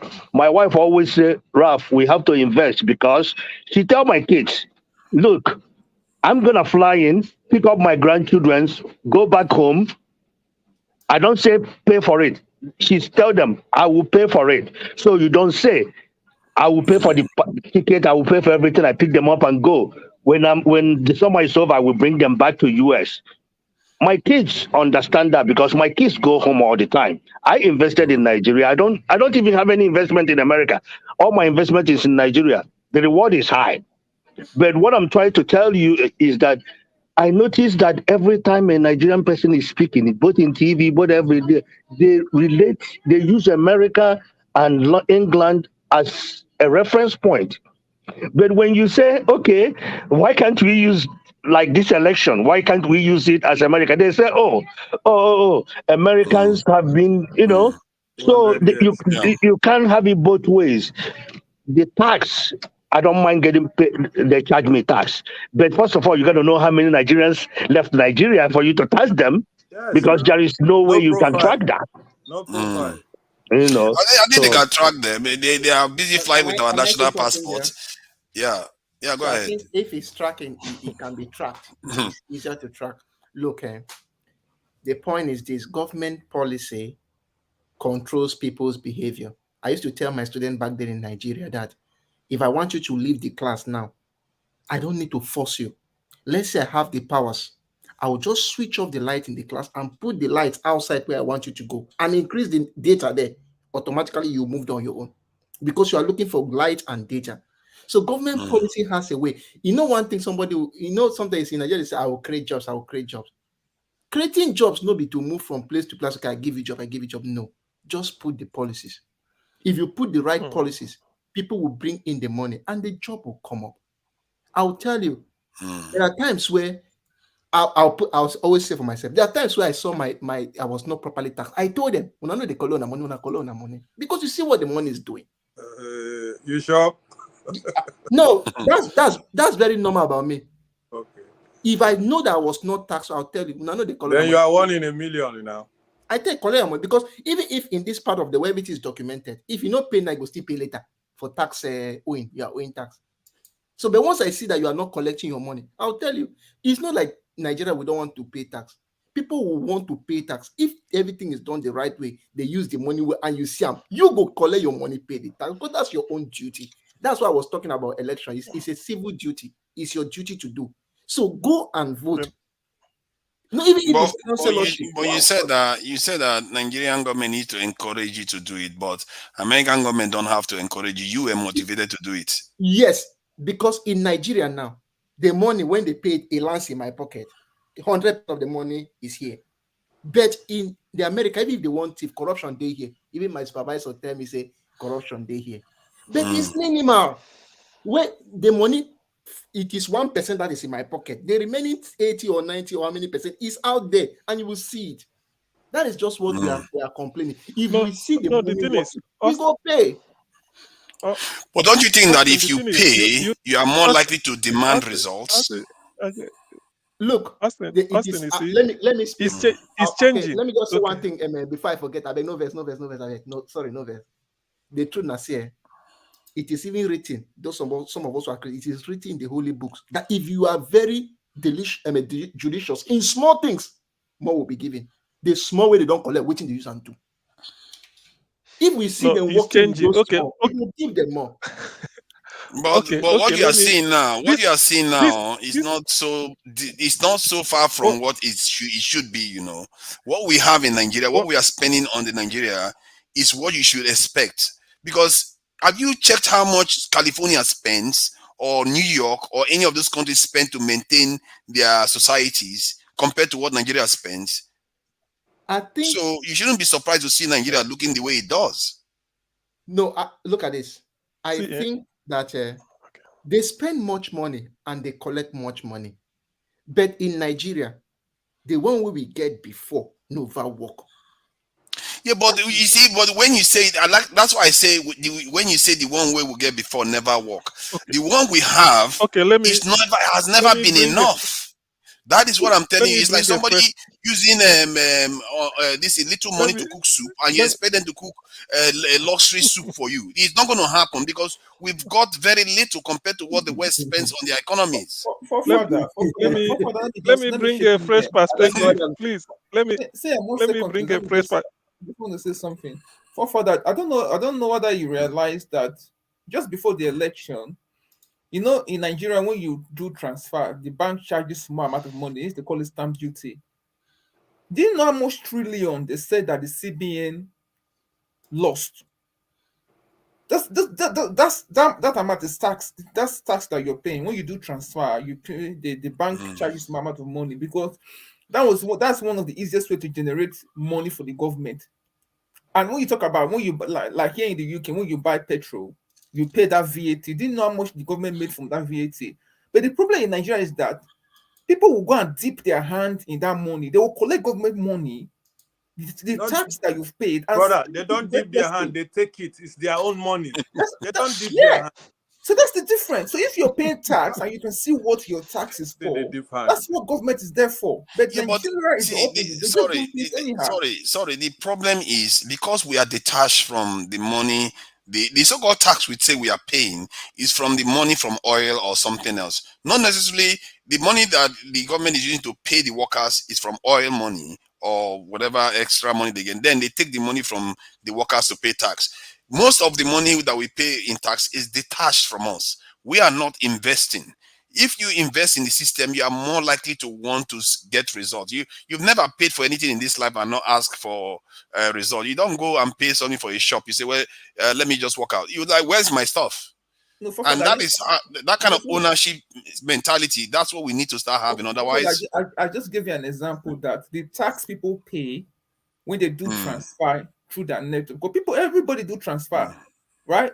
It ran into trillions of naira, and they said the money CBN could not account for that money. No. Do you know what that means? I don't know about that case. I don't know about the case. Trillions of naira. Big happening every day now. You know, trillions of naira. Okay. Yes. What kind of trillions of transaction are we doing? Are we up to how many billions are we in Nigeria? Forefather, have you transferred money? Transfer money, yeah. The more you transfer, the more the amount you pay go up. Yes. And think about it. You do it. More than 10 million people did it in a day. Yes. And multiply it by 30 days. That is what we are talking about. That is the trillion you're seeing. Yes. How many naira? 1 naira, 2 naira? How much are you paying each transaction? Let's do the number so we can know what we are talking about. We are talking about minimum 50 naira. Look at this. If you are transferring 5,000 or lower than 5,000, you pay 10 naira, about 15 kobos, like that. From 5,000 right up to about 15, 20 or 20,000. It is 26 naira and some kobos. I always don't look at the kobos. If you go above to 25,000, 30, 40, 50, it increased about 50 something. Okay, 50 something naira. 50 something naira. How much transaction do you think we make? 10 million people. 10 a day. Yes. So one day, that's irrelevant now. Nigeria. 10 million. If it is 10 million transaction, 10 million a day, that still gives us a few 100 million naira, isn't it? And then the days now times 30. So you are looking at about 1 billion. But 1 year is 300 and something days. No, but we are using 10 million people. We are using 10 million people as an example. We are as an example. Million. Okay. I guess, let's say it's 1 trillion. And CBN, is this CBN that keeps the money or it belongs to this thing? The thing is that CBN is a private institution. The figure you use is even wrong. In a country of, let's say, 150 million people, just say every day about 50 million transfer money. You use 50 million people. Oh man, come on. This bank notes, didn't tell you anything. 50 million Nigerians using cashless transactions. What are you talking about? You want to kill them? No, I don't think it's up to 50 million. But think about how many people live in Western world that is doing this transaction. How many people live in Western world that are doing? We're not even talking about Nigerians. How many people live in Western world that is doing this transaction? So Because as you are, you probably do multiple transactions in a month. Yeah, taking it on 10 million people, or let's say, well, let's be fair, 7 million people per day, it will surely work as a good estimate. And apart from this money, from what Honorable Dogowa said, the money goes to the central bank. So the central bank is the one that keeps that money. Yes, it was then that he now complained that somebody has invaded that money. So therefore means it goes to the central bank. So central bank now they know who they supposed, whether not for federation account they supposed send, but the central bank hold the money before they started complaining that the money don't get leg. Well, Nigeria is a. Let me just make 5 minutes, just a second talk. You see, Nigeria. I left Nigeria many years ago. I keep saying it, but the reason is that Nigeria doesn't work. Any level, Nigeria doesn't work. Maybe you know na spoiler. Not be me, brother. Now make me run now. Nollywood is working, no. Not everything. Is working in Nigeria. Afrobeat is working, no. Let's not make it look like everything is not working at all. Give me a second. I can tell you something. When I tell you nothing is working in Nigeria, I know what I'm telling you. There's no business you do in Nigeria, whether with your family, whether an old friend. Well, I'm just talking now, normal one. We are not going to these bank things. That works. It's either you say I leave you in the hand of God, or you swallow, and God will give you more. Then when you come to our system now, the system where this brother give just a simple example, all those tax they're charging people. Brother now talk say enter, he get K legs, some people chop up. So nothing works in Nigeria, my friend. I'm not spoiling Nigeria. Nothing works. Whether we accept it and start to bring Peter Obi back, fight for Peter Obi to come and let Nigeria work, or we just leave them like that. 29th, brother go enter. System continues like that. For me, nothing works. I love Nigeria so much. Where I am, I cry every day that I cannot even go home. But see, I believe in taxation. Do you know why? Because I can point a small example. Though some people may not agree with me. My governor Soludo, when Soludo came in March last year, he called people. He said, "Look," he said, since February last year, NNPC has stopped remitting money to federal government FAC account for them to go every month to go and share. He said all he's looking forward to now is Anambra investment and then the internally generated revenue. So first of all, he got rid of Agbero, though not totally, so that he can be collecting the tax by himself. It was tug of war before, but every day the billions that he generates, he's using it to tar road. No governor has ever came into Anambra State and was tarring road 21 local governments continuously, simultaneously. This one not a say I do this. He was doing billions. You see people doing, and people are clapping.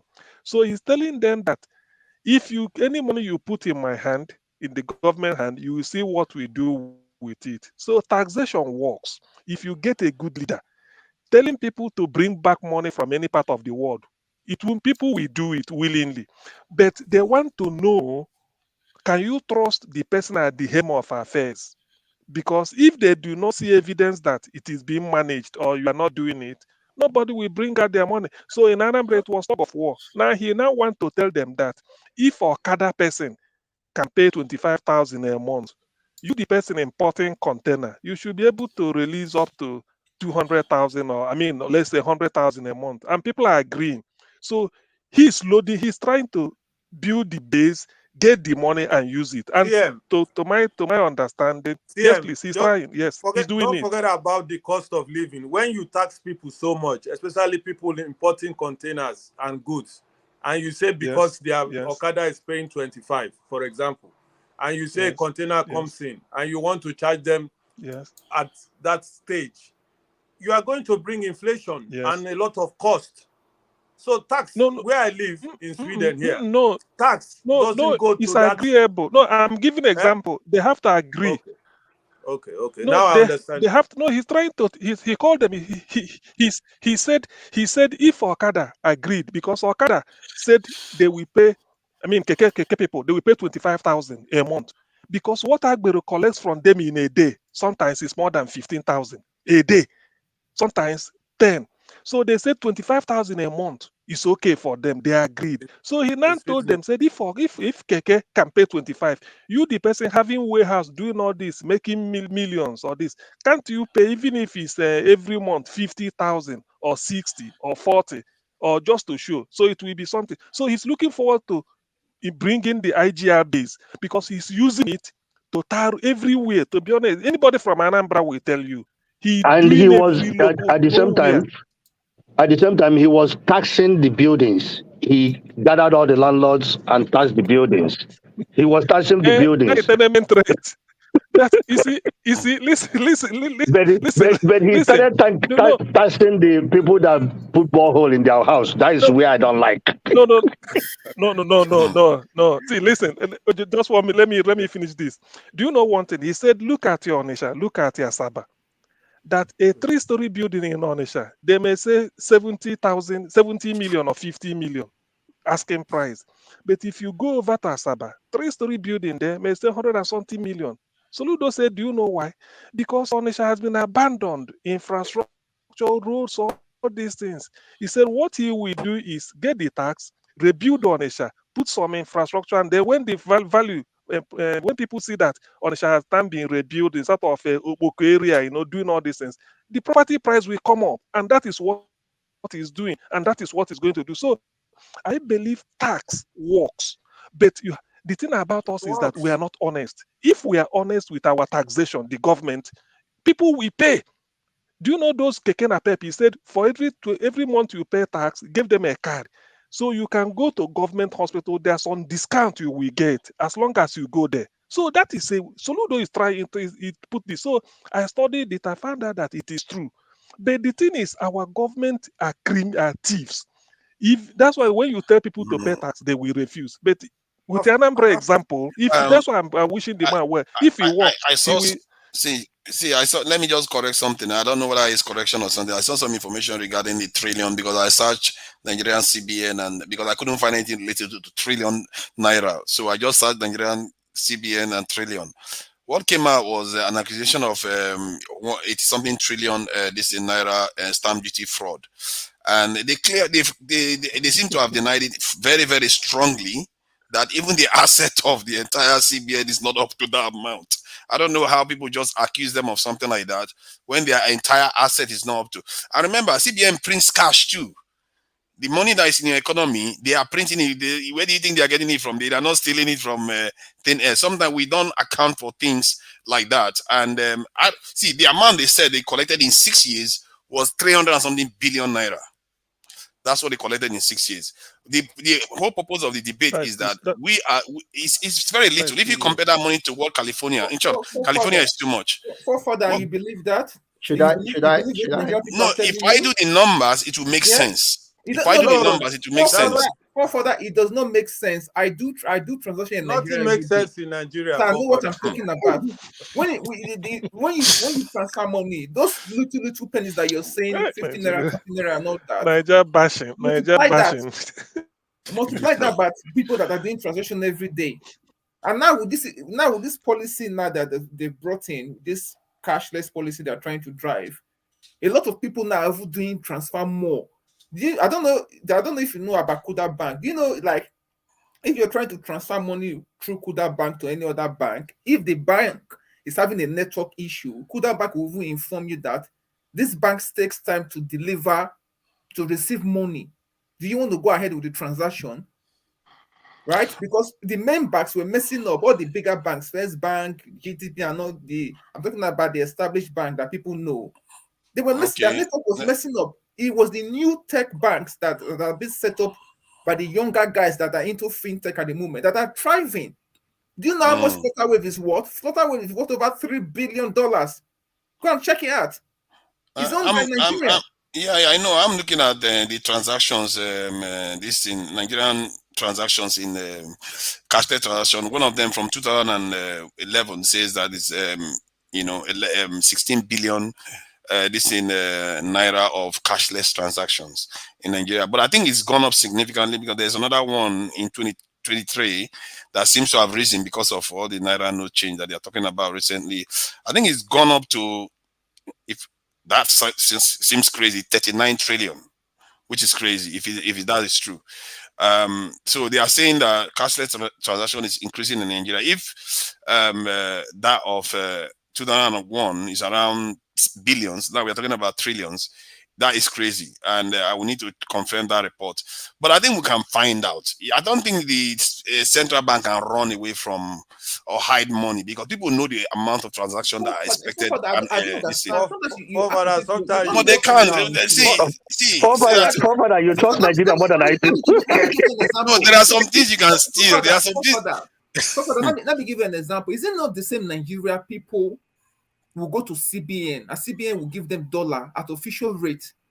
And they used to do round trip. But that's the kind of transaction that one I can accept that one. No. I'm saying to you, that's what happened. That's what happened in that country. It's not illegal. What's that? That what you are saying. It's not illegal. Round trip is not illegal. No, what you are saying, people going to the CBN requesting for dollar. If you have a the commercial banks don't have the same opportunity. No, if you have a connection, every business has. You have to apply. They don't give it. Let's get our fact right. If you apply, Body, have you ever applied? Let's ask Body whether he's ever applied. Body, I've applied before. You can't listen. You can't lecture me. Who has applied and has got approval here? Nobody. Let me tell you my story. Let me quickly tell you my story. A friend in UK reached out to me that he needs dollar, and I said, "Oh, somebody has been disturbing me all this while. That anytime I'm in need of dollar, that I should just reach out to him." And I called the person in Nigeria. He said, "Oh, I should put my application forward, but do I have an account presently in Nigeria to work with?" So that's how we started the conversation. I said, if I apply, would they approve me? He said, yes, that every business that is legitimate, that has an application with CBN, CBN will treat it. And with long leg at the official rate. So whatever people do with it, that's on their own. That's why people are taking it to do the round trip. Provided, if my friend didn't come to me and I took that opportunity that a friend extended to me to come for dollar at any time I need it. So that means I can be using it for round tripping without him knowing that I'm using it for illegal business.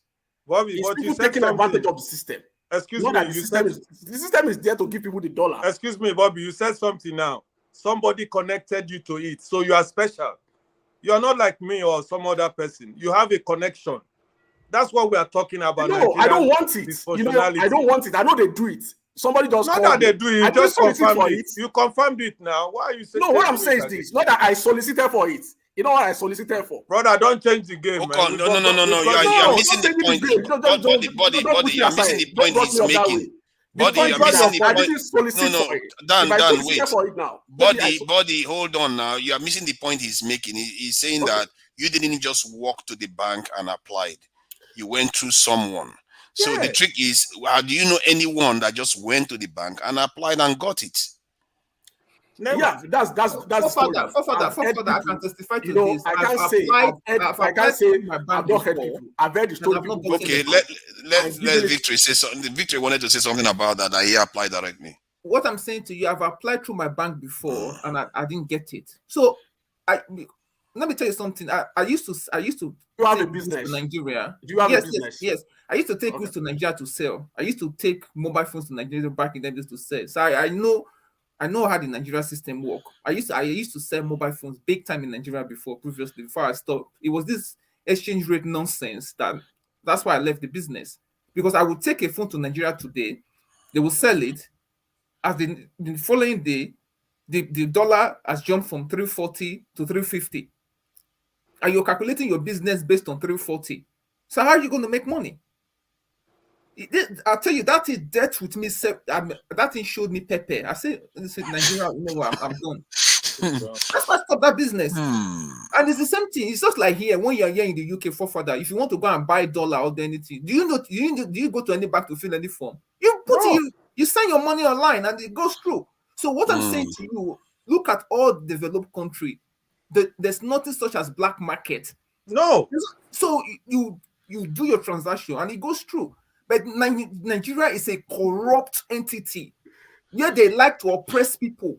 But that's how Nigeria is. For me, it doesn't work. Nigeria doesn't work for me. I think my own you want some people where they carry. Hold on, new people have come in and they've not said anything, so we can let them say something about.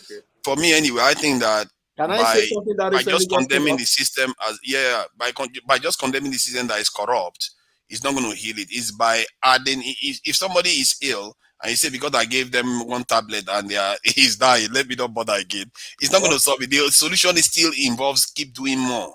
So, but that said, anyway, who is new that has Augustine? Just say something very quickly so that I can pass it on to show. Jonaba hasn't said anything since he came back. So I think say something, then Jonaba say something, then we can just go to if There is something that just came out today or some few minutes ago. I don't know. There was some lawyers here, some people talking about dual citizenship cannot contest for presidency, right? No, that's not correct. They shouldn't. That's not correct. It has been challenged. See, there are jobs here you can't even do if you hold on to that citizenship. In Nigeria, in the UK. In Nigeria, dual citizens are allowed to contest for any position. I mean, they shouldn't. Nigeria Constitution allows it. They shouldn't. You can't swear loyalty to another country and go and swear loyalty to Nigeria. That's crazy. What I'm saying so is because I just know that there's a news trending now, and I'm seeing a picture of a biodata of Tinubu having Guinea nationality. That's a lie. You see, I don't know what else are we not going to come up with in Nigeria? Say it again, bro. We didn't hear that. He just started now. Do you know making me feel sorry for Tinubu now. It's ridiculous. It's getting out of control. Do you know who posted it now? David Hunde. Who? David. Who is that? Is he a reporter? Yes, now the investigative journalist. The one that is coming tomorrow. The anchor. You don't know your guest coming tomorrow. You're saying who is David Udain? I don't know. What do I know? Is David coming tomorrow now? I see. Wow. You don't know that David. You don't know David Hirande that is coming on your show tomorrow. I'm a newcomer to Nigeria. You see, but I don't know. I don't think that's a crime in anybody acquiring citizenship of another country. That's not a crime. There's no illegality in that. It's not a crime, but you shouldn't go and be president. I know, but Nigerian constitution allows it. It has been challenged in court. Oh my God, they should stop it. Citizenship now. All the big Nigerians. That is madness. Yeah, so it's for their advantage. It's allowed in Nigeria. It's allowed. The constitution allows. Can you allow another? That is a bit much. That's a bit much, like man. it. Some people like it as well. But because I've seen someone whereby they like, oh, how would they not allow people in the diaspora not to come home and contest or give up your citizenship? Seriously, come on, this is not even a debate. Most countries in the world is the same. You can't be a foreign citizen and swear allegiance to a country. That's like having a spy come and be a president of your country. Somebody was reading from, I don't know, it was Mr. Scribe, who claimed that if, for example, it's not reading from the constitution, it was reading from just a commentary. It was challenged. I think in 2011, Ajimobis of draft citizenship, it was challenged in election presidential tribunal up to the Supreme Court. He won. And other people like that, they said to the former governor of your states. You see that he shouldn't win. That's what people call judge. They are crazy people that will approve something like that. That is something that is crazy. It's not there are jobs here. There are jobs here in the UK. Hold on now. There are jobs here in the UK.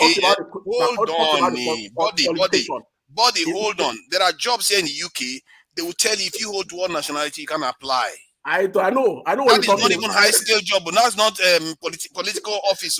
I know what you're talking about. Come on. I could in 2018. I couldn't access a nuclear facility in Pennsylvania. Exactly. If I remember correctly, I think Boris Johnson had to renounce his American citizenship before he became the prime minister, because I know he was born in the US. I think he had to renounce. But Nigeria's a different place totally. So that's right. Yeah, correct. There are no other places that they allow that kind of nonsense. It's only in sub-Saharan Africa they allow that nonsense to be happening. Where somebody swears allegiance to another country's flag, and then you tell them to come and lead your country. And that's why asking for trouble. You know the issues like someone like Saraki, he didn't acquire it. It was born abroad. Do we And I penalize think his him? mom is Caribbean. Do we So like penalize him? his mother is Caribbean, right? His mother, no. I think his mom is Caribbean. Bukola Saraki. His mom is not Nigerian. Really? Yeah, his mom is Caribbean, I believe. Yeah. His mother is from Ijebu or thereabout somewhere. I don't know. I'm not sure. His mother. I don't know. I'm not sure. No, I think his mother is Caribbean. I might be wrong, but I think I can almost confirm his mother is Caribbean. But yeah, he was born abroad. Do we penalize such people? And Schwarzenegger doesn't even have. And Schwarzenegger doesn't even have the luxury. Even just because he wasn't born in America, he wasn't allowed to run for presidency. Period.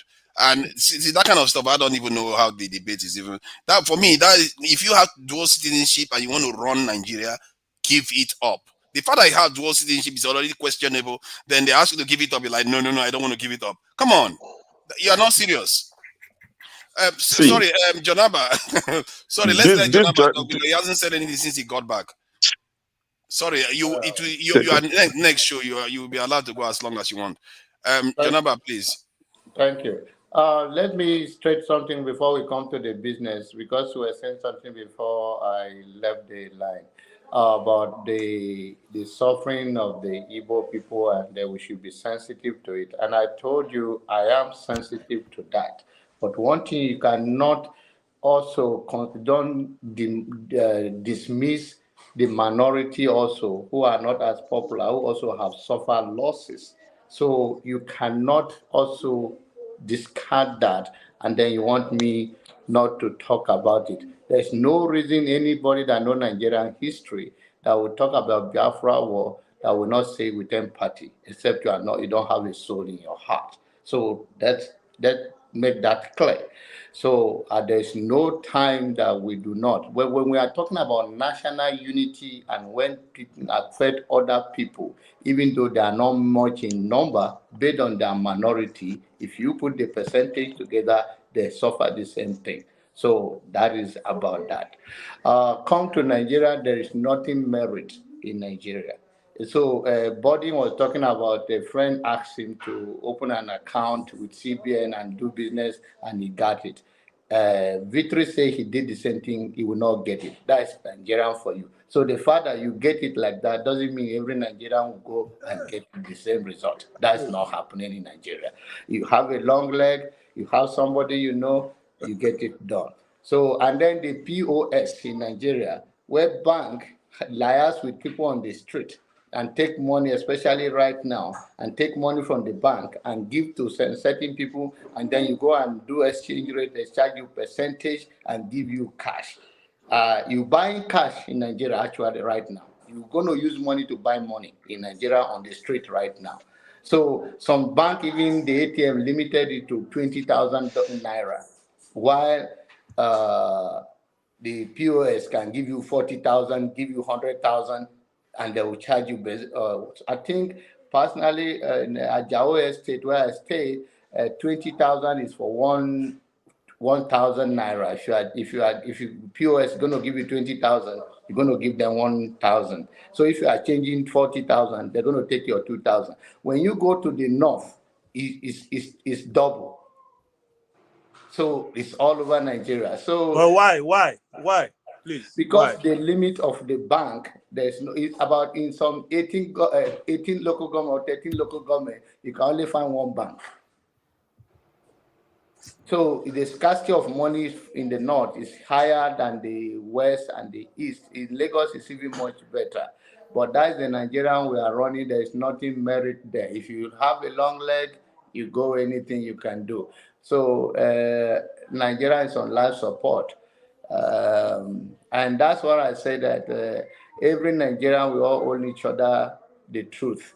Are we going to look into each other's eyes on the street and raise our morale instead of allowing the politician to determine the future of Nigeria? Not even in America here, any developed country. It's the citizens that get fed up and they say enough is enough. Let's talk about the Jewish in Germany when the Holocaust was going on. The Jews come together, the oppression of killing of millions of Jews, they push back and they overcome it. but not in the spirit of disunity, and then allowed religious bigotry, ethnicity, and tribal thing, and then you think that the elite will not exploit to their own benefit. John, I have one question before you land. Just tell me honestly, how do you think Nigerians can fight like the Jewish did, like you are saying, to get back that country? Because Nigeria doesn't belong to us anymore. They belong to who? You know them. I don't. I think Nigeria belongs to all of us. When you say it do not belong to you, then you are taking yourself out of it. You use a question to answer a question, which is not... Politically, that is what politicians want, even in America here. If politicians want you to feel depressed and not want to belong. Mr. John, please. This is my problem. When you ask a very sensitive question, you start comparing Nigeria to America. I'm not comparing it. I'm comparing that in as much as I have gone this far, we still face such thing here. So if we are, even if America is suffering such thing, then we are talking about a backward Nigeria. It's not in a good comparison. See, I think when he says Nigeria doesn't belong to you, he's basically saying that we don't control our nation. And 4 of our major presidential candidates, 3 of them, major ones, are all in in different countries around the world right now. Basically, these people seem to be taking their instructions from outsiders to run the country. So what he's saying is that even if the land is ours, we are still there, but we are not in charge. And that is true. Nobody can say that we control anything. How do we take it over?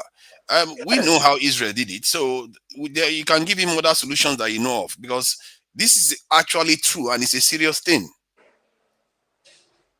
Yeah, but when we talk about Nigerian, we are not in control of it. You see that we have been using media and social media to at least galvanize the base, reach out to remote places in Nigeria. There are so backward other part of Nigeria that they don't access social media. Even the most developed one, not all of them have the money to buy the data to listen to something just like you and I are here. But at least there are an improvement in that area. So this is the way the people will take back our country. It's about sharing of ideas and how you are in UK now, me and you are talking. That's when we come to agree, when we can share common things. Okay, we can plan. Okay, how do we influence the people back home? How do we change their mindset? But when you and I in the Western world cannot even, which have seen what is humanly possible, cannot even come to agree and have empathy on one another. Rather, we talk about things that will divide us instead of things that will bring us together. How do we expect people back home who the pure being taken advantage of? John, the people back home have responded by choosing Peter Obi. And what did they get? That is what you said. I don't believe that. That is what you said. Excuse me, not what I said. This is you what said happened. That. The election it happened now. If you believe in election, where do you get your own number from? So I don't know what you are talking about. I don't believe in what you are saying. If you're going to go against let me tell you what I'm talking about. You cannot stay in the glass house. Let me tell you. Let me tell you what I'm talking about. Okay. Excuse me. You said something. I was listening very clearly. You said something now, which brought my attention to interrupt you a little bit. You said, through this means, we are trying to send message back home so that people will wake up and take a decision. And the people took the decision and took Peter Obi into power. And in our eyes, not hidden, with cameras everywhere, they saw what happened. Now you are telling me that where did I get my... So you want to tell me that Tinubu won that election? I'm not an INEC officer, whatever they presented. No, brother, this is my problem with Nigerians. The issue is that the passionate... We refuse to speak the truth. Do you vote? What do you mean? Do you vote? Those who voted, what happened? No, do you vote as a person? I ask you, those who voted, overseas now. It's not fair. He's not going to be able to vote now. He's overseas. Okay. No, is it Nigeria? Yes, in Nigerian. The people who voted, what did Nigeria? Yes, in Nigeria. Voting. And then you stay in the glass house and want to throw a stone. No, that is not a good that you are condemning is the same institution that we still have in place. There's no substitute to INEC. So even when the thing has been John, disagreed, it's in John, the do you know court. why I'm arguing a little bit? I want to make a point, and I want to understand you. Okay. You said the Jewish, they came together and changed something. That's what you said. That's why I'm just making this point with you. Thank you. I'm now asking you now, because I was listening clearly. Now, what can we do if the Jewish could come together to do something, to make a change that they're enjoying today? The Nigerians came together and brought a new change through Peter and Dati, and they took it away from us. So what was the next step? What do you say now? You say that personally, I'm talking to you right now. Yes. Personally, I don't believe we have a solution to Nigerian problem. So if you are telling me about Obi tomorrow, it doesn't move me to a second. Why? Just give me one reason. It's your belief. A politician is a politician. No. You can say Obi is not a regular politician. Okay, that is in your own word. You are not been tested on that national level.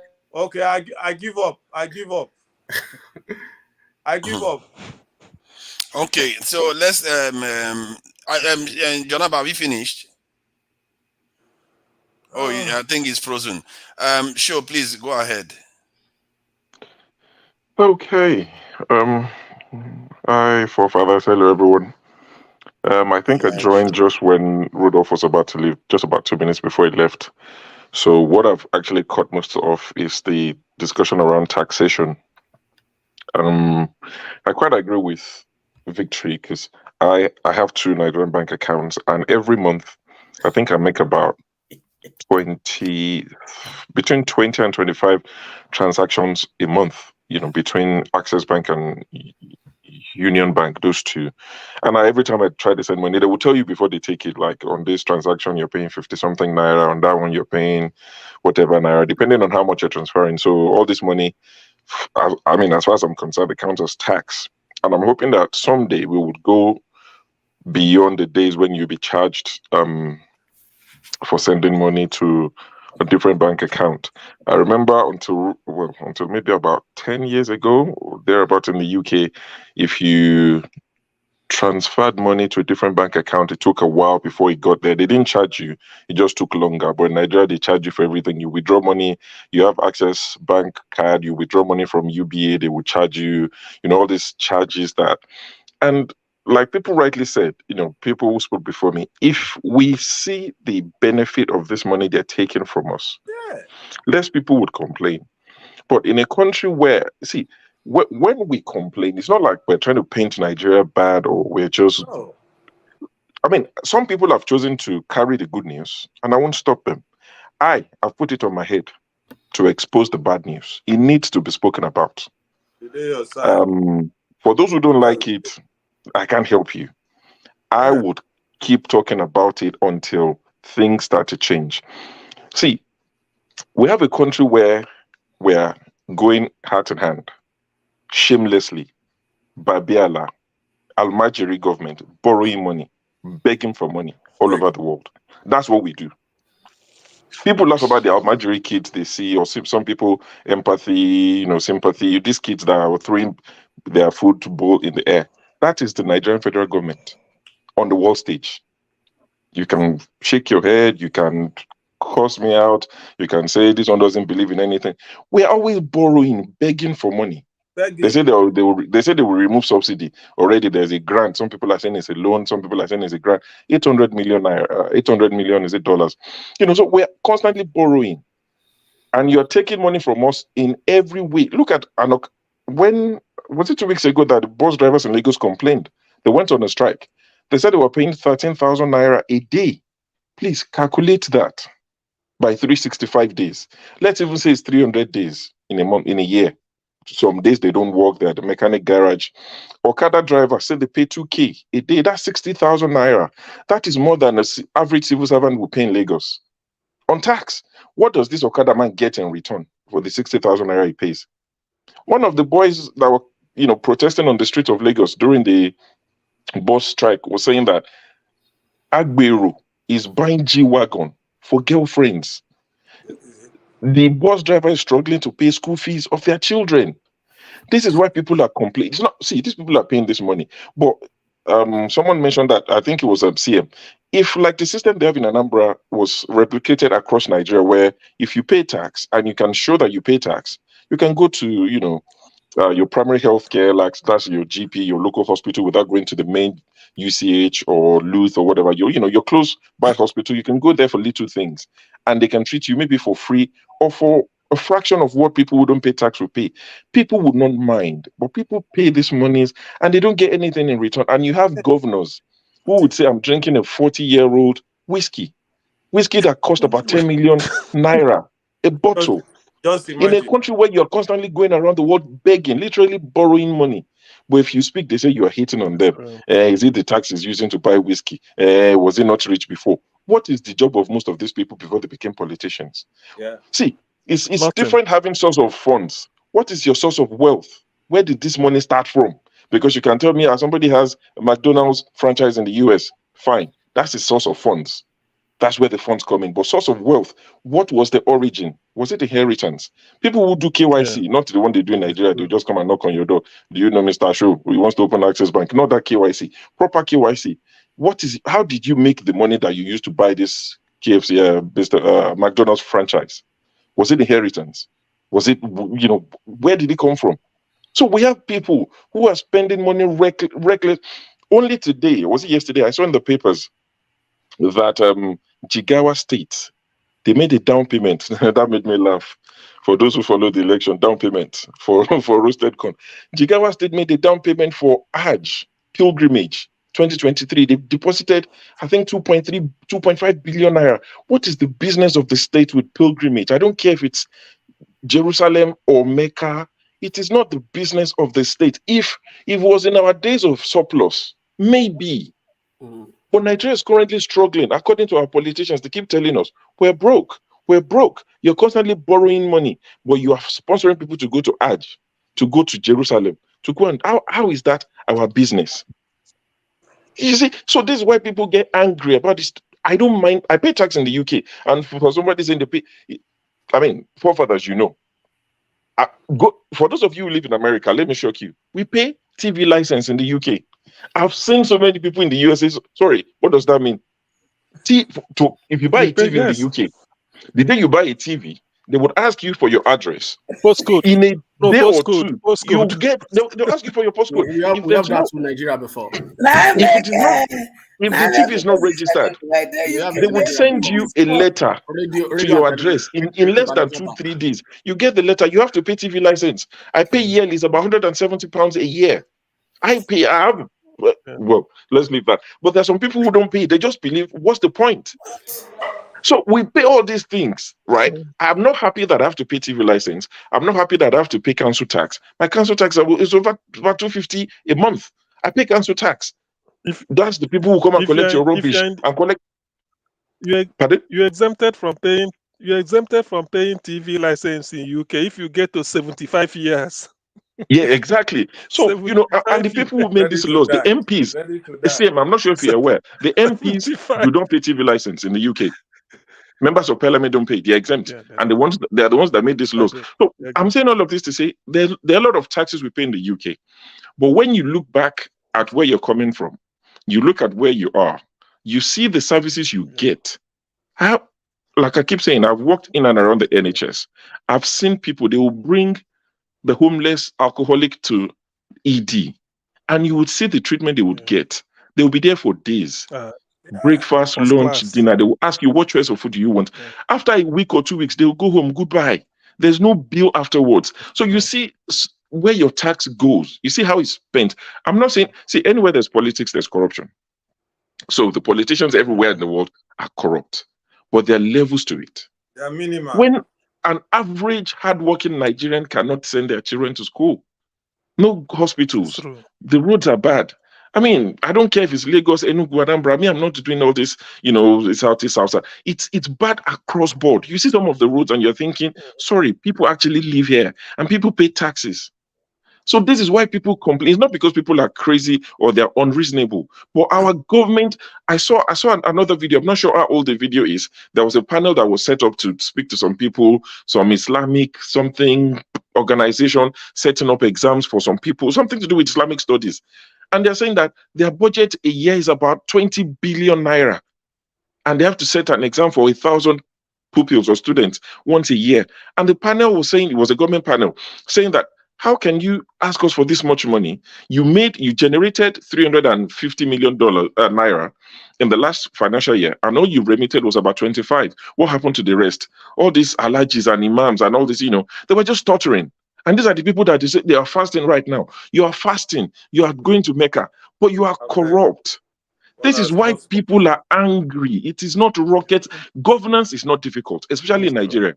The bar is set so low that all you need to do for people, roads, the things that I, growing up as a young boy in the 80s, I was hearing, as a young boy in the 80s, we'll give you light, we'll give you electricity, pipe-borne water. That's the worst of pipe-borne water. I had to go and Google it. Not that I just had it so much, pipe-borne water. And these are the things they're still promising us till today. For how long are you going to promise us these things? You understand? No hospitals, nothing. Just give us the basics. Job creation is easy. Give Nigerians electricity. Let there be security for properties and lives. And give them good roads for transportation. Nigerians will figure out the rest. It's not hard. It's not rocket science. But the worst part is we have a group of people that are determined to defend these corrupt politicians at every turn. I don't know what their reason is. Are they waiting their turn? Are they showing loyalty to these corrupt politicians to say, "Okay, I'm loyal to you, hand over to me when you're leaving"? I don't, because if you're an average guy like me, you have no interest in stealing or anything. Why are you defending these people? Is it? That's the question I have. You see some people, they say, Bukola Saraki is our guy, Oloye, someone, Jagaban, some other ones, Obi. So they have factions that they defend these criminals. What is it that they have done that have impressed you? The people that have left Nigeria, I can cut them some slack. But you that you have left Nigeria, you have seen what development is. It's not perfect, but you've seen a semblance, an idea of God's plan. And you are subjecting your people to that punishment. People joke and say Nigerians should never go to hell because they're already in hell. They are in hell already. It's an experience. And people are defending these politicians. That's what gets me annoyed and angry, and I curse these people out. And BQB would sometimes say, "I'll show as a Yoruba boy, Omoluabi, we don't curse our elders." Our elders have taken us to this place now. They've taken us to the lowest of the lowest pits. And they travel. I have a very close friend in Nigeria. Every time I talk to him, sometimes we'll do a video call. He's never left Nigeria. And we'll just see basic things. Honestly, the things that I don't even see. And the guy will just tell me, like, you literally just walk past this thing and you didn't stop to admire. I said, admire what? This guy said, our politicians came to the UK. They brought democracy from the West. He said, but they didn't bring the benefit of democracy. They brought is the worst things, and their defenders online, especially, they would always compare Nigeria to the worst case situations. They would tell you there was a worst election in Cairo. They know all the bad events that happened from 18th century. There was one election in Sierra Leone. They had more voters than people. There was a bad road in somewhere. There's a flood somewhere in Florida. They will post it. Look at Florida, and you'll be complaining about Nigeria. And the question is, when the flood goes away, am I allowed to compare Nigeria to Florida? There's a teacher strike in the UK. There was one last month, 2 months ago, and people started talking about it, comparing Nigeria. See, it's not just Nigeria that's going through hardship. There's teacher strike in the UK. I said, okay, when the teacher strike goes away, can I compare our classrooms, public, to the UK public classrooms? Am I allowed? No, you're not allowed. Yeah, I mean, one guy joined from Senegal the other day, or was it to Sierra Leone? He said there's 24/7 electricity. I have a friend in Cote d'Ivoire, Ivory Coast. He said there's electricity. And you start to, and the minute you mention it, don't compare. Sorry, those of you that defend them, please, I'm asking sincerely, no fight. Why are you defending these people? What is it that you want to gain from them?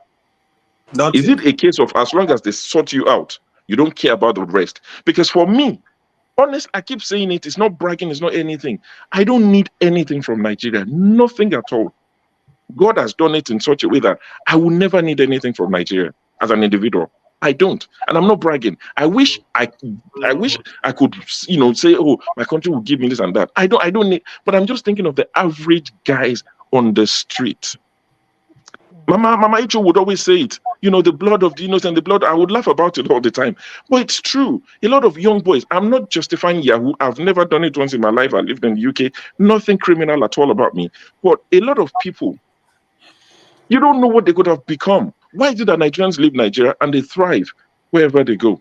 The best doctors in the UK. I live in the UK. I can speak for the UK. The amount of doctors and nurses I train on a monthly basis that are international doctors and nurses in the UK, you'll be shocked. How many do we have left in Nigeria? They come and they become the head of departments. They're brilliant guys. But when they're in Nigeria, they'll go and do Yahoo. They'll go and do Olosho. They'll go and do... And I'm not generalizing. There are people who are doing well in Nigeria, but what's the percentage? And it's a case of who you know in most cases, not what you know. Wow. Look at all those Almajiri children. What is their fate in life? Who did they offend? What's their sin? Who did they offend? The politicians. That they were born in the northern part of Nigeria. And some in the south as well. You understand? What is their crime? But because your children go to a private school, you come online and say Nigeria is working. It's work in progress. For how long? I agree there's progress.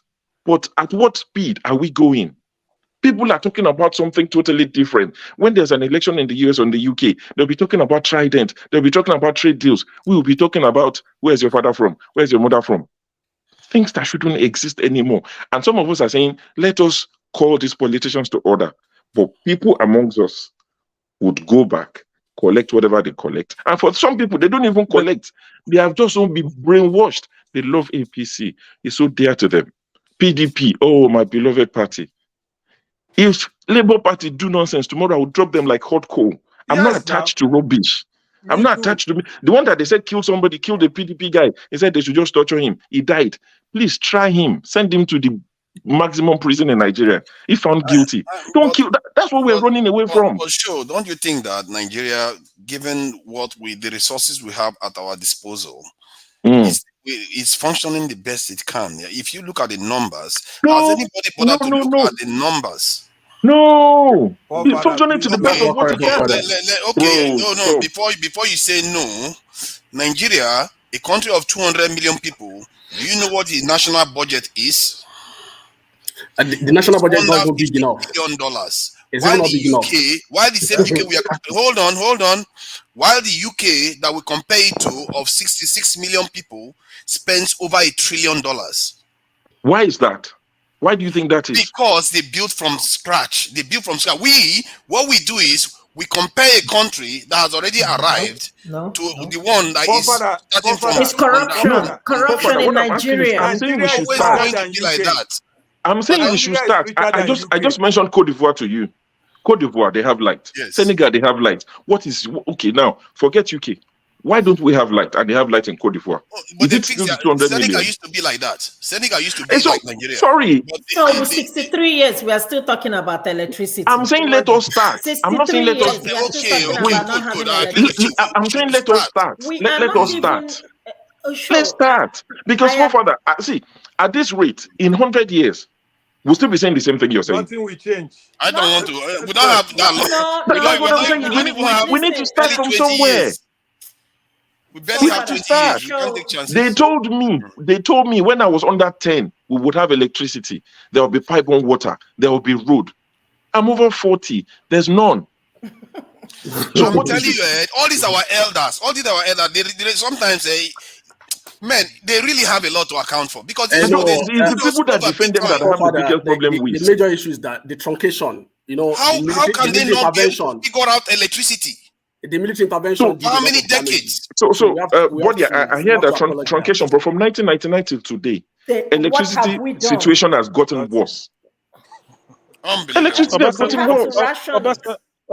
Obasanjo budgeted, I think, $6 billion. Is it $16 billion? That's what I'm saying. No sure. If our father could remember, it was part of our conversation late night on last Saturday, whereby I was telling you that Obasanjo was able to build almost about like 7 independent power plants across Nigeria. Yeah. But only few of them were working today. Even few that are working, I think they only work up to like 35% or 40% capacity. Why? Because those places whereby independent power plants were located, they were not accessible at all. Not even There's only that. one. What happened to maintenance? What happened to maintenance? They're even not working. As That what is I'm the saying is that problem. even to even pipe gas to them, though they are a remote area. I told you there's one in Ola Ogun. There's a boundary between Ogun State and Ondo. There's one located in around the R6. That one is not even working to 35 or 40% at all. So Because the feasibility the master didn't plan they for use you Else that they have a is lot not to answer for. They really have a lot to answer for because so they that's really how they wasted Corruption. $60 billion. It's not that these monies were allocated, but somebody took the money and just squandered So it, they and took the nobody's, money and they spend it for nobody's themselves. gonna hold them accountable for that. Finish. So listen, So Buhari came we over. need He to has stop, like, like Sho that's said. another thing again entirely. Like Sho said, we need to stop defending these politicians. Yes. One thing about Nigerians is this. Let me Even tell you, we we are the ourselves, most we are making a bad hardworking. choice. When I mean hardworking, when the most hardworking, working human beings on earth, honestly speaking, everywhere we go, we thrive. Everywhere we go, we thrive. But it's only in Nigeria that we don't thrive. Why? The environment. Because it's not. Remember, a few hours ago, I asked you guys the money we have borrowed from other countries. Tell me what we did with those money. Nothing. I cannot think of anything. They shared it. Okay, apart from sharing it, okay, you're talking about electricity. What happened to maintenance? We have problem maintaining stuff. Yes, that's right. That is the only way that can be consistent. When you don't maintain anything, it's gonna break down. And once something breaks down in Nigeria, that is it. That is one of the reasons why we don't have any refineries working in Nigeria. And Dangote is building a refinery, and we have 5 refineries that is not working. And Dangote is gonna build one, and we are hoping until he finishes that.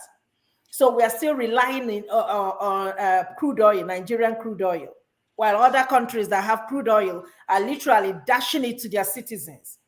And we are here panicking, still talking about we have scarcity of fuel in Nigeria, a country that has oil. And we are justifying and supporting these politicians. It's not about me. I keep saying it. It's not about you. But remember, we have families back home that will call you for school fees, that will call you for little things, that will even call you for money for food. Yeah. We are comfortable here, but let's think about them. What electricity we do in that country, honestly speaking, what electricity, constant power, the jobs it will bring. A lot of people will move back home. Just electricity. Imagine having good roads. Imagine having security in Nigeria. We are not even talking about jobs. Electricity, people will create jobs for themselves. And still, our politicians, they refuse. They sit on our money. Instead, they use it to send their kids to abroad to go and study. And we still sit down here and defend these people. Like somebody said, all these politicians, tell me what they were doing prior to joining politics. You can't, just very few of them that you can say, okay, they have a business or they have a company. Most of them that are what they are in the politics, it's just the government money. Look at our senators. I heard they are the highest paid in the whole world. How? Yes. How? How? Google and just how much does American government president makes? They don't even make up to, I think, $400,000 a year. A year. That's a year. A president, United States, they pay for their groceries. You are right. They pay from what they are being paid from their salaries. They pay for their groceries. But look at our senators. That's their retirement. I think it's a system we set to ourselves because we thought we have a lot. Because we're not. Because we stumbled on how do we have a lot? We saw it as a boom. So the money is coming. Nobody cares about production anymore because they saw the free money. Brother, it's not true there. That's not true. When things change, you change, isn't it? When you earn more, you can share more. When you are not earning anything, must you continue to borrow to share? Because they have that culture of waste. They've used the culture of waste. So it's difficult for them to change. So I don't, but honestly speaking, I don't even understand how these people reason. Sometimes when I look at them and I just wonder, do these people You see, let me tell you a story. And you are so close to that system, you become part of that system with time. You get used to it. Even the severity, even harms, you won't be able to recognize it anymore. You get used to that system. That's what has happened.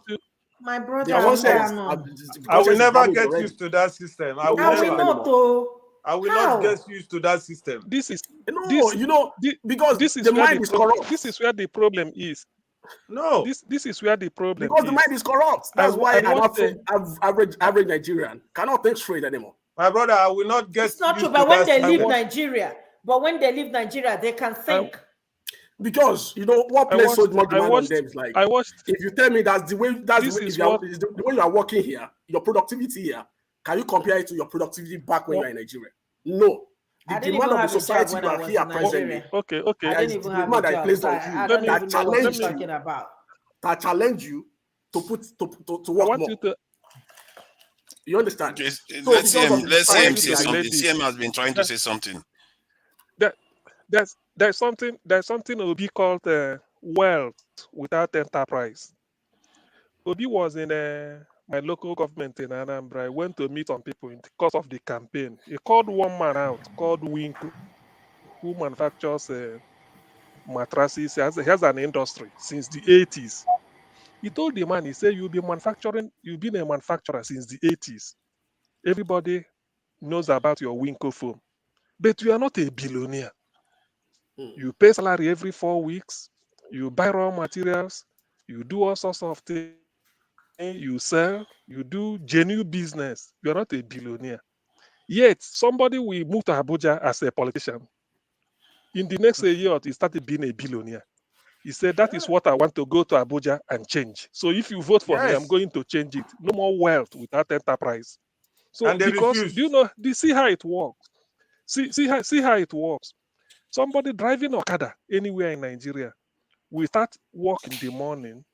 When we must have driven, do the morning rounds around 11, he's tired or 12. You see him park somewhere, use 150 naira as at then, I don't know now. Buy a newspaper like The Sun or The Punch and be reading, maybe eating roadside rice. That's then Punch. Ekweremadu reading it in Abuja is being paid for by government. What sort of system is that? All our senators, they receive newspaper allowance, but somebody driving Okada buys newspaper with his own money. So this is part of the nonsense going on. That's why when you see the budget, if they borrow this money, Nigeria is not earning enough.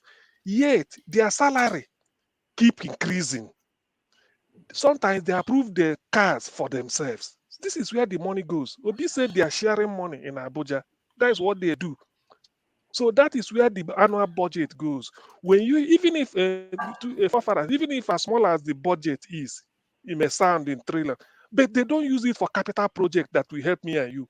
This only used to pay for the dog in the house of the Senate president and deputy, pay for the cook.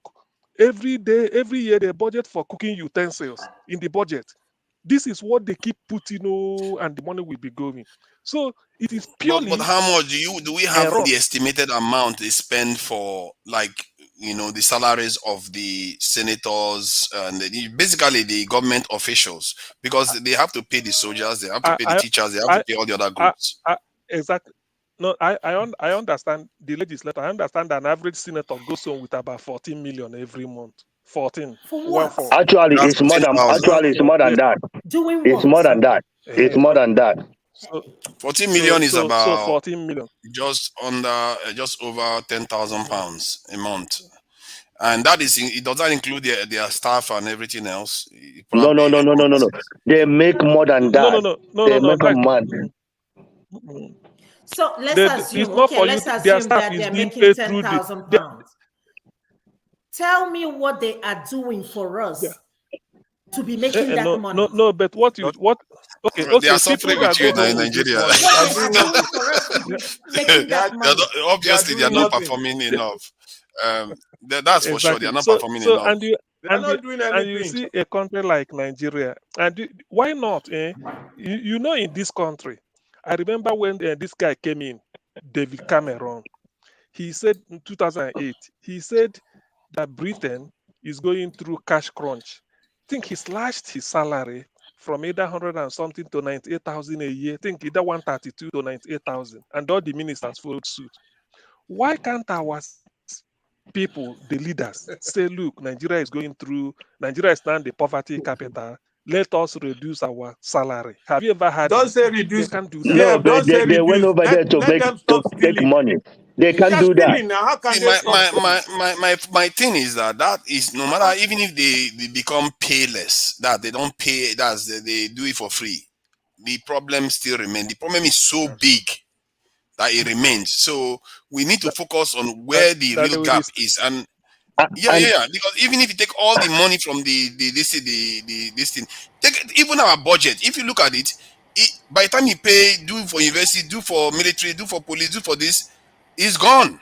It's not a lot. We don't have a lot of money to spend. But forefather, you don't get this.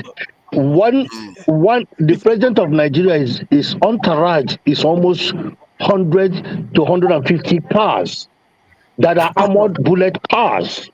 Okay. Yeah, but Nigeria is So very that is important now. what- That shouldn't be the argument. You remember they buy it once in every couple of years. What are you talking No, about? But that is what Peter Obi. What did you Can say? you see what That they shouldn't do? be the That is argument. what Peter Obi is saying. We're focusing on the wrong thing. If something that is providing security, you can't take that for granted. Forefather, when Peter Obi became governor of You guys should know that by now. Don't play around with security. If anything you spend on security is worth it. Forefather, when Peter Obi became governor of Anambra State, they were killing cow every day, killing cow every day, killing cow every day. 30 days they kill 30 cows, and that 30 cows, if they are selling cow 90,000 naira per cow, by the time you factor everything, the cow will be about 200,000. And Peter Obi asked them a question: who is eating all this cow? You know the answer. They told her in case somebody came to visit him. Peter Obi says, me and my wife and 2 kids are eating 1 cow every day. He says, please don't kill any cow. If somebody wants to visit me, I will go and visit him. That is the difference between Peter Obi and all these people. We are not saying that Peter Obi is a saint. We are saying That man is a saint. Say what he is. Peter Obi is a saint. Let's let Jonaba and let me finish what I'm saying. Let me really finish what I'm. This is why when Peter Obi finished being governor of Anambra State, he didn't get a land. Compared to the guy elected, he took half of Lagos, 30% of Lagos. He took it. So it's not just him, it's across Nigeria. Or your state, the problem Nigeria have is that being in government is supposed to be service. It's not money making machine. Even in Western world, they don't make money, but they get accumulated with the people that have companies. When they come out, they can go into different sectors to make money. That is what it gives you opportunity, privilege to meet those people, but not to make the money. Even speaking engagements. How can these people making 14 million naira? That is without allowance. So by the time they add allowance, dressing allowance, all this allowance is about 25 million a month. They don't have conscience. Yeah, some of it seem excessive. All of it is excessive. All of it. See, for a country that is struggling, for a country that is struggling, it's excessive. Why did ASO be on strike for 8 months? The money could have been carved out and taken care of.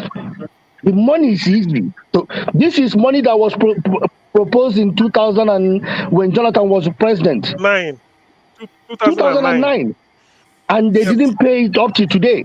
See, we did the numbers here the other day. I think we are all frustrated by the problems in Nigeria, but we did the numbers the other day, and Nigeria is broke by and large. We don't have a lot of money to spend. And if when we say no, can we? If we want to do the numbers again, you will check how much you get from crude oil. Only the money Tinubu has can solve Nigeria's problem.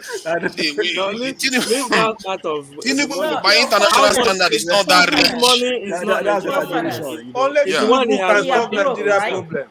Pardon? Fine. Only We are broke, right? By and large, yes. We are We are broke, not very right? rich. Yeah. And we are borrowing money, right? And we keep borrowing. Even as Buhari is about to leave, we are still borrowing 800 million on the table. Yes. Tell me what we are doing with the borrowed money.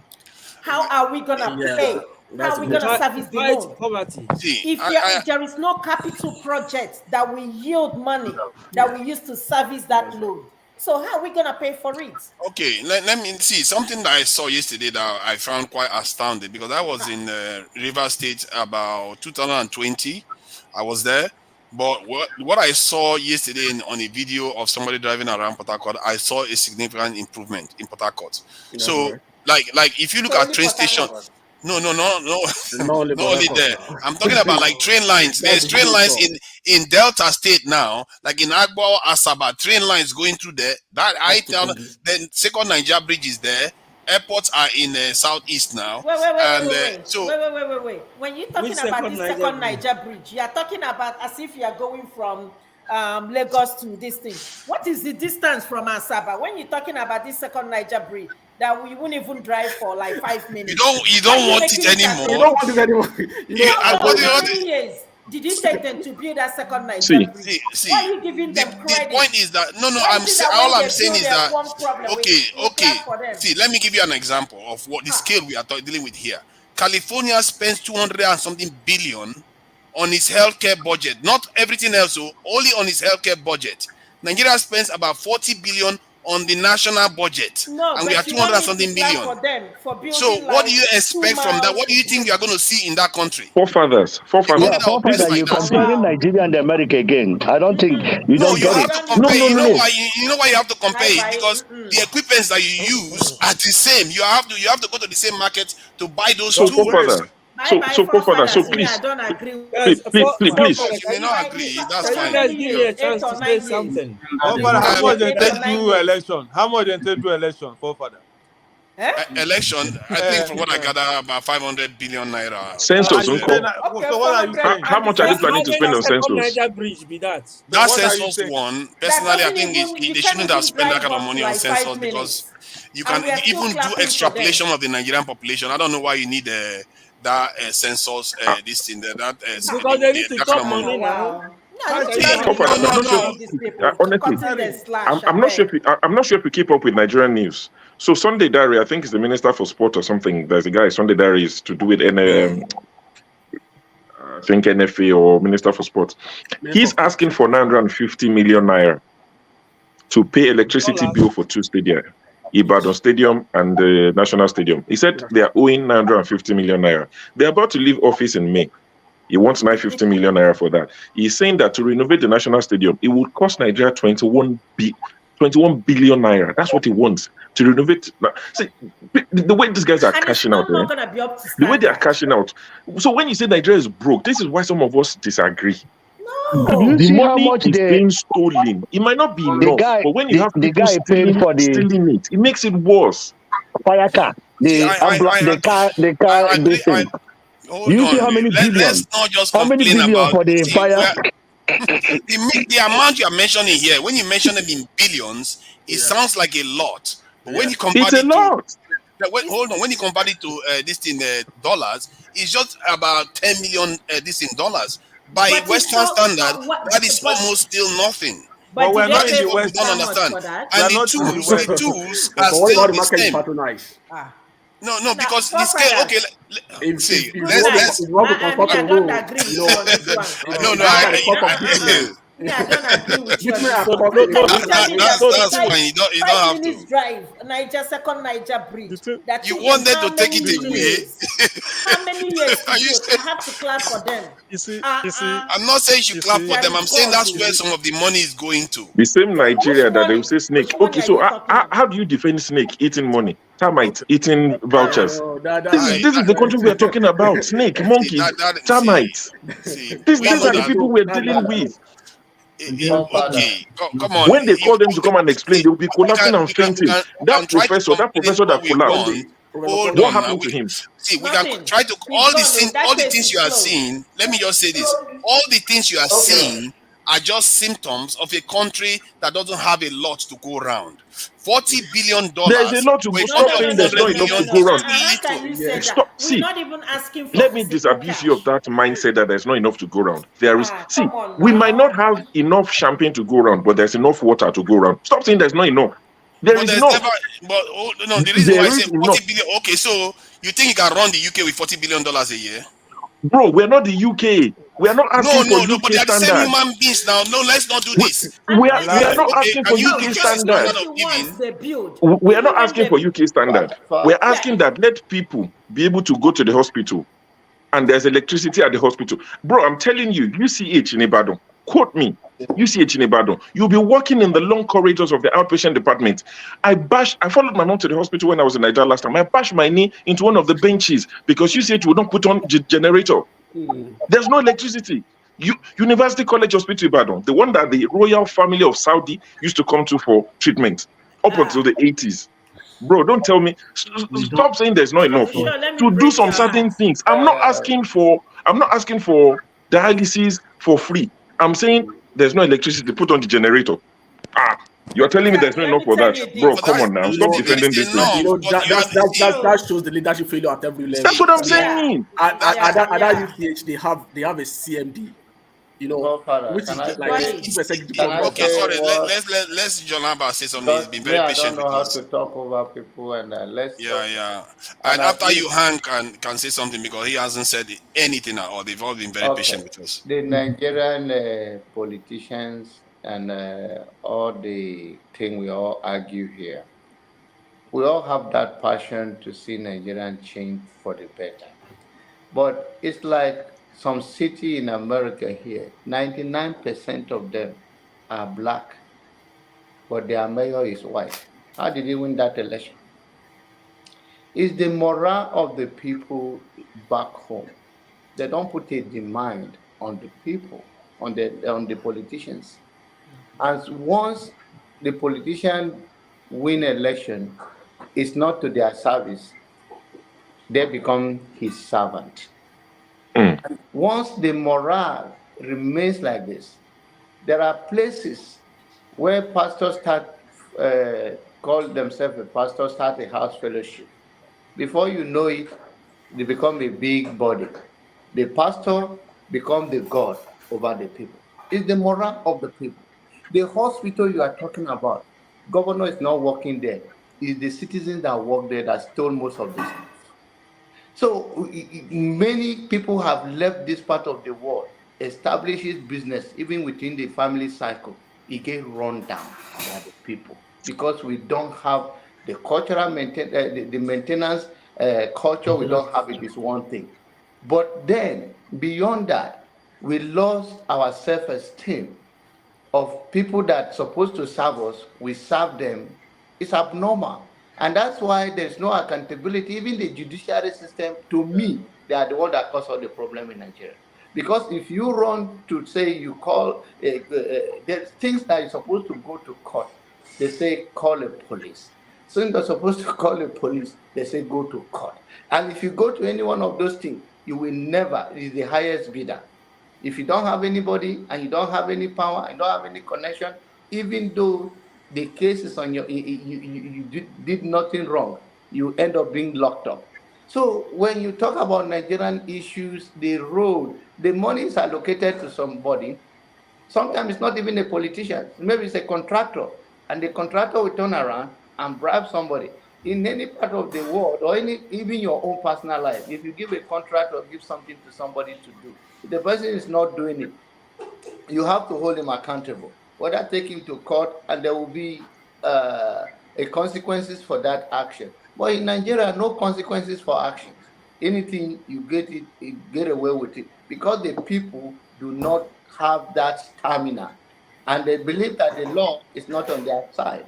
So I think it's about the whole thing is the morale of the people, and that's why we are saying, okay, we can talk about the problem till tomorrow, but what do we do from now? So some of you believe that if one politician have an answer to our problem. I don't believe that. I believe that let us go back to the good olden days when morale, when you tell your children stealing is not good. Not like now it's okay, it's good because you are so broke that your son now turned to Yahoo, is bringing money to you now. You can't even question where the money is coming from. Let's go to the olden days that when we believe that there is a consequences. In my place, let me give you one example. There used to be this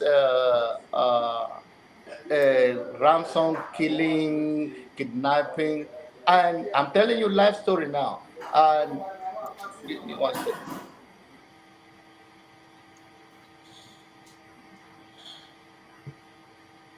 Your audio, okay.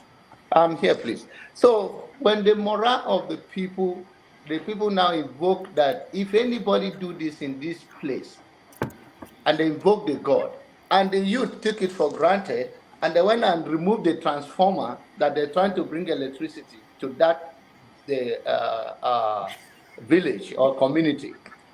In 7 days, they thought it's a joke. About 6 of them died. And the 7th one that survived ran. The parent took him to them and to whosoever invokes the god, because there's a name they call the god. What am I trying to say? When there is consequences for action, I'm not saying that it's applied to everything, but in the judiciary system, when somebody will do the wrong thing, he take a contract, take the money, chuck in the pocket, it's not going to go to jail, he's going to even bribe the judge, and the judge is saying nothing happened. How do we move forward? Then let's talk about it. If somebody like CM can go home, if somebody like if he can go home and contest, and we can say we hold you accountable, or become something, or somebody like forefather say, okay, we are going to invest in this place, I'm going to champion this cause. Then we use the diasporan's force or diasporan influence and support such persons. Okay, we hold you accountable with a demand. The problem we are having now, we are not even put a demand. We just want to vote for somebody. The one thing the African Americans have done in America of recent, the youth, they say, no, you're not going to just become, whether you are black or white, become our mayor, become elected officer. We have a demand for you. If you're not going to do this, we see the business in this area, all we see is police patrolling this place. We're not going to allow police to just come and give us ticket. We just want a business in this area. If not, we're not going to allow this kind of thing to move on again. If you go places like in this, I live in the Dallas metro area. You go places that is a very dangerous area. Now the people grow up. They say enough is enough. You just want to throw our people in jail for doing nothing or for smoking weed, but you never create job opportunity for them. We're not going to vote you in. We're not going to allow this. In many cases, the mayor of Dallas are black, but not all the time. But there are also kind of people that they say, okay, we are not just going to allow, whether it's white or black, we have a demand for you.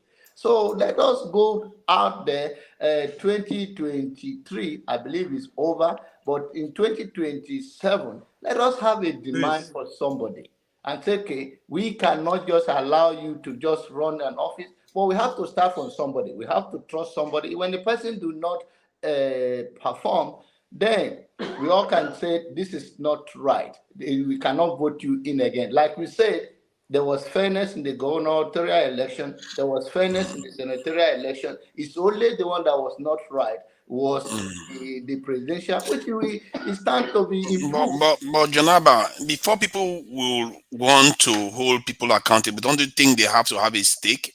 Because the problem with our people is that they just talk to their leaders, but they don't necessarily contribute consciously to the system. Because if you contribute, like I've said it before, if you can say no all you want, when you I think she was saying bye, to be fair. So the idea is that if you go to a shop, you pay money to somebody, you don't just walk away and say they didn't give you what you paid for. I think that when we start having a stake in the state, we are more likely to demand all these things you are saying. The problem is that we just insult them, but we don't have a stake. Hence why they keep winning, because they just get the money from oil, get the money from everything else, spend it, and then we don't hold them accountable. They are supposed to cost their manifestos. They don't even tell us what they are going to, how they are going to get the money they are going to use to do all the things they are going to do in their manifesto. They don't tell us. They don't tell us, I'm going to do this, I'm going to do this. They don't tell us anything. And this is how you start holding them accountable, by getting involved. I've said it myself. Somehow, I had that same experience. You are right, but the problem is that people do not trust the system. So if you don't have a trust in the system, that is the problem. Okay, let's say in Lagos, for sure, they pay taxes, right? Even before, it's just like here. Before if I got a Lagos state worker, for sure, the one I know, if before they even pay you, they already take the taxes. End of the year, you are not filing for anything. It's like somebody just take that money. There's no accountability. So there is system. People cannot be cannot be trusted. But I understand your point. Like, okay, I will be more forceful and I will be more demanding because I have a stake. I will not allow my thing to waste. But then I understand that aspect of it. But I don't know. We all can be have a dialogue and say, okay, let's start something. Start nothing is nothing. So we can say, let's try this thing. But the issue is that why people are holding back is that even what is there is not working in the first place. Please let me chip in, please. I believe what is there, given what we are spending on the economy, is actually working. We are getting what we paid for. It's just that simple. If we don't spend more money on our economy and we don't, most people don't have resources in their country. How do you think they survive it? Because they are paying into their country. Sorry, go ahead. Can I chip in, please? Mr. John, respect to you. I respect you a lot because you are making sense. But for me, there are some things that you say that has kept Nigeria down. Your points has people who have the same opinion like you have has always kept Nigeria down. They will take what belongs to you. They will tell you now this one is over. Let's wait for the next one. 2023 now is here. It's still in court. But you, as your own opinion, it's over. Let's wait for 27. And 27 will be worse than this. No action, no. They just take something that belongs to us and we should keep quiet. It's over. That's your opinion. What I'm telling you is that sometimes you have to fight. Because Nigeria's situation now is not just prayers. Or like you said, you confuse people like us. Oh, 23 is over. Let's wait for 27. No. And it continues like that, year in, year out. That is what you are saying, which makes people like us start to wonder, what is this man saying? Are you for real? Okay. Are you Let me explain real? myself to you, brother. No, you have to explain. Let me make my point. I have a guess. I have to go. Okay, go ahead. I have a guess. Let me tell you, I'm not confusing you. You see, before the election, maybe some of you here can be honest. I already told you guys my mind. That this is the national election is getting too late. Election is not. I think this is. I don't know, but I don't want to ask you a personal question. Maybe this is your first time of getting involved in a national election in Nigeria. But I always believe. Okay, if it's not, that's fine. But I always believe that May 29, right? As God lives, you're going to see. Nothing changed. That's what I'm saying, 2027. Whatever is in the court, I think you are fighting. That's how the fight of Nigeria is going to be. Nigeria, you don't fight that way. You don't understand the dynamic of fighting in Nigeria. But does he make it right? When are we going to get it right? It's not right. We keep on doing the same. That is what we are talking about now. It, but we can start when are we going to get it right? We are getting it right now. You are glorifying it. When are we getting it right? By building a momentum. We may be getting it right now, but you just don't know it. How are we getting it right that people in Lagos State, that somebody like MC Olomo and his crew threaten some group of people, and you're telling me that we are getting it right? So are you telling me that that election that took place in Lagos State is free and fair election? Are you talking about national election or gubernatorial election? Which one? All of them. Let me say. Let's forget about the presidential. Let's talk about the governor election. Let's talk about it. How do we get it right? So seriously, so it's okay for me to come to that place and come and threaten anybody and still because I have Buhari as my godfather and nothing will happen. This is the conversation me and you are having. That is how we send the message back home. That Brother this John, is not right. This is good not night. Right. I love you. I love you, Mama. I'll talk to you again. Hank didn't even get to say anything. The poor guy, he just left because nobody let him to talk.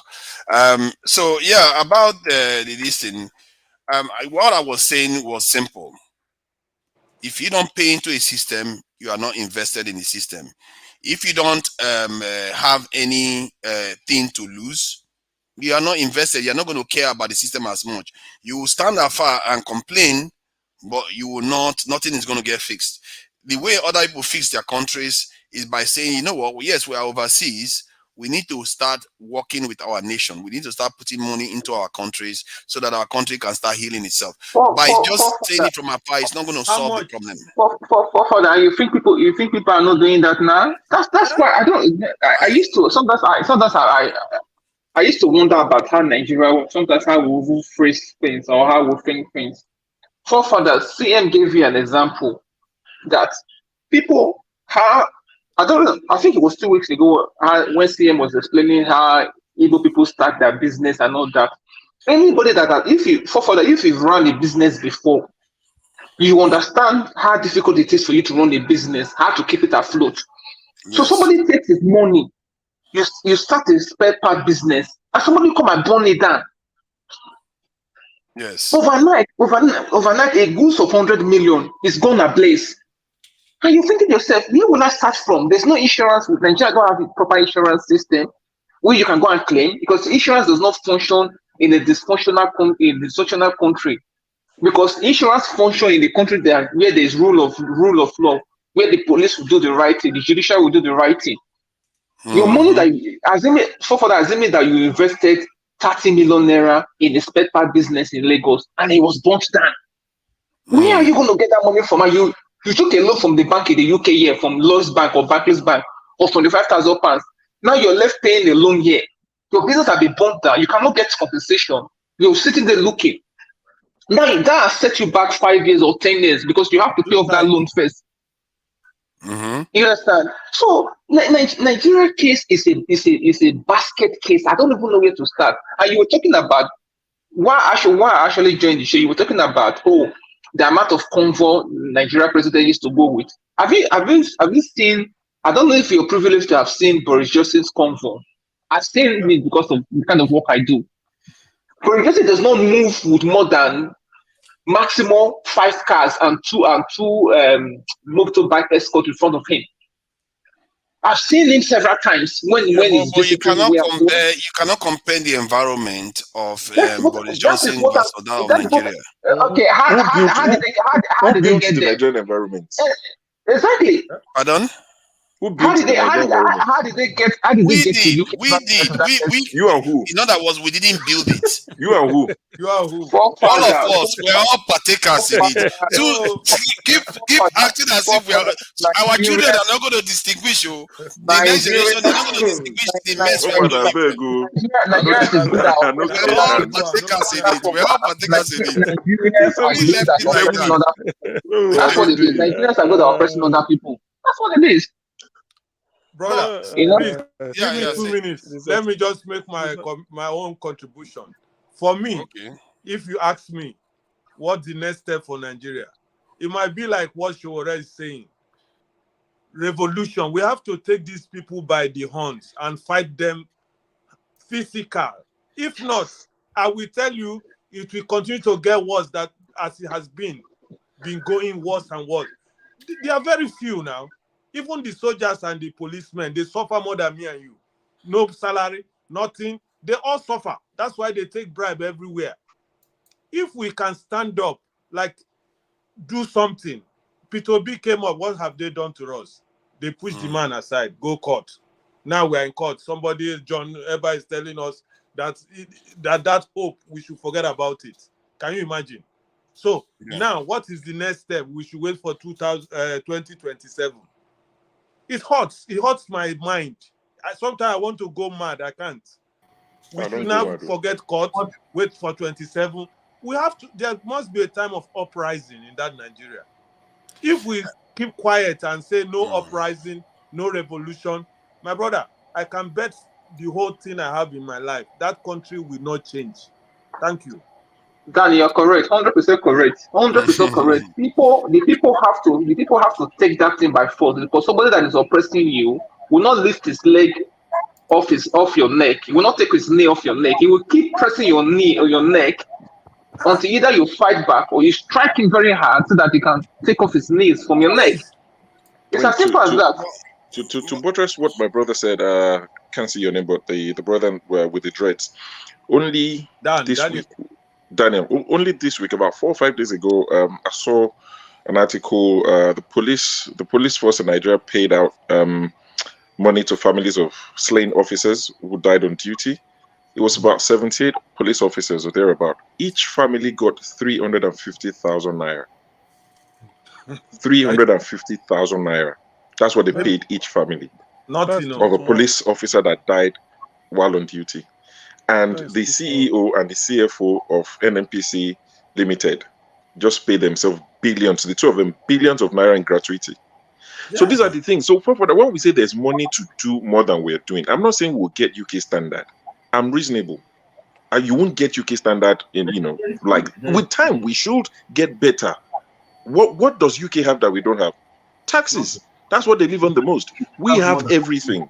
But I'm saying for now, let us get the standard of hospitals, of roads we had in the 60s and in the 70s. The Nigerian standard. I'm not asking for UK standard. That's what we're asking. Don't you think that when we start putting money into the system, but don't you think that when we start putting even more resources to the system, it's going to help you and I as individuals? Yes, as individuals, start putting it. Because when we start having a stake in the system, what it does is that you also care about the political system. So please, so that we don't talk over each other, please explain to me, when you say put money into the system, you're not talking about sending money for people to eat, like all this urgent 20. So how do we put this money into the system? Like by investing in Nigeria, either through investing in buying shares in the company or investing. Nigeria is not a stable market. How can I put my money in Nigeria? Money that will put and will just disappear in front of me. Or then you start your own business. You can plan it in a way that it is resilient. In other words, you tie the company to the West so that the market that you are going to be selling to is not necessarily in a Nigerian crazy scene. You rely on the cheap labor in Nigeria to deliver something that you can sell. There are ways. I'm just saying that we need to be more I hear you. I'm all for solution because I'm just trying to picture what you're saying. So if we invest money, that is corporate individuals investing money, and I agree. SMEs are they are the backbone of any society. But Nigeria itself, I don't want to sound negative about the country, but there's hardly any positive because Nigeria itself, you need to provide an enabling environment. I have friends who started small businesses. Most of them died. Not the people, the businesses. I mean, think about when they removed this subsidy. Petrol is going to be. For a moment, some people thought that most of the people died, but it's okay. No. I said most of it died. So I mean, the businesses. When and if they remove this subsidy, petrol will be 750 naira per liter. I have a friend who was doing laundry business. How much is he going to charge someone in Ibadan? I'm not talking Lagos, highbrow area of Lagos. But Ibadan, how much are you going to charge someone to wash and iron a shirt for them? His business collapsed a long time ago. And let me tell you what led to the demise of his business. Going back to this thing now. His wife was going to have a baby. It was meant to be natural birth, but there were complications. And they said they had to have a C-section. C-section. This guy had to pull every money he had that he didn't plan for out of his business on this C-section. And that was the beginning of the end of that business. You live in the UK. I don't know if you've had kids in the UK. If you like, have 10 C-sections. It's free. It's free. Government hospital, free. And I'm not saying we should get to that stage tomorrow. We should. But I'm saying let us even see improvement. Because everything people have told me in the comment section is there's train line from somewhere to somewhere, and I say credit for that. But sure. Unto whom much is given, much is expected. How can you give me train line and say over the last 8 years I should clap for you? No, now these people don't use our. They don't use our. It's not only train lines, so they are investing a lot in the military, counter-terrorism. This man and you are your love for security. No. Security is very. No. I'm not. No. Nigeria doubled its defense budget recently, and Let Hank say something. Let Hank please say something because he's been here and he hasn't had any point to contribute at all. Hank, are you there? Hanks man. Yeah, we are waiting for you. You need to unmute yourself. Unmute yourself. We can't hear you. We can't hear you. I think he can hear me, but he cannot unmute himself. Unmute. We can't hear you. Unmute yourself. Perfect. We can hear you now. Yes, loud and clear. Where are you joining us from? Where are you joining us from? No, I live in Austria. Okay. Austria. Yeah. Okay. They not get light there. No, there is light. Because for a moment I thought you were in Nigeria. That's So what me I, too. I just came back. I just came back from Nigeria anyway. Our Okay. finance minister, I don't know. I don't know why. I don't know why she's still there. Maybe because she's from the north. Because I have never seen a finance minister who will take $800 million to give handout to people, and the money they are giving, you will see they will give this money to the northerners. That is if they actually give the money to them, because every time in Nigeria, this is what happened. I went to Nigeria. Nigeria is okay, Sha. It's a little bit sweet. You understand? Okay, sir. I enjoy myself in Nigeria. But We what I'm understand saying when is, something is okay, shall we understand that language? no, it's honestly Nigeria. You cannot. I cannot compare Nigeria and Austria. You understand? Because in Nigeria, people actually I enjoy myself in Nigeria, and I'm Because of even the foreign planning to go. exchange, and I'm it's home planning to to go you, back and you don't finally. live there permanently. So Yes, yeah, I'm planning to go back. I'm planning to go back I finally. hope it works out. I think Nigeria will be better than being here. Okay, So sounds good. Nigeria, our finance minister is she's not well learned. I think she went to ABU Zaria. Yes, this is my brother. This is going to happen. Goodness. Every finance minister. Look at how a university just cut a stray bullets for doing nothing to you. Exactly. Hey, Just blame ABU God. for it. Zaria. Poor Zaria did nothing wrong. Oh. He dragged Zaria into this one. You want to use 800 million. Quota system. Nigeria don't have electricity. There is no potable water for people to drink. These are what you can use to elevate poverty if you want to elevate poverty. Not Yes, giving we it. I think Buhari have saved a lot of money in Niger where he want to go and retire. But for what I'm saying in Nigeria, we have to do better. Nigeria is a bigger country than in many countries you are seeing today. Just because we don't have, like Peter Obi said it, we we are not investing into meaningful things in Nigeria. This is what is affecting this. You will look at little Ghana is even, he say they are, all of them are talking down on Nigeria.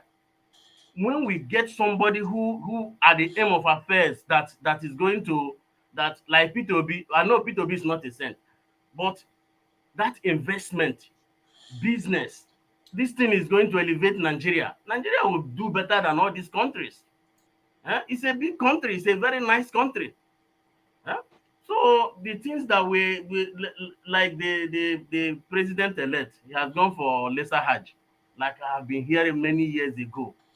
It's in France, not in Pay Leicester money Hajj. for people to go on Which country have you ever seen doing all this nonsense?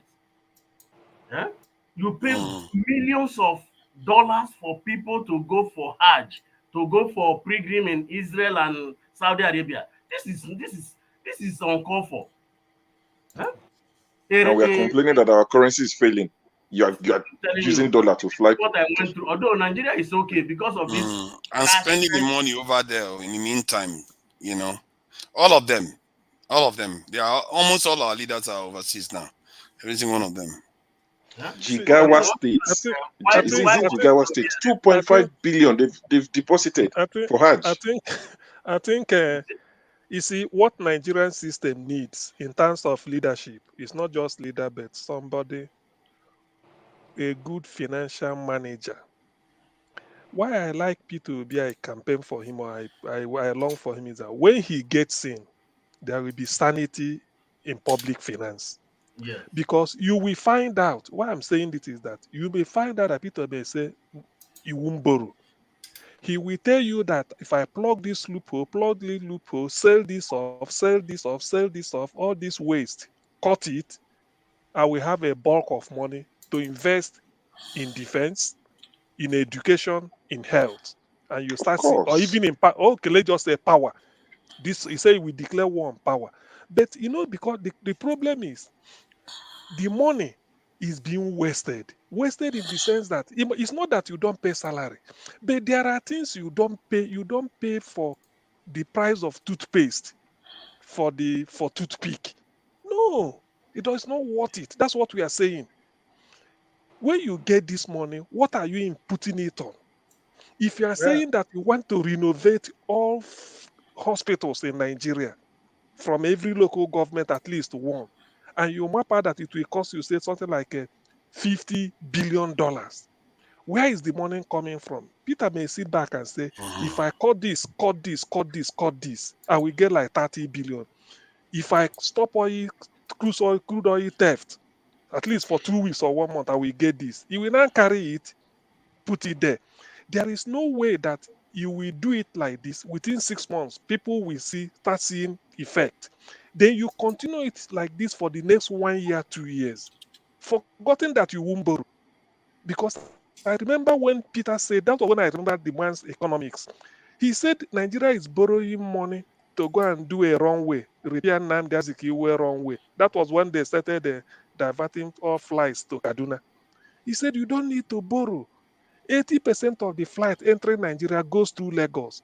All you need to do is you tell all these local airlines, Ibon Air, Air Peace, so what is it called, Aero, tell them, put one of your flight so hour in Lagos that will take people from Lagos to Abuja.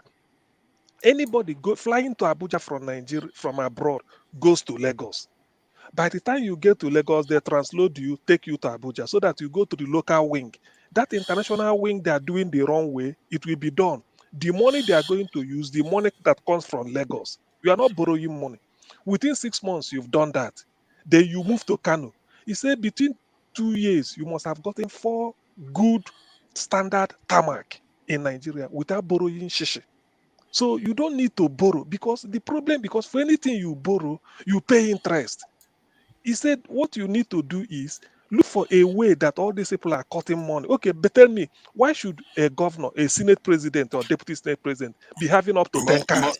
But Why? see, I understand that you can trim budgets down. Remember, yes, Peter Obi is a conservative in the UK, so his way of thinking is in that line already. But I still submit that when the economy itself is not functional and the members of that economy are not fully engaged, you are not likely to get the best out of that economy.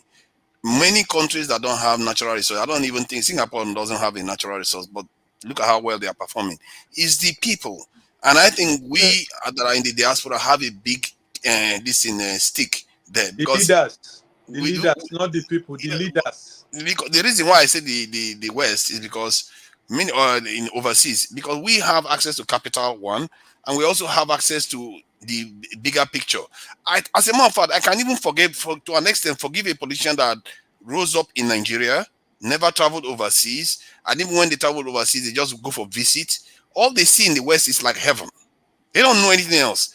They don't understand how they live in the West. They don't necessarily know anything about those countries, because Nigeria conditions you to think of everywhere else as heaven, but Nigeria as hell.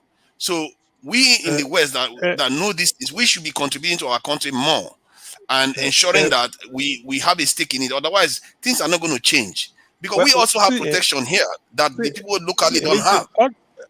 All these things I'm saying are just bread and butter issues. There's no rocket science in it.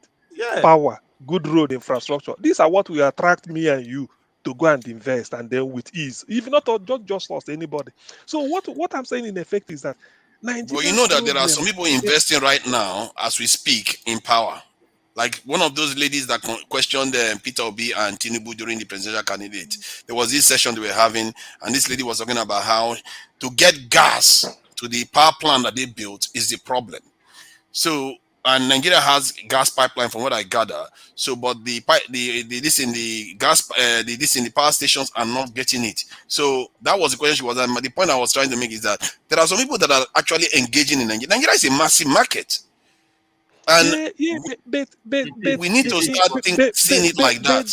But the enabling environment or infrastructure is so primitive that it doesn't support. That's why overhead cost is so much. But Lagos is doing relatively okay now. You see, Lagos is, and that is because a lot of people poured a lot of money into Lagos. Because they are commissioning a rail line about last year or early this year. They are doing the island. What was that island again? There was this the island. red line, blue line. No. I mean the island, the one that they are saying is going to be like Qatar or something like that, or Dubai. Eco Atlantic.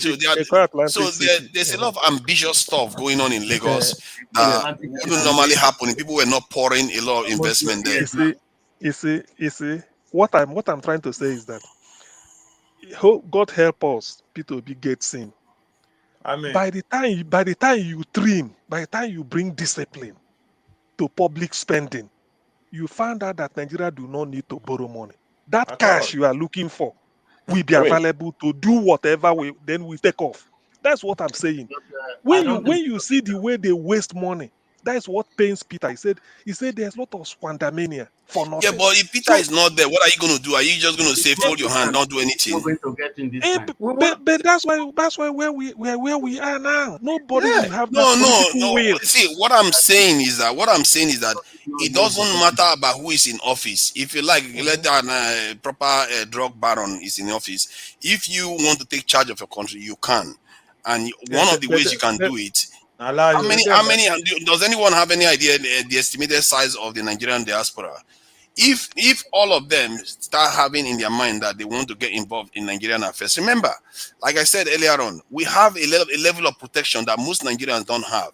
We can say things many Nigerians cannot say. If we are engaged, we'll be able to make a difference on the ground. Don't say we don't have nothing. Diasporas have been clamoring to vote in Nigeria for how many years? Have they given it to us? How many of them clamored? That's the problem. Brother, this time is the only time we have engaged a lot. Actually, before we were not that engaged. And so, what did we get? No, we got no. And do you know how much diaspora sent to Nigeria every year? At least that one you know is everywhere. Yeah, I think that the reason why you're getting no is because the size of the northern diaspora that is from the north is very small. And if you get yes, a southern president is likely to give you yes because most of the people in the diaspora are southerners and their vote matters. But if a northern president is there, they are not going to want to give you vote because you're going to advantage the south. Godfather. Now you come to my point. That point is what Shuwore is advocating. That the only way to remove or for Nigeria to step forward, like what CM is saying, all this is butter and bread. But which people? Peter Obi came there. People put him there to tell them that this is the man that will take us there. They refused. Yeah, but see, John Abba will tell you that that's my opinion. See, you have to understand that it's established already that some people don't vote based on their economic interest. They don't care too much about that, especially when religion is concerned. So some of those people that may have voted for Tinubu voted for him based on religious affiliation alone. Just that alone is enough for some people. So for Nigeria to continue to go down now, they don't care. So those people that is not their lookout. That is why can I just happen in America? Don't you see the people that supported Trump? The people that supported Trump, they know Trump is very immoral. No, I'm trying to show you that the same thing is also happening in America. No, it's not the same thing. There are people. There are people that has invested in Nigeria before and they lost all their money. Do you know how many people? So many people. Even for the fact of the matter, you were talking about investment in Nigeria. You guys are not being fair. You guys are not being fair. Let me just make my submission, please. What I'm saying to you is that so people don't use money in the West. What I'm saying to you is that you put people like I personally have invested in the West all the time that I've lost money. What I'm saying to you is that do you know that under Jonathan the amount of direct foreign investment that came into Nigeria was a lot, but under this Buhari government, that capital flight he was like people pulled out their money. They were so scared. The people knew that this man has nothing to offer. This Buhari is a dead head, right? And you're talking about the Nigeria resources. Do you know for when they said that our daily output for crude oil is 2 million barrels? Do you know that actual figure is close to 6 million barrels? That other 4 million barrels is going to people's pockets. So imagine somebody that comes and plug that gap, whereby Nigeria, let me even use 4 million barrel, whereby Nigeria is exporting 4 million barrel a day. Oh, come on. Multiply that times $50. Nigeria has never had that capacity in history. So What are you talking about? That's what I'm saying to you. This thing is going to people's pockets. Are you understand what I'm saying to you? Are you telling me Nigeria is doing 4 million barrels per day? No, I'm saying the official figure there, they will say that it's just over 2 million barrels a day. I'm saying that the other extra 2 million barrels is going to people's pockets in the government. Okay, fine. Let's say 400 and something thousand barrels that were missing before were going to people's pocket. That's true. But even when we did the calculation when we were doing it, even when one drop of oil is not lost, all the oil, let's say we're exporting, I think is it now 1.8 million or so? If we're doing it 1.7, it's still we still don't have a lot of money. That is just from crude oil. You've not talked about other mineral resources that Nigeria have. The others are linked to compared to the crude oil. No, it's not. Do you know currently that our gold is being sold in Dubai? Are you aware of that? I am aware of it. Nigerian gold is sold in Dubai. Let's say it's $5 billion that we are selling a year. Put it on top of your national budget. It's still not going to make a difference. What the magnitude we are talking about here is astronomical. Even if it's shishi, we realize my angle, my perspective is: do we really say we want to buy toothpick? We buy toothpick, or do we pay the price of toothpaste for toothpick? You see, that's what they call pandemia. It's not that you have £10 that matter. But show us how you spend that £10. Is it value for money? Who is holding them accountable? Those people that are not invested in the system. This is my point. Before you can hold them, see, it's one thing to just say it.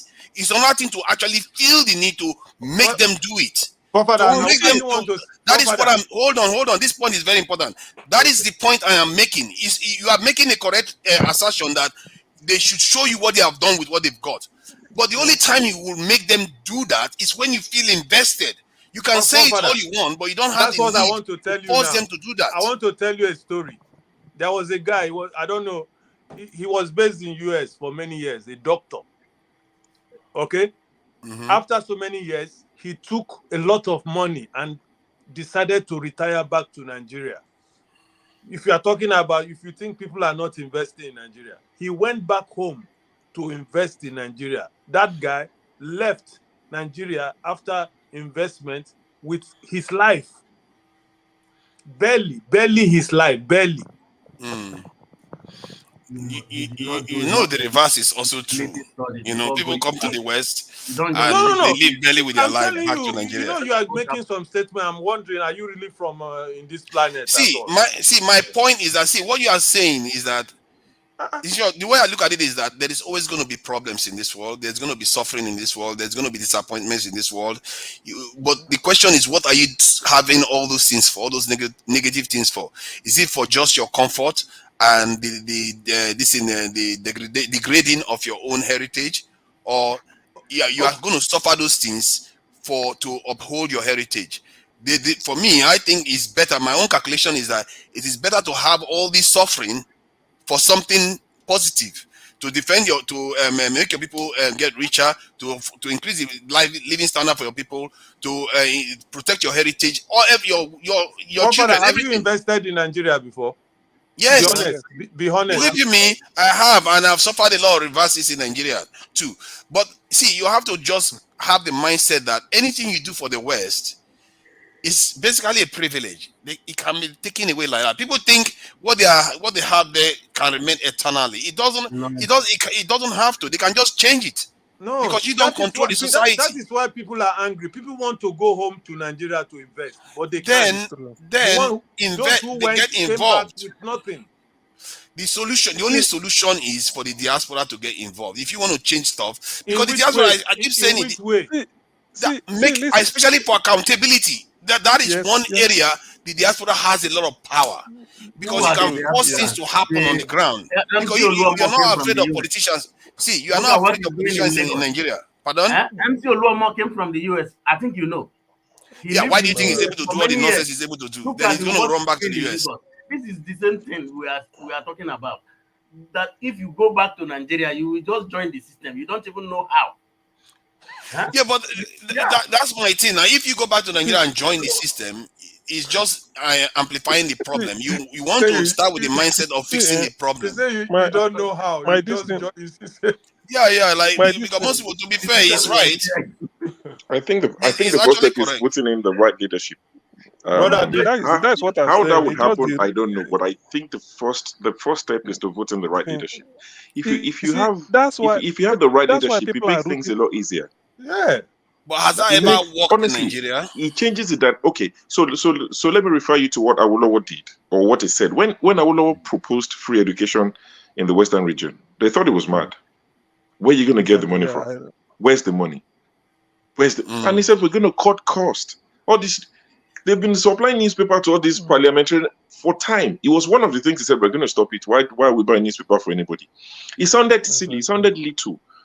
Forefathers, honestly, it's almost like maybe you're just playing the host or devil's advocate, or if you're genuine, you don't know how bad the problem is in Nigeria. Yeah. Now, Peter Obi said a lot of things. Even before he came out to run for presidency, I first really, knew about him on the platform. That's something that they do on the 1st of October. I spoke on the platform. And when Peter Obi, it wasn't, maybe I was planning to run for office, I don't know, but at the time he was saying things as an ex-governor who had inside information, first-hand information. Peter Obi said that every state in Nigeria has a government house in Abuja, fully staffed. He said, how often do I go to Abuja? How many times in a year? But we have a house that we built that belongs to Anambra State in Abuja with staff, driver, chef, all of these things. He said he got rid of it and he would stay at the hotel every time he went to Abuja for a discount because he knew some guys who had hotels. 36 states. Look at have you seen the pension of former governors in Nigeria? Have you taken a look at it? Imagine if that pension every month is spent on education in every state. It will make a slight improvement. Or defense. Or health. Spend it on something else apart from a few people. That's what we're saying. See, every little helps. Tesco, every little helps. Let's all start spending the money on Nigerians and not on a few people. The pension they get every 4 years, you change their car, 3 cars, you pay for their chef, you pay for their this, you pay for their. I mean, look at the sort of bill one idiot is trying to sponsor, saying that medical students or medical doctors, graduates, should not be given their full license to practice until they spend 5 years in Nigeria. How do you get them to become this accountable? Because you are saying exactly what CM said. I'm saying I just said it already. I said by voting in the right people. Yeah, but you wouldn't be invested enough to get the right people in. The only way you can be invested enough to get the right people in is to go and open a business. Not only a business. Like I said, you have to find a way to get involved on the ground. Revolution. If you have a stake on the ground in Nigeria, you are more likely to want to liaise, talk to people, sponsor, campaign, whatever you need to do to change the system so it becomes more transparent. This thing that we do from overseas and just say, they should change. So the Nigerians don't have the tools. They are not equipped on the ground to deal with this problem. Campaign in my little way. I can only campaign. What do you call that? Yeah? I campaign in my own little way. I think the Westerners has a hand in it. I think Westerners. Of course they have a hand in it. No, of course they do. But the question is, the only way to thwart it is through the people. This is why when we keep saying we have to elect the leadership, who is going to go to the parties and change the parties? Who is going to go on the ground to campaign for the right candidate? You have after you elected them, who is going to hold them accountable? Until you have a stake. If you don't have a stake, you will not have any interest in holding them accountable.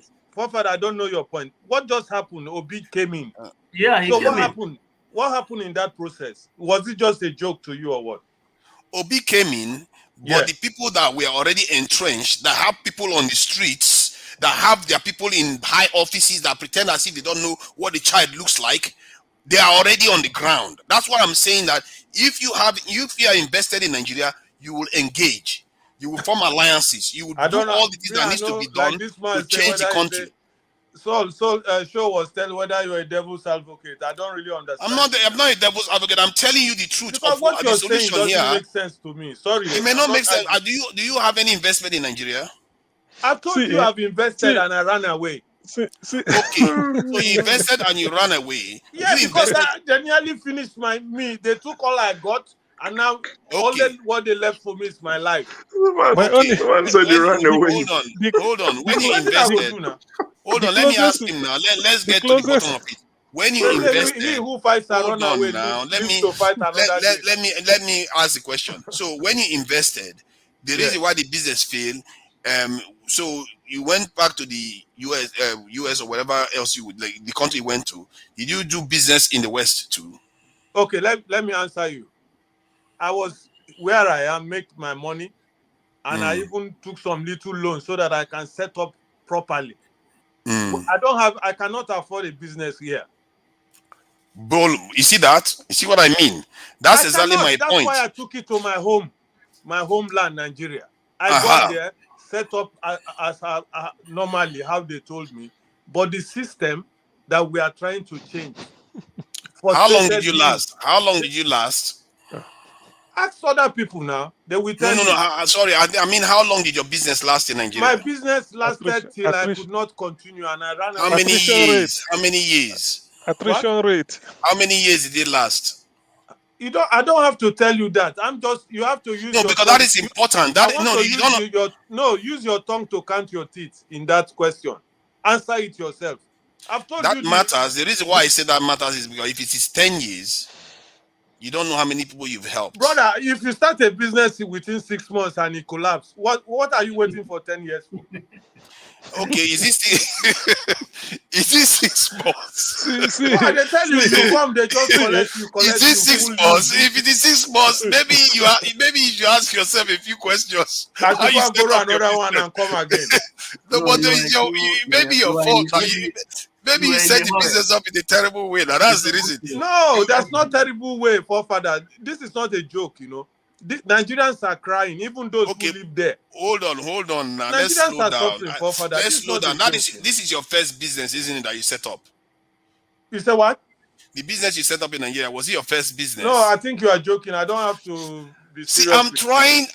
Seriously, I'm really trying to get to a point because I can't get your point. That's most businesses in the West fail in their first year. Over 50% fail in their first year. Here in the West, like in the UK, over 50% fail in their first year.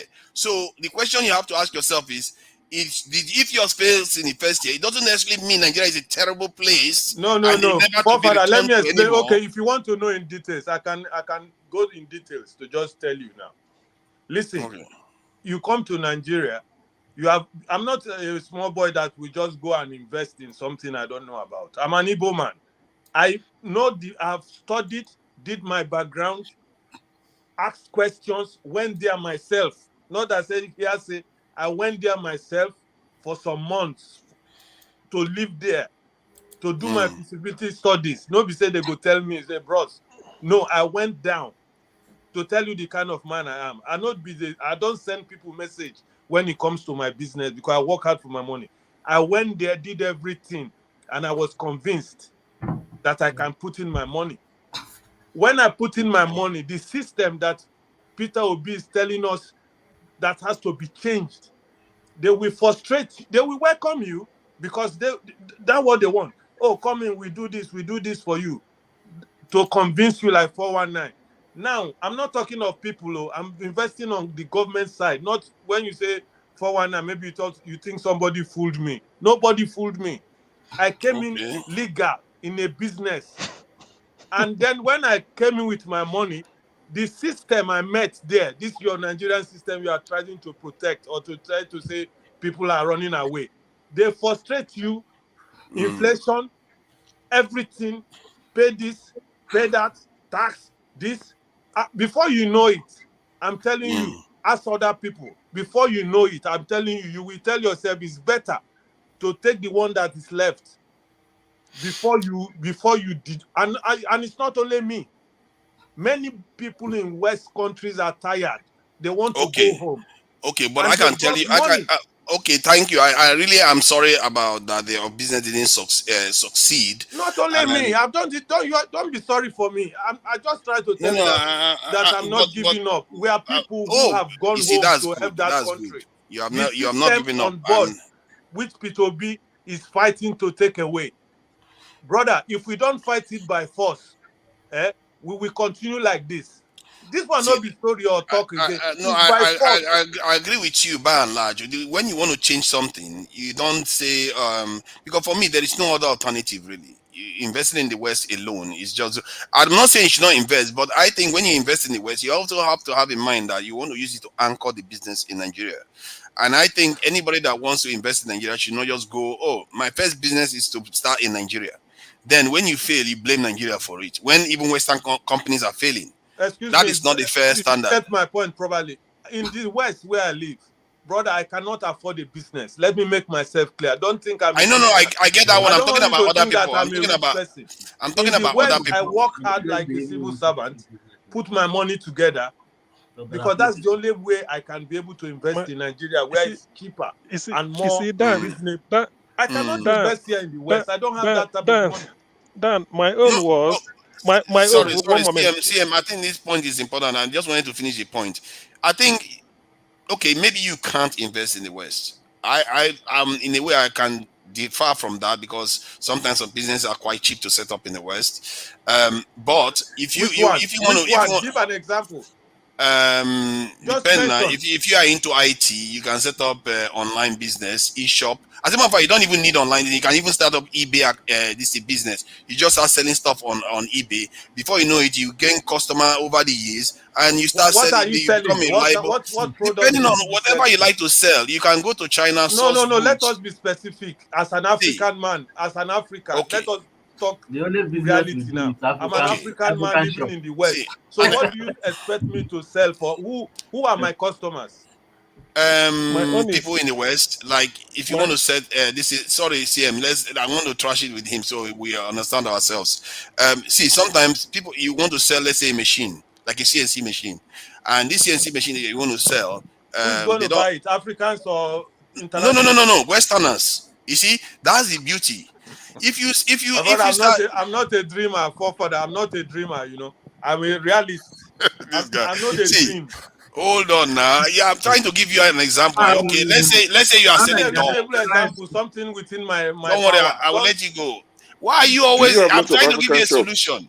Do you have lots exactly. of African shops where you live? Exactly. Yes, we have them. Do you have lots of African shops where you live in? Did you say Sweden? Brother, Do you have lots of African where shops? I live in, they open it very beautifully. Go there in 6 months. It's closed. Why? Because the Africans cannot afford it. Oh man! Wow. They don't want you to do business here. Wow, they cannot that's afford that guy is in Austria. African shops are thriving in the UK. They want you to UK, you have blacks, not even African. You have a lot of black people in you. I live in Stockholm, Sweden. If you open a business here for African something, bro, that first 2 weeks you open it, it will be shining, very shining. Just go there. What kind of business plan do you write, this guy? It's like he writes a business plan for 2 weeks lifespan. No, I'm telling you the facts. I'm not trying to fool myself. You have to have a plan that is sustainable. I'm not fooling myself. I think CM has been trying to say something. After CM, some people, in this business, sometimes some people say it could be your start to be a good business, something. But for me, I tried. My own was at the level of getting land. Now there did money go. Just to get land to start the thing. Because because I felt, let me put a diagnostic center with a difference, just for cancer diagnosis, something like, mainly because our people, by the time they come to the Western world, you find out that they are treating typhoid and malaria, but the thing is even advanced cancer. So if there had been at least, let's say, people over 40 do their PSA, prostrate, and then just keep doing it, at least to help. So I said, okay, what do? I went home. People say it's better because to get a building, everything is. I said I wanted it in the east. Before I wanted Lagos, Awolowo Road, Ikoyi. But because that was where Kweme did his own architectural design. So I so like Awolowo Road. But when I had the money they called, I just forgot Lagos. Said, no, let me go to the east. So going to the east, they have to advise. I said, okay, let me get a land. In the process of getting land through Anambra State Housing Development Corporation, now we date it today. Give me the money now. No way. Come and show me the place. no, it's experience. So it's experience. Yes. So what you wanted to do is it will help humanity. No, this is so. I don't know how you guys did this though, because I wasn't even in Nigeria when I set up a business. I wasn't even there. It depends on the I don't type know of where you guys business get you all want these to. stories from. It depends on the your type of business, because this is what I feel that I have the technical expertise to manage. Yes. So and the way I wanted it was it won't fail because I know the intricacies. All I wanted, let me just start from premises. I go to Belgium, look for one type of something I will put in, the mesh something, because I've already made plan, or with my friend in US, some fairly used ones if I can. But when this thing happened, I said, oh God, oh, but and not be small money, because I want to do it. I mean it, Nigeria. God help me. God help me. I've just approached my bank for some overdraft. They promised, but I said, let me go with this later when I come back. But now, so when the bank wrote me, I said, I don't think I have need for it for now. I will come back later. Because Not go through the the thing right shocked source. me. And do you know why?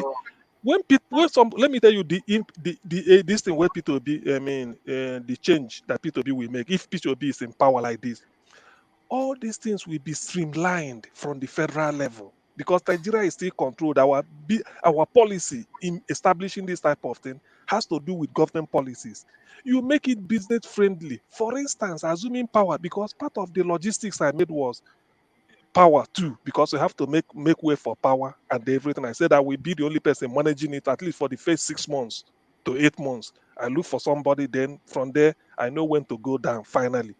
But when it happened, the thing caught me unawares. I said, is it just the money I gave? Okay, show me the place. I want to increase the money till today. And look, so many millions just died like that. And they will threaten you again.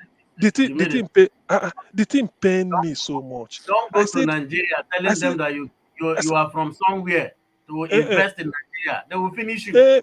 Listen, man, but why do you always think they will finish you? See, Nigeria is a tough place to do business, but there's a lot of people making money there. Oh. I don't know. See, let me tell you one thing, forefathers. No, Nigeria.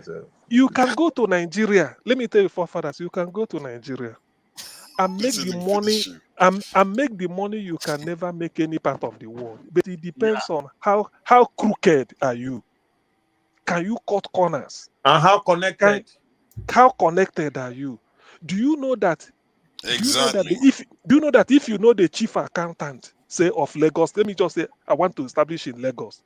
I'm not Yoruba, I'm not anything, but I happen to through APC get to know something about it upper. They can decide to write off if of me to pay tax that we amount to 5 million or 6 million in a year.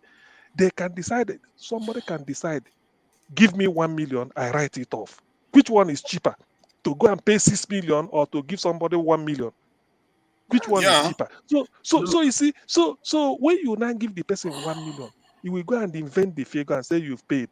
So they have saved you that money. So when you are making an account, you say, the guy made it in Lagos. Through how? But if you do not have that type of connection, you will pay the entire tax, and you find out that your business, you are not making it. So for me, you just revealed that Nigeria is getting less money than they claim to be getting.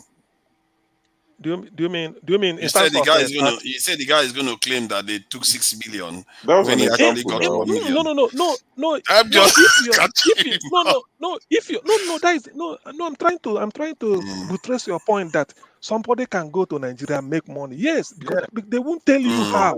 If you do it genuinely with all the tax, you find out that you may not make such a profit you are expecting. You will have to suffer. So, and one other thing most people don't know is that Nigeria, they pay. Sometimes they will give you a project. Sometimes they pay upfront, something that the West will never do. They will pay you upfront. Go and get it done. They will just give you all the money to go. You will not see that in the West. Do you know how that upfront came about?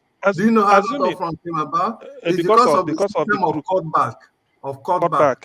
Okay, Mm-hmm. because the people giving you the job will have to guarantee that they pay you your money so that they will take their own share, and then you now go and do the. Do you know that? Do you know that? Instead of paying, if your business ensures that you have to pay 6 million naira to Lagos State government annually as tax, somebody from the tax office is say, let me give you 500,000. Say, no, make it 800. It's not only me. You gave the 800,000 naira. That your 6 million will be written off as if you've paid it. So that one will now be part of your money you are doing business with. Tomorrow you say you are making money because you are cheating the system. So in Nigeria, you can become millionaire in your business overnight. If you have connection and you cheat the system, you can import goods in the wharf without paying the duty. Thank you. Can. You can import goods. But the important thing is that if you spend the money in that economy, the economy will be self-healing. The problem we have in Nigeria is that one, we don't get enough money into the country. No, Father, you are a dreamer. That is true. But I can be a dreamer, but it's the only solution that has a chance of working. That is in a country that works now. Not like Nigeria. Eventually, we'll get there. We'll have to do it. We don't have a choice. When we die, or when one way or the other, one way or the other, we'll figure it out. Now I've figured it out. More people will have to figure it out to remember that is their country. And if you don't have a stake in it, maybe it's not up to us to figure it out. Maybe Oyibo will speed it up for us when they start treating us like trash overseas. Then maybe our eyes will open. You know what? Let's go back home. This is getting too much. The only thing maybe it's not up to us. It's for us to go back home and fight physical with them. Physical. You know what in be physical? Physical, 1-to-1. Who survives? If you want to do it, you have to be on the street, on the ground in Africa. Who are you going home to? Is it for instance now if Agbado takes over, let's assume God forbid that he takes over. Is it that Agbado is going to go there to fight over with the kind of corruption, the kind of people he will assemble in his cabinet? Is that kind of environment you want to say you want to go and do business? See, brother, to find those kind of environment. What I mean, have to adapt. No matter where you are, you have to adapt. What I'm saying. Adapting meaning that you yourself continuing in the same corruption, continuing in the same rotten system. I know. Not necessarily. Not necessarily. I've said it before. I've said it before that. I've said it before. What Nigeria needs more than anything for development is stability, corrupt or not. If you have stability, how can that stability come? Who is going to bring that stability? How? By people like us that are overseas that will have a stake. I've said it before. We that are overseas have more power to say things that Nigerians cannot say on the ground. Many of the Nigerians are scared. Their governors have so much power, but we overseas, we have something that we can do, and they can't touch us here. Most of them can't touch us here. No, if you want something to be done in Nigeria, like let's say you want people to be accounting for the funds that they are using on NDDC, because you know the project they are going to give you a project from there. Then you can make demands and say, okay, this guy that is supporting it, I'm going to support this person. We're going to support this person to make sure this person pushes this thing, or he takes over the NDDC himself. So these are the kind of things you can do to change stuff on the ground. And once you change one, you will learn from that, use it to change the next one, and before you know it, you start learning how to do it right. And others will copy you. Maybe you'll be at the forefront. Let's follow you. Let's see how I'm telling you, if I had the amount of resources that's required, I'll be doing it myself. He's a dreamer. I'm not a dreamer. Okay. We almost got it. Hold on. I didn't invent it. Leadership. Until that leadership we get it right, nothing else will change. It's the leadership will dictate the flow, the pace. Many of the countries you are talking about, nothing else. CM, you know a lot about Lim Kuan Yew. Where was he educated? CM is not there. Lim Kuan Yew, if I'm not mistaken, many of these Asian leaders, many of them were educated in the West. They were basically diasporans. Peter Obi in the West. Where did Peter Obi that went home to fight for us? Where is he today? What have they done to him? He almost won. Even by the results as we have now. He won. He did not almost. Hold on. I'm saying even by the result we have now. By the result we have now, he came very close. If they cheated him, that's even worse. So don't say that it failed. It didn't fail. He has governor, at least one governor on the ground. It has legislature, so it's not without structure now on the ground. You can tap into the structure to change things. Father, I like to listen to you, but sometimes did I hear you say if they cheated him? I'm not a dreamer. I mean, on Nigerian issue, not a general issue. If I'm a dreamer, if I wasn't doing it, I think you'll be fair. You can say that, but I'm telling you, I set up a business in Nigeria for 2 years. I wasn't even there. What kind of business is that? Involving technology, but I wasn't there on the ground in Nigeria. It's after 2 years I first visited the site. Who was doing it for you now? Who was running? Human beings, Nigerians that I didn't even know from Adams. How far? Well, how far? I know there's always the only thing I can tell you is that they didn't carry my business and run away with it. That's the only thing I can tell you. So the point is that Nigerians are not devils. They are not devils. They are human beings that want a good life. It's not like I'm paying them heaven and earth. I'm not even paying them that much. I cannot see the name of this brother with the glasses. He has said it all. Until a leader comes in that is good, Nigeria has nothing to offer. Yes, it's the leader that will dictate the pace. The leader will have the space to come in that the people create for that leader. I did business in Lagos for many years before I left Lagos. Okay, I knew if I tell you the system of business in Nigeria and Lagos, for instance, is the same all over Nigeria. It's a system that if you want to make it in business, you want to really make it, there's no way you cannot be corrupt. You cannot soil your hand, because this is a country where you go to a company to bid for a contract, and maybe, for instance, in my own business, it involves design and printing. Okay, maybe you design something and then your this thing has been approved, and they want to work with you, and then it now get to negotiating the contract or whatever contract they're going to award you, and then the person who is going to give you the contract, the purchasing manager or whatever, will now tell you, okay, this is the amount you will put on for us. This is the amount you will add to the quotation, and then if you are somewhere without conscience, what do? You take it and then give them their own. That is the typical system of business. But think about it this way. Hold on, let me ask you now, CM. Let me ask you. I don't do that.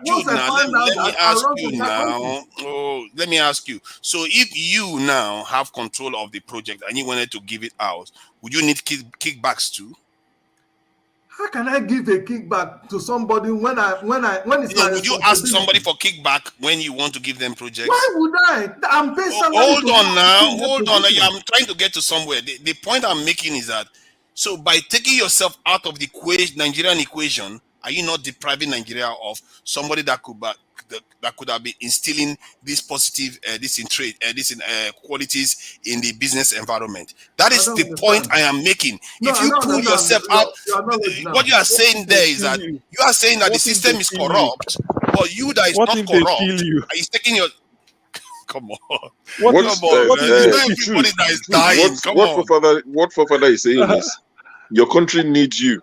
You should go back and be the change. That's what he's saying. In a way, that's what I'm saying. Also, people like me, they will not hire me to be in that position, because I'm not going to bribe them, because somebody have to bribe to be in such position. We all know this. Anthony Joshua tried to represent Nigeria when the boy had his drug case issue. His father took him to Ogun State to go and represent Nigeria at the Olympics. They were asking for bribe, asking for nonsense money. The boy left in anger, came back to the UK, ended up representing the UK, won gold at the 2012 Olympics to go and represent Nigeria because they had issues. They were asking for bribe. It's not only many and people become like world that. champion. You become world champion. So, Foford, I'm not saying it's not doable, but there are too many stories that would just make you look there. I mean, look at the building that collapsed in Lagos the other day. It's not the first. Exactly. There's a reason why this building collapsed, because people will collect kickbacks and look the other way. The standards are not upheld, and buildings are collapsing, and the state is now protecting the investors. They deprive the press access to the site after the collapse. Initially, they said no one died. Only yesterday they said they one casualty. Didn't you see people on top of that building, about 5 or 6 of them? Yeah, I saw them. And you're saying that no one died. Yeah, no one died. So all these buildings are collapsing because somebody has taken bribe. And they're looking the other way. The same thing. They came out and said nobody died in Lekki shooting. You understand? So you see too many examples that would discourage you. I can't tell my wife now and say we're going to Nigeria. She will look at me and say, I don't know why that is discouraging. That should be a reason to want to go in there. Exactly. How can you? It's like a doctor seeing. No, hold on. A doctor seeing accident victims. No, I'm giving an example. I know. It's like a doctor seeing patients or possible emergency victims, and they're like, "Oh, I don't want to be there."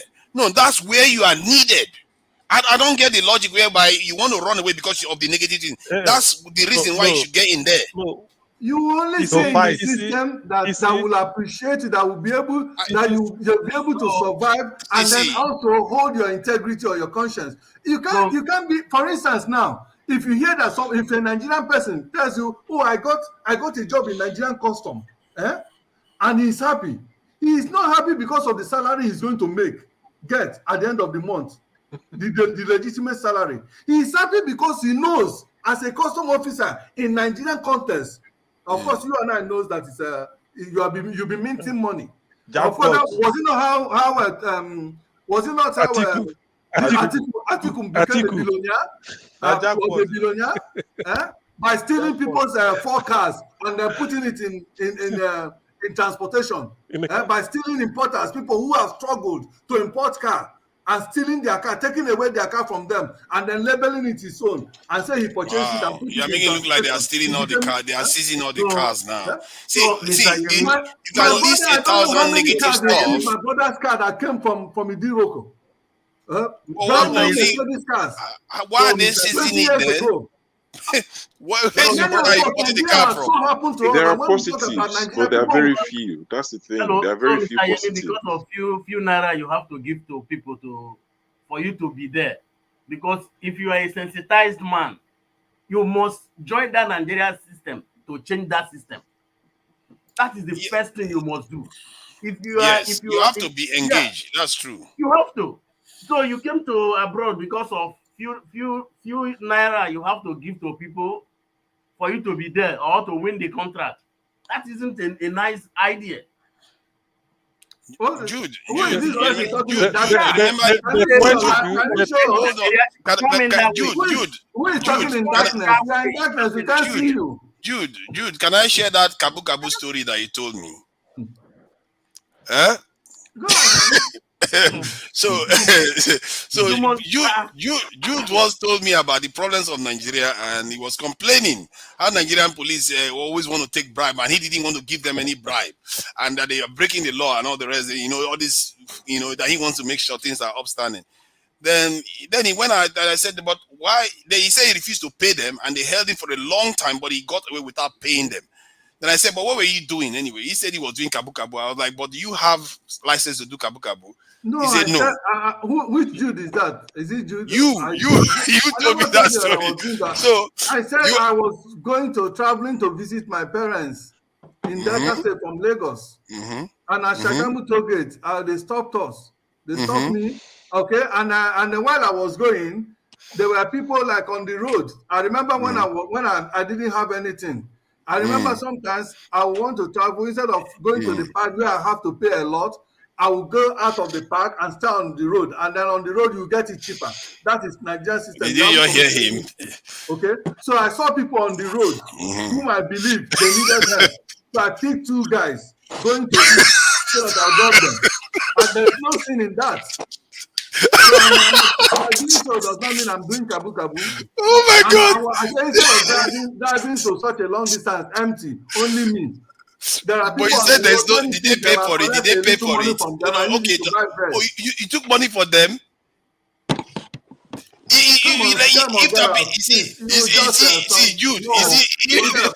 they have been Jude, pick them up for free, it would have been a different thing.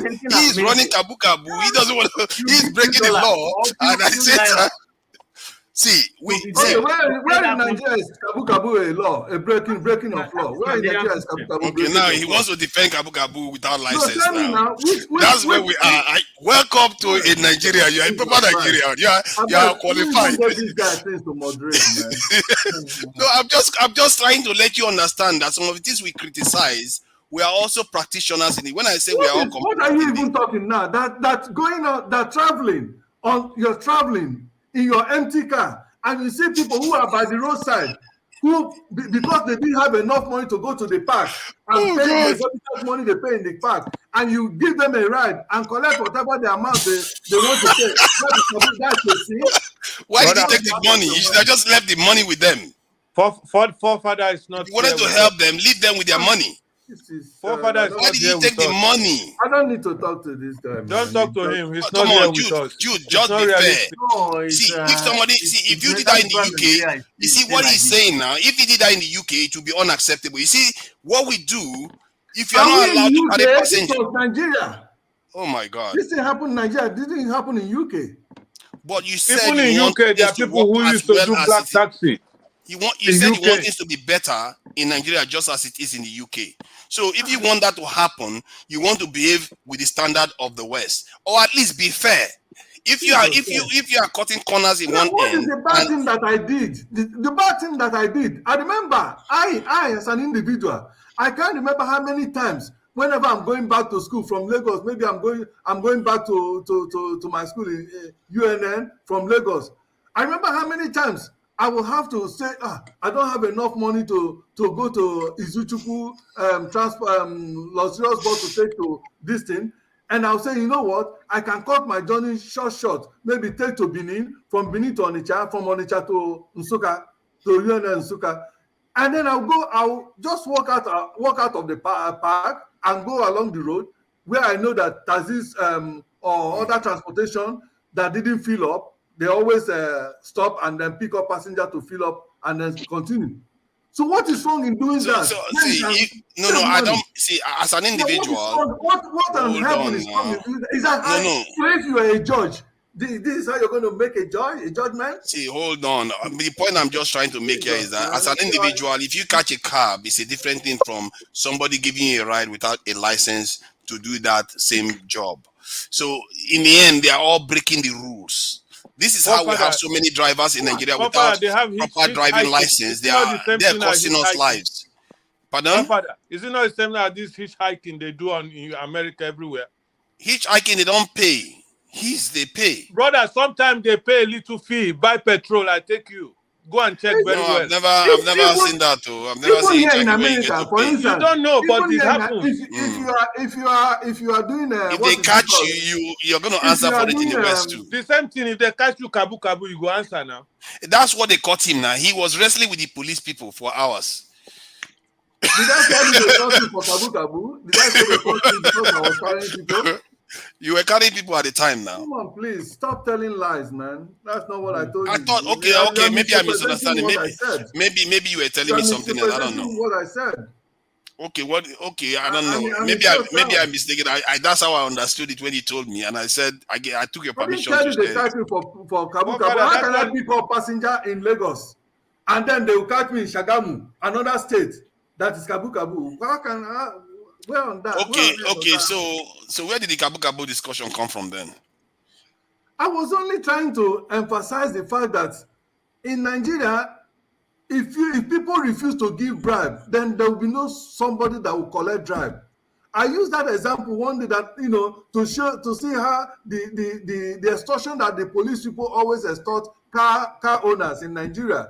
Then most of the time, the people, instead of excising patience, because they are in a hurry, they end up giving money to these police people because they don't want to be delayed. And then they'll give the money, and that is how they continue to encourage and to aid and abet such evil. That for me, I don't give any policeman any money. Even in Lagos, throughout the time I was in Lagos, in fact, policeman almost the time I lived there, majority of the police people know me in Lagos. They know that this man no go area. Okay. So, but you understand the concept of slippery slope now.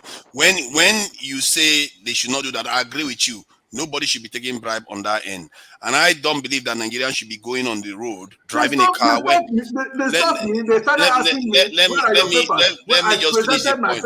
They started asking bill of lading. I agree with you on that one. Now, Jude, let me just finish the point. I agree with you on that.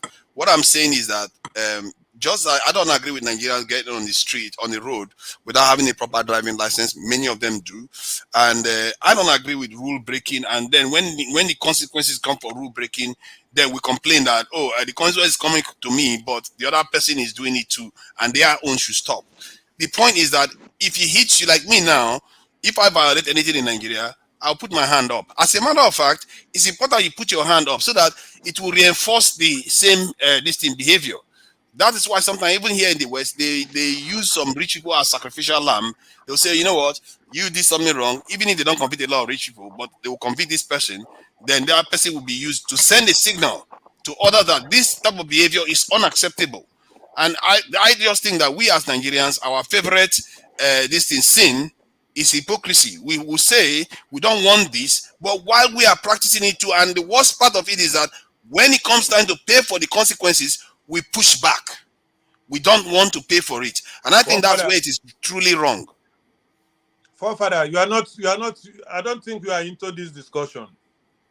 He doesn't know what he's saying, man. He doesn't know. He's ideas. So every time he's. Oh my God! See, my ideas may be half baked, whatever. It's not even an idea. I've lived it. Okay. The example you just brought on my own now is just a. If I haven't lived it, you can get away with it. You can say it.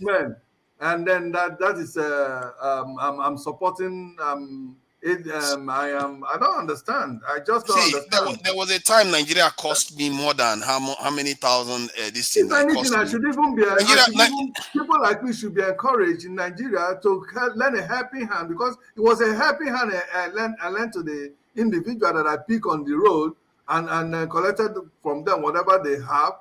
And as a matter of fact, I didn't even collect at the end of the day when they could not have patients.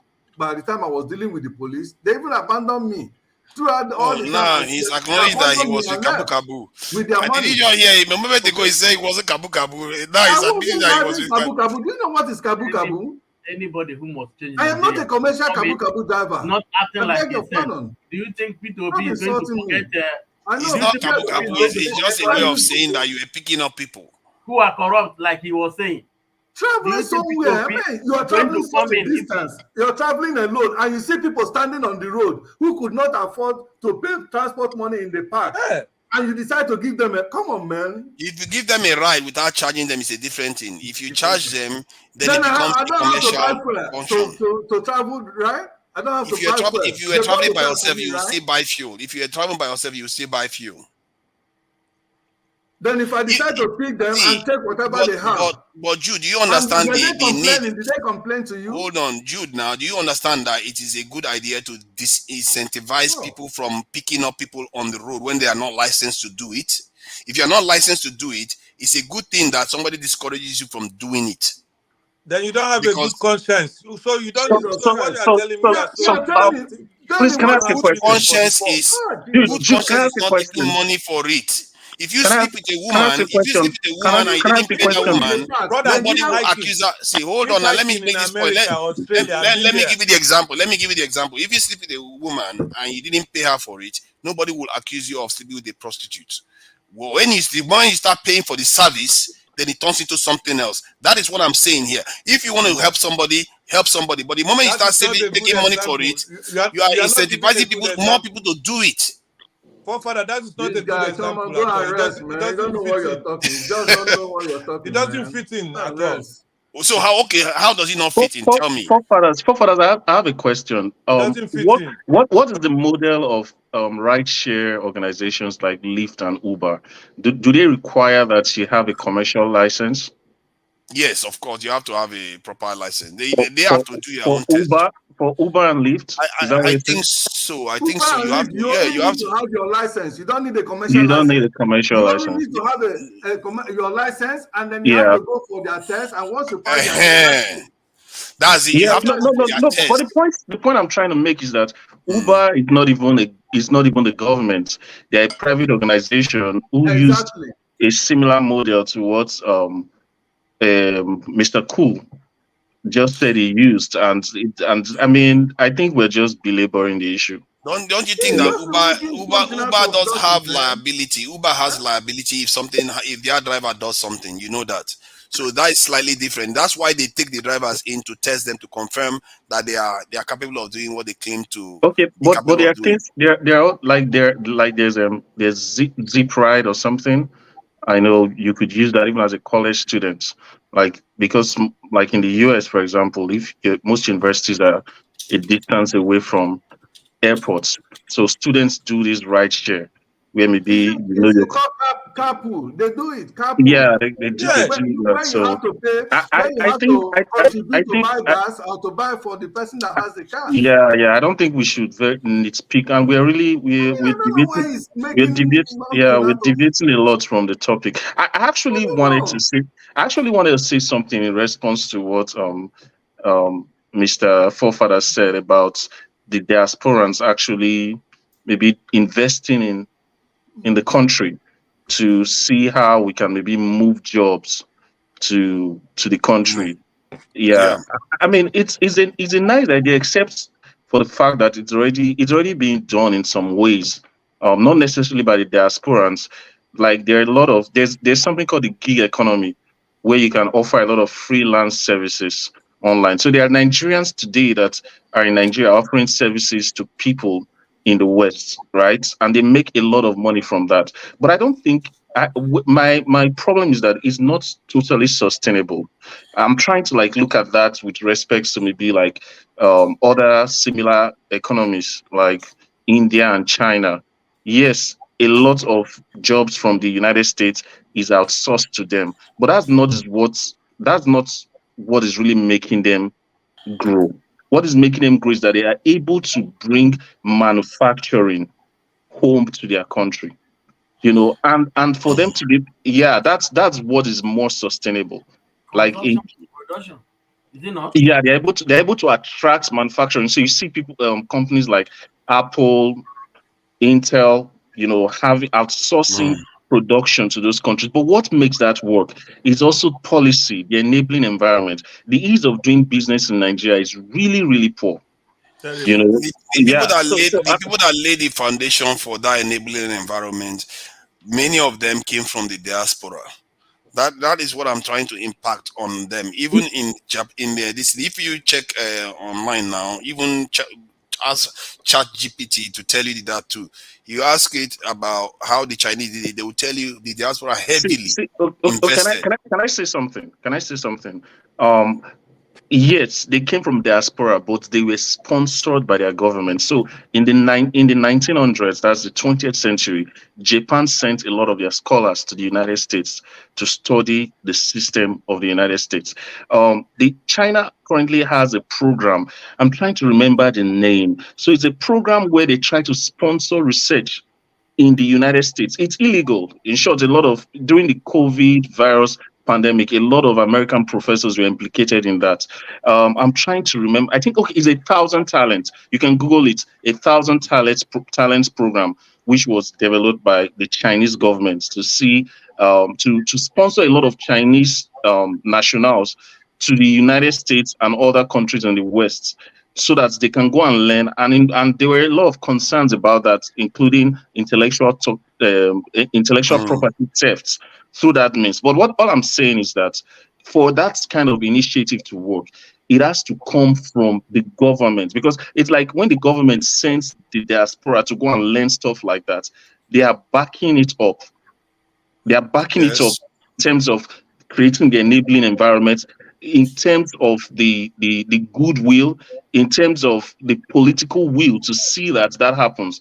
And for Nigeria, that would have been way easier, because a lot of there's a very big, a large amount of Nigerian diaspora today that the government did not even sponsor.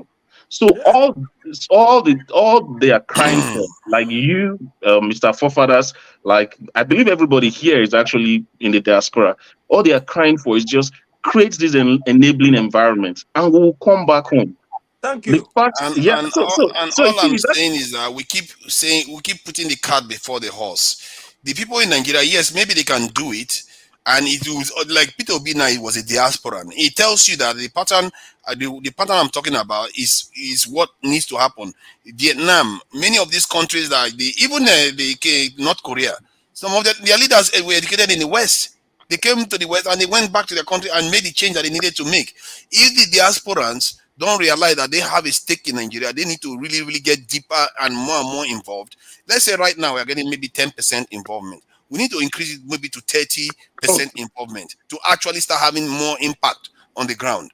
And Mr. Fofana, that's all I'm saying. I respectfully disagree with you. The reason why I say so, we know that Nigerian remittances is actually amongst, like, when it comes to, when you compare that to our GDP, for example, it's actually among one of the world's highest, right? You know, because in short, Nigeria runs to a large extent on diasporan currency, diasporan sweats, diasporan equity, right? So, and I understand the part about investing, but you know, classical economics tells you that you don't. The motivation for investment is to make a profit, or at least to be able to sustain the business. If you're going to invest in a system where you know that you're not even able to recoup your initial investment any longer, so it's just going to be a cash trap, right? It's not sustainable. It's like just saying, let me invest because I have this, you know, sense of patriotism. Let me invest and put all my money here.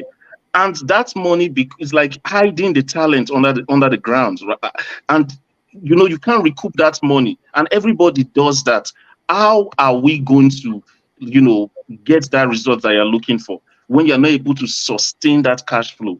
You're not able to duplicate your investment. So that's where, when people talk about the government, I know it might sound cliche to you because you really want to think outside the box, but it's really the reality that there has to be a systemic effort on the part of, you know, these things are low hanging fruits. For example, we're talking about the ports. For example, how the ports became a political issue it's still like befuddles me, because it's just a matter of maybe opening we have a lot of water resources, water bodies, coastal lines. I believe you're from River State. You open Port Harcourt, the port in Port Harcourt.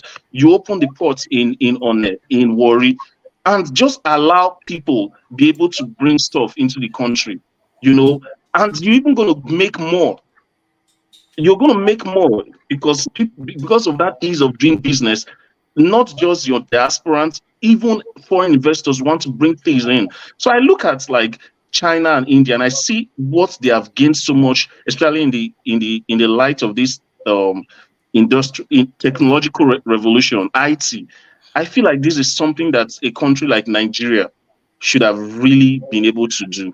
Because first, we have a considerable population, we are centrally located.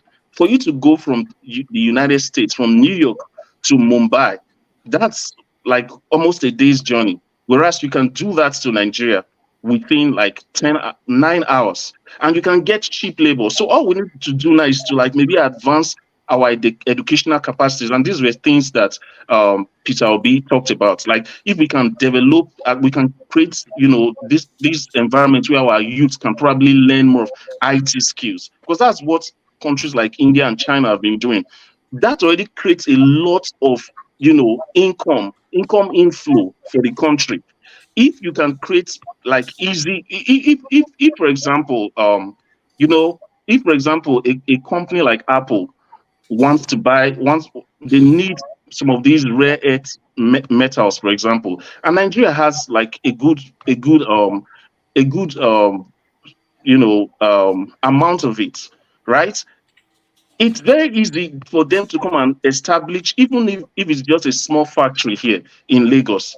If they know that there will be light, for example, there will be easy transportation. When they send their machinery from outside the country, it can be easily cleared at the port.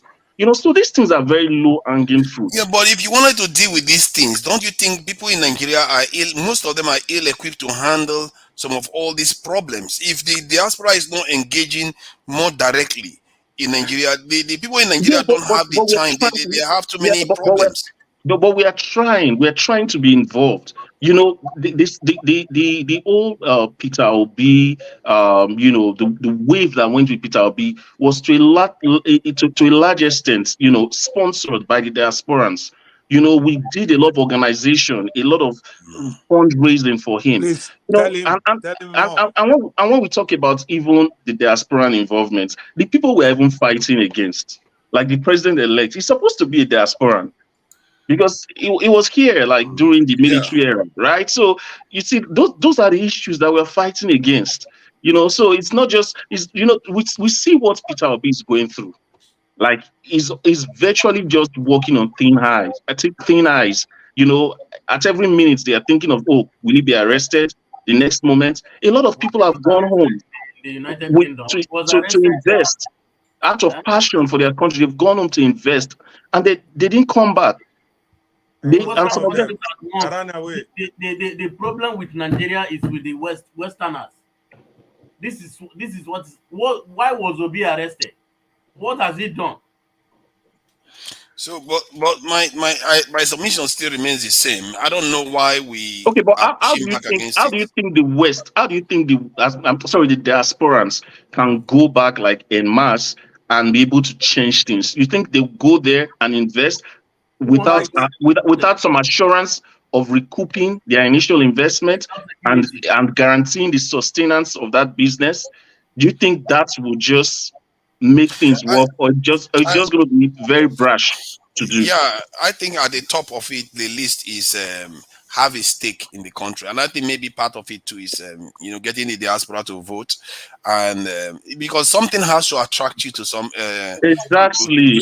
Now you're getting the point, but who makes the decision about voting? Hold on, I think the reason why I'm pushing back against this is that we've been doing this for how many decades now? We've been saying, oh, the government need to do everything. No, it's not only the government. There are sometimes the people around the government. Remember, the people are the government. They emerge from the people. The people around the government can change what happens that the government actually do. If there is pressure, if you have a relative in Nigeria that is working in one major office, you influence that relative to change this in the course of the decision making of that office, or you have somebody within that office that is a friend of yours, you tell them, okay, this is what I would like, and it's not good that they go and do this thing. Maybe that friend wanted to be bribed, but you tell him that don't do it because in short, I will bribe you instead to do the right thing. Okay, let me give you a clear instance. Tinubu was one of the founders of NADECO. Do you think the people in NADECO have probably not talked to Tinubu to the point that they had to denounce him and excommunicate him from their group, from their ranks? You think they've not done something like that? Maybe they've done something like that. Then why do you think? Yeah. Why do you think they've excommunicated him? Why is he not responding to it? He's not responding because you only respond to motivation. The motivation of being a president of the country is way more. Whatever you're going to get from being the president of the country is way more than having the allegiance of something that he would consider a fringe organization at this point. So that's where it is. So I'm not saying that. I understand your point. You just don't like to feel helpless about the situation. Right? You really feel like there's something that can be done. But we're doing things like even putting forth Peter Obi, mobilizing for him, like organizing for him. That was a very big leap. And this is not the first time the diaspora is even doing it. The diaspora organized for Buhari. They did. I know of people I thought would know better who organized for Buhari in 2015. Most of them regretted it, but they didn't rest. That's to tell you that diaspora, they're really concerned. They didn't rest. In 2019, they organized again for Atiku. That flopped. They didn't rest. Now they organized for Peter Obi. So, we're going to keep applying that pressure. One day, if we can have someone that's rational, that can listen to us, be there. Peter Obi will still be there. If we can have someone like Peter Obi be there, you see that some of these things are so easy to change. No, I'm not saying that Nigeria will change overnight, but there are some things that are just too common sense. Like the fact that we even argue about them just tells how bad things have gone. Like the guy is suggesting that we need other ports up and running, and then it becomes an ethnic issue. These are the things we're up against. And I just don't know if you guys have heard about this, because I was on Twitter just a few minutes ago. There's this news that's making the rounds that the president-elect actually is a citizen or had citizenship of Guinea-Conakry. I don't know, you guys can Google it or just check Twitter. Like, there's a lot of tweet, a lot of noise being made on tweet. You mean Tinubu or what? Yeah, that's the person. The president-elect. It's an African country now, no problem. Yeah, he holds citizenship of that country, and people are saying that amounts to perjury because he filled in his form that he has never obtained citizenship from any other country. That is crazy. No, but he's no longer a citizen of Guinea now. No. The question that was asked, because I responded the way you did. The question that was asked is: have you ever, at any point, obtained citizenship of any other country? So it's a yes or no question, right? He said no. So he said no, and that was made under some sort of oath because an affidavit. Okay, but that could it not be seen as an oversight instead? Southwestern Nigeria people, they are just. But the law does not give provisions for ignorance or oversight. It's expected that you treat the law. But I'm not saying that would even hold any water considering the kind of system we have. But I just wanted to bring it to our notice. Yeah, because I know. Okay. So I think let's not label this point anymore because I think some people are always for, we want the government to change first before we can invest in Nigeria. I'll say to them, we'll conclude it with this anyway because I'm a living example of what I'm talking about. I'm not saying I'm making it all. I'm not even making money in Nigeria, but at least I'm impacting people's lives in Nigeria. I'm transferring knowledge in this into Nigeria because sooner or later we have to start realizing that everything we are doing for the West, we are literally doing for the West. And given that they are literally competing with our country compared to China or all the rest, they are the ones ensuring that we remain like this. We are aiding our own destruction. It's like making a rod for our own back. So I feel like if you want to change that dynamics, you need to start putting your own country first. Take the hit. Yes, it might be tough a little bit, but if you don't do it, you will not know whether you will succeed or fail. And blaming Nigeria for failure of a business is not necessarily a wise thing to say because in reality, you can always figure out a plan that takes Nigeria into account. This is what I will advise. You take Nigeria into account, factor all the problems, and maybe magnify it by 2. Magnify it by 2 and say, okay, this is the problem I'm going to face, and it's going to be doubly as hard. Now, I'm going to set up a business plan around this that will make it endure. One of the ways to do that is to do it and run the business in such a way that the business is anchored to the West too. Some of us already have the same West you want us to, to run away from. You see? Oh no! I don't want you to just run away from the West. The reason why I say that is because I use this example all the time. When Europeans are in Africa, we don't say why are they not in Europe. They are in Africa to make profit for their countries. You are in the West now to make profit for your country, to better your country. But the evidence does not show that Nigerians in the West necessarily invest most of what they have in the West. Because that's why we have high levels of remittances. With a lot of our money. The remittance is a number. It's a number of people, and they are building houses with it. It's not just a number. Those are actually people's equity, people's sweats. It's not just a number. Like Nigerians are actually investing a lot at home. A lot. Like in short, like there are Nigerians that will never buy a house abroad until they buy one or build one. I know Nigerian that has built a house in Ghana because they don't feel safe in Nigeria. See, they don't feel safe in Nigeria. The issue I worry about is that when the money they are sending to Nigeria is not for how do I put it, something that can aid what do I call it, additive manufacturing, value added manufacturing. You are just building houses, paying for school fees. Okay, that's just by the way. That's just by the way. If you talk about manufacturing, as I said, you have to have a plan to sustain your income stream, the cash flow. Exactly. So if for example you invest so much, and at the end of the day, maybe let's say there are people who went to invest in agriculture during Jonathan's time. Like there was a guy from Edo State that invested in agriculture, and at the end of the day, herdsmen entered into his farm and finished everything. They brought that multi-million naira farm to nothing. So if he cannot recoup his initial investments, how does that add to Nigeria?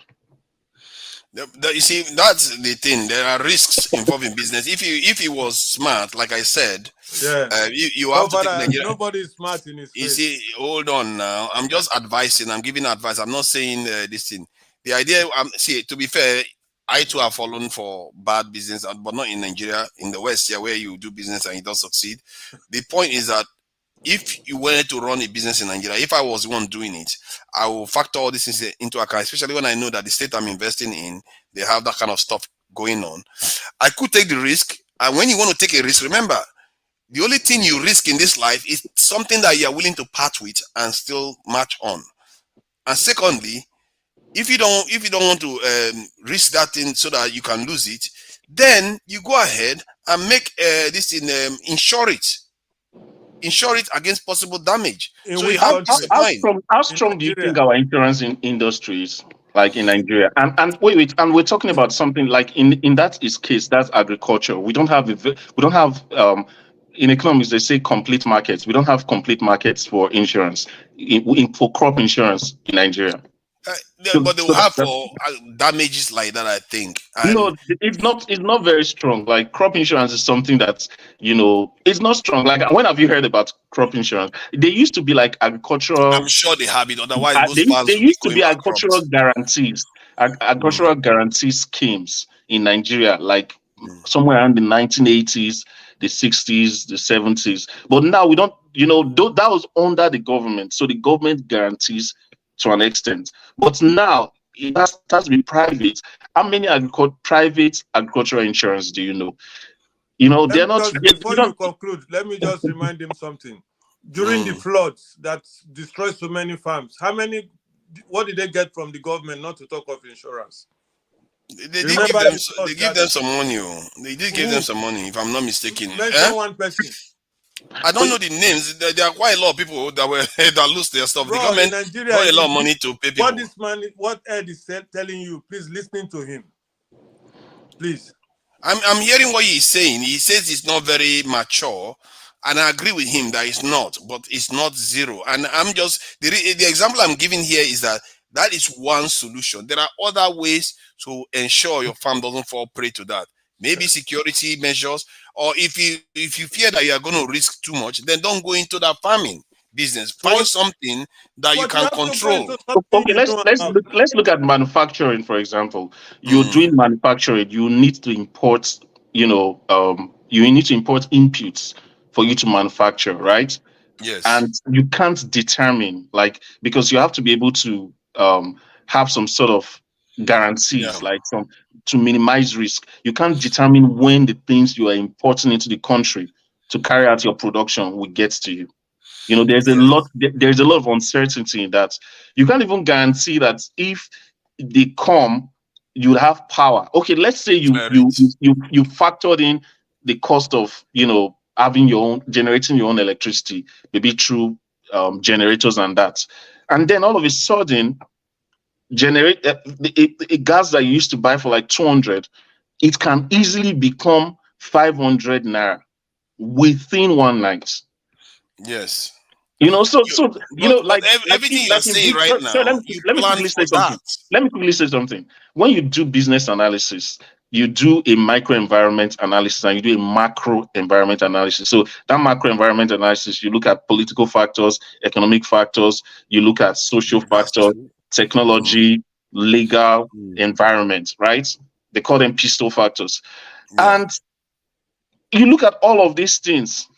Politics is not really in your favor. You look at technology, we don't even manufacture technology. And even if you're going to import it, there's a lot that's outside your control in that. You look at our legal system, it only favors the connected. So I'm not trying to discourage people. People should still try to invest, but you should have as part of your minds that you should be able to part with the money you are trying to invest.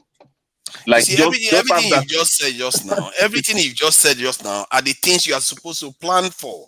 This is what I'm saying. You are supposed to plan for some of all these things so that you, whenever the stuff hits you, you are already ready for it. Like if you talk about shipment and you want to ship stuff, then you have to plan that, okay, this environment, it could take up to 6 months, 1 year to even get one item through. So your business plan will involve that period. Let's say now you want to manufacture something in Nigeria that you want to sell overseas. But these are things that Chinese people don't even have to think too much about. These are things that but you are not Ghanaians don't even China. have to think. Ghanaians don't even have to think too much about this. They take a lot of these things for granted. And then again, some businesses are time sensitive because you have to serve a market, right? And you are saying that I have to plan for 6 months that I'll get inputs. If you are going to be my customers, would you appreciate that kind of very You see what you are fickle? saying here. Let me give you an example. Like what you are saying here is like Bielsa now.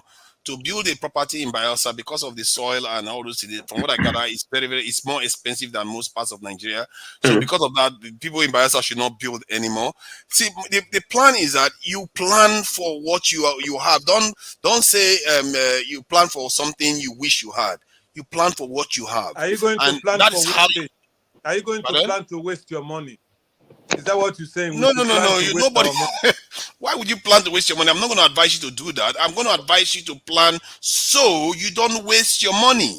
So your business survives so that you can benefit more people and benefit you too. So the trick is But in the long run, sir, regardless whether you want to plan to fail or you want to plan to succeed, is where you want to invest. You want to invest. You understand? And if you want to invest in a place, whether there's difficulty, you always plan to succeed. And even if the place is difficult, you still want to plan and succeed in that same place. Like you said in Bayelsa, is difficult to build. Everybody still builds in Bayelsa. And they know if guys not again, if they don't put things in order, the building will still fail. So regardless of whether they want to fail or not, they will still have to build it. So that's what I'm saying. Yeah. So you have to encourage the ecosystem to develop. Can you imagine? So let me just ask. Can you imagine 50,000 diasporans? We know we have millions there. 50,000 diasporans decide that they're going to invest, especially in tech, in Nigeria. They are automatically going to start creating a robust technological ecosystem in Nigeria. That is what you want to do. And I think that there has to be a level of deliberateness about what we are doing. Because if what we are deliberately doing is many of us are deliberately criticizing the environment and not wanting to touch it. Forefathers, you said 50 guys want to invest now. 50,000. Imagine, okay, 50,000. You are imagining, or you're wishful thinking. Now, when they come to Nigeria, okay, with all their technology, their money, their whatever to set up, what is the government? What is the welcoming power of the government to them? First. Okay, go ahead. The government there's do no not welcoming. They just come there. If you're not careful, they take all what you have and with conditions, settle here, add there, take away there. Is that what you are what telling this people guy to come? said? What Austin said earlier. Because I've been watching since earlier. Because I was going to sleep. I said, let me just join and say, everybody, goodbye, go to sleep, end the life, and go to sleep. But let me just say something. But like what Austin said earlier on, like policies, you understand? What are the policies? Government is not making any policy to make sure that any new investor succeeds. You understand? And somebody, even to give you a grant because they want you to succeed, they don't even do it. You understand? They don't do it. So, regardless of that, we Nigerians, our own wish too full of our body. Sometimes when you want to invest, you can't even think of investment of 10 years. Even Not 10 years at that will all. give you billions. You can't even be patient to wait. You just want investment that you will see the benefits tomorrow. Well, brother, is it not your pocket? No, hold on, no. See, that's the definition of investment. That is not the definition of investment. You understand? You do today and see tomorrow. That is not the definition of investment. That is definition of money doubling. Now hold on, listen. It's a bitter pill for you to chew. Investment that is being done is you conceive, you plan, you nurture, then later you reap. You see that part of nurture. Nobody wants to nurture. The current average businessman do not want to nurture. they want to plan and succeed, invest immediately. You understand? Because they are telling you, so it's me that will now, just like the way they do in government, it's me that will now plan for 10 years. What is something happens to me tomorrow? You see all this nonsense which No, but Local P, let me ask you a question. Local P, let me ask you a question. Sorry, Dan, let me quickly ask him a question. If you say that a business, you plan for a business that within 10 years, that's when you expect to have something. You nurture. No. I agree with you. Let's use a case study of Nigeria that you invested in 2013, right? Yeah. You know how much a dollar was in 2013, right? You invested. I remember I said I'm just taking you on. I'm taking you on the other side of the second part of your submission. The first part, I agree with you. So if you're looking at 10 years, so in 2013, right? You know what the dollar was. Then in 2015, you know what the dollar was. You still kept on in that business. Will you be wise to wait till 2020 before you pull out of that business? No, the thing is this, right? Hold on now. You saw the policies is not favoring you, or the government did not have good policies to enable your office to your investment to grow. You won't even wait from 2010. Exactly. So that's why. So it's not that people don't want to wait. It's because hold on now. The signs are very obvious. Listen, you said you agree with the first submission. I'm looking at it from both sides. Regardless of the policies not still good, right? There are some that the policies do not still even affect that much. Okay, now I give for instance, now I come to meet you, I tell you, oh bro, I have this business and this and that. Regardless of the policy, there's a way I will able to jinx this business that the bad policy of government will never affect it, right? Can you give me a business that's government policy? No. Sorry? No, let's come to like the bolts and the nuts. Okay. Can you give me business that's government policy proof? Is there any business? Somebody will tell you. Somebody will tell you there's money in shit business. In what? There's money in shit business. Okay. If you know what I mean, shit business. Business like mobile toilets. Sorry. Mobile toilets. No. What I mean, shit business, not shit. Not shit like toilet shit too. Okay. No. I said that like it. No. What I mean, shit business that people do not even think they can make millions from. Okay. Everybody just ignore. Be specific. Be specific. Say something. Be concrete. Say something. Which one? No, hold on now. Listen, when I mean shit business, okay, it might be something like maybe like transport, so to speak. Despite the cost of fuel is high, but you can still make lots of money from transport. You understand? Despite like really.